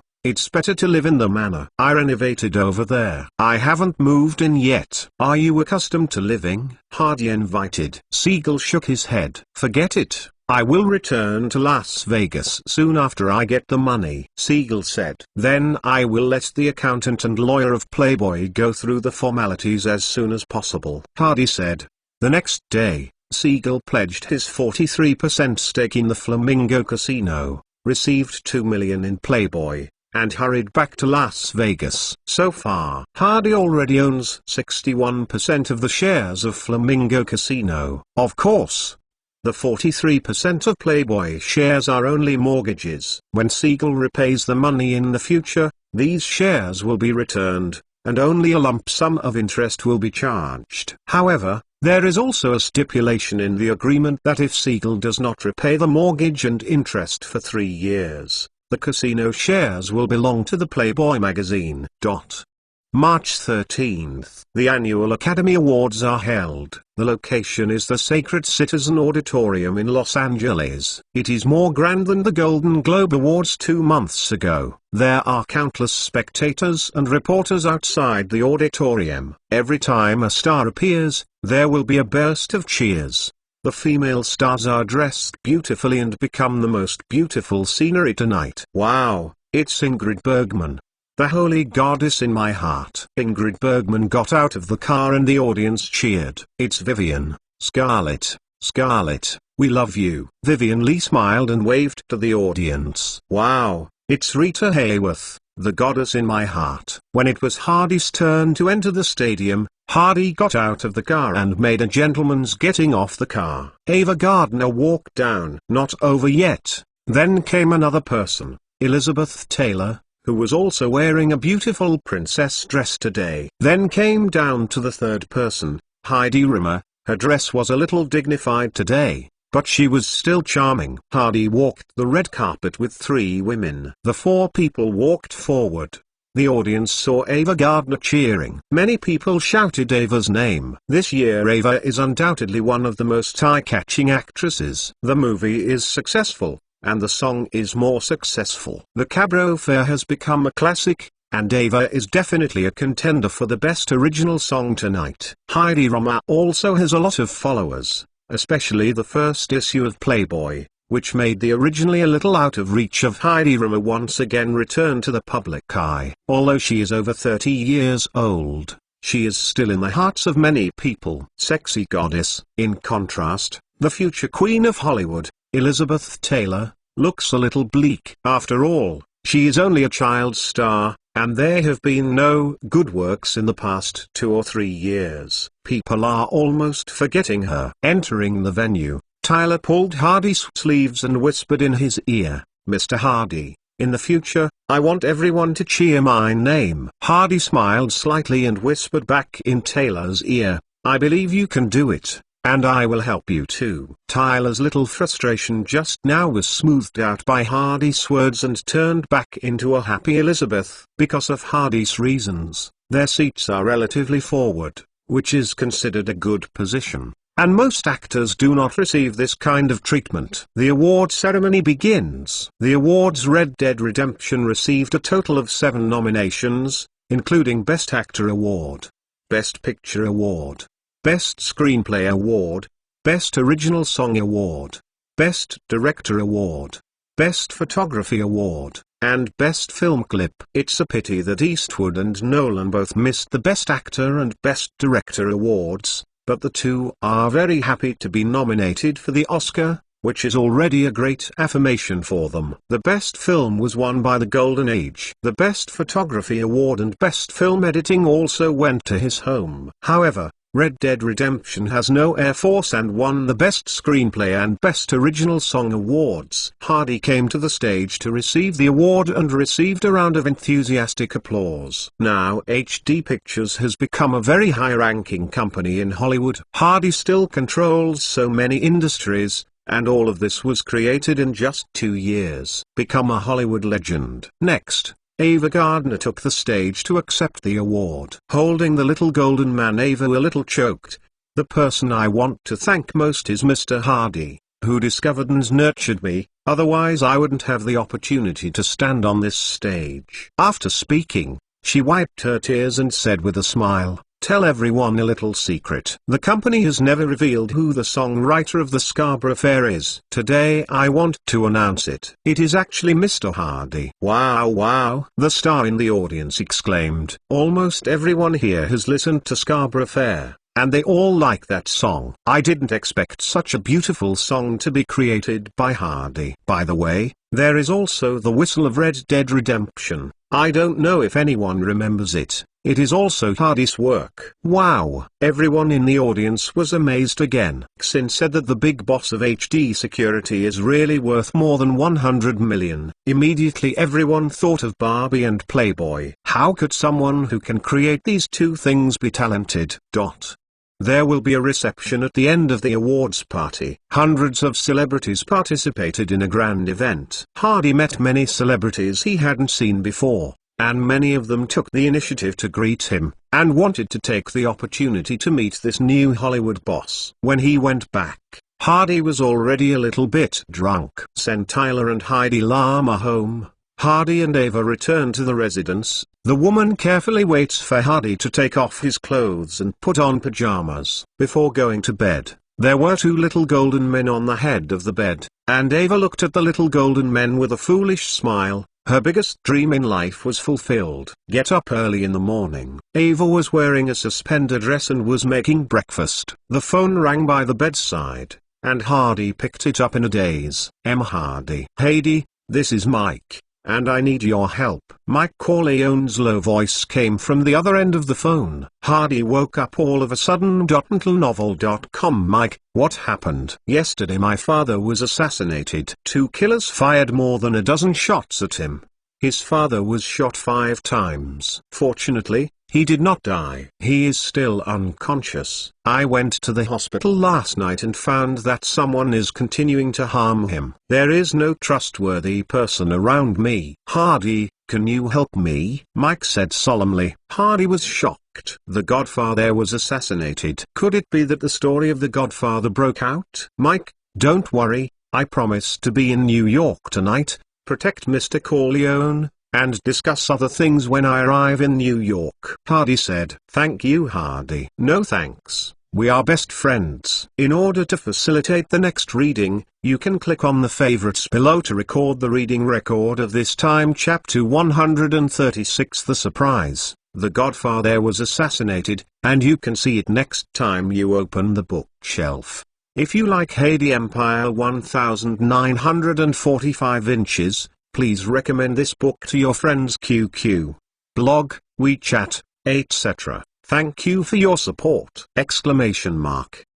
Chapter 136. Haiti Empire 1945 novels. Find the latest chapter. Putting down the phone, Hardy immediately called Andy. Andy, contact the airline and book 2 planes as fast as possible. I want to take someone to New York. Okay. Andy didn't ask why. Call Lanster again. Lanster, I want to mobilize the security companies intelligence team, sniper team, and action team, and bring tools and weapons. Haiti, has something serious happened? Lanster asked. The great families of the New York underworld are in turmoil. I'm going to New York to protect people. Maybe I want to kill people and let people wear number 3 costumes. Hardy said. I see. I'll be ready in half an hour. Lanster replied. Hardy put down the phone to change clothes, walked to the restaurant. Ava smiled at Hardy. Breakfast will be ready soon. Hardy went over and kissed the woman. I have something to go out immediately, so I won't have breakfast. Hardy said. Ava was a little surprised. Is so anxious that I can't even eat breakfast? Yes, very anxious. Ava hugged Hardy and said with some regret, I originally wanted to take a break to accompany you for a day or two. If you go out, I will return to the crew. I am afraid it will take a few months to see you next time. It's okay. I will go to visit the class when I have time. The United States is not big. Hardy said with a smile. The subordinates moved quickly. The plane had been found, 2 passenger planes, and when Hardy arrived at the airport, all members of the security company's special team arrived. These people were almost all the people Hardy recruited for the first time. The team led by Hardy's men. The intelligence group Henry, the sniper group Richard, the action group Matthew, Neil, Leo, and Kerry are all real old brothers, including their subordinates. There are more than 70 people in total, and the 2 planes are full. These people are all wearing suits, trench coats, and top hats. The so-called number 3 costume is a suit used to perform tasks outside. Everyone carried a package in their hands, which contained guns and various tools. Hardy took everyone on the plane, and the plane started rushing into the sky. After a steady flight, Hardy called his brothers forward. This time I went to New York. It was Mike who called me. The patriarch of the Corleone family, Vito Corleone, was assassinated. He is still seriously injured and unconscious. The Corleone family is also in chaos. I am afraid that several other major families in New York will participate, so please me take someone over to help protect Mr. Corleone. This time we are facing the 5 big families. They have strong strength in the underworld. We must act carefully. Boss, don't worry, we haven't been a gangster, we have also killed a gangster. What about the mafia? Matthew said with a grin. They are really not afraid. These people are all veterans who have retreated from the purgatory battlefield. They have experienced the real test of blood and fire. After returning, they have been in the underworld for such a long time, and they have already figured out the foundation of the underworld. The unknown is the fear. Already in hell, now they have become a group of demon kings. How can they be afraid of little ghosts? The flight is very long. Hardy was sitting on the plane thinking wildly. I don't know how the Godfather world will go on. What should I do? At this moment Henry said, Boss, I have a proposal. You said, let's also buy 2 planes. Usually the boss goes out a lot, so you don't have to wait for the planes. In the future, like today's situation, things are urgent. Today we are lucky to find 2 planes. If we are not lucky, we won't have one. Then delay things. Henry said. Hardy thought it was a good idea to buy 2 planes. In the future, HD Security will open up business in other cities and use airplanes. My own business spreads more and more. The Walsh Mines in San Francisco,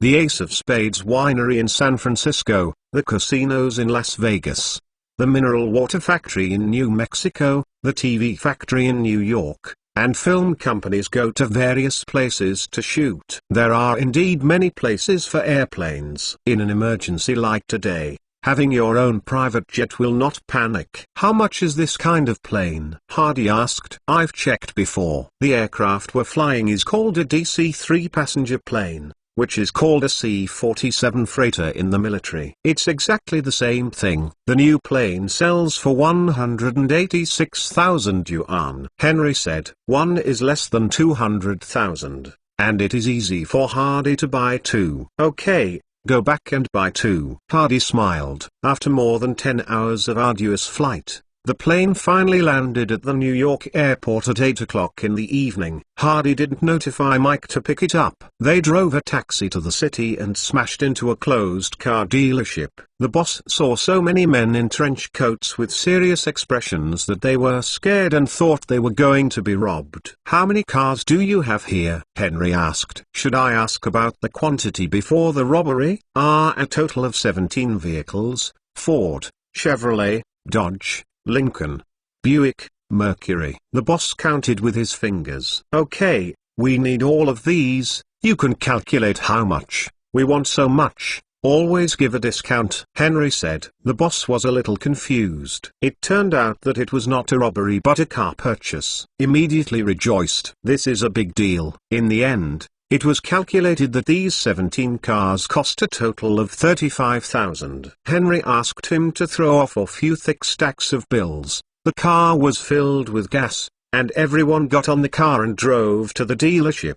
With so many people coming to New York to do business, it's not enough to have a car. Hardy is now considered rich and powerful, so he bought a batch of cars directly, and it was convenient to use it next time. Find a phone booth on the side of the road. Hardy went down, put a coin to dial the number Mike gave him before, and the call was quickly connected. Mike, this is Hardy, and I have arrived in New York. Hardy said. Mike is overjoyed. Where are you? I will see you now. Hardy said an address. About 20 minutes later, a car came from a distance and quickly stopped here. Hardy got out of the car. Mike saw Hardy and walked over and gave him a hug. You came so fast, I thought you would be later. Mike glanced at the car that Hardy got down, and there were a few people in it. You also brought a few people here, Mike said. Hardy smiled and pointed to the back. There are more than a few people in the row of cars parked behind.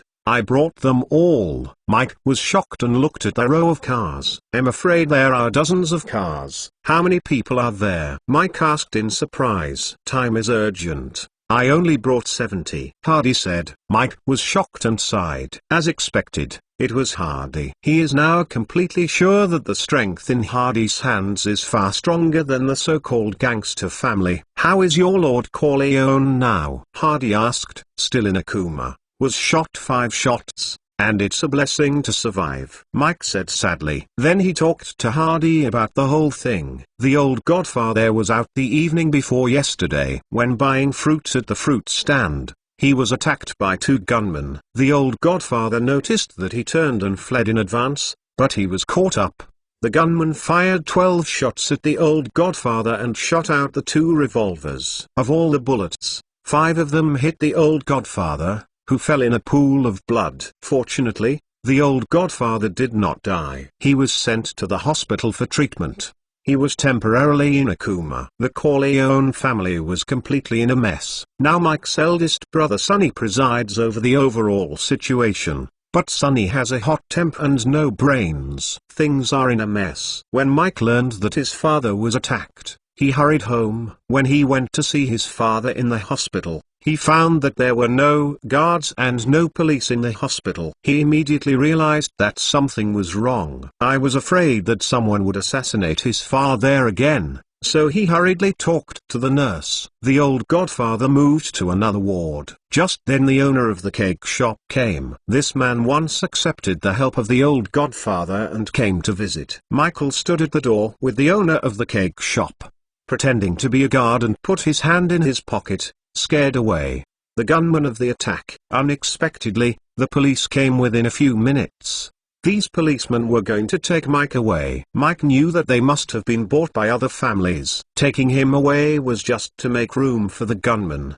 He got into trouble and was hit hard by the police captain. Punched. He said that Mike touched his swollen chin and said in a deep voice, "The doctor said that my chin is cracked." They want their father's life. Once they fail to do it for the second time, I doubt they will still give up. Now the family is in chaos. Sonny wants to take revenge and go to war with other families. Tom persuaded Sonny not to do anything and negotiate with each other. I can't tell who wants to do what, and I even suspect that someone has been bought by another family. I am very worried. Worse things will happen, so I beg Hardy. Mike finished speaking and looked at Hardy. Hardy reached out and patted Mike on the shoulder. "Don't worry, Mike, I've already come. Let's deal with the next thing together." "Thank you, Hardy." I said, "No thanks. We are friends." "How is the security on the Godfather's side now? Do you need me to send someone over?" Hardy asked. Mike shook his head. "Sonny has already dispatched manpower, and his father's safety should be guaranteed. What I am worried about now is people from other families and the Turkish drug dealer Soloso. They will definitely continue to do it." Hardy had watched the Godfather movie, and more than once.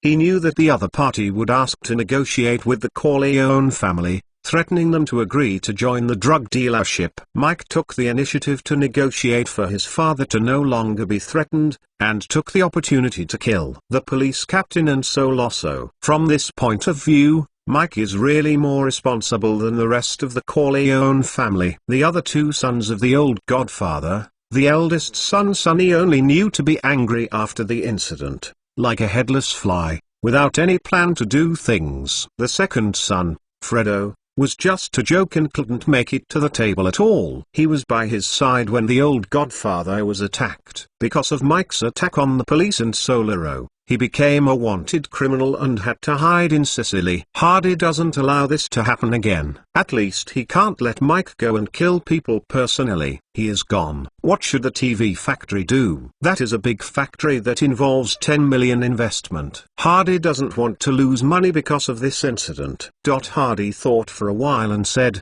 "Mike, I have a few suggestions." "You," said Hardy. "I will send a small team to guard Mr. Vito Corleone. We are more at ease with our own people. They are all of the Marine Corps, and their combat effectiveness is stronger. Your Excellency Corleone's safety is also more guaranteed." "What do you think?" Hardy said. "Okay, I'll just say that they are security guards from the TV factory, so other people can't say anything." Mike said. "The second is to send me a few people who are familiar with the local environment. The combat effectiveness is not too strong. McLenovel.com mainly because I am familiar with the environment of New York and the situation of the 5 major families. I must be loyal, investigate and be prepared in advance." Hardy said. "Okay, I think of a way." Mike said. What Hardy will face next is the 5 big families, or even more families. After all, the families that agree to drug trafficking account for the vast majority of the Mafia Committee. Hardy has no fear of the Mafia. However, these families are still very strong as the old Mafia. They only show part of the movie, and it is impossible to show all of them. The great man once said that strategically despise the enemy and tactically value the enemy. Hardy is not afraid of them, but he will not despise them. He will try to do his best to deal with emergencies that may arise. In order to facilitate the next reading, you can click on the favorites below to record the reading record of this time. The next opponent in chapter 137 is the 5 major families, and you can see it next time you open the bookshelf. If you like Hardy Empire 1945 inches, please recommend this book to your friends QQ, blog, WeChat, etc. Thank you for your support! Chapter 137 Hardy Empire 1945 novels. Find the latest chapter. Hardy and Mike came to the hospital, and several people at the door of the room stood up immediately. Mike said to the person in charge here, a small captain of the family, "I brought a friend to visit my father." Hardy walked into the room. The old godfather was lying on the bed with an infusion bottle in his hand, his eyes closed tightly, and his meticulously combed hair was a little messy. Before, every time Hardy saw the old godfather, he felt like a lion, majestic and calm. Now the lion is injured. Mike walked to the bed, held his father's hand in his hand, and whispered, "Father, I am worried about your safety," and called Hardy over from Los Angeles. Hardy also walked to the bed and touched the old godfather's hand. "Mr. Vito, I believe you will get better. Don't worry about Mike's affairs. I will do my best to help him. The crisis will definitely pass." I don't know if the old godfather heard Hardy's words. The old godfather's eyelids seemed to move. Hardy left the Leo combat team to guard the hospital and asked for a room next to the old godfather's ward. Leo's team was there, even if the opponent sent 30 or 40 people to rush the hospital. The team leader in charge of the hospital was a little surprised. "Mike,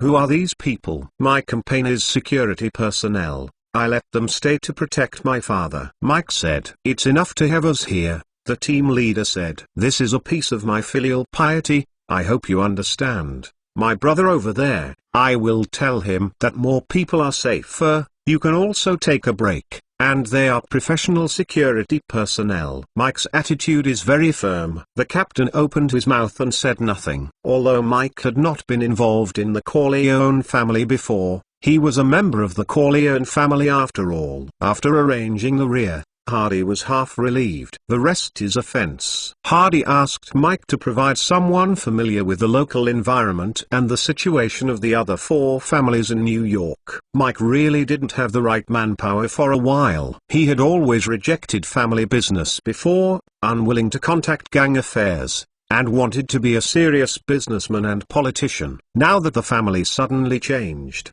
he suddenly felt that the power in his hand was too little, and his previous self was indeed a bit immature. "Hardy, do you think it is appropriate for me to find someone from the family? Will it affect you?" Mike asked. "There will always be contact. Who are you going to borrow from?" Hardy said, "Uncle Clemenza. He is one of the commanders of his father's army. He controls half of the family's power. On weekdays, I have a better relationship with him. I was looking for him when I cleaned up the singer last time," Mike said. The fat Italian man immediately appeared in Hardy's mind. He breathed and sweated while dancing a few random dances at the party, but he was such a person. But he was one of the most powerful people in the Corleone family. The Corleone family has 2 commanders. One is Clemenza and the other is Tessio. He remembers that Tessio finally betrayed the new godfather Mike, and this Clemenza has always been loyal. You can ask Clemenza to borrow someone,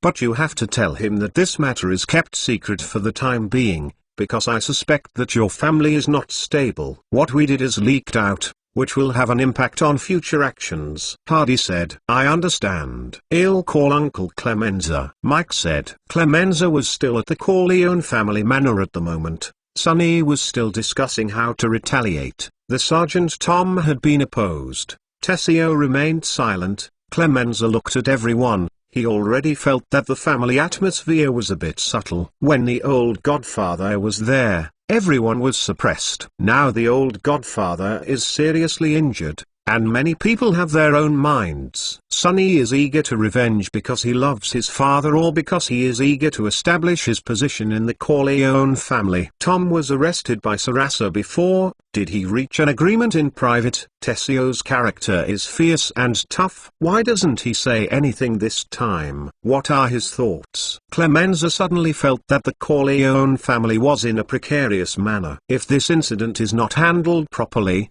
the Corleone family may be in danger of destruction. The most important thing was Sonny's performance, which made Clemenza feel a little disappointed. His performance in the fight for power was too obvious. Obviously, he was afraid of Tom's position. so he was eager to avenge him. Tom is a family strategist and the adopted son of the Godfather. According to the Mafia family tradition, the family affairs of the Godfather are often in charge of the second-in-command or military strategist. With Tom's position, he has great ability to compete for the position of the new Godfather. Ring-ling-ling. Just then the phone in the living room rang. One of the men picked up the phone. I came to the study not long after. Clemenza, there is your call. It is from Mike. Hearing that it was Mike's call, the others didn't care, and they continued to discuss. Clemenza got up hard with his hands on the armrest of the sofa, and walked to the living room to answer the phone. Well, I see. Clemenza went back to the study. Sonny looked at him. What's the matter with Mike calling? Clemenza shook his fat head. He told me that he sent several security guards from the TV factory to the hospital to protect Vito's safety. Sonny curled his lips. Does he think this is a playhouse? What role can a few security guards do? It's nothing more than showing concern for his father. Everyone discussed for a while, but their opinions were still not unified. Finally, Sonny had to announce that the meeting was adjourned to see what the other party was going to say. Clemenza got into his car and did not tell the driver to go home, but drove towards the outskirts of the city. On a road on the outskirts of the city, Clemenza saw a row of cars parked on the side of the road. He was a little puzzled, but he was relieved when he saw Mike. Get off the bus and meet Mike. Mike introduces Hardy to Clemenza. John Hardy, you should have met. Clemenza naturally knew Hardy, stretched out his fat hand and shook Hardy, and said with some surprise, "Isn't Mr. Hardy in Los Angeles? How come to New York?" I asked him to help.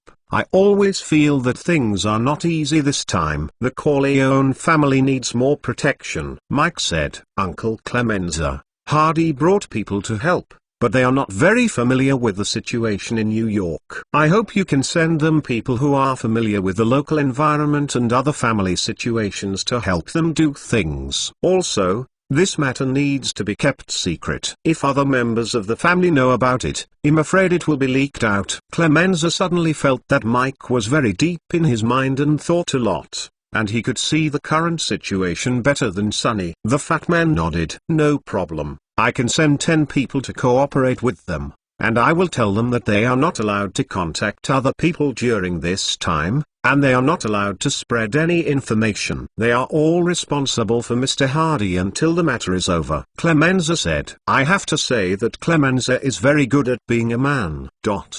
Since the old Godfather was attacked, the Corleone family has been looking for Sarasso. Sarasso is very cautious. No one knows where he is hiding. Henry and the others targeted the sheriff. The sheriff's name was McCluskey. He had some small rights in the police department. If it weren't for his identity, such a person would not be able to get on the table at all, and at best would be a bodyguard. At the home of Sergeant McCluskey, 2 telephone company maintainers came today. Starting this morning, people from Roski's family always felt that there were noises on the phone. In fact, they did not know that these noises were people from the intelligence room. Made it. After the maintenance, the conversation became clear, and no one knew that a monitor had been installed in the telephone microphone of the sheriff's home. Telephone monitors are definitely a proper high-tech in this era, and only the military and FBI and other departments will have them. But Hardy used them to deal with gangs. The 4 major families are the key surveillance targets. In the neighborhoods of the 4 major families, maintenance personnel also appeared on the telephone lines. The intelligence room personnel connected to the line boxes. One by one, it was said that the telephone company repaired and asked who the other party was. It didn't take long to find the telephone lines of these families. It is only 1947 and no one would have thought that someone would use such investigative methods on them. In previous battles, undercover spies were sent, but now they don't need to play high-tech warfare directly for them. From the first day the intelligence room was established, Hardy told them that they must use the world's most advanced technology. When dealing with Los Angeles robbers last year, HD Security used walkie-talkies, which shocked many people at that time. Mike returned to Corleone's house. As soon as I walked in, I heard Sonny and Tom arguing. Sonny, you are too impulsive. Father won't like this. Doing that will put things in an uncontrollable situation. Tom shouted. Sonny pointed at Tom with his finger and said loudly, Tom, I don't need you to preach to me. Peace talks are absolutely impossible. I have already sent someone out. As long as the Sarasso appears, I will kill him as soon as possible. They killed my father and even wanted to do it again in the hospital. It is absolutely unforgivable. Sonny, if you act on Sarasso, it's equivalent to a war with other families. This is what my father doesn't want to see. Tom said. Father is lying in the hospital now. Who did it? That's Sarasso. There are also other families in it. The Corleone family is not afraid to go to war. Sonny said very hard. Mike looked at Sonny and Tom quarreling coldly. He wanted to say that now is not the time to quarrel, but how to stabilize the family, see the situation clearly, and then make a unified deployment so that the Corleone family can survive this crisis. Killing is not only for revenge. The peace talks are not compromises either. But he felt that both Sonny and Tom had fallen into their own minds. Until novel.com, one was because of irritability and the other was because of weakness. Mike is a little irritable. Even if you let yourself decide, the family will not be so confused. He left Corleone Manor and returned to his home, but just slept until midnight. Suddenly he was woken up by the phone ringing and looked up at the time. At 4:30 in the morning, it was still dark outside. Mike, this is Henry. I'm telling you a piece of news. Just 10 minutes ago, your brother Sonny sent someone to kill Bno, the son of Philip, the head of the Tatarkilia family. Mike was completely awake with a jealous spirit. In order to facilitate the next reading, you can click the favorites below to record the reading record of this time chapter 138, and you can see it next time you open the bookshelf. If you like Empire of Hardy 1945 inches, please recommend this book to your friends QQ, blog, WeChat, etc. Thank you for your support! Exclamation mark. Chapter 138. Hardy Empire 1945 novels. Find the latest chapter. Hardy was not surprised when he heard the news that Bno, the son of Philippe, the head of the Tatarkilia family, was killed. Philip, the head of the Tartaglia family, has been supporting Solosso, and they can be said to be one of the people behind the assassination of the old godfather. To put it bluntly, it is for profit. During the Prohibition period, the mafia used smuggling alcohol to obtain large sums of profits, and as a result, it quickly grew into the largest criminal power in the United States. However, after the Prohibition was lifted, their interest points quickly disappeared, and the profits of the later operating industry were far worse than during the Prohibition period. Then drugs appeared. Drugs were a new industry, and his profit rate was so high that everyone's heart was tempted. Several other big families in New York, or almost all American gangs, want to do the drug business, because this business is indeed too profitable and attractive to them. But the old godfather always guards his bottom line and does not want to touch it, became their blocking stone. Hardy has seen Bno. Last time the Flamingo Casino opened, Bno went there, and had a little conflict with Hardy. Unexpectedly, this time he became the first victim of the 5 major clan conflicts. Hardy got the news much earlier than Mike. Henry's monitoring has begun to work. When Sonny sent someone to kill Bno, Hardy's people discovered the situation in advance and quickly reported it to Henry, and Henry reported to Hardy again, asking if he wanted to intervene. Hardy thought about 0.1 seconds and decided to watch the show. That night, Bruno lived in the home of a little singer. The little singer is a newcomer recently touted by Bruno. This girl is beautiful and sings well. She was brought into the company by Bruno and became a plaything. He never expected that the Corleone family would dare to come kill him. 2 killers rushed into the room and fired 12 consecutive shots at Bno with revolvers. When the old godfather was killed, the gunman also shot him 12 consecutive shots. But this Bno was not as lucky as the old godfather. No one missed the target with 12 shots. Bno died tragically on the spot. The little singer was sitting next to him and only screamed. When the police arrived, he was already scared and stupid. The next day, newspapers in New York have reported on the assassination that took place last night. In addition to the period when the old godfather was killed, and the recent changes in several major families in New York, the newspapers speculated that the major mafia families might have a full-scale war. After Mike got up and read the newspaper, he considered whether to go back to Corleone's house or find Hardy first. And finally he decided to go to Hardy and ask his opinion. It's gloomy and cold today. When I got up in the morning, there was sleet. Mike wore a coat and hat to go out and drove to the hotel. Hardy was eating breakfast and saw Mike smiling and beckoning him to eat together. Mike saw the newspaper next to Hardy and asked, "Hardy, do you think the Corleone family will go to full-scale war with other families?" Hardy thought for a while. "Mike, the war has actually started, but it hasn't reached the most intense charging stage. It is now equivalent to the trial stage before the war." Mike frowned when he heard it, as if it was indeed the case. "Do you think the Corleone family has any hope of victory?" Mike asked. Hardy thought about this question carefully, and said, "The Corleone family is indeed the strongest among the 5 mafia families in New York. But if you face the other 4 families alone, I think the Corleone family has no chance of winning, and there is a high probability that it will be swallowed by other families." Mike's heart trembled when he heard it. "Why do you say that?" Hardy gave a chuckle. "I'll analyze it for you. I guess you have the answer in your own heart. The Corleone family has several strengths. The Tessio Legion and the Clemenza Legion. These are the 2 pillars of the Corleone family, with a total of more than 300 people. Your brother Sonny also has some people in his hands, about 60 people.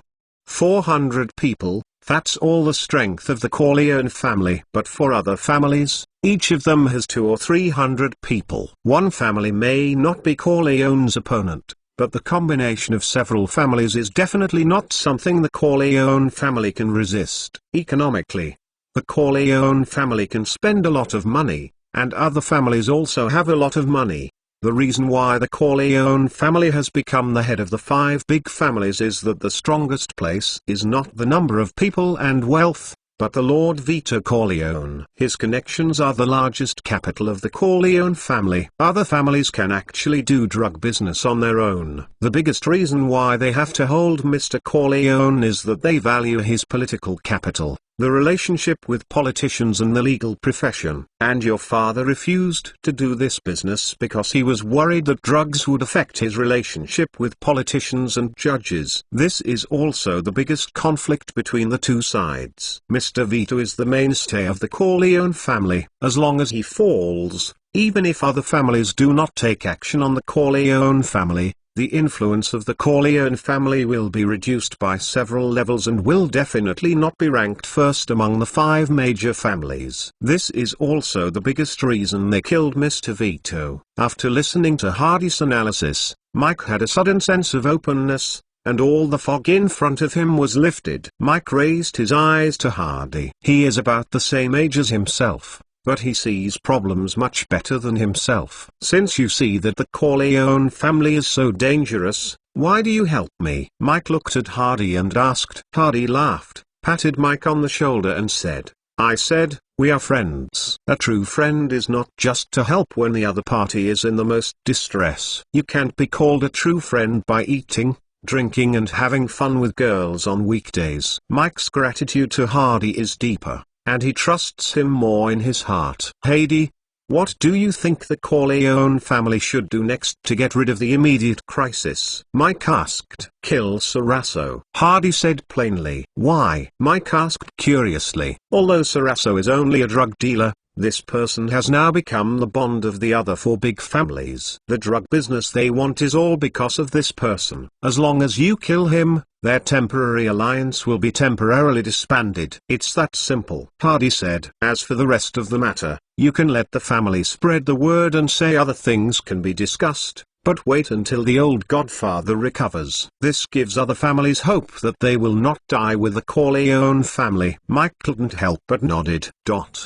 Mike returned home. It was found that Sonny and Tom were arguing again. Sonny wanted to kill Solero, while Tom continued to advocate peace talks. "Sonny, you have killed Mno. Do you know what other families think now? They will think that you will also attack them, and they will unite. If it is really like that, the Corleone family will not be able to survive. Sollozzo called and said there was more talk, otherwise they would do it soon. Although Sonny is reckless, he also knows that things may be a bit too big. Then what do you say? Tom shrugged. Sarasso asked us to send a family member over to ask someone from the Corleone family. Then I'm going? Sonny frowned. No, they said you were too impulsive to let you go, Tom said. Everyone turned their heads to look at Fredo, the second son of the old godfather. When so many people looked at him, Fredo's eyes dodged. Obviously he was very scared. Everyone knows his timid character. Mike pursed his mouth and said, "I'll go.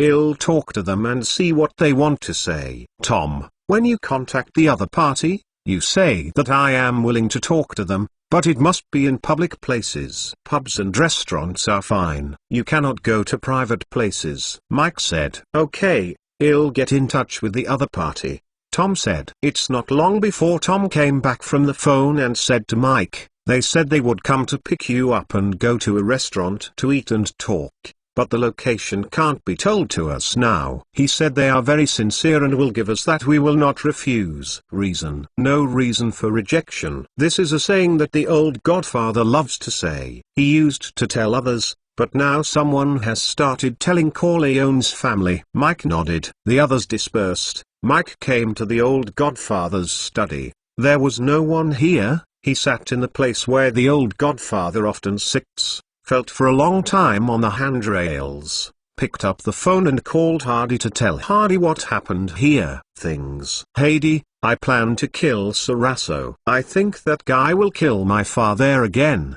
because they will benefit the most from killing his father. The political protection of the Corleone family will disappear and the strength will drop by more than half. Mike said. What are you going to do? Hardy asked. They will come and pick me up to a restaurant, but they won't tell me which one. I hope you will help me and find a way to send me a gun in. Mike said. Hardy laughed. Mike, I tell you, those who do big things use more brains and less hands, let alone commit dangers with your own body. If you kill people in public, what should you do next? Run away? Then who is responsible for our business? And you called me from Los Angeles just to help you get a gun in. You just go to see them as planned, just play with them, don't promise but give each other a little hope, then leave, and I will be responsible for the rest. Hardy said. Okay, do as you say. At night, Mike came to the place as agreed, and it was not long before a car parked next to him. Sollozzo rolled down the window and said, Mike, get in the car. Mike saw Sollozzo and the sheriff sitting in the back seat. Mike got in the car, and the sheriff smiled at Mike. Mike, does your jaw hurt? The doctor told me that I have a broken jaw and I will keep it for 3 or 4 months. Mike said, oh, that's really embarrassing. I didn't want to hit so hard at the time. Maybe it was a coincidence. I was very embarrassed. The sheriff said an apology, but it was showing off in the ears of others. Their car went around the streets of New York several times, and finally stopped in front of an unremarkable restaurant. The three walked into the restaurant, and Mike found that there were already 2 tables of guests in the restaurant. When they walked in, the 2 tables of guests looked to them. These people were bulging around their waists, and they obviously had guns hidden. Mike knew that these people were definitely Sarasso's men. When several people's meals came, Mike was not interested in eating at all, but Sollozzo was very happy. He put the steak into his mouth while chewing and said, Mike, do you know what a huge market this is? Only New York has it every year. It can reach tens of millions, and there are hundreds of millions in the United States. As long as we cooperate, I can guarantee that the Corleone family will definitely reap more than $3 million in profits from this business every year. I will bring the freight in, and you can be responsible for the sales. This money is absolutely easy to make. Of course, sometimes we need to use the Corleone family contacts. As long as the police check it loosely, We can easily make a lot of money. Mike listened absently. I understand what Mr. Solosso meant. I will tell Sonny and the rest of the family when I go back. As for whether to cooperate, everyone needs to decide together. Mike said, of course, it does need to be discussed, but the conditions I have given are already very generous, and other families have agreed to it, and I will wait for the Corleone family to reply. Sarasso's words had a very obvious threat. Mike put down his fork, said goodbye and left. As soon as he left the restaurant, the sheriff sneered, "I'm still a little guy who doesn't understand anything." Today's scene is probably already terrified. You see that he has been utterly unwilling. Ha ha. I heard that when Vito Corleone was shot and killed, his second son was by his side. He was so scared that the gun fell to the ground and he would just kneel on the ground and cry. In this way, the Corleone family, ha ha, as long as the old guy dies, the Corleone family will not be preserved for long. The sheriff said with a sneer. Solosso had similar impressions of Mike. The Corleone family and Vito Corleone were indeed personalities. As for his son, he really couldn't make it to the table. At this time, two cars drove over and parked in front of the restaurant, with the windows down, and several barrels protruding from the windows. Several machine guns fired violently. The glass of the restaurant was blown, and the people in the restaurant were turned over by the beaters. A bullet passed through the head of the sheriff, and the head of the sheriff was lifted halfway out. His body thumped and fell to the ground. Sarasso was terrified. Fortunately, he reacted quickly and fell to the ground. At this moment, the sound of the machine guns stopped, and Sarasso thought he had escaped. At this moment something was thrown in from the window, and Sarasso was frightened when he saw it. Explosives. And there is more than one. A series of explosives were thrown in, and one of them was thrown in where Sarasso was lying on his stomach. The explosives sparked. Sarasso wanted to escape instinctively, but it was too late. Boom boom boom boom boom. There was a violent explosion in the restaurant. I believe that none of the people in this restaurant will survive. At this moment, the cars outside have already left. In the car www.mentalnovel.com, Hardy and Mike are sitting together. The two witnessed the explosion. Hardy said to Mike, "The owner of the restaurant has been notified before the attack. They will be fine. The restaurant is full of Solosso people. By the way, why do you use such a drastic method to kill them? I want to let the other big families see how fierce the Corleone family's revenge is. This will help dispel their swelling ambitions. It will only work if you talk outside," Mike said solemnly. Hardy looked at Mike. I feel that Mike has slowly begun to have the temperament of the second-generation Godfather. If it is placed in a fantasy novel, this should be regarded as the awakening of the Godfather's blood. In order to facilitate the next reading, you can click on the favorites below to record the reading record of this time. Chapter 139, The Second Generation Godfather Awakens, and you can see it next time you open the bookshelf. If you like Empire of Hardy 1945 inches, please recommend this book to your friends QQ, blog, WeChat, etc. Thank you for your support! Chapter 139, Hardy Empire 1945 novels. Find the latest chapters. Mike returned to Corleone Manor. Sonny, Tom, Tessio, Clemenza and others were waiting for him. As soon as Mike walked in, a few people gathered around. "Mike, how are you talking?" Tom asked. Mike picked up the cup on the table and poured himself a glass of wine. After taking a sip, Mike said, "Sarasso, the sheriff, and the men they took were all killed by bombing." Everyone in the room was shocked. "What? It's killed? What's the matter?" Sonny asked quickly. Others are also full of suspicion. Mike glanced at the crowd and said in a deep tone, that Sarasso assassinated his father twice. They will not give up. For the safety of his father, I must kill him.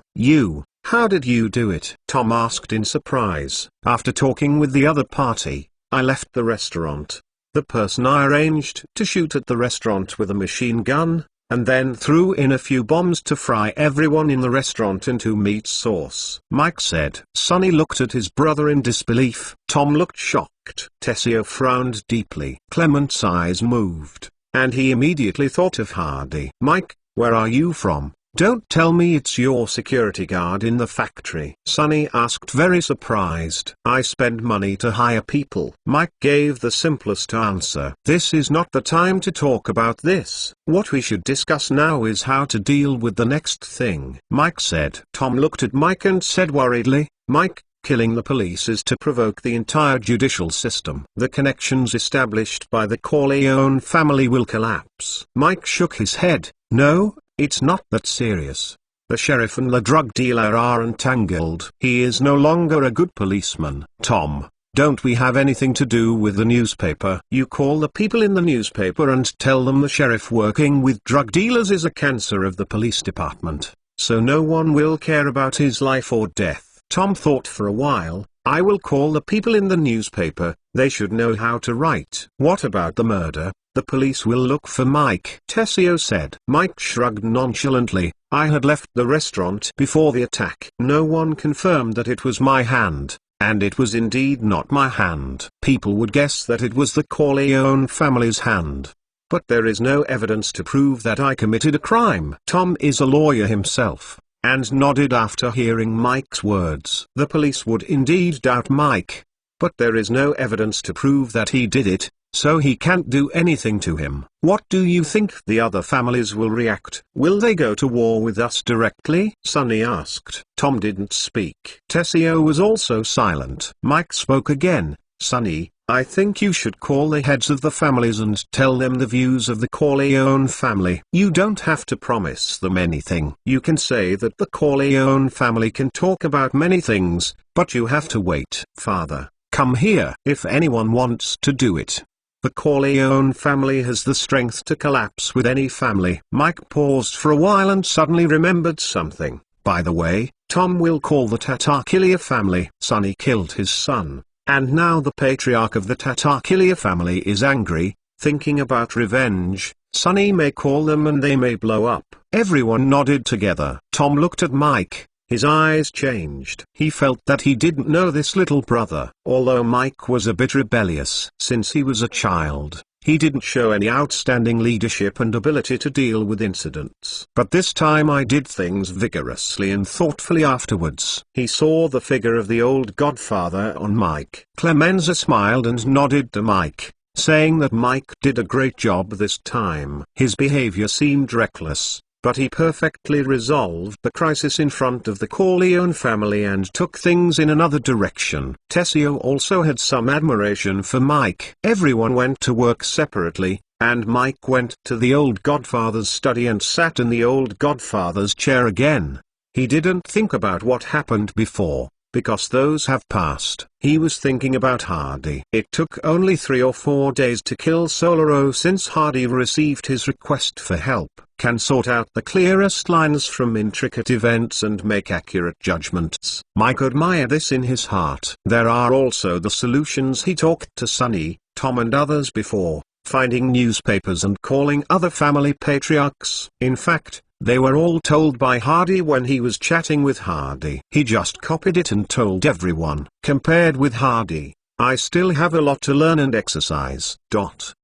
The next day, major newspapers have reported on the machine gun bombing that occurred in the restaurant yesterday. It was around 9 o'clock in the evening. There were still many passers-by on the road. It is not difficult to understand the situation. New York Daily News. 2 cars parked at the entrance of the restaurant, with gun barrels sticking out of the window, shooting frantically at the restaurant, and then throwing explosives into the restaurant. Everyone in the restaurant was killed on the spot. The scene was brutal. The newspaper found the restaurant owner. In this attack, neither the owner nor the restaurant employee was injured. They said that a few minutes before the attack, someone came to the back kitchen and forced them to leave the kitchen to the back alley with money. There was an explosion, according to the police. There was a police officer named McCluskey who was the sheriff of 3rd Avenue in Brooklyn. The police did not disclose other circumstances. New York Times. This is a vicious attack. Based on what happened in New York during this time,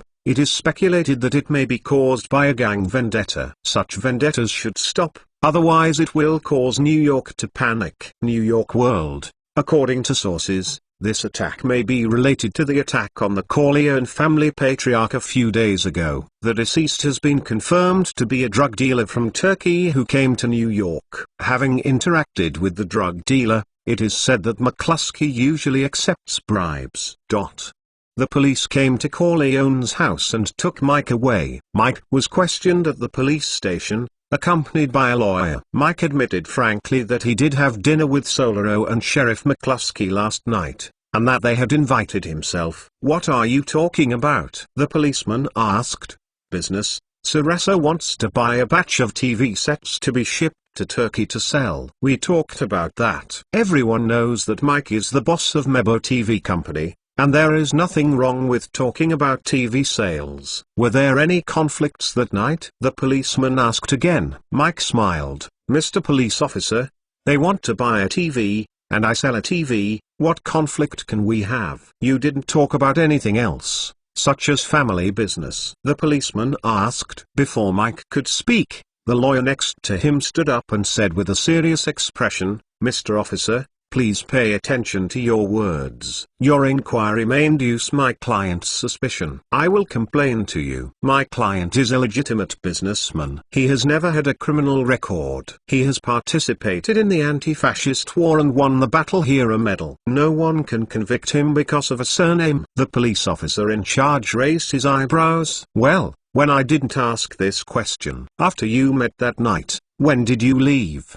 And what happened after you left?" "After we discussed it, I chose to leave and then went home. As for what happened afterwards, I still knew in the newspaper." Mike picked himself up very clean. "That means you don't know who attacked Soloso and McCluskey?" Mike shrugged. "Of course I don't know.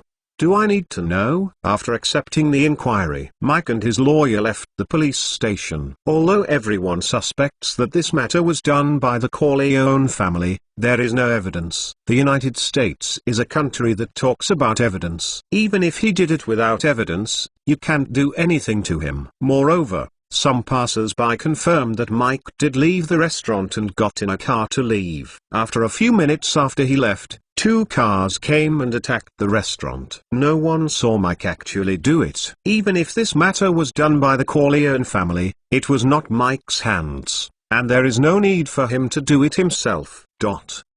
The patriarchs of the 4 families received a call from Sonny and Tom last night. The meaning is obvious. The Corleone family will not tolerate the attack on the old godfather and will definitely retaliate back. This is also a Sicilian tradition. As for business matters, we can talk about it, but we must wait for the old godfather to get better. The bombs last night really shocked a group of people. No one wanted to fight the Corleone family hard enough to get their own family in. The purpose of the establishment of the Mafia Committee was to resolve disputes between the Mafia families. The patriarch of the Bassini family was the real messenger behind this incident. After putting down the phone, he thought about it for a long time, and finally called several other family patriarchs. Put the contradiction aside for now and wait until Vito Corleone recovers. Henry came to Hardy's room with a stack of manuscript paper. "Boss, report to you about the monitoring." According to a comprehensive analysis, the first contact with Solero and his full support was the Tatarquillia family. The Tatarquillia family's investment in the past 2 years has been relatively unsuccessful, and several projects have lost money. Anxious to use the drug business to make money, Philip began to connect with other families in New York, as well as families stationed in other cities, such as Chicago, Boston, Philadelphia, New Orleans, etc., to start this business together. They want to get Mr. Vito's political resources. Mentalnovel.com, so they will force Mr. Vito to submit together. Of course, there are also families who have the idea of annexing the Corleone family to strengthen themselves. Hardy had seen The Godfather movie and knew about these situations a long time ago. Now that he listens to Henry's report, he understands their situation better in his heart. "Boss, during the monitoring, we also heard some interesting information. For example, The head of the Bassini family called the head of a logistics support bureau of the military to bribe the other party to buy obsolete transport aircraft and form an air transportation company. Hardy heard something. Is the US military going to eliminate a batch of transport planes? Henry, you can find a way to find out about this news.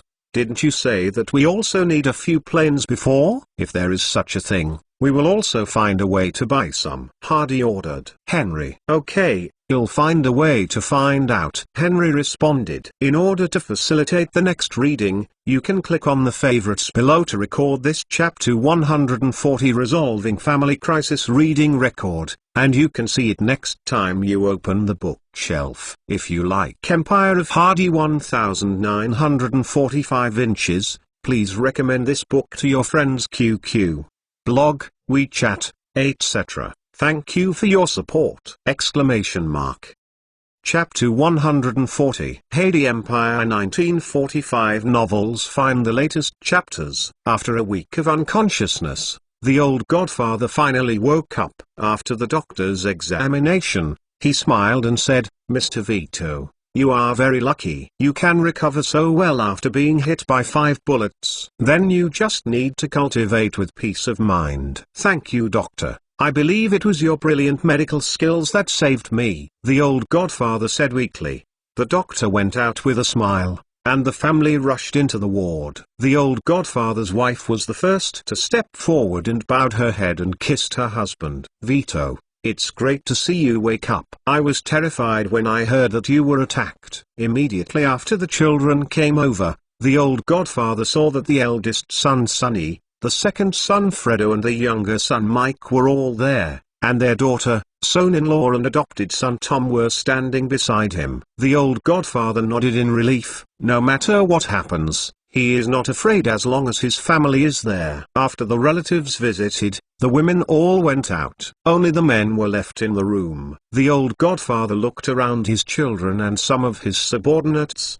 and asked weakly, "Tell me about what happened after I was attacked." "Father, the doctor wants you to rest more. Don't work too hard," Sonny said. The old godfather waved his hand gently. "I'm just lying down and listening." "It's okay, Tom. It's up to you to say you are a military teacher." Strictly speaking, Tom is a military advisor, and his status in the gang is much higher than Sonny. When the old godfather was seriously injured, Sonny had a little right to speak. Now the old godfather asked about gang affairs. Sonny even ranked in Tessio, behind Clemenza. Lawyer Tom was born and spoke clearly. He started talking after the godfather was attacked, including the threat of being captured by Solaro. The old godfather frowned when he heard that Sonny had mobilized to kill Bno, the son of Philip's patriarch of the Tatarkilia family. Later, when he heard that Sarasso wanted to negotiate, Mike took the initiative, and then killed Sarasso and the sheriff in the restaurant, and even used explosive methods like explosions. The old godfather was a little surprised and looked at the person standing next to him. "Little son." This little son is very repulsive of the family business and hates the use of gangsters, but this time he did such a thing. Immediately after Tom said, Mike made a series of suggestions after returning from the murder, such as publishing the newspaper to expose the identity of Solosso's drug dealer, exposing that the sheriff took bribes to become a drug dealer's thug, and asked Sonny and Tom to call other families to temporarily stabilize. The old godfather looked at the younger son even more with regards to the various families. Obviously, after the incident, the eldest son Sonny was blindly taking revenge and killing. He couldn't see that the family crisis was approaching, and he didn't have the brain to solve the problem. The second son, Fredo, is too weak and timid to live in the underworld at all. It was the youngest son who was the most rebellious and least willing to accept his own arrangements, but he was able to stand up and defuse the family crisis ingeniously. More importantly, he washed himself out, and the whole thing was done perfectly. After Tom finished speaking, the old godfather closed his eyes, and everyone in the room didn't dare to bother and stood there waiting quietly. After a while, the old godfather finally opened his eyes and said weakly and firmly, "Sonny, you have to leave. I know Philip very well. He is a guy who will avenge him. If you order his son to be killed, he will definitely retaliate. You can go back to Sicily and live for a while, wait until the matter here is completely resolved, and ask you to come back and you will come back again. Sunny was reluctant. New York is a real world of colorful flowers. Compared to Sicily, where it is a scummy countryside, he will be suffocated to death when he lives in Sicily. As well as his subordinates, the forces he established before he left may slowly dissipate. Father, the old godfather looked at Sunny, his eyes very firm. Sunny, you are my son. I don't want anything to happen to you, so you must go back. Sunny felt his father's determination. He dared not defy, bowed his head and said, "Good father, I'm going back to Sicily." The old godfather nodded. "Okay, I'm a little tired, let's go out." Everyone went out. Suddenly the old godfather stopped Mike again. "Mike, you left me a few words to ask you." The others went out, leaving only the old godfather and Mike in the ward. The old godfather looked at his younger son kindly and asked, "Mike, are you hiding something from me?" Mike knew what his father was asking, shook his head. "I didn't hide anything from my father." After the incident, I felt a deep sense of crisis, so I called Hardy from Los Angeles to help me. Hearing Hardy's name, the old godfather figured it all out. For those things Mike did,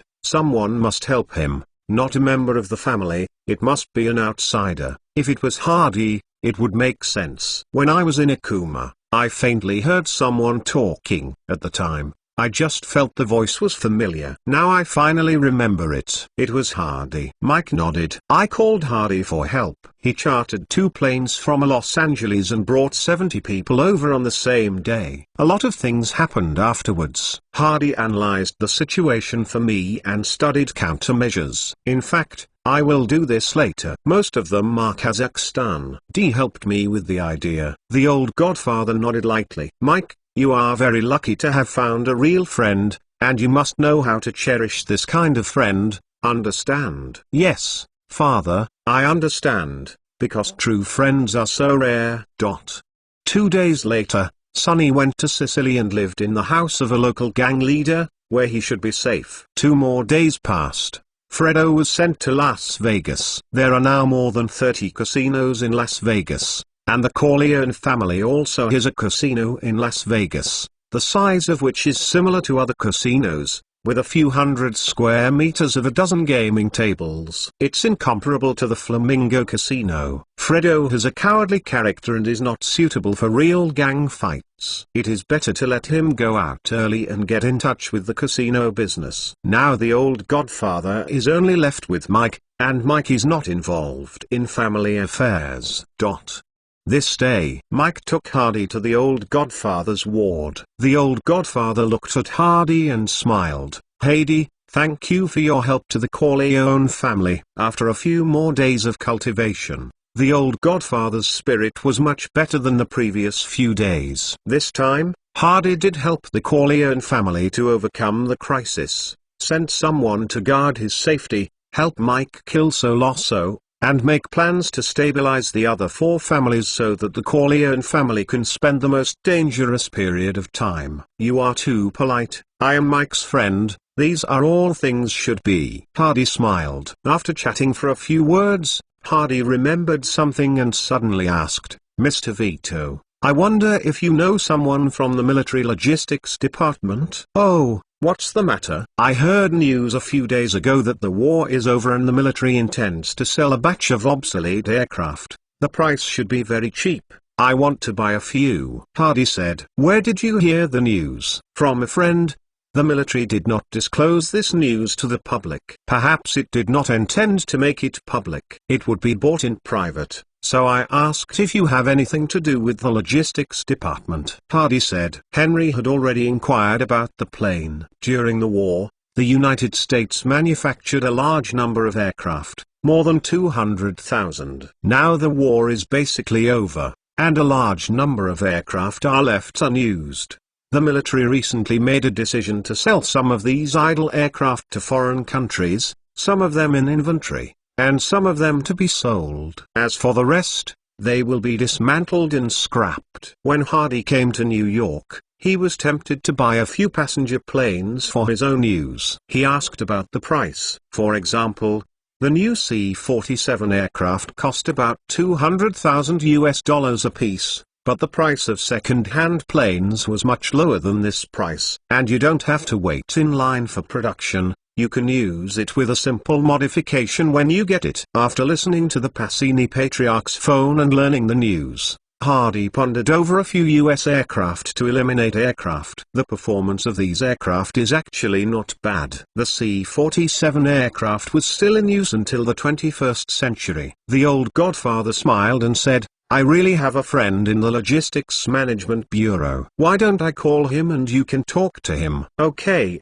thank you so much." The old godfather shook his head. "Don't say thank you to me." This sentence was exactly the same as Hardy said before, and then the old godfather and Hardy both laughed. In front of Hardy, the old godfather made a call, and the other party was a little surprised when he received the call from the old godfather. "Vito, I read in the newspaper that you were assassinated, and now you can call me and it seems okay?" "Yes, I can't die temporarily." The old godfather smiled. "Why do you remember calling me?" "I heard that the Logistics Management Department is going to sell a batch of planes." "I don't know if there is such a thing," the old godfather asked. "Your information is really well informed. There is indeed this matter. However, the Congress has not approved the specific quantity.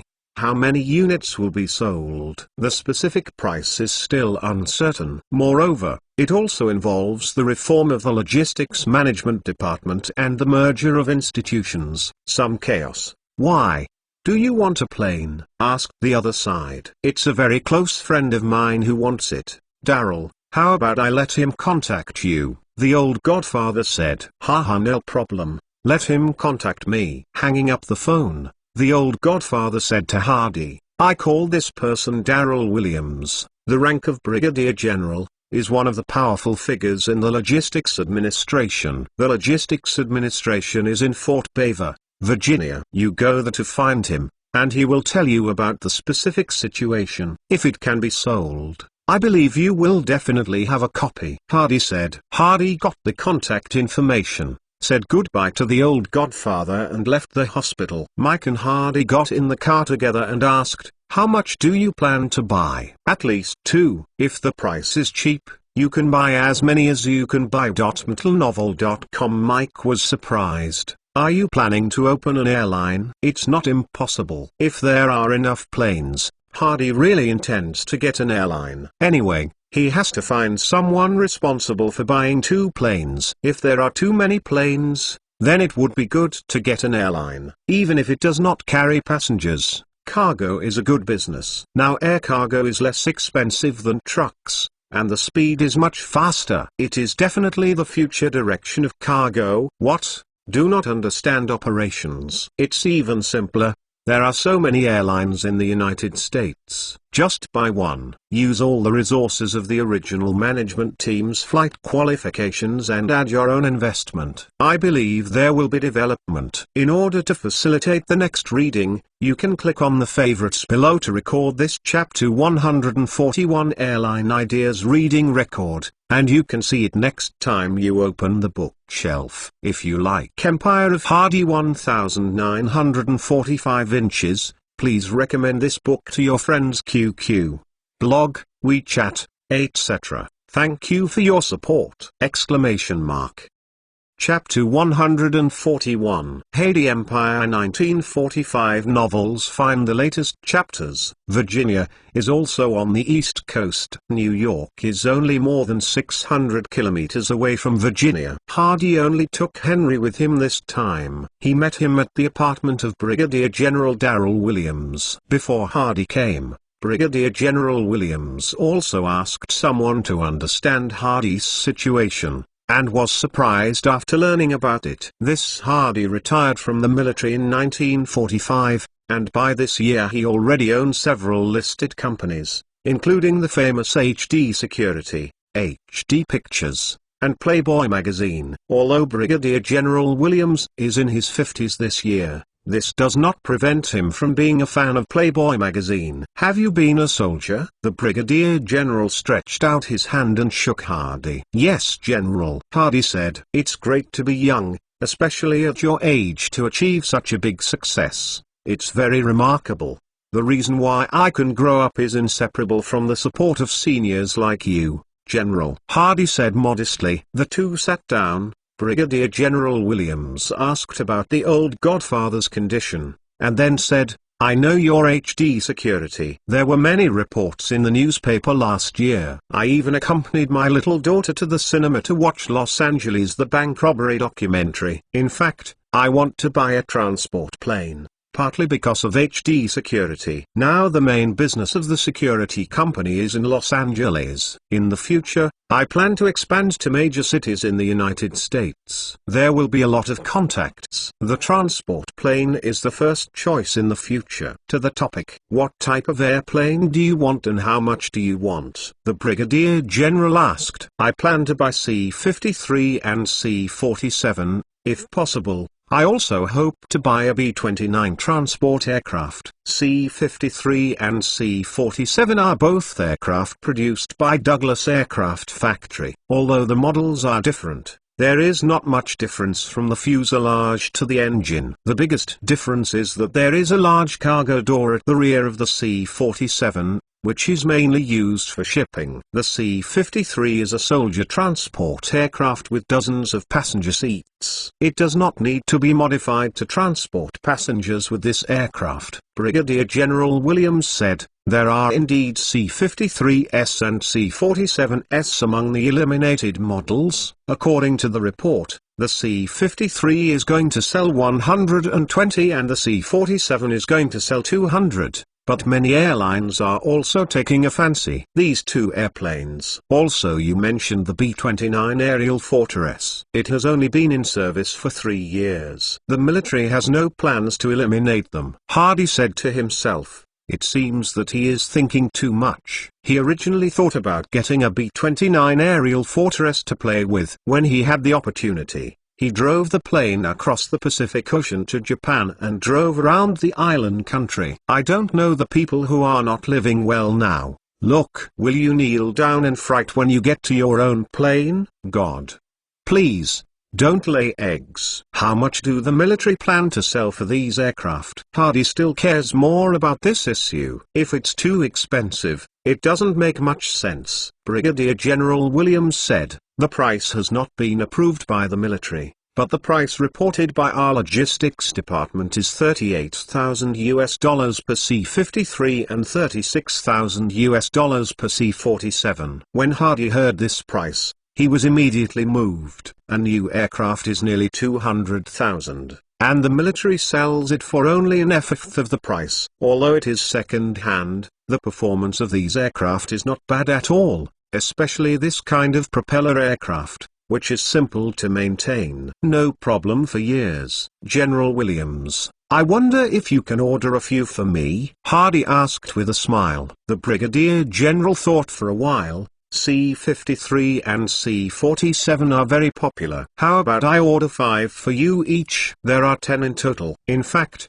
Hardy still wants to buy more. This time it is definitely a rare opportunity to miss it. Even if you buy it back and don't use it, you can make a profit by reselling it. The benefits of such an opportunity will be shared by the big bosses, and it is impossible to flow to the market and be bought by ordinary people. Fair bidding? Go ahead. You don't even know a lot of information. This is also the most fundamental reason why many people can make money easily, but ordinary people can't make this kind of money at all. I really appreciate the General's help. By the way, General, I wonder if you are familiar with Brigadier General Bob Ernst? Hardy asked with a smile. When Brigadier General Williams heard the name of Brigadier General Bob Ernst, his face sank slightly. Why? You and Bob Ernst also know each other. Hardy shook his head. I'm not familiar with Brigadier General Bob Ernst. I have never seen it. Then what do you mean by mentioning him? Hardy's face was always smiling,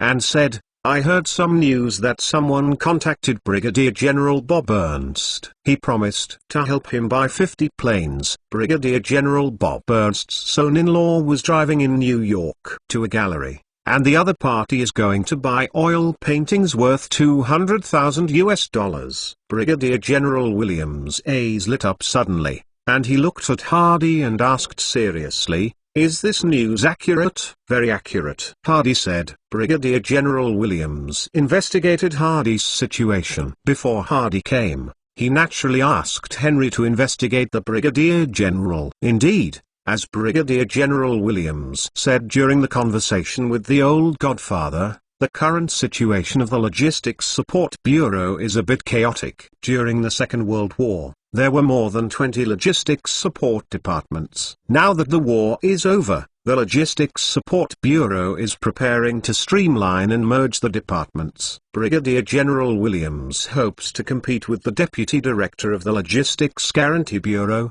and his biggest competitor is Brigadier General Bob Ernst. The two usually do not deal with each other. Now that there is a position competition, it is even more similar. This situation is logistics. Almost everyone in the Security Bureau knows that it is no secret. The person contacted by the Mafia Bassini family is Brigadier General Bob Ernst, and their phone calls happened to be monitored by the intelligence staff. Such private transactions are not uncommon, and bribery methods are constantly emerging. I help you buy cheap planes, you buy my uncle's paintings, uncle made money, buy a villa and buy a car to give to the old man. This is the child's filial piety. This situation is very difficult to investigate, unless there is internal information. Hardy understands that Brigadier General Williams and Brigadier General Bob Ernst are competing for the position of Deputy Director. Brigadier General Williams helps him buy the plane,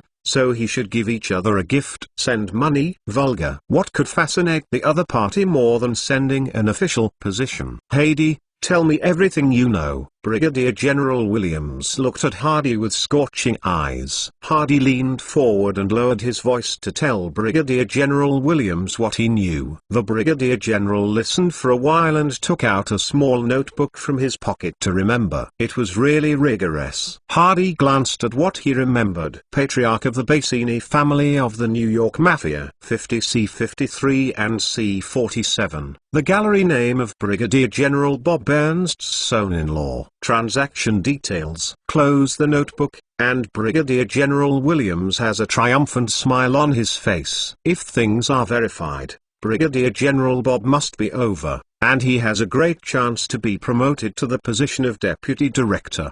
At that time, his military rank will be upgraded by 1 level. Cheng Major General. Brigadier General Williams looked at Hardy and became more kind at this moment. Hardy, the planes just mentioned, are 10 enough? It's not enough. I want to form my own airline. Hardy said. In this way, Hardy, I will help you get more places. How much do you want to buy? Brigadier General Williams asked. The more the better. Hardy said. This time the military sells 120 C-53s and 200 C-47s. If you have the skills, give me all. I really dare to eat them all in one bite. Big deal to find a bank loan. Okay, I will try my best to help you fight. Brigadier General Williams responded. Brigadier General Williams became happy. He was only going to talk to Hardy for half an hour, but when he arrived at the meal accidentally, he enthusiastically left Hardy for dinner.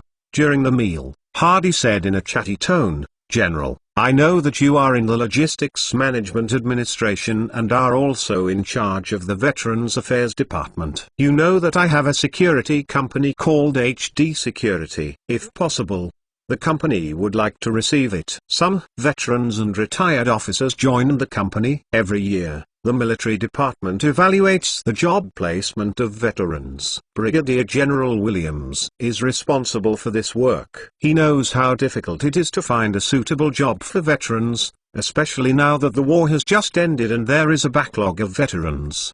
There are so many positions for them. Hearing Hardy's proposal, Brigadier General Williams was very happy. How many veterans can you place each year? Hardy thought for a while and said, 1,000 people every year. Brigadier General Williams was overjoyed. which is equivalent to helping him solve the problem of 1,000 people, which is not a small achievement for him. Hadi, I want to thank you for those veterans. Good jobs are not easy to find now. Many of them have no professional skills and can only do the lowest level jobs. Entering the security industry should be the best job. In this way, you can come over and choose whoever you want, and I promise to bring you the best. Also, you have placed a large number of veterans. The government has a certain subsidy policy. Enterprises can reduce or exempt some taxes. When you come back to recruit, I will ask them to get a certificate of tax incentives for your company. In the future, HD Security will develop, and there will be no shortage of people. Now there are more than 1,000 people. The business is limited to Los Angeles. San Francisco has only opened a branch, which is regarded as an outpost. It has not formally started business with other banking companies. Novel.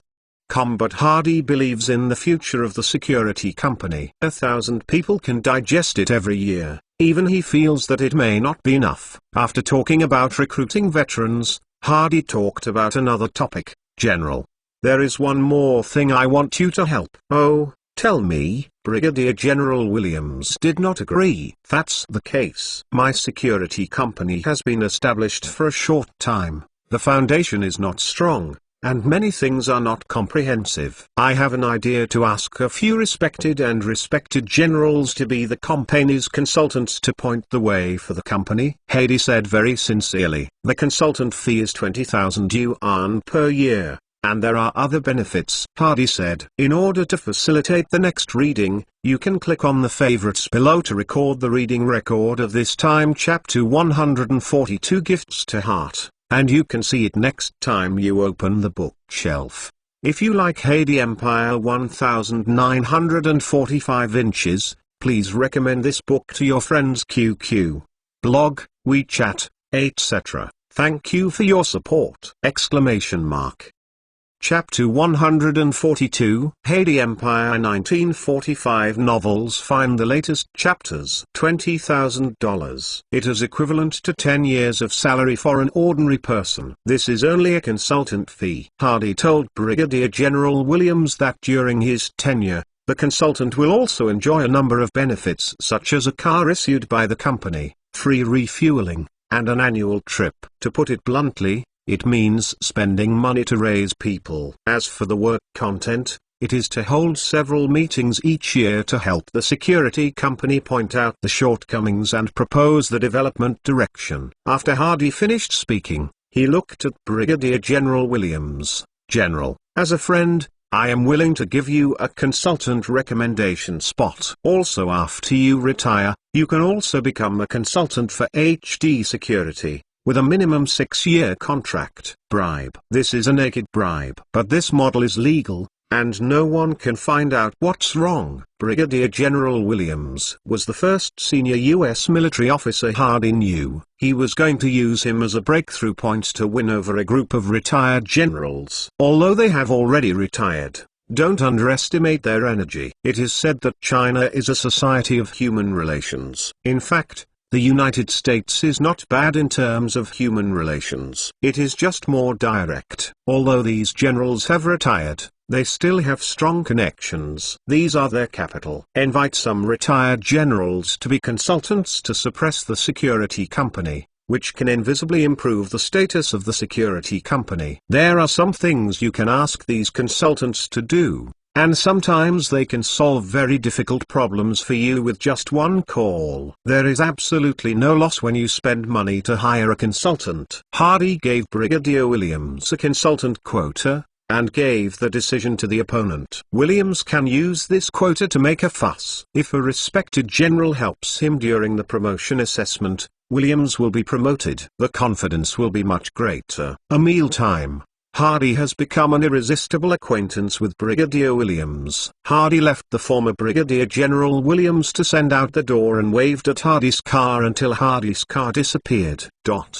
Hadi and Henry returned to New York and ordered Henry, increase monitoring of the Bassini family, and, from now on, Monitor the gallery of Brigadier General Bob Ernst's son-in-law. Good boss. The weather was good on this day. The driver drove Hardy and Richard to Manhattan and stopped in front of a gallery opened by Brigadier General Bob Ernst's son-in-law. The gallery is very quiet. Hardy admired the paintings on the wall one by one. He has collected antique art for almost a year. There are thousands of oil paintings in the treasury. With more exposure, he has developed some insight even if he doesn't understand it anymore. I saw dozens of paintings in this gallery, and found that there are no famous works, and I don't know any of the painters' names, even if there are no paintings by well-known painters now. Richard, do you like it? Hardy asked casually. Richard shook his head. I have no interest in these artworks. If you give Richard a gun,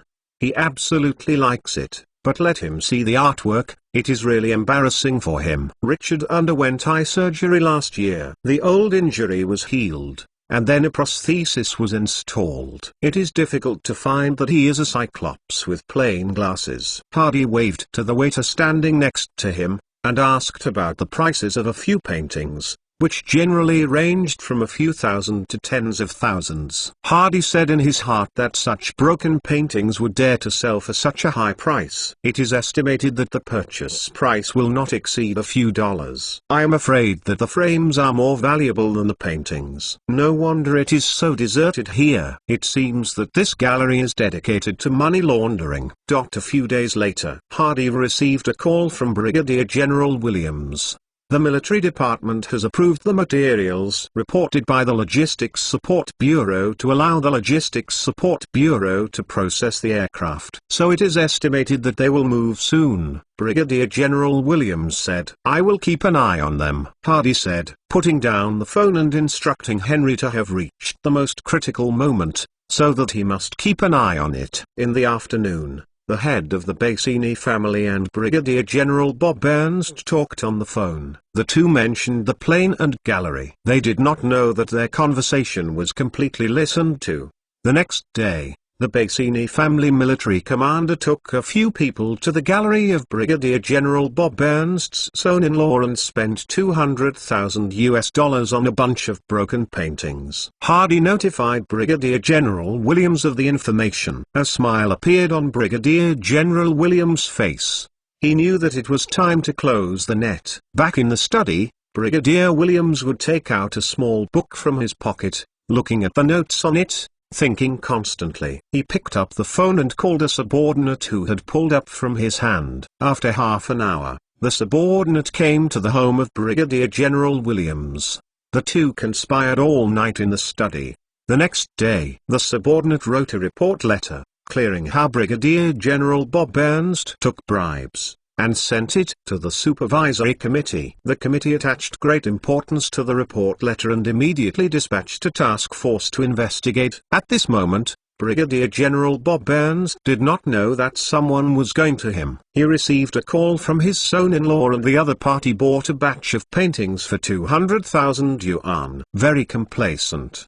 The reason why he set up this gallery at the beginning was to launder money. He was one of the logistics supervisors, and he would naturally come into contact with many businessmen. The logistics department has always been a rich department, including weapons, clothing, food, oil, tools, medical supplies, and construction materials and so on. With the cost of millions of people, what a huge market this is. Although the quality is the same, they are the ones who can use and who don't use it. Those suppliers naturally have to bribe them. Later, Brigadier General Bob Ernst thought he came up with this brilliant idea to get people to buy paintings and turn the money he was going to bribe him into legal income. 2 days later, Brigadier General Bob Ernst was taken away by the Investigation Committee for investigation. Originally, his way of accepting bribes was very concealed, but encountering Hardy can only be regarded as unlucky for him.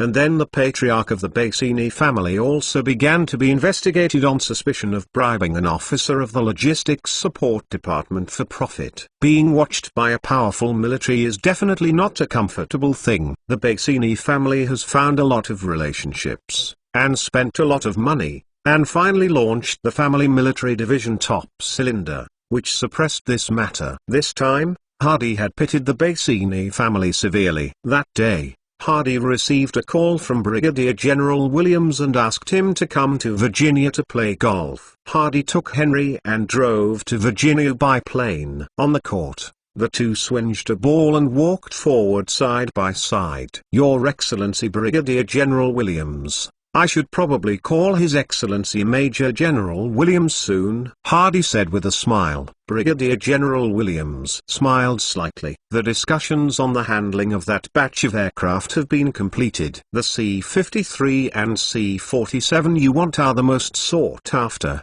but I have reserved 50 for you. How about it? Can you eat it?" Hardy was overjoyed. His previous efforts were not in vain. "Of course it can be eaten. The general doesn't need to worry about this," Hardy said with a smile. Brigadier General Williams looked at Hardy again and said with a smile, "I also helped you fight for a benefit. In this batch of aircraft, some of the parts have serious wear and tear. The logistics department should also ensure the quality when it is sold abroad. So it comes with a batch of spare parts. By the way, you told me before that you want the B-29, right? Do you have any ideas now?" Brigadier General Williams asked. Hardy listened to the other's tone, which meant hope. "Of course I still want it. If there is a B-29 this year, it will definitely be more popular than the next generation Lamborghini Danny. There are no B-29s on the list for sale, but there is a B-29 on the scrapped list. If you want, I will ask you to open the procedure and sell the scrapped B-29 to you. As for if you want to fix it, you have to figure out a solution yourself. In fact, the so-called scrapping is an excuse. The B-29 that Brigadier General Williams helped Hardy get is good and there is no problem. The main reason is that the military has no plan to eliminate the Sky Fortress. It can only use this kind of scrapping roundabout the way. The dark transaction between Hardy and Brigadier Williams is completed. Hardy helped Brigadier Williams overthrow a competitor and was about to be promoted to Major General to become Deputy Director of the Security Bureau. Hardy got what he wanted: 50 airplanes that were so cheap that they were nothing to say, and another impossible. Get the aerial fortress. Hardy finally knows why big people like to play golf. The biggest reason is to avoid being monitored. Do you really think golf is so elegant, and big people are so keen on it? When big people are plotting interests, most of them can't see the light, or even violate the law. Need to find a safe place to discuss. Indoors are not safe. The best place is this kind of open surroundings. At a glance, you will know that you can't monitor the place. You have to walk around when playing golf. It can be said that it is almost impossible to be monitored. Golf perfectly satisfies all at this point. Demand will become a project that big people are passionate about. General, can I have a small request? Hardy said again. Any request? Can the Logistics Guarantee Bureau issue a purchase contract first, and then I will pay the money after a while? Hardy said. Brigadier General Williams thought for a while and said, "You are not the only company that bought the aircraft this time. The military also wants to recover a certain amount of money. That's why this sale will happen. The military requires a half-year settlement. I will give you 3 at most months." 3 months is enough, Hardy said happily. Saying goodbye to Brigadier General Williams, Hardy returned to the hotel to call Andy in Los Angeles. "Andy, immediately bring the financial company team and lawyers to New York, and the matter of the plane has been discussed. www.intelnovel.com.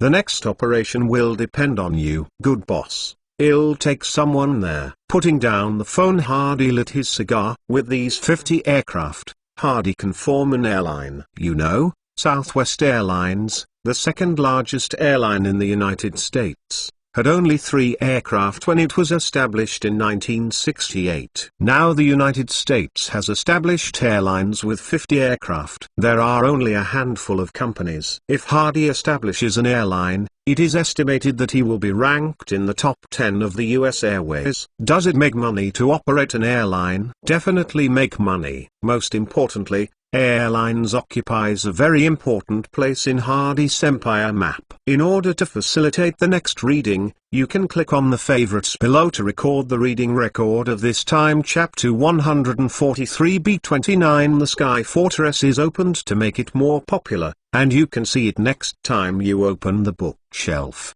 If you like Hardy Empire 1945 inches, please recommend this book to your friends QQ, blog, WeChat, etc. Thank you for your support! Chapter 143. Hardy Empire 1945 novels. Find the latest chapters. Andy arrived in New York with his team and lawyers. When he met Hardy at the hotel, Hardy told them about the purchase of the plane, and then said, "I have communicated well with the military, so that the military will come out first. A purchase contract. My plan is to set up an airline, use the contract to obtain a loan from the bank, and use the loan to pay for the purchase of the aircraft." Andy, you have a lot of things next. One is to register an airline, the other is to negotiate with the military to complete the purchase contract, and the third is to use this contract to find a bank loan. Andy couldn't help but nodded and praised. "Boss, your idea is great. Using airplanes as collateral for loans and buying airplanes with loans is equivalent to 51 airplanes for nothing." Andy, the price of these airplanes is relatively cheap. The price of the C-53 is $38,000 and the price of the C-47 is $36,000. The actual value of these airplanes is much higher than this price. I hope you talk to the bank and borrow more. The money comes out. After all, airline operations will also need a lot of funds in the future. Hardy said. Andy admires his own boss even more. He is still not satisfied with the 51 airplanes that he has used for prostitution, and he has to make a backhand, and even the operating expenses have to be paid from these airplanes. Play the Empty Glove White Wolf set to it. Speak. Good boss, I will do my best, Andy said. Andy's actions are very fast. Registering an airline is not complicated. It is the easiest thing for Andy's people. After contacting the military, the Logistics Support Bureau was very cooperative, mainly because Brigadier General Williams was watching, and the purchase contract was obtained within a few days. 25 C-53 personnel transport aircraft, 25 C-47 cargo transport aircraft, 1 scrapped B-29 aerial fortress. Each C-53 is $38,000, for a total of $950,000. Each C-47 is $36,000, for a total of $900,000. The scrap B-29 aerial fortress asked for $150,000. The total price is exactly $2 million. The B-29 Sky Fortress cost $650,000 US. Even if it is scrapped, it is much more expensive than the C-47. Hardy has no problem with this price, mainly because others have money and it is difficult to buy. 2 cars drove into the parking airport belonging to the Logistics Security Bureau. The place is too huge. It is said that it is more than 10 square kilometers, and hundreds of planes are all parked here. Hardy and Brigadier General Williams got out of the car. Andy followed behind, while the others retreated far away. They walked to an airplane. Brigadier General patted the body and introduced with a smile. Douglas Aircraft has a very good reputation and is durable. It is called Thesky Train. The standard load of the C-47 is 2.7 tons, and it can be pulled down by 3 tons in an emergency. The C-53 standard manned 28 seats, but those airlines often change the seats to 36. The C-47 has a range of 2,600 kilometers. It is very easy to run in the country. Even from New York to Los Angeles, you only need to fill up the fuel once. Speaking of this, Brigadier General Williams approached Hardy and slightly lowered his voice. Your 50 airplanes, I have been specially selected by people. They are the best in this batch. Don't worry. You can use them for decades.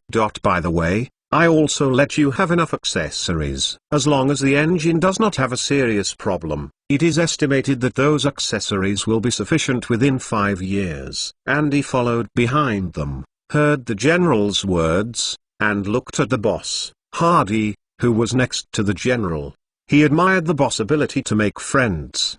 He knew that Hardy and Brigadier General Williams had only just met, but looking at the current situation, the two seemed to be old friends for more than 10 years. I have to admit that Hardy is very good at interpersonal communication. Few people that Andy knows can match Hardy. This is definitely one of the abilities that a successful person must possess. Several people walked to the side of B-29. Compared with C-47, B-29 is much larger. Its length and wingspan are more than 10 meters longer than C-47. And its height is more than 3 meters higher. Brigadier General Williams introduced Hardy's B-29 data. The B-29 is twice as heavy as the C-47, reaching 5.4 tons, flying at a speed of 100 kilometers per hour, and its comprehensive capability is much stronger than that of the C-47. The most important thing is its amazing endurance, which can reach 9,000 kilometers. With this aircraft,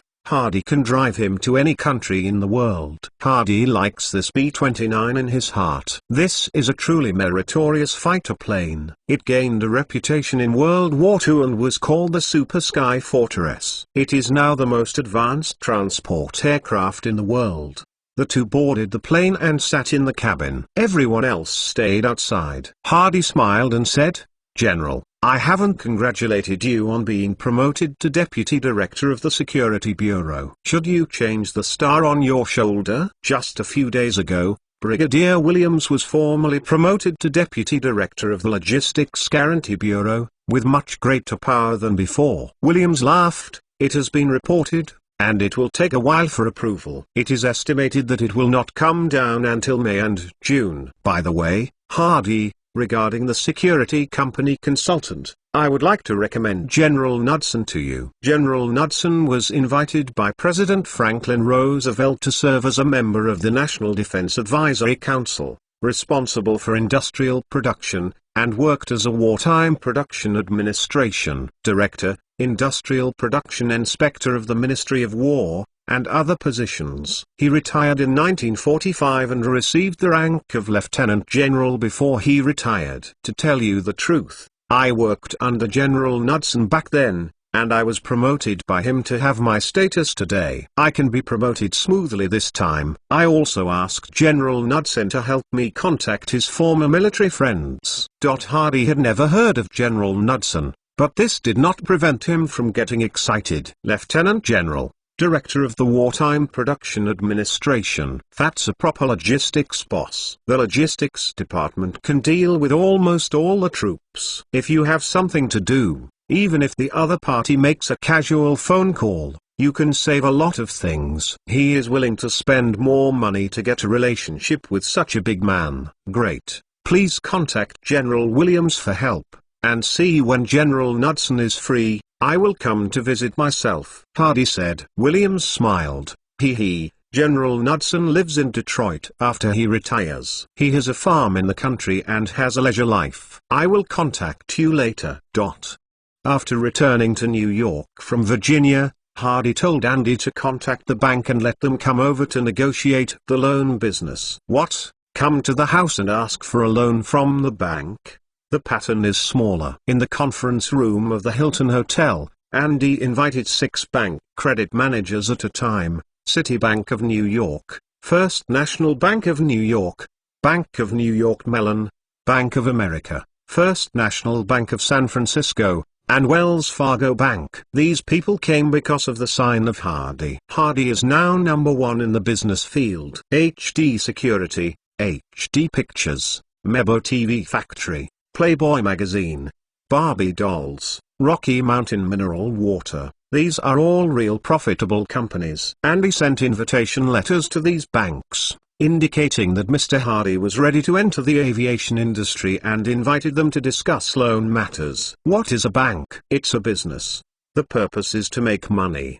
Banks look at the risk of lending first, and then look at the income. Hardy holds a large number of high-quality assets, and the bank has no doubts about his ability to repay the loan. Upon receiving Hardy's invitation, all of these banks sent people here, and most of them came from the person in charge of the bank's credit department. Andy smiled and said to these people, "Thank the banks for coming. Let me introduce myself first. I am Mr. Hardy's economic advisor. My name is Andy. Before discussing loan matters with you, I would like to ask you to take a look. Contracts." Andy handed the folder to the staff, who showed it to the credit supervisors of the banks. The content of the contract is very simple. It is just a purchase contract. Hardy established to HD Airline with 100% shares. HD Airline purchased 51 obsolete transport aircraft from the military. This contract indicates that the deal has been concluded,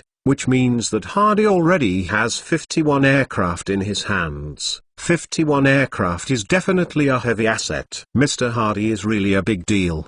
He bought 51 airplanes at a time and he was among the top 10 airlines in the United States. A supervisor complimented. Some people also wondered, what is the performance of the obsolete aircraft, and how many years of service are there? Andy explained with a smile. Although these airplanes are second-hand goods, the performance is absolutely no problem. We have looked at Douglas maintenance personnel. These airplanes are basically around 80% new. They have been maintained by the company's system before being used. No problem for 20 or 30 years.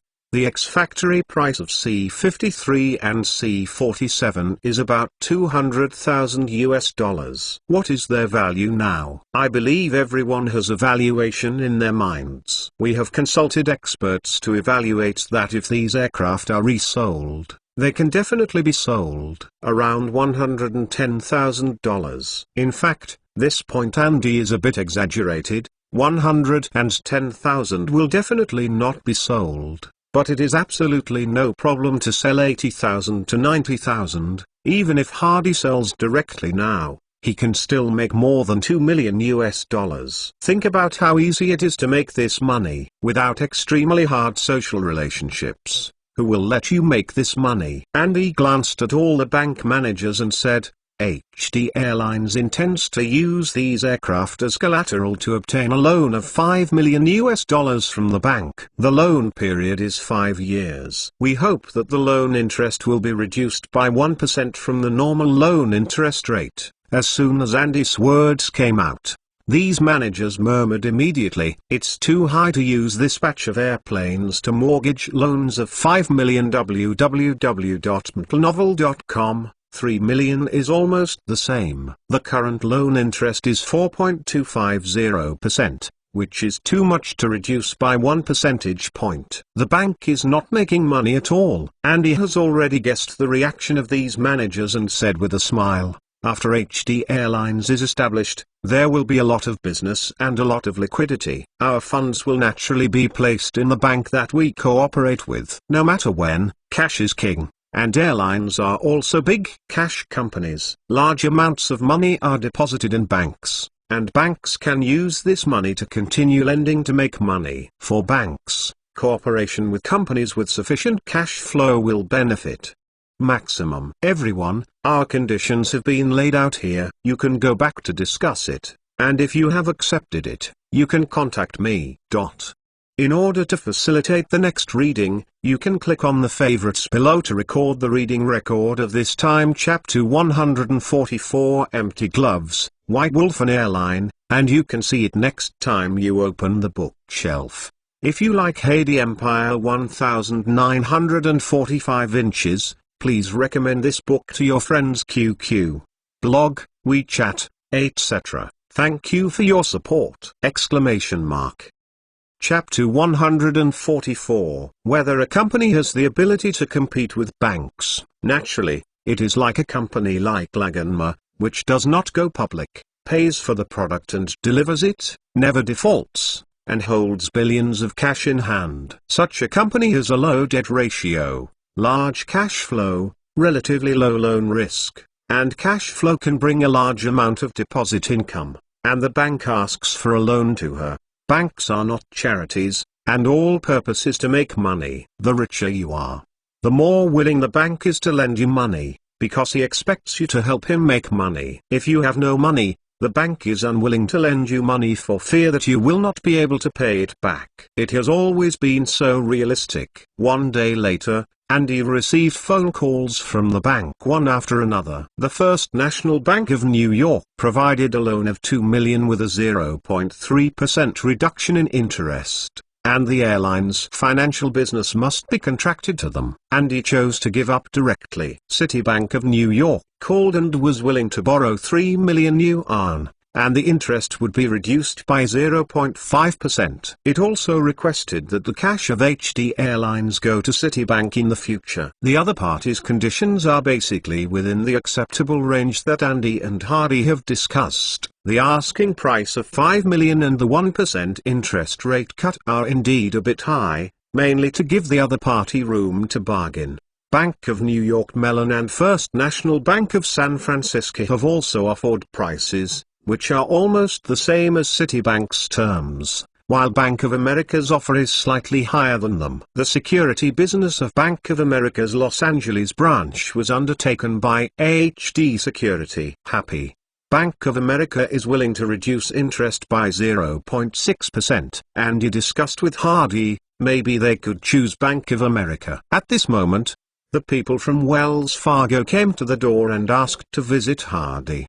The man was very polite when he saw Hardy, and said, "Hello, Mr. Hardy, I am Henry Wells, Vice President of Wells Fargo Bank. I hope I can talk to you." "Of course, no problem. I don't know what Mr. Wells wants to talk about." Hardy asked the other person to sit down. Wells Fargo is willing to loan $4 million to Mr. Hardy, and is willing to reduce the interest by 1% to complete this business, but hopes that all financial operations and cash of the airline will use the Wells Fargo channel in the future. Hardy glanced at Andy next to him. Andy told him before that if the interest rate is reduced by 1%, the loan bank will not make money at all, and no bank will agree to it. Unexpectedly, Wells Fargo personally sent a vice president to agree to the loan. Henry Wells looked at Hardy and said, "Mr. Hardy, I believe you also know that if the interest rate is reduced by 1%, the bank loan will not make money at all, and there may even be a loss of money. In fact, what we are fancy is and Mr. Hardy's cooperation." Mr. Hardy now has 3 listed companies: Walsh Mining, Playboy Magazine, Barbie Toy Factory, and you also have Mebo TV Factory, Rocky Mountain Mineral Water Factory, HD Security, HD Pictures, etc. An HD airline is about to be established. But you don't have a fully cooperative bank. You need to find a new bank to cooperate with each time you raise funds. Mr. Hardy, although Wells Fargo is only a local bank, it has a good reputation and a complete set of measures. Customer service system. Wells Fargo is willing to form a strategic partnership with HD Group. Hardy finally understood the purpose of the rich country. Now these enterprises of his have been regarded by many people as sweet and delicious, which is enough to arouse the loyalty of a bank. Wells Fargo is not the second largest bank in the United States with trillions of assets in future generations. It is still only a local bank and has no advantage in fierce competition. The only advantage now is its good reputation. It wasn't until the 1980s that Wells Fargo grew into a national bank, and in the following 2 decades, it began to develop into a worldwide bank after starting large-scale mergers and acquisitions. Customers like Hardy are definitely super customers for Wells Fargo now, and there is huge room for growth. Wells Fargo wants to win him over. After getting the conditions offered by Hardy, the current heads of Wells Fargo held a special meeting, studied for a long time before making such a decision, and sent Vice President Henry Wells to negotiate. "I just want to win over Hardy, a super client." Hardy thought for a while. Wells Fargo is known for its services. If a strategic partnership is formed, the channels for borrowing money will be much smoother in the future, which is also a good thing for you. Don't look at Wells Fargo now as just a local bank. It only has operations in San Francisco, Los Angeles and a few other cities in California, but the amount of funds can reach hundreds of millions of dollars, so don't underestimate any bank. Okay, I agree, Hardy said. Henry Wells just heard Hardy's words. He didn't expect Hardy to agree so quickly. This is not a trivial matter. He felt that the other party would definitely discuss it with the team. He didn't expect that after he put it forward, the other party just thought about it for a few minutes before making a decision. Henry Wells said in his heart that this Mr. John Hardy is so decisive. No wonder he can achieve such a great achievement in just over a year. Henry Wells was overjoyed and stood up and took Hardy's hand and said, "Thank you, Mr. Hardy, for your trust in Wells Fargo. We will definitely serve Mr. Hardy in the future." Hardy pointed to Andy. "This is my financial advisor. In the future, HD and rich countries will mainly be approached by him." Henry Wells shook hands with Andy quickly. "The matter is finalized, but the specific procedures will take some time, and these Hardys are ignored." He only ordered Andy to make an announcement in the newspaper that HD Airline was established and the president and management were recruited externally. Then Hardy took Henry and boarded the plane to Detroit. Brigadier General Williams called. He had already contacted General Knudsen. Hardy could visit him at any time and told him his address and contact information. Yesterday, Hardy had contacted Lanster, the head of HD Security, and asked him to rush to Detroit, where they will meet and visit the old general together. The next day, Hardy took Lanster and Henry to visit General Knudsen's house. The old general was about to go fishing, with fishing tackle behind the open jeep. After the two sides met, the old general said to Hardy, "Do you like fishing?" "I like it. Often go fishing in the river before joining the army." Hardy said, "How do you like to fish?" "I like luger." Hardy in this life didn't know how to fish very much, but he liked fishing very much in the previous life. He has played all kinds of fishing methods. The reason why he said luire was because he saw that the fishing rod behind the old general's jeep was luire rod.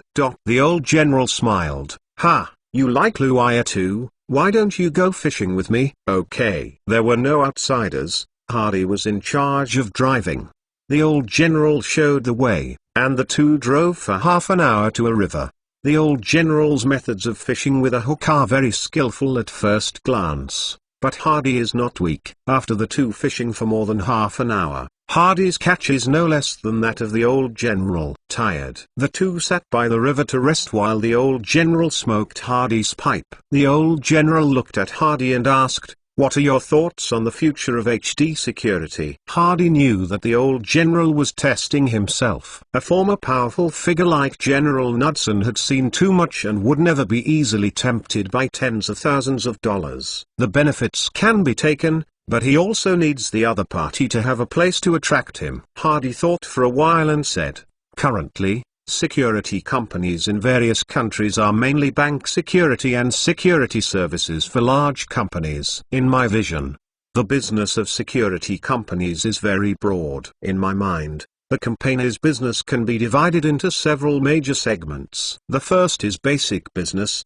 which provides security for banks, protects money transport vehicles and vaults, as well as bank outlets, and provides security protection for large companies, such as airline security inspection services and jewelry. The security of companies, antique companies, and auction companies is the cornerstone of the development of security companies. The second is to cooperate with the police as a supplementary force for the police to maintain local security and order, reduce pressure on the police, and to contract the transportation and business of the suspect in the court. Last year we cooperated with the Los Angeles police. HD Security conducted street patrols and cracked down on violent crime. Last year, the crime rate in Los Angeles was reduced by 34%. And the effect was very significant. Hardy did not lie on this point. Los Angeles is known as the capital of crime. Since HD Security and the police department cooperated, the crime rate in the entire city has indeed fallen very significantly. The most important thing is that he has the final say in the Jewish gang and the Bill gang. The crime in these places has decreased,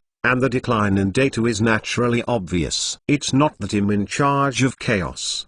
The third is to provide top security forces to celebrities, entrepreneurs, and politicians to protect their safety. It can also protect the safety of overseas companies in other countries. Some countries are chaotic, and local police alone cannot protect the safety of corporate property. Fourth is to provide security forces to prisons to supplement the problem of insufficient prison guards. I have another idea. In the future, prisons can be corporatized. Prisons don't need government to come forward. The government only pays. The prison management company is responsible for the tasks of detention and supervision. When the old general heard this, he turned his head and looked at Hardy. The three things Hardy said before. He thought it was normal. But Hardy said that the prison is corporatized, but he didn't expect it at all. Anything else? Yes, security companies can also serve federal law enforcement agencies, the State Department, the Department of Transportation and even the Department of Defense, providing security, consulting, military training, intelligence support, and logistical support. The security company has an independent intelligence department. I am going to develop it into an independent and powerful intelligence company. It can do risk consulting and intelligence detection services. It can also provide strategic business information for some large companies and groups, and provide multinational companies, provide strategic and tactical information analysis. You can also form a mercenary group to participate in local conflicts in other countries, protect the local government, and even help them clean up the enemy. And also, Hardy said item by item, the old general was surprised with his mouth open. MTLnovel.com for a long time without smoking a pipe, because what Hardy said was a bit too advanced. The old general's thoughts were still stuck in World War II, and he didn't understand much of what he said, but he felt that it was very possible to achieve. The old general sighed in his heart that young people have thoughts. The fishing activities of the two ended. Hardy had a lunch at the old general's farm, and the two chatted a lot. The old general's impression of Hardy was very good. After eating, Hardy left, and neither party said about signing the contract from beginning to end. 2 days later, Hardy received a call from General Williams, telling General Hardy Knudsen that he was very satisfied with Hardy and was willing to be an HD security consultant. In the afternoon, Lanster flew to Detroit again to sign a consulting contract with General Knudsen on behalf of HD Security. HD Security has one more general to oppose the battle. Chapter 145. When Lanster returned from Detroit, Hardy took a look at the contract between HD Security and General Knudsen. The annual consultant fee was 20,000 yuan and there were various benefits. As for the responsibility, it is to attend several meetings every year and give advice and suggestions for the company. There is also a special item in the contract that contributes to the development of the company, and each time there is a bonus of varying amounts. What is a contribution? It's actually really easy. For example, if the company encounters problems, find these old generals and ask them to help them make a phone call to find relationships. These are all counted as contributions to the company, and you can justly give a bonus. Kaiguoguo's relationship with money to buy. Lanster, I have already agreed with General Williams to help him digest 1,000 veterans and soldiers every year. We can pick the best. There is no contract. It is an oral agreement between Williams and me. HD Security must enter the fast lane of development. In the West Coast market, open up the San Francisco market as soon as possible, and set up a branch in New York on the East Coast. From now on, this will be the headquarters of HD Security East Coast in New York to start the business. Then he took out a copy of the manuscript and handed it to Lanster. This is my vision for the security company's future development. The security company's business has a lot of room for expansion. You don't have to just focus on that traditional business. This manuscript is the business scope of the security company that Hardy and Professor Knudsen said a few days ago. Lanster took it and watched it again, his expression a little shocked. Private prison. Serving the Ministry of Defense. Independent intelligence consulting company. Form a mercenary regiment and participate in regional conflicts. Hardy's vision is really bold. But think about it. Lanster became excited. If according to Hardy's vision, HD Security will become an extremely powerful organization, and he is one of the founders of this organization. I will do my best, Lanster said firmly. A week after the airline recruitment advertisement was issued, many people called for consultation. Today is the day of the recruitment meeting, and Hardy personally came over. A middle-aged man in his 40s walked into the conference room and handed him his resume. Hardy looked through it. This person's resume was very beautiful. He had worked in 3 airlines before, and his last post was the president of United Airlines. Assistant Mr. Moose, please tell me how to operate HD Airlines if you become president, Andy asked. The middle-aged man did not hesitate and said, set operational goals, implement operational indicators, build a team, establish a good corporate culture, ensure the development of core management capabilities, and maintain the relationship between the company and customers, suppliers, partners, government agencies, and banks. Smooth communication. The candidate spoke eloquently for more than 10 minutes, and he could see that he was familiar with airline business. But Hardy had already rejected him in his heart. It's all superficial. He might be able to be an assistant to the president, but he can't be a president who is pioneering and developing. Then I interviewed a few more people. Some of them worked as operations directors in other airlines, some worked as managers in other companies, and even one was a former deputy general manager of Pan Am. But after communicating with these people, Hardy didn't look at any of them. They do understand the business, but that only shows that they have rich work experience, which does not mean that they can become a qualified president. Finally walked in a 37-year-old middle-aged man named John Franklin. He used to be the executive general manager of a small local airline in Texas. Later that company was sold by the boss, so he transferred to United Airlines. He's now the manager of the operations department. Mr. Franklin, how would you manage it if you were asked to be the president of HD? Franklin seemed to be prepared for a long time, and said, I think there are big problems in the operations of major airlines now. Oh, what's the question? Andy asked. At present, airlines pay more attention to long-term transportation, devote all their experience to long-term transportation, and they are increasingly paying attention to service, comfort, and equipped with beautiful flight attendants. These all increase costs invisibly. In fact, I think airplanes are just a means of transportation. As long as we deliver the guests safely to the destination, the goal will be achieved. I think some services should be cut to reduce operating costs. In some airlines, internal luxury has become a trend. They have built high-end rest areas for their employees, built senior staff canteens, and decorated gorgeous meals. All these require the company to pay. I think the cost should be reduced. Welfare becomes money, and raising wages is worse than anything else. There is also a reduction in the fare. Although the Air Administration has set the fare, the airfare is too high for ordinary people to pay. For example, the distance between Los Angeles and San Francisco is 600 kilometers, and the airfare is $50 a person's weekly income. Many choose trains and cars because of high fares. I have calculated that even if the fare drops to $20,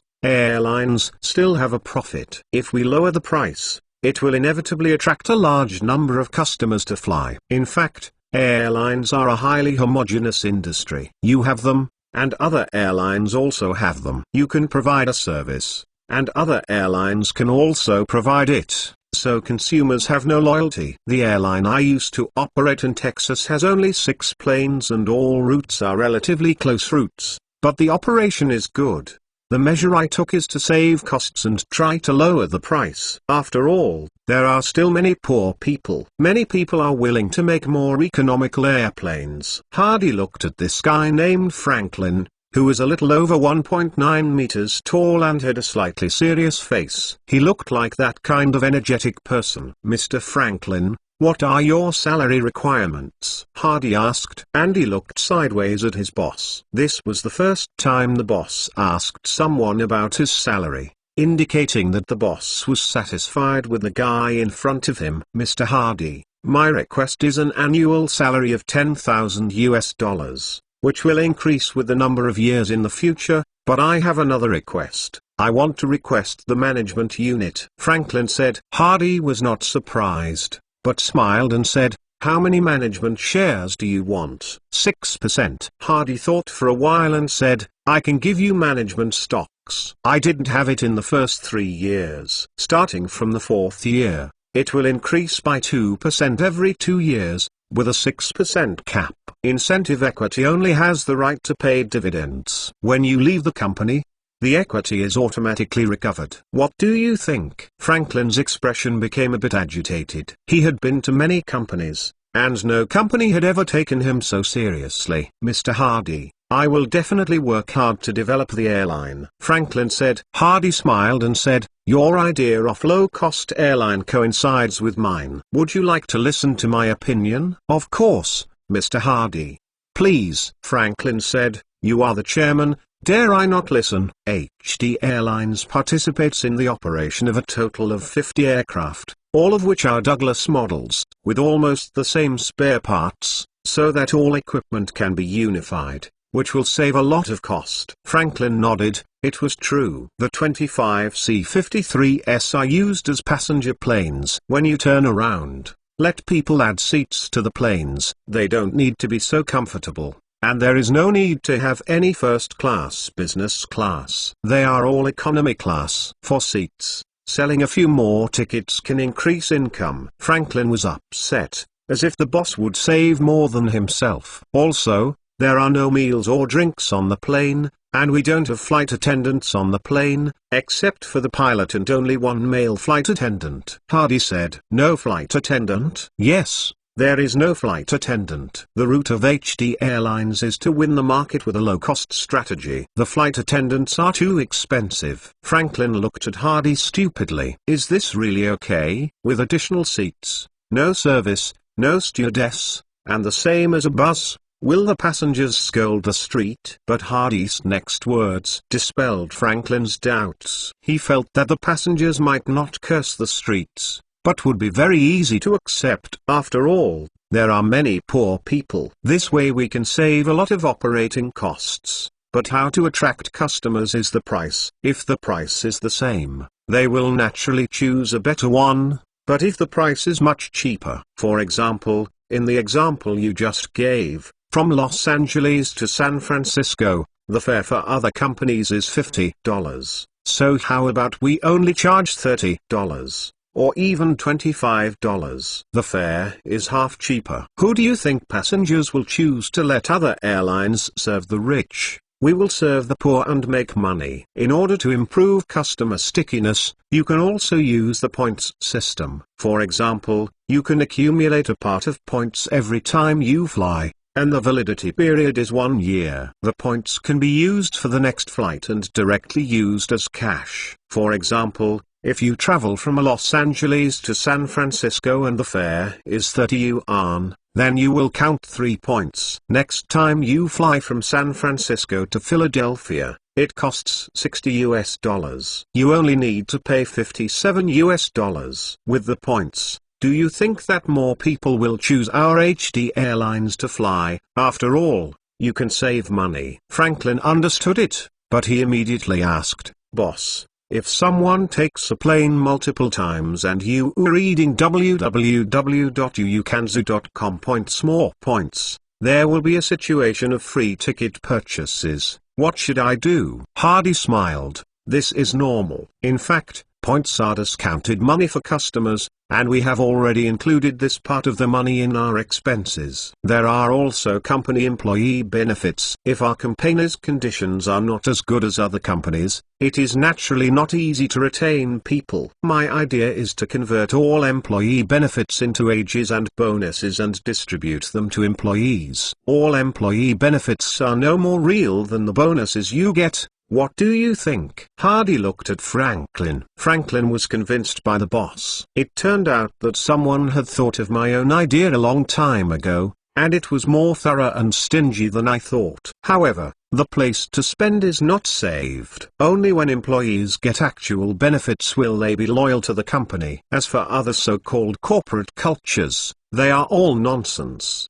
The president of HD Aviation confirms, from now on, HD Aviation officially sets sail. Chapter 146. The old godfather was finally discharged from the hospital. After more than a month of treatment, the old godfather's injury has completely stabilized, and he can go home for training. The old godfather is taken back to Corleone Manor. Hardy visits the old godfather. The old godfather looked at Hardy and said, "Hardy, I want to thank you again. To help Mike, you stayed in New York for a whole month and a half. You are welcome. I hope you get better soon," Hardy said. Hardy did not expect that he would stay in New York for so long this time. The day he came, New York was still raining and sleet, and it was already blooming. But this time, Hardy also gained a lot. Help Mike and reap the friendship of the Corleone family. At the same time, the Empty Glove White Wolf acquired an airline,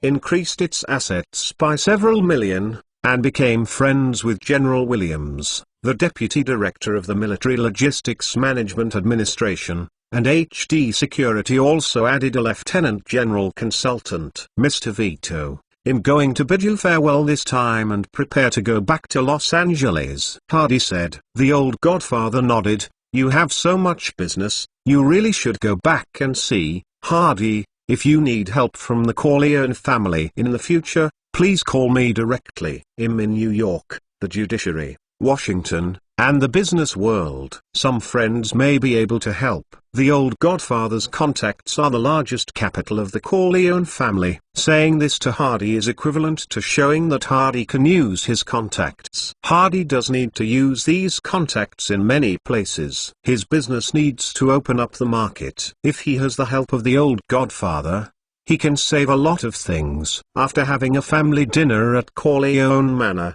Hardy bid farewell and Mike sent Hardy out. At the entrance of the manor, Hardy patted Mike on the shoulder and said, "Although other families have stopped temporarily, it does not mean safety. You have to be more careful on weekdays and call me if something happens." Mike smiled. "I will pay attention." Hardy and his subordinates came to the airport together. When he came, he brought 70 people. The team went back a lot. Lanster and Andy's team, as well as the new president of HD Aviation Franklin, have become more than 80 people. However, instead of chartering a plane this time, they took their own plane to go back. Franklin has contacted Los Angeles Airport and plans to use Los Angeles as the main airport on the West Coast. This time, they will fly 10 planes at once. As for the pilots, they are all borrowed temporarily. Operating an airline is not that simple. There are many things that need to be prepared, such as forming a management team, recruiting pilots and crew members, recruiting technicians, signing contracts with major airports, arranging routes, and so on. There are so many things. But all of these Hardys were left to Franklin to do. "Why did you hire the president? Isn't it just for working for yourself?" And Hardy was sitting on his own B-29 aerial fortress. Although it was a bit bumpy and noisy, it was uncomfortable in it. But what about it? I just felt refreshed. The plane arrived at Los Angeles Airport smoothly. Hardy said to Franklin before getting off the plane, "Find the aircraft manufacturer and help me transform the plane, change the cabin to a private airliner mode, and make the cabin noise as low as possible." "Good boss." This B-29 Sky Fortress is Hardy's personal car. It must be built to be more comfortable, and there is a bomb bay on the belly of the plane. In case the pilot is not careful, press the bomb button and throw himself into the Pacific Ocean. It can be neat. Ava was not in Los Angeles. Hardy did not live with her, and came to his Beverly Hills manor. There are butlers and servants here, but Hardy doesn't like being quiet. After he came out of the shower, the butler made black tea for him. "Mr. Hardy, the chef asks you what you want to eat." Hardy shook his head. "Let him watch and do it." He picked up the newspaper on the table and looked. I turned a few pages and saw a report that HD Pictures announced that preparations for a new movie have been completed. and it will be ready for shooting in the near future. The movie is titled Human Ghosts Are Coming, and many people expressed their expectations. This should be a publicity interview of HD Pictures, the kind that pays money to the newspaper. It looks like an interview, but it is actually an advertisement. Hardy thought of that beautiful woman, picked up the phone and called Heidi Rummer. The phone rang a few times, and Heidi's slightly lazy voice came from the receiver. Who? It's me. Ah, you are back. Yes,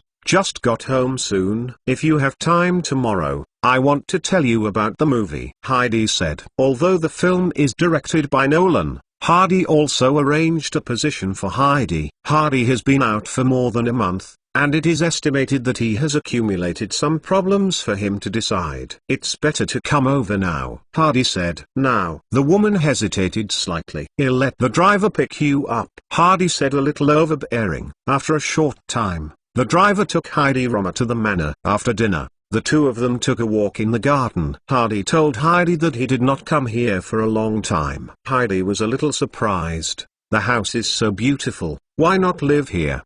Here? Too deserted. Then find a mistress, and give birth to a few children, it will become lively here, Heidi said. Hardy shook his head. I don't plan to get married in my life. Heidi was surprised. Why? Because I don't want there to be only one hostess here, but one woman in every room, Hardy said with a smirk. How many rooms do you have here? Heidi asked. A total of 32. Heidi Llama looked surprised. You are so troubled. You want to find 32 women. The true nature of a man. At night, Heidi Rummer did not go back. Hardy said he didn't like being deserted and let the woman stay with him. The two chatted late. Hardy called Elizabeth Taylor the next day and played with Laurie for another day. When Xiao Nizai went back, her lips were slightly red. While Hardy was enjoying his peaceful life, a series of major events happened in Sicily, New York and Las Vegas.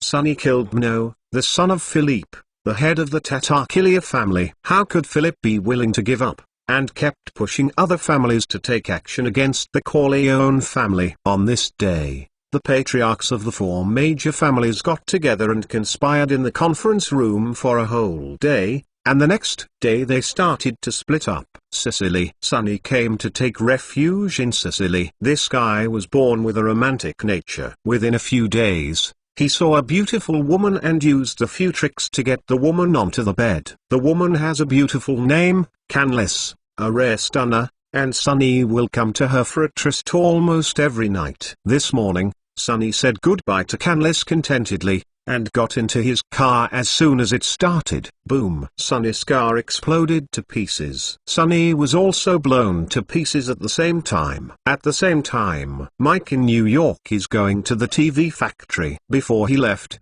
Hardy told him to be careful of other families' revenge, and not to take it lightly. Mike remembered that he would carry several bodyguards with him every day. These bodyguards of him are all members of the Corleone family. They are loyal and have no problem with them. They have all been soldiers, and their combat effectiveness is not inferior to those of the security company. The car drove to a gas station to prepare for refueling. The driver got out of the car. At this moment, a black car stopped next to them, and the glass shook down quickly. Mike glanced at the other's car and found that there were four men, all dressed neatly, and all of them stared at this side.